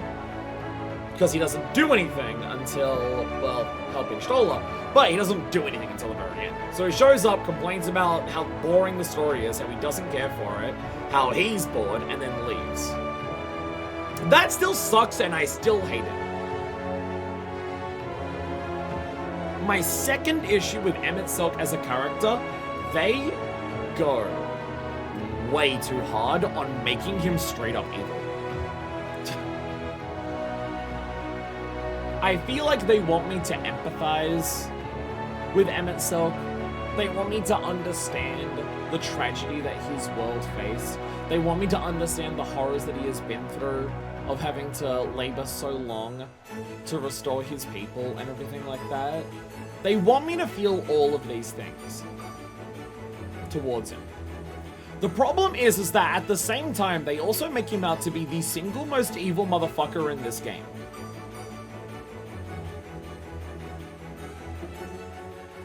Because for most of the time that he's talking, he doesn't accept the horrible things that he's doing. He isn't aware, or like, he straight up thinks that the horrible things he's doing are impossible to be bad. He has no reflection on the horrors he's committing, on the fact that he's doing the same thing to so many other people. He seems to care less about what is good for people overall, and is just, I am a supremacist, I care about my own people above everyone else, and everyone else can die for my people, and that is morally right, because if you're not my people, as in the people I personally knew, because they were still going to foster life before the Sundering and still sacrifice them, if you are not someone who I personally knew, you do not exist as a living creature. And nothing I do to you is wrong because of that. And so I can justify committing several genocides, feeling no guilt over any of this because of that. And I don't know. I feel like as a character, if they want, like, I can sympathize with his world. I can sympathize with his people. I can sympathize with the Amoritines and the horrible things that they've been through. I can sympathize and empathize with those, which, as our characters point out, understanding all the horrible things that happen to them is why we don't want those horrible things to happen to the people who are currently alive. Or, preferably, to people who come after us, either.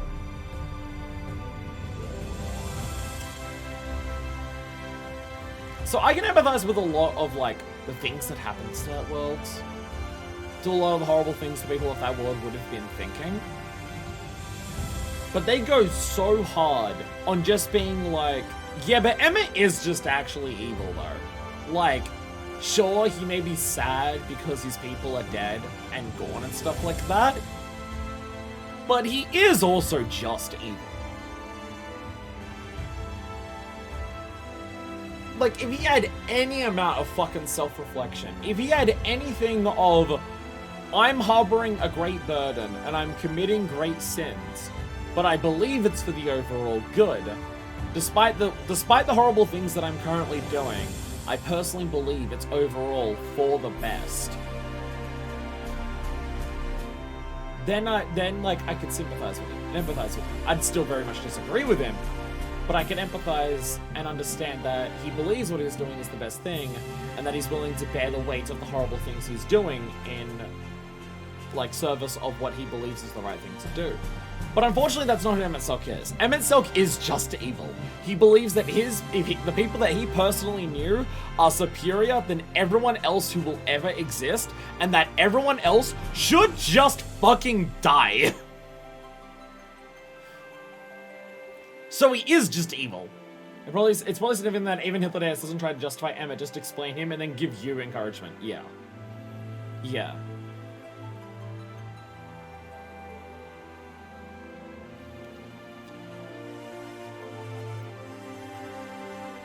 Like, I can sympathize with the world of Amurot. I can sympathize with the people of Amurot. Especially after seeing the Amurot dungeon. What they went through was fucked. What the people of Amurot went through, and the world at large then. Amurot's just the city.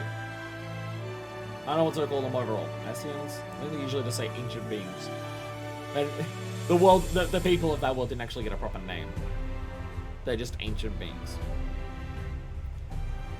I guess ancients, because it's the city of the ancients. But the point is,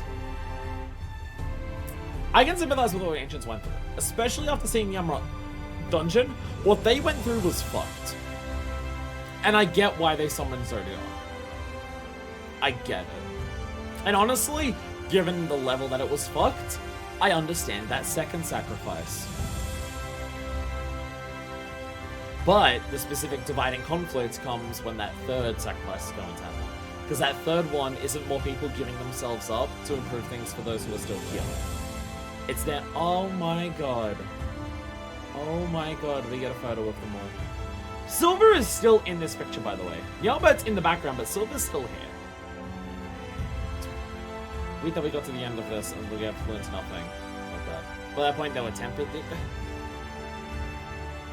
I feel like if you're just gonna make your like, I don't know. I also think that's a problem with like me for Emmett Silk as a character.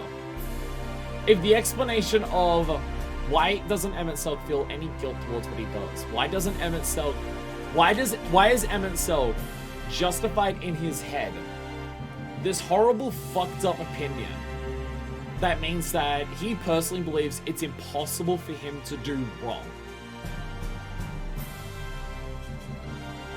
And that what he does is completely justified and barely even needs justifying because what I'm doing has no negatives because no one actually is real.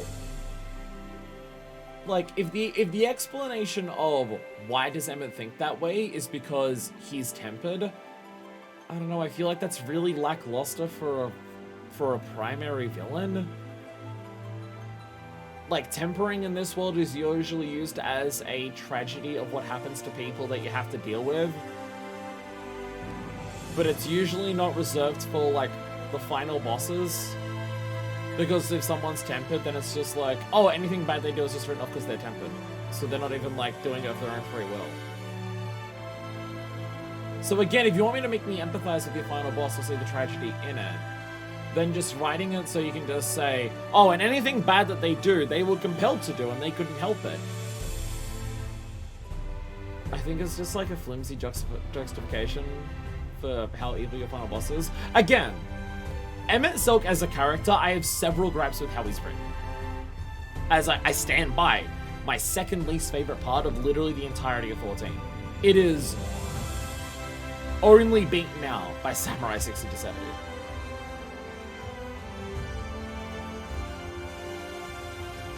Like, I dislike Emmett Silk as a character more than I dislike the Paladin 50-60 questline. As a character, I dislike him more than that.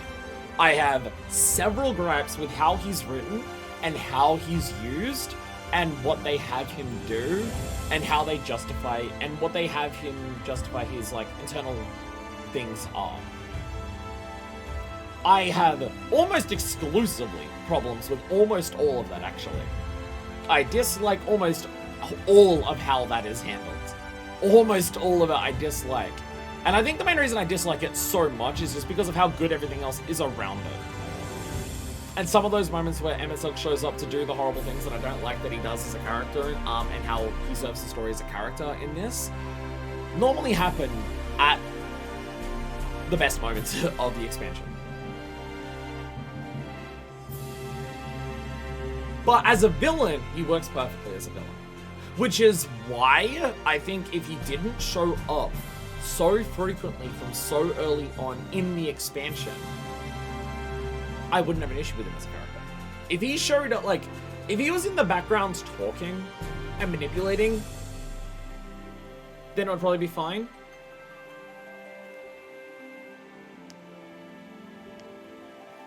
I recall him making emotional beats for the second part of the desert thing. Oh, that was the only thing he did before that.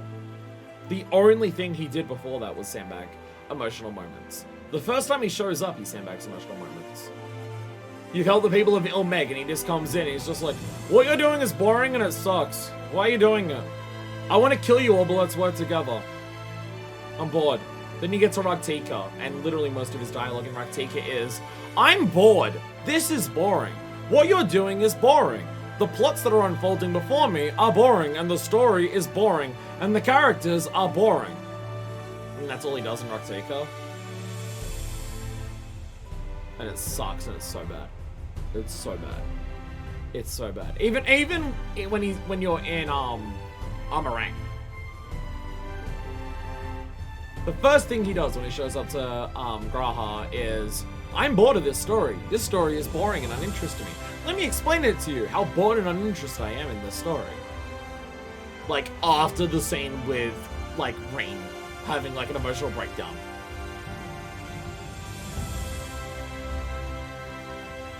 He doesn't show up in Ilmeg. No, I mean at the end of Ilmeg. Or am I thinking of the end of... when he first shows up in the Crystarium, which is after Ilmeg. I mean after you finish Ilmeg and he shows up in the Crystarium. It's that moment. Outside the Dossel Gate. That's after Ilmeg. But the thing is, like, if he didn't show up constantly, to just talk to the characters, not influence the plot in any way, and only complain about the plot, and then try to justify how evil he is. If he just showed up towards the end, if he showed up, like, right before we were about to slay the final Light Warden, and he was just, like, talking in the background, or maybe just talking to Graha, and not talking about how bored he is of everything, I probably wouldn't have had as much of an issue with it. But it's the fact that he shows up so fucking frequently, and I hate most of the cutscenes he's in.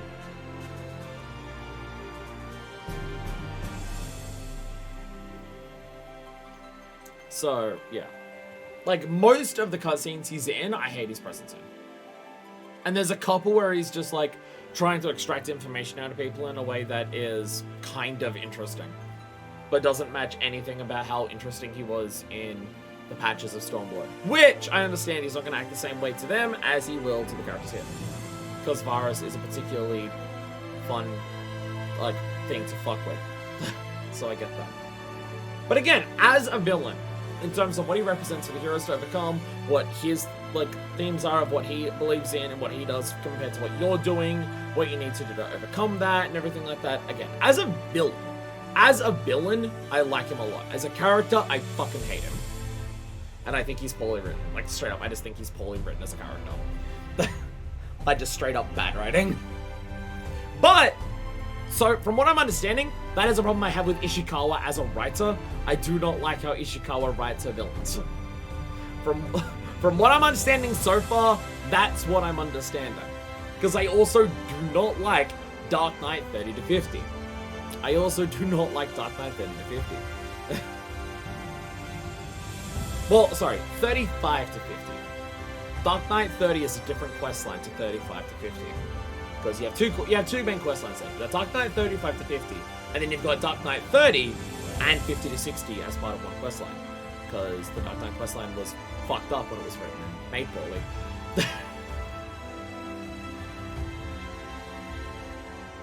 But the main thing. I've spoken about Emmett enough. And everyone hates me for my opinion on it, even though I'm objectively correct and you're all wrong.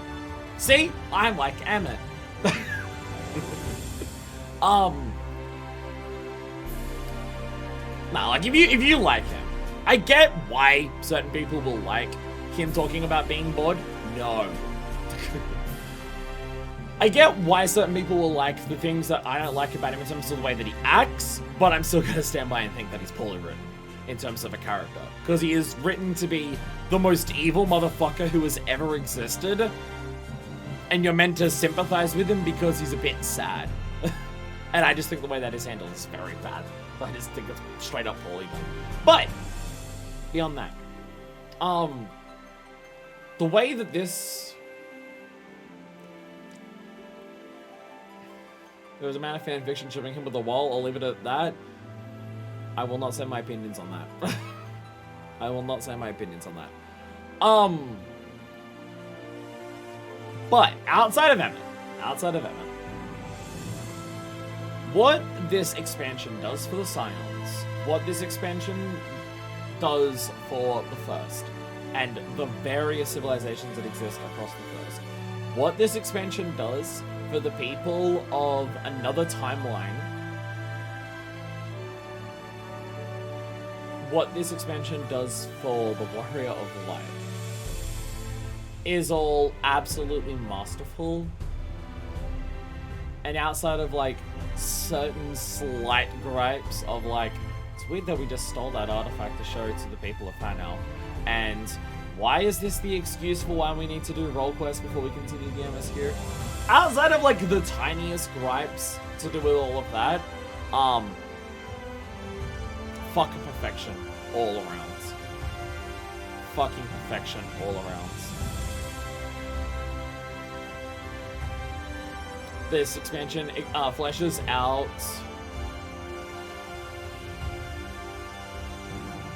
like the world of the First so fucking effectively, all the different people of the First, all the different societies of the First. It does such a good job of fleshing those out and tying like their ideas into the main themes, how like the character arcs and stuff that it does with the Scions gets a lot of that across as well. The Crystarium is just main themes of the expansion, the city, which is amazing. Spend and focus on the Wallach as a character in the way the game never really did before. Like, there are moments. There are moments in previous expansions. But this is the entire expansion from the start to the finish. And I feel like for a lot of people, it probably won't even, like, harshly clash with what they consider of their Warrior of Light. Because they don't do a lot of, like, hyper-specific characterization. They just do a lot of focusing on what they're going through, what they've been through, the stuff they're having to do here, the weight and the burden that has on them, and stuff like that. I feel like a lot of Warriors of Light can probably resonate with what they showed this the Warrior of Light going through here, without going like hyper specific with characterization. And if you can, you're in headcanon. Yeah, how well this hey Namora, how well this expansion does what it does with the Warrior of Light is fantastic, which is probably a big part of the reason why it ruined me so hard. Because it has so much focus on what the Warrior of Light is going through, and I've already been like deep in what Manifest is going through, and I basically play through this game I'm role-playing her, primarily because I can't control myself. That's just how it works. I don't think I can stop myself from role-playing Manifest. That's just how it will work while I'm playing this game. I can't stop myself from doing that.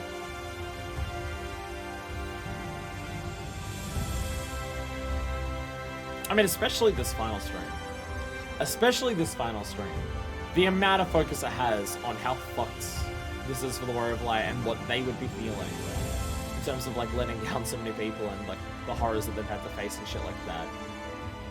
Like the whole thing at the beginning of the Crystarium. Dude, fucking, oh my god. That cutscene after getting the echo of seeing Graha and Urianger talk to each other. Dude, bro. Oh my god. I want to praise the reaction they gave the Warrior of Light in that specific scene. Because they do that thing where they sell the character's emotions so hard without showing their face. Because they just show the Warrior of Light balling up their fist. And they show their reaction through their body language, because they specifically don't show the character's face until they answer Ardbert about what they're going to do.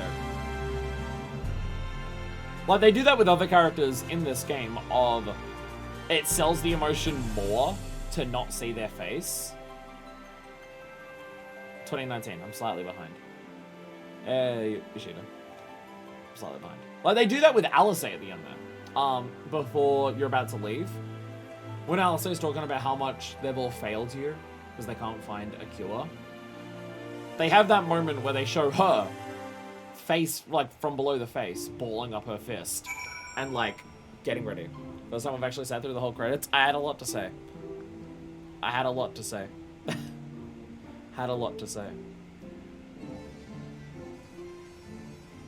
How is this not turning in the quest? How is there still more after talking to the Crystal Exarch? How is that not the end of the quest? What do you mean? What are you talking about? What?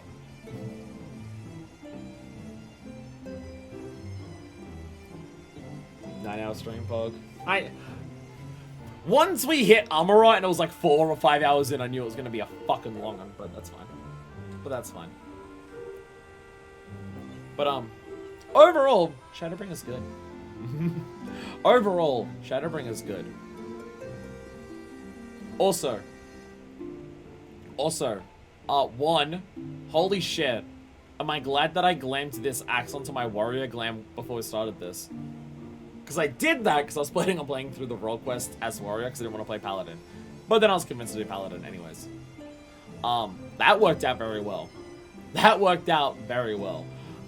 Two, I noticed at the end there. When they were showing us walking back to the Crystarium.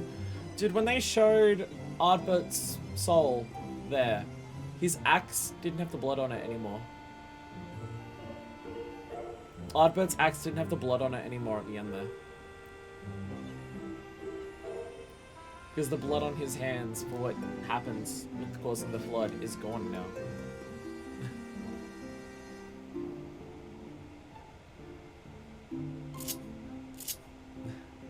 Everyone's drinking. I will be switching back to Dark Knight though. We are still the Warrior of Darkness, and for the patches, I will still be Dark Knight. But that final boss had to be done with the axe. I had the axe. Ardbert literally handed it to us. I have to use it. Also, last mention I left on Discord. Pi thought I had recently. This is from the 11th, 2022. Given Fire now has Bravura, we're totally gonna see Warrior with Bravura fight against Hades in like 2 years. Mind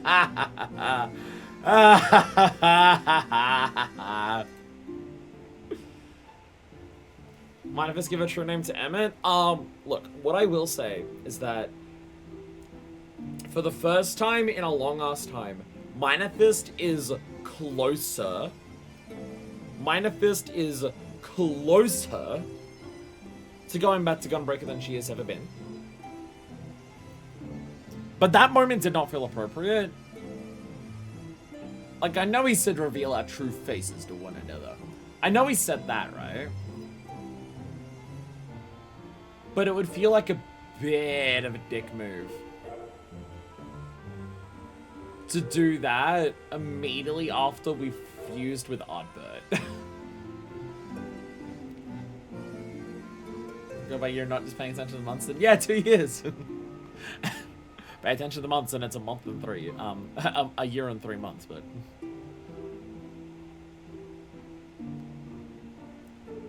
I mean, I would say that final battle was Ardbert and Minor Fist together like the entire time. Ardbert literally spoke through us.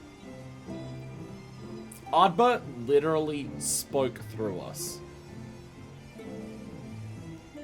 So that final battle, I would say, is very much like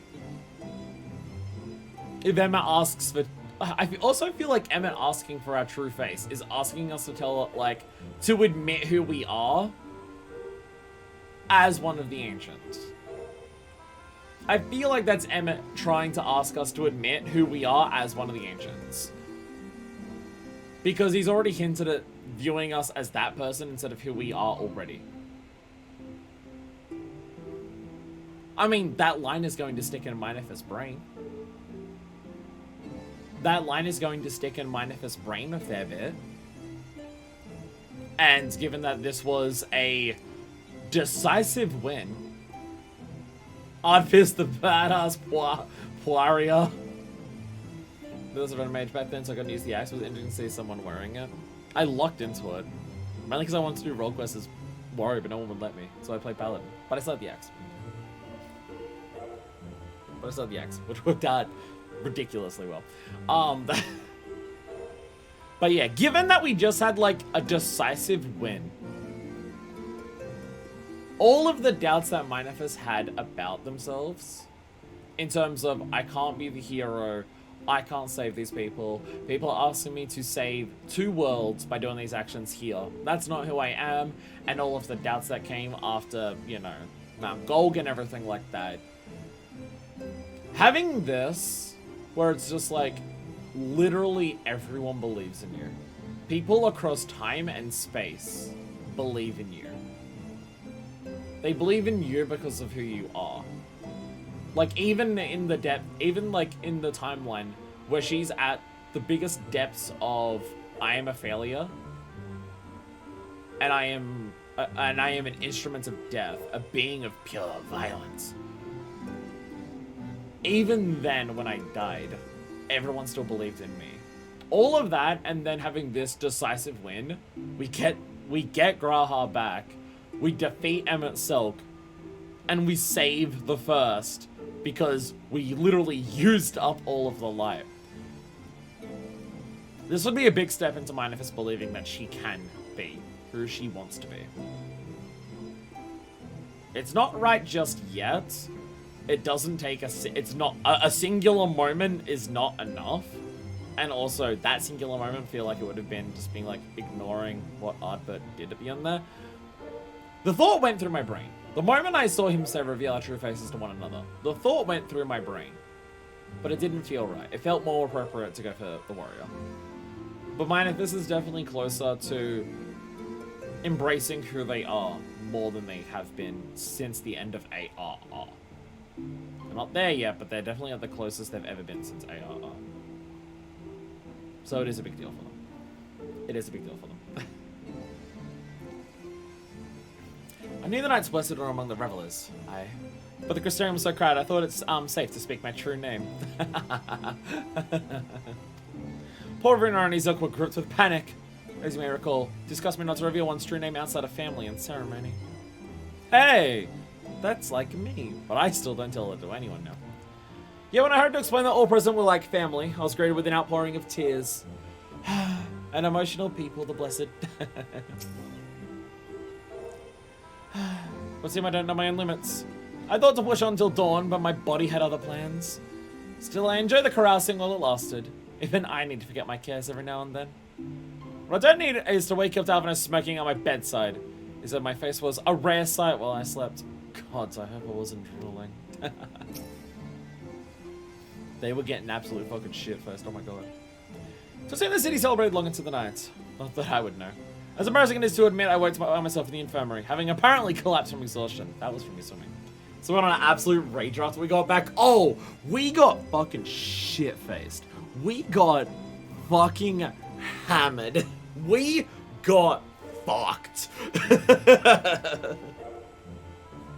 Not sure if I think Hades believed or treated as the ancient he thought we were once. We're going to replay Shadowbringers with the fresh out with the opposite perceptive in mind. The way he talks to you. Well, okay. Here's the actual thing. Does Emmett actually think that... Does Emmett believe that you are your unsundered self? I don't know the answer to that. Does Emmett wish that you were your unsundered self? Does Emmett wish that if he said the right words to you, that you could become that person again? Absolutely, 100%. 100%. That's how I take it. The way he talks to you, the way he prods you, he wants you, whether he believes it's possible or not, he wants you to be the person that he knew. Because he wants to see you again. Because he hasn't seen any of the people that he cares about in 1,000 years. So that's kind of my take on it at the end there. Even if it's going to be the final battle, then at least admit that you are who I want you to be. That's how I take it. My aching pride was somewhat soothed by the sight of Alice asleep in the bed next to mine. She must have been just as wary. Long has it been since I've seen her face so peaceful in repose. It was a rare, tranquil morning, made unforgettable by the sight of those clear blue skies. Alice is like, God, I hope it wasn't drooling enough, and is just like, oh my god, my sister is happy. This makes me happy. The ending of this tale hath been a joyous one indeed. Myriad were the lessons learned, yet there is one of particular import. It is imperative that I master magics to grant my feet purchase upon the water, or else allow me to part the sea at will. God damn it. God damn it, Oriage. I must need to visit Bismarck in due course, and scrub his teeth in thanks. Have the airy arts of a fairy where might be imparted to mortal men. We shall see. We shall see. I like how we had Alphino mostly get a reservation to swimming, so now it has to be shifted onto Oriage. Most important thing Oriage learned. I didn't learn how to swim. No, I need to learn how to avoid ever needing to swim. Sorry. People came from arms around to join the festivities, but most seem to have stumbled home by now. Even so, I dare say no one will echo the sound of clinking mugs for some while yet. I thought indulgent in a little reveling myself last night, until Orange began to list all the names of my drunken conquests. I ended up drinking water. Water!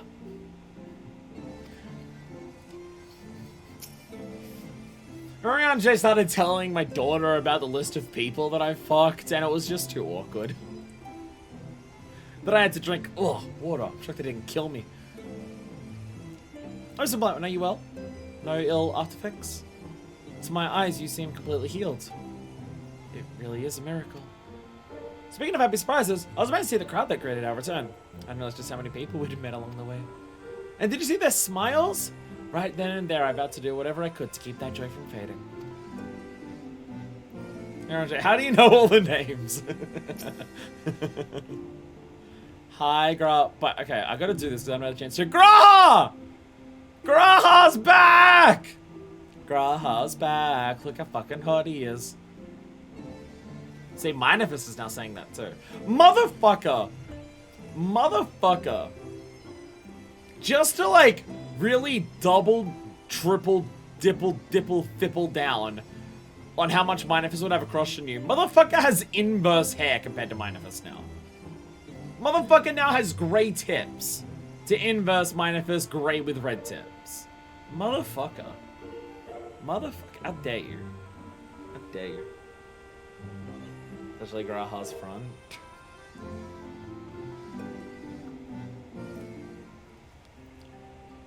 Also, by the way, he's alive and also he's here. You got it small enough to fit on your lap. Gotta fuse to the complete the hair. Oh, my voice is gonna be fucked for several days after this. Oh dear God. By your deeds has the blinding light been banished from these skies, and the Sin Eaters driven to retreat. Yay, we did it. Although our many hurts will be years in the mending, I have faith that this world and her people will one day be whole once more. Yeah, there's still a lot of problems facing this that are just like a result of the Sin Eaters and the Flood. There's still a lot of those problems. He still stands up, he's still got his stuff there. In case he needs more people to heed his call.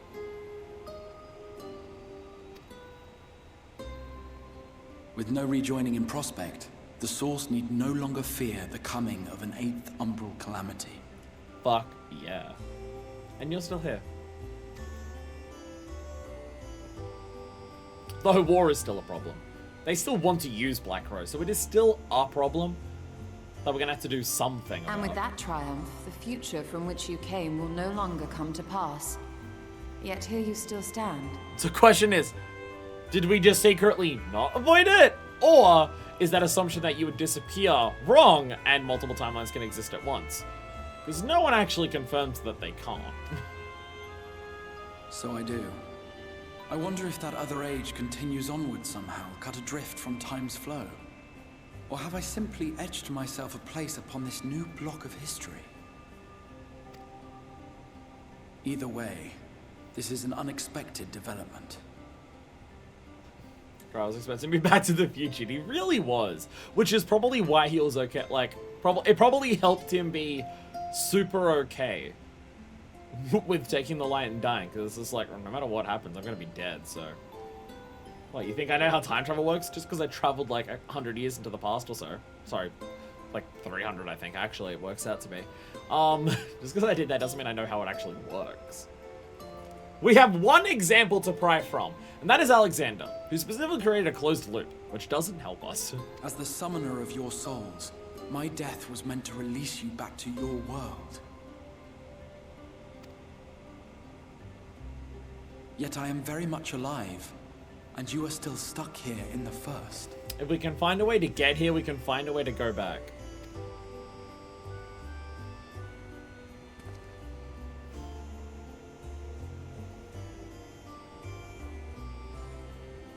I believe I speak for us all when I say that we are happy to postpone our return if it means your life is spared. We will seek out another way.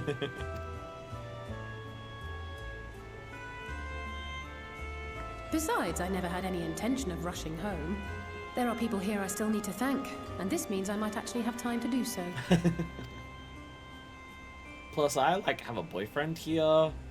Yet we dare not neglect our comrades in the source. What on earth is Shola going to do when we have to leave? And she just can't see Runa anymore. What the fuck do we do then? Like, I know you can do long distance relationships, but this is ridiculous. Oh yeah, also war's still happening. Like, war is still a problem. Mistress Tataru, to name but one, will be most anxious to know how things stand with us. So, you'll just have to make the journey alone for the moment. Be sure and give a full report to our fellow scions, would you? Oh, and we'd also appreciate any news you can bring us from back home. Oh yeah, Tataru. She hasn't been here for this entire expansion. Oh yeah. Literally none of the MSQ actually had us sleeping the first. Literally not a single bit. So that's where we actually end the quest. Then I see no reason to delay. I can open the path from here. And I can. I imagine we each have matters demanding our attention, so let this be a farewell for us all. Well, we saved the day together. Had enough of you lot. Send word when you've resummoned our friend. Oh, and do try to ensure she arrives within the city next time. Of course. I shall strive for utmost accuracy. No strange forests or unplanned passengers, I promise.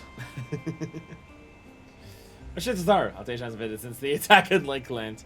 Hey, to be fair, with how time works, maybe it's been an afternoon though. I thought we could just come and go as we please. I thought that was already established, that we don't need to be summoned. We just come and go as we please, so... Should be fine. Should be fine.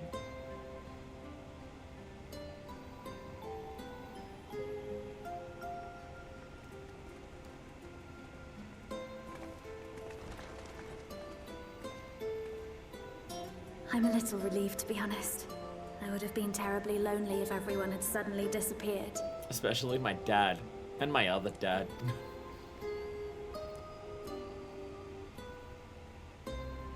But I understand that you have to go. Safe journey, warrior of darkness. I hope to see you again soon.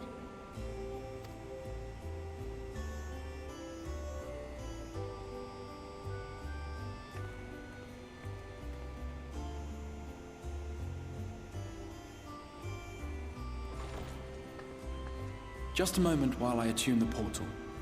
Then you can be on your way.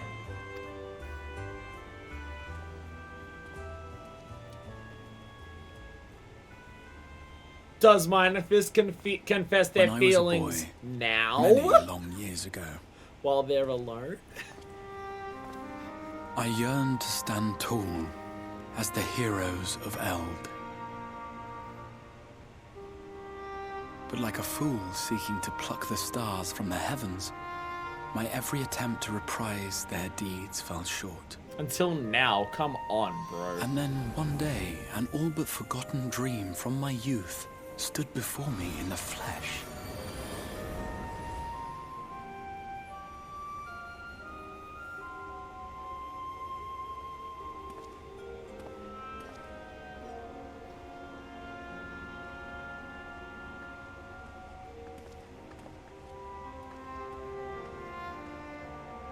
So what do we do about Graha? Can we bring him with us? How would that work? A hero who looked at the horizon and beyond and saw I knew not what. All I knew was that I would give anything to stand at that hero's side.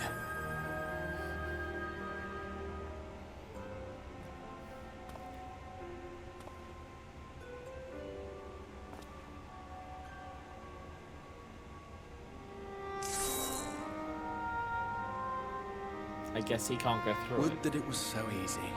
I guess he can't go through it. The glory of the heavens was ever beyond the grasp of those who never thought to reach for it. But if I have gained anything from all of this, it is the courage to stretch out my hand.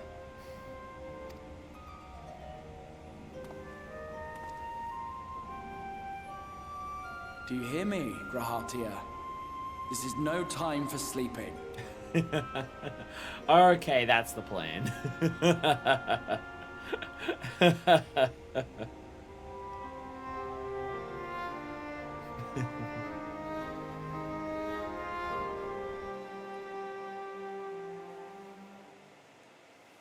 Oh yeah, by the way, this is happening.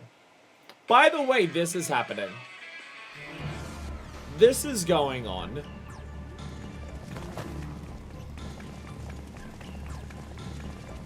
Alright, entire squad's here.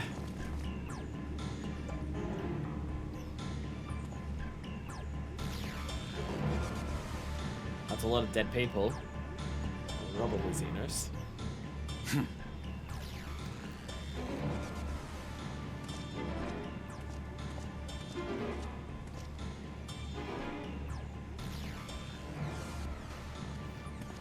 To the west gate. I want to know what's happening there.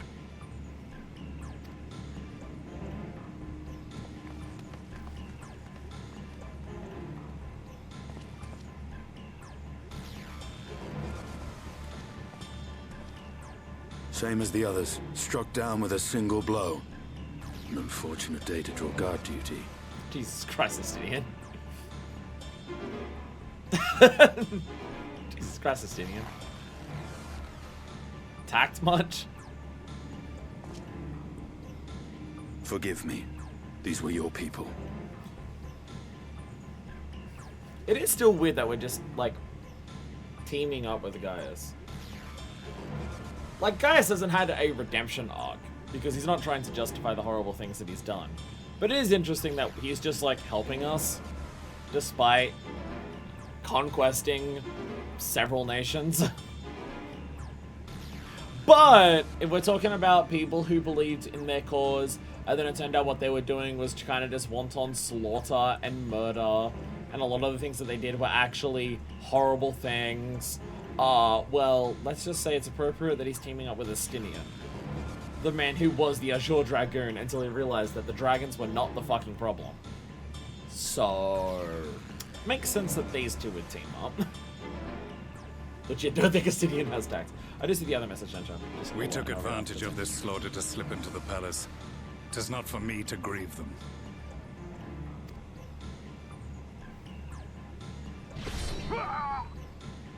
That was the Emperor. Wait! Oh.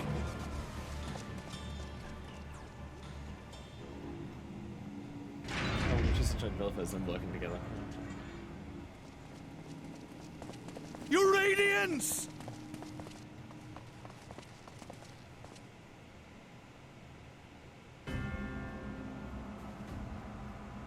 Oh, shit. Oh, shit. Gaius, you've missed your part in this, I'm afraid. That's him. That's him. He has his body back. He absolutely has his body back. Even just the way he said that, you can tell. Even just in the first word, just the way he said Gaius.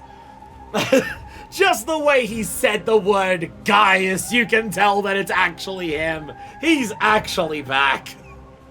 He can go all in again. Again, from the first word of just saying someone's name, it is so obvious that it is actually Xenos. I was right, by the way. Xenos in not his own body does kick Elidibus's ass. I was right. Though, that being said, it means that Xenos is back. Beat him once, can beat him again. Slightly less afraid of him now after what we just went through on the first.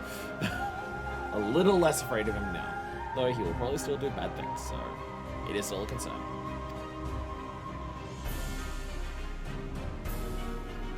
Like, he's immediately just like, I'm gonna stab my dad. Identify yourself, demon!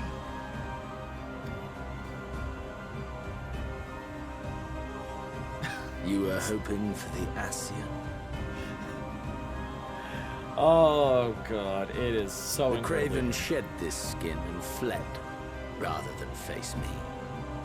A pity. I wasn't looking forward to crossing blades with myself. Oh, Elidibus, you fucking pussy! Pussy ass bitch! Elidibus didn't even fucking try! My god. My god, are you serious? Oh god, when will Elidibus not be a bitch? Jesus. But I cannot deny the feeling of satisfaction. Body and soul reunited at last. Okay, so here comes the real question. They've spent an entire expansion and a couple patches building up Xenos returning. What are they going to do with him? Because they can't just do Stormblood, but again, Xenos, by design, is a character who has one motivation and one thing he cares about.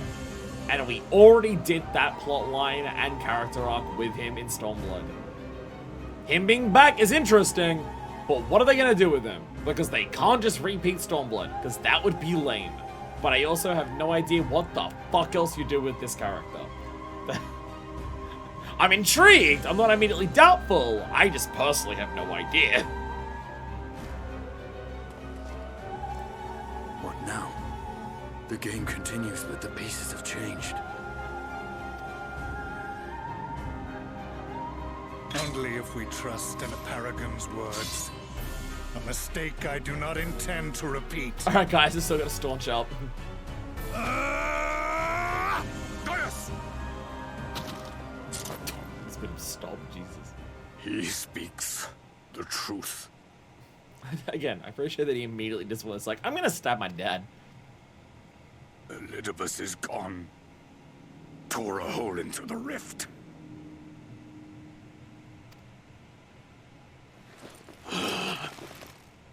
Xenos, my foolish, greedy son. Was a second life not enough? Was the Empire too rich a prize to ignore? Oh my god. This man has to try every single time he appears to be the dumbest motherfucker in the universe. Varus, are you fucking serious? You seriously think he gives a shit?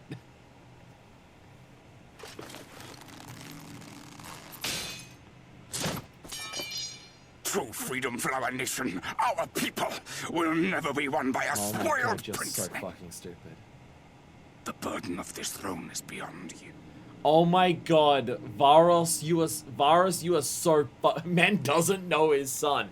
How? It's the only thing Xenos talks about! Varus is the dumbest motherfucker ever. Oh, how do you not get it? How do you not fucking get it? 'Tis you, father. who have struggled with this burden. Simply holding the Empire together has occupied your limited faculties. You know what Xenos pointed at people who aren't me and my friends? Makes it a lot easier to handle. But you may take comfort in knowing that I have no intention of pursuing your tedious agenda. Nor am I interested in ruling over the Empire's lands. Of course. Of fucking course. I came only to remove that which ruins my sport. I will not have my prey stolen by your petty wars and cowardly weapons. Wow, I actually predicted this in the Discord.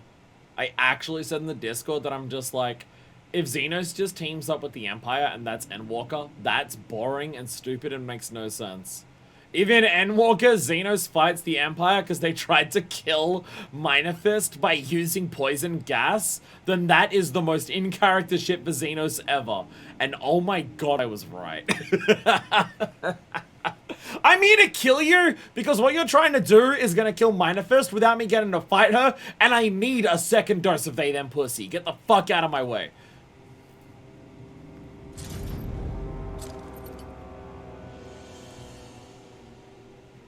You would kill me just for that. Oh my god, Varus, you're so stupid.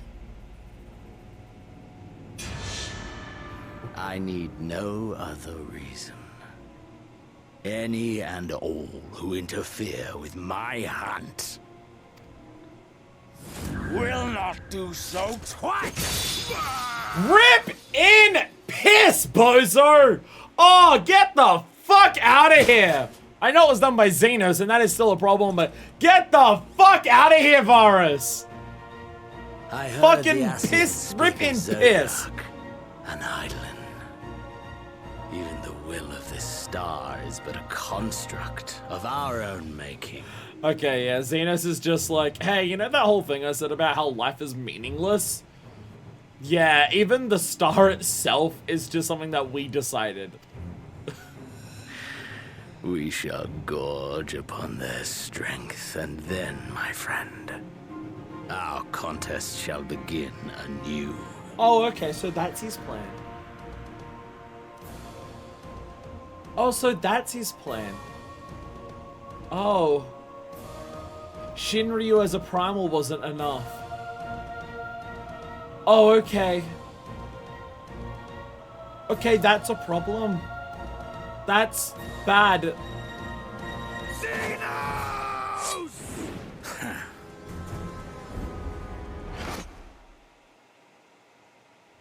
Is Gaius just dead? Is Gaius just fucking dead? Is he just fucking dead? So before we continue, I will read a bit of things here. Impossible to see now, but at launch, if you hadn't finished Crystal Tower, there'd be an extra bit of dialogue in the Graha Orianche Echo, where he mentions that in the time he pulled the Warrior of Light from, they hadn't met yet, and he doesn't want to taint that meeting. God. The fact that you don't have to do Crystal Tower before Shadowbringers is so weird. That line of dialogue is so bizarre.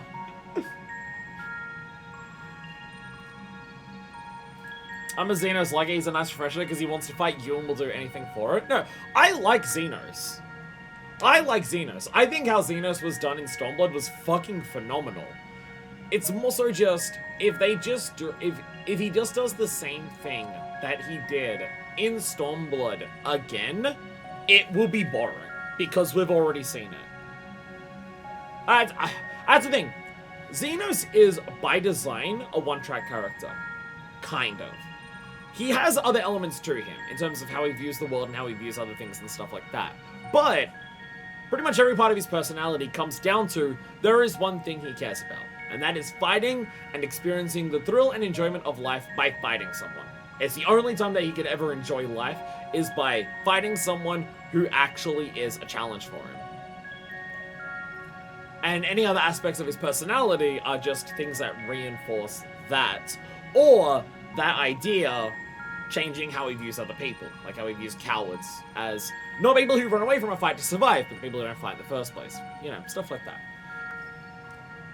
So it's more so, I feel like everything that you can do with that idea, or at least a lot of it, was already done in Stormblood. So my question is, what are they going to do with this idea of who Xenos is? And bring that to Endwalker and make it interesting. Because they can't just do the same thing again, because we've already done it. But how do you bring him back and do something else with him that won't just feel like it goes against who Xenos is as a character? And that's what I'm excited to see. I'm not doubtful, I'm excited. I'm just personally ridiculously curious because I can't see it. I can't predict what that's going to be like in basically any fucking capacity. That is unknown to me. Oh, you returned! Was there a lull in the fighting over there, or...? Give me that advice, you can't come and save and sound. Did you need to use it again? Oh, okay, you talked to him to travel back. Okay. Let's take the relationship to the next level. Divinity! Who is now the holder of the stupidest hat award? I think the floor. I think Varus's hat fell to the ground. I have an Amaro on the source. This isn't canon. This doesn't make sense. How do I do this? How do I have the Amaro on the source? How does that work? Ah! It's gonna be a 10-hour stream. We beat Shadowbringers like an hour and a half ago. We're still going. Don't worry. Don't worry. We're back.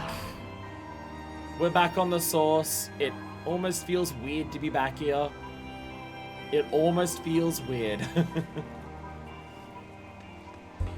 Genuinely kind of bizarre to be back here. But we are indeed back. No, I got a carp thrown at me. God damn it. Walking through the fucking door, I got a carp thrown at me. Good old Moderna. Okay, Mr. Vaughn. As you can see now, the consequences happen while you're away. Didn't worry for us. The war didn't happen. Actually... Did we just inadvertently avoid... Black Rose being a problem? If Xenos has killed Varus... One, Garlemald's gonna enter yet another civil war. For the second time in a couple of years. Varus is the person who was pushing for Black Rose. He's now dead?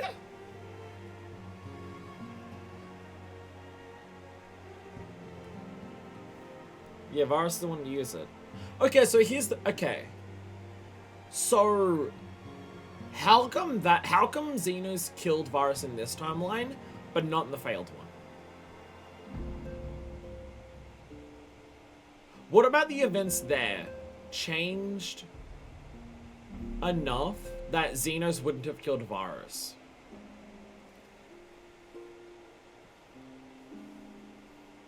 Probably because Emmett Silk wasn't distracted on the last time.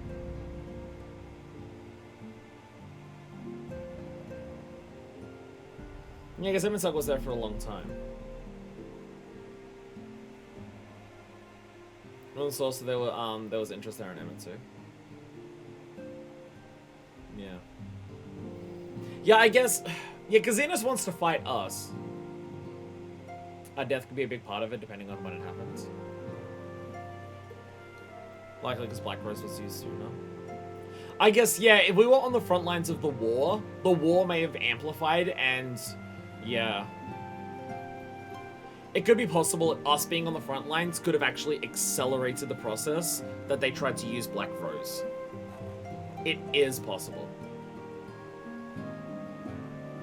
Because all of the Scions would have been there too. All of the Scions would have been there.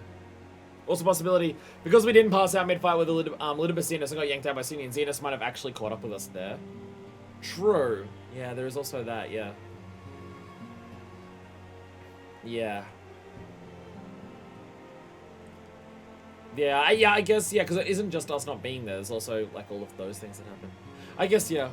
It would only take a couple of those things to change, like, Xenos finding his body back at the throne room, where Varus is immediately right there. So I guess that does, yeah. Ironbot is taking the lead in that effort to contain the primals. He's adamant that we hold the fort, leaving you to, free to pursue greater matters, and the rest of us could not agree more. Oh my god, Arenvol's just fighting all the primals now? Holy shit. Hey, Real. Together, yours and Eastern alliances have been waging a war of subterfuge in the Empire. I think I still have to pick shoes to fill, but I try them as best as I can. Hey, Femi. If you're worried about the Archon's bodies, rest assured all is unchanged and well. They've taken turns watching over them. Anyone else in here to chat to? Not at this stage. Even all the Black Rose used earlier, the Grimlit Dark shows that we often fight alongside some of the country leaders like Ian. Yeah. I guess there's a lot of ways that time could have been, that things could have gone differently if it wasn't all the silence and us being yanked out. Yeah. Does make sense. Hey, Tataru, look who's back. But,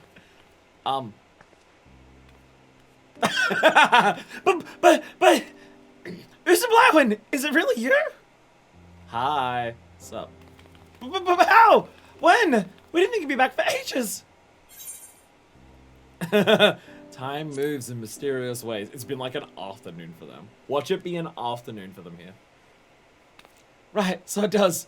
What's you delivered by that excitable little pixie said as much. Hey. Thank you, Feowool. Thank you, Feowool. That's the situation on this side. The Imperials are still eyeing our forces from afar. From what I'm told, the Gallian armies have been slow to react, and seem reluctant to commit to any large-scale engagements. It's an odd sort of stalemate. Otherwise, yet to see any sign of that awful black rose weapon we were warned about. Oh, but I suppose we did call in an old friend to help out in that count. We blew this Indian. That's what's back from the trench. Heh, Carl and I had a terrible time tracking him down. Though it will be worth to see the look on your face when you find out who it is. Anyway, I just about make contact with this helper of ours. I think I found the latest news from the front. May I fancy a rest while I do? Ah, the Warrior of Light's back where she belongs. Just as if nothing had happened. But you do seem different somehow. You'll have to tell me all about your adventures when we next have a spare moment. Until then, welcome back!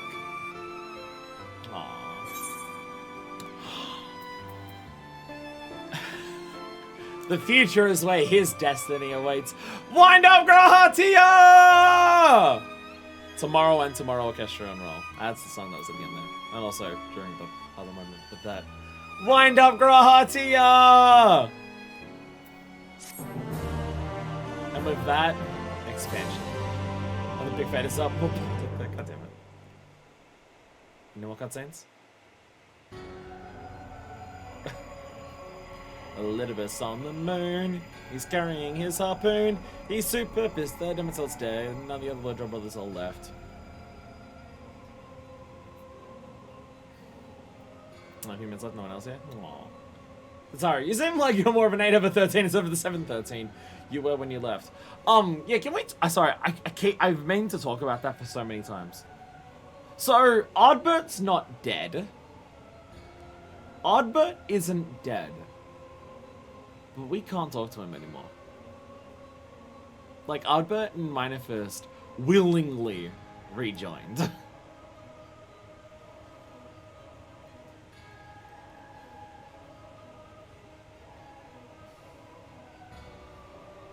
Like, we literally joined with him. Which, like, that one extra little bit of the soul, that one tiny little extra bit of the soul was enough to just be like, oh, tanking this light is actually super easy. Congrats on finishing. It only took 2 years from start of ARR to end of 5.0 Shadowbringers. Oh god, there's still so much left to do. Oblivion has claimed him.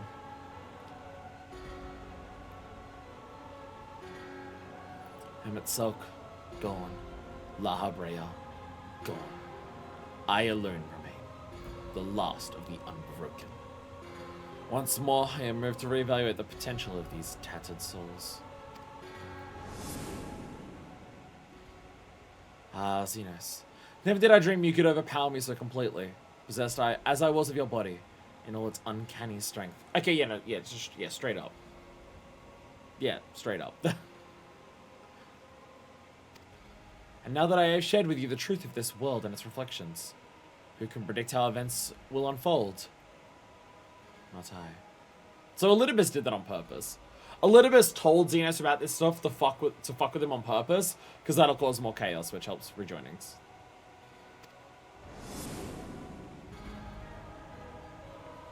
Emissary. What a poor jest that title has become. The flow of history has become muddled. Its currents wild beyond my capacity to direct them.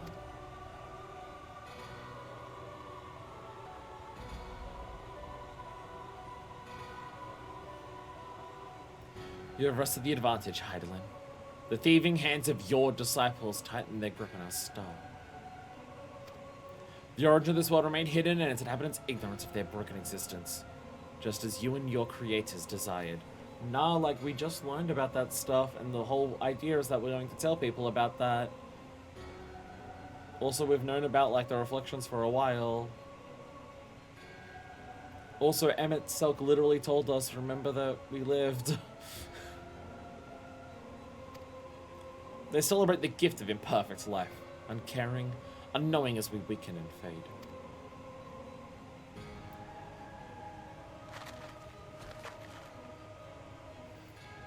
But do not imagine yourself rid of us. You will not be rid of us. Terrible. Though your champion has indeed proven the most egregious obstacle to our ascendance, a barbed thorn in my side, she may yet be removed and cast into the abyss. Oh yes, it can be done. I will keep these heroes mired in the first, and victory will be ours at last.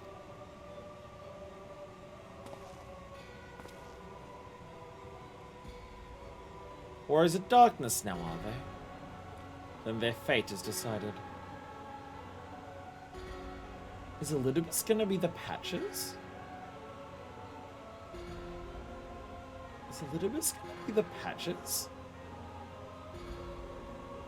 Because he seems like he's going to deal with us now. I was kind of expecting him to deal with him and Walker, but the way he's talking, it's like we're going to deal with him now.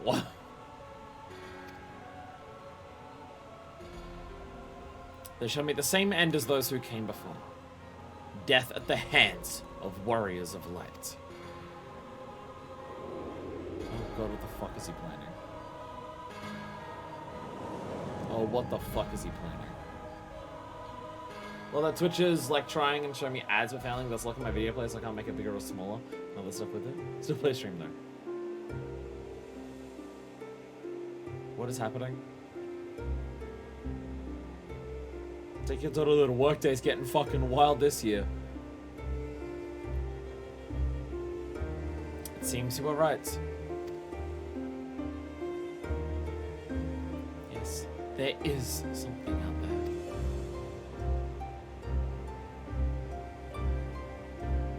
But remain crossing moms and moms of this infernal emptiness. Oh, is this past? Oh, is this past the wall of, like, the wall of light from the flood? Remain crossing moms and moms of this infernal emptiness, which is rather unhealthy for living creatures, as I understand it. Even where we restrict ourselves to brief forays, I like to imagine the effect it would have on our aether.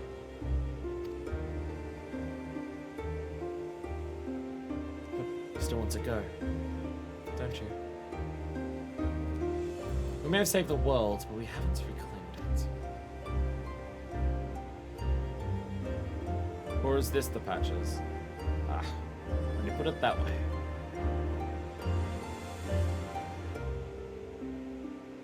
What choice do we have?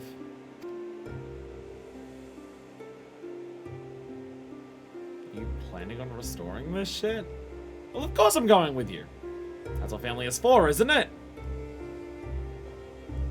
Come, let's head back and prepare for this mad journey of yours. Thank you. Thank you. Yeah, is this the raid teaser? There's always a raid teaser.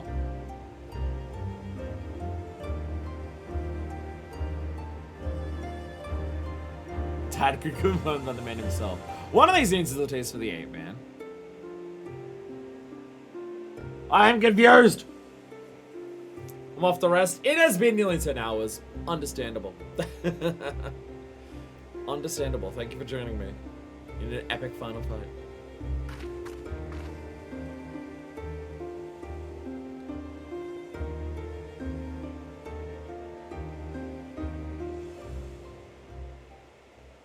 My brain hurts. Okay, there's something here. A big ass something, actually.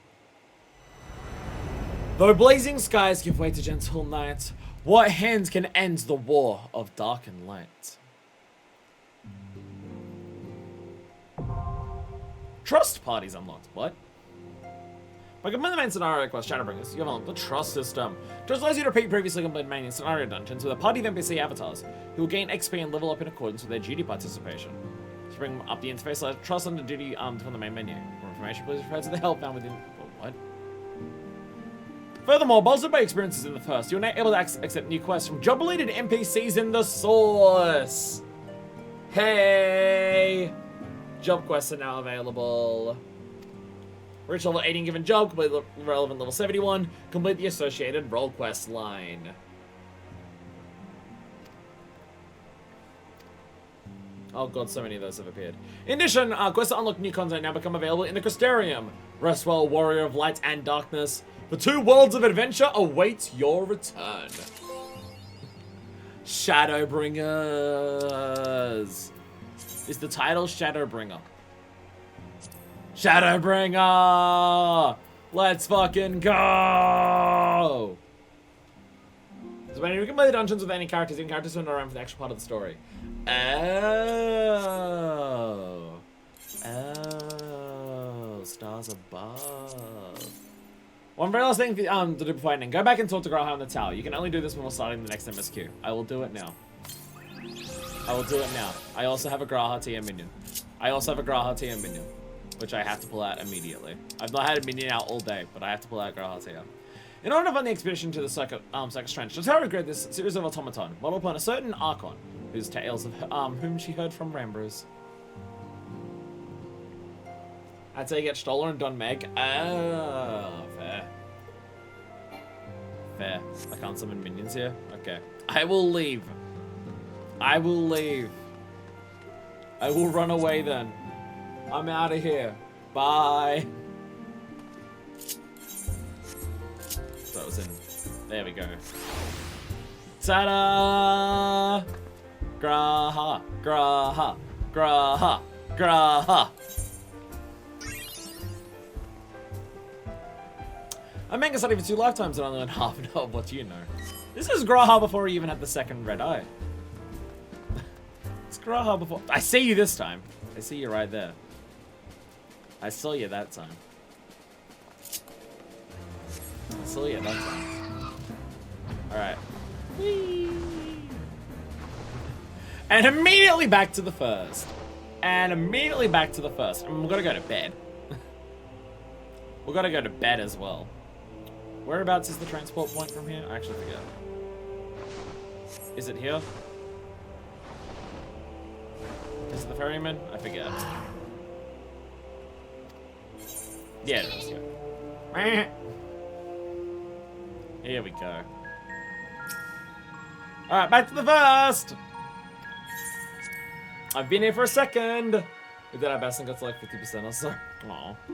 Exarch! Hey, Exarch. So, do we confess our feelings for each other now and start a relationship? And then Minerfish officially has 2 partners? Does that happen now or does that happen later? I feel like Minerfish would be pretty rare to go to admit them after everything that we just did. She's feeling pretty fucking good about herself for the first time in goddamn forever after what we just went through. We actually saved the day and we actually saved Graha. She'd be feeling pretty goddamn good about herself. For the first time in a long ass time, she'd feel like she can actually be who she wants to be. Maybe. Oh, some light wind. What brings you back to the first? Another adventure may have. Recent developments? As to be expected, the recent changes in Northrons were invariably accompanied by some disarray.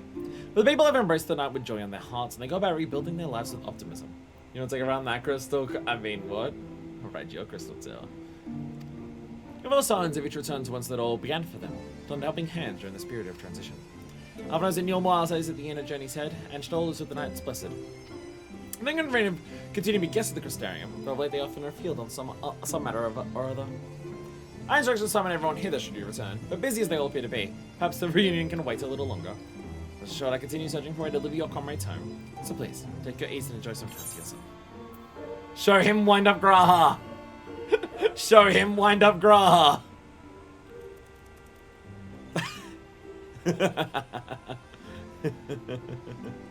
Check on them at some point in the next few streams. We'll also have to do that. At a point I'm logging out next to Alice after the Shadowbringers. What in the world is this? Taro made it to fund the journey for us to come here.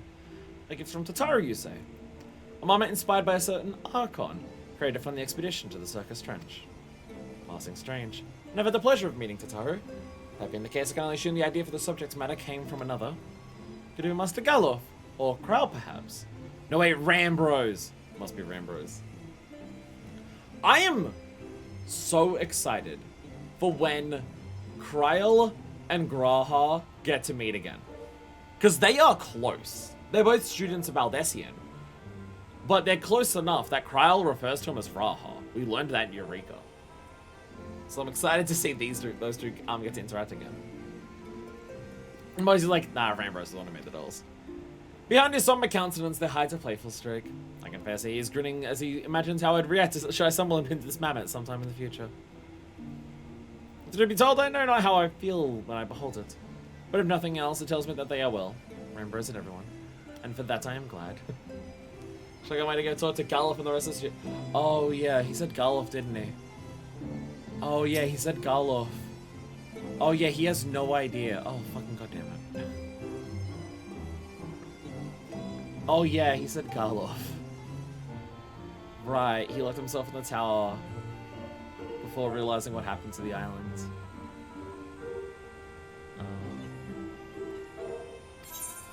Call him Grahati.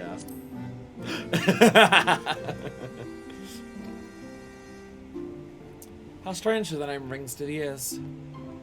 Long as I've been the Crystal Exarch, it has ceased to be an act. This is very much who I am now. Yet when you speak to me as the young man I once was, you cannot help but stir within. And then the old days come flooding back. The days when we sought the truth of this tower together. You were an inspiration to me then. Though I did not think it possible, you've become even more of an inspiration to me now. I'm not saying it's a fetish, but he really likes when you call him by his name. Yeah, them butterflies in the tummy, maybe? Look, here's my main thing. Now that 5.0 is done, does Minifist confess her feelings for Graha now? Or later? Also, like, did he scritch under his chin? That's the question. That's the question. Because part of Minifist's whole thing was that after a cell, she didn't want to hide her feelings. Because she never told Cell any of her feelings. Not just romantic, but even friend-wise. The only reason she didn't tell him when she realized, which was that cutscene on the cliff, is because, you know, important things happening. But, if this is a moment of calm, then maybe this is the moment where that happens. Which also, just the way that the Exarch is acting, I imagine he is very much meant to be in love with the Warrior of Light as well. So...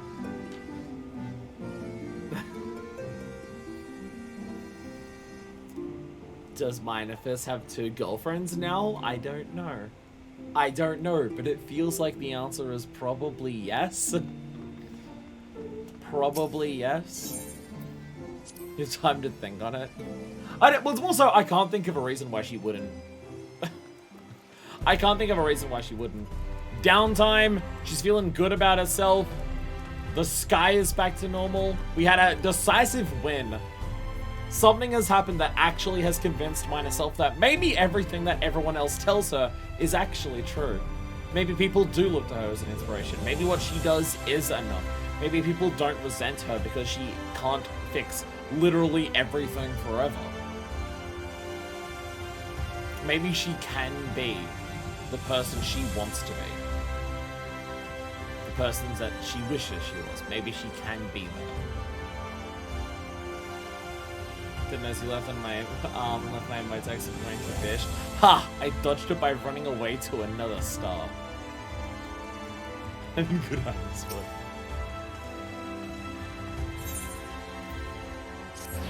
I just can't think of a reason why she wouldn't admit it now. There's more sort of thing. Just hopefully we can, you know, find a way for him to come back.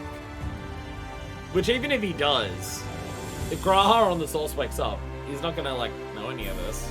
I mean, I still have a crush on him because he mind you, they are content. Anyway, I would ask if there's anything else to show me, but fuck you, it's nearly 10 hours, I'm done. Wait, dialogue actually changed.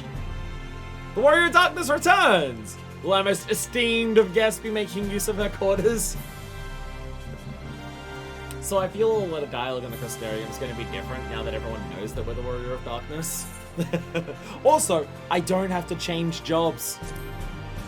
I don't have to change jobs to go here. I'm also letting you sleep. I feel as the pendants are real sick. I will let all of you sleep as well. And I'm honestly... Well, I want to eat food.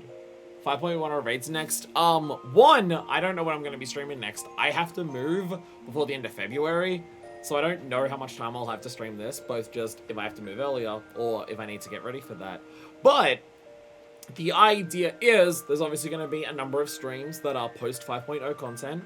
We have catching up on the blues in Kalusha, the finishing of the blues in the Tempest. We are finishing the Crystalline Mean. There's a yellow quest chain that we're going to do. We're going to start that relic thing. We're going to start the Skybuilder relic. There's 2 optional dungeons to do. There's just like so fucking many level 80 job quests to do. We're going to do the Sage and Reaper quest lines at some point as well, because I still haven't done those.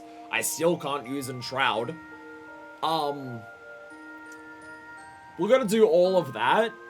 And then we're going to do the Alliance raids, because it's near and it's a crossover. And I don't know, it would feel like I normally would do the Alliance raids as we do the patches, but near's a crossover. So I don't know, doing that in the middle of the patches feels a bit weird. So the idea is probably going to be we do the Alliance raid and then we do the patches. And the idea for the raids, I believe was told, is they're divided into 3 sections because they come out as 3 patches. Post 5.1 we do part 1, post 5.2 we do part 2, and post 5.3 we do part 3. Because I've been told it's very important for the raids for this to be done as you progress the story. And to not do them all at once, I don't even know if you can, based on the way people talk about it. So after the first 3 patches, we'll do each of the 3 parts of the raid series.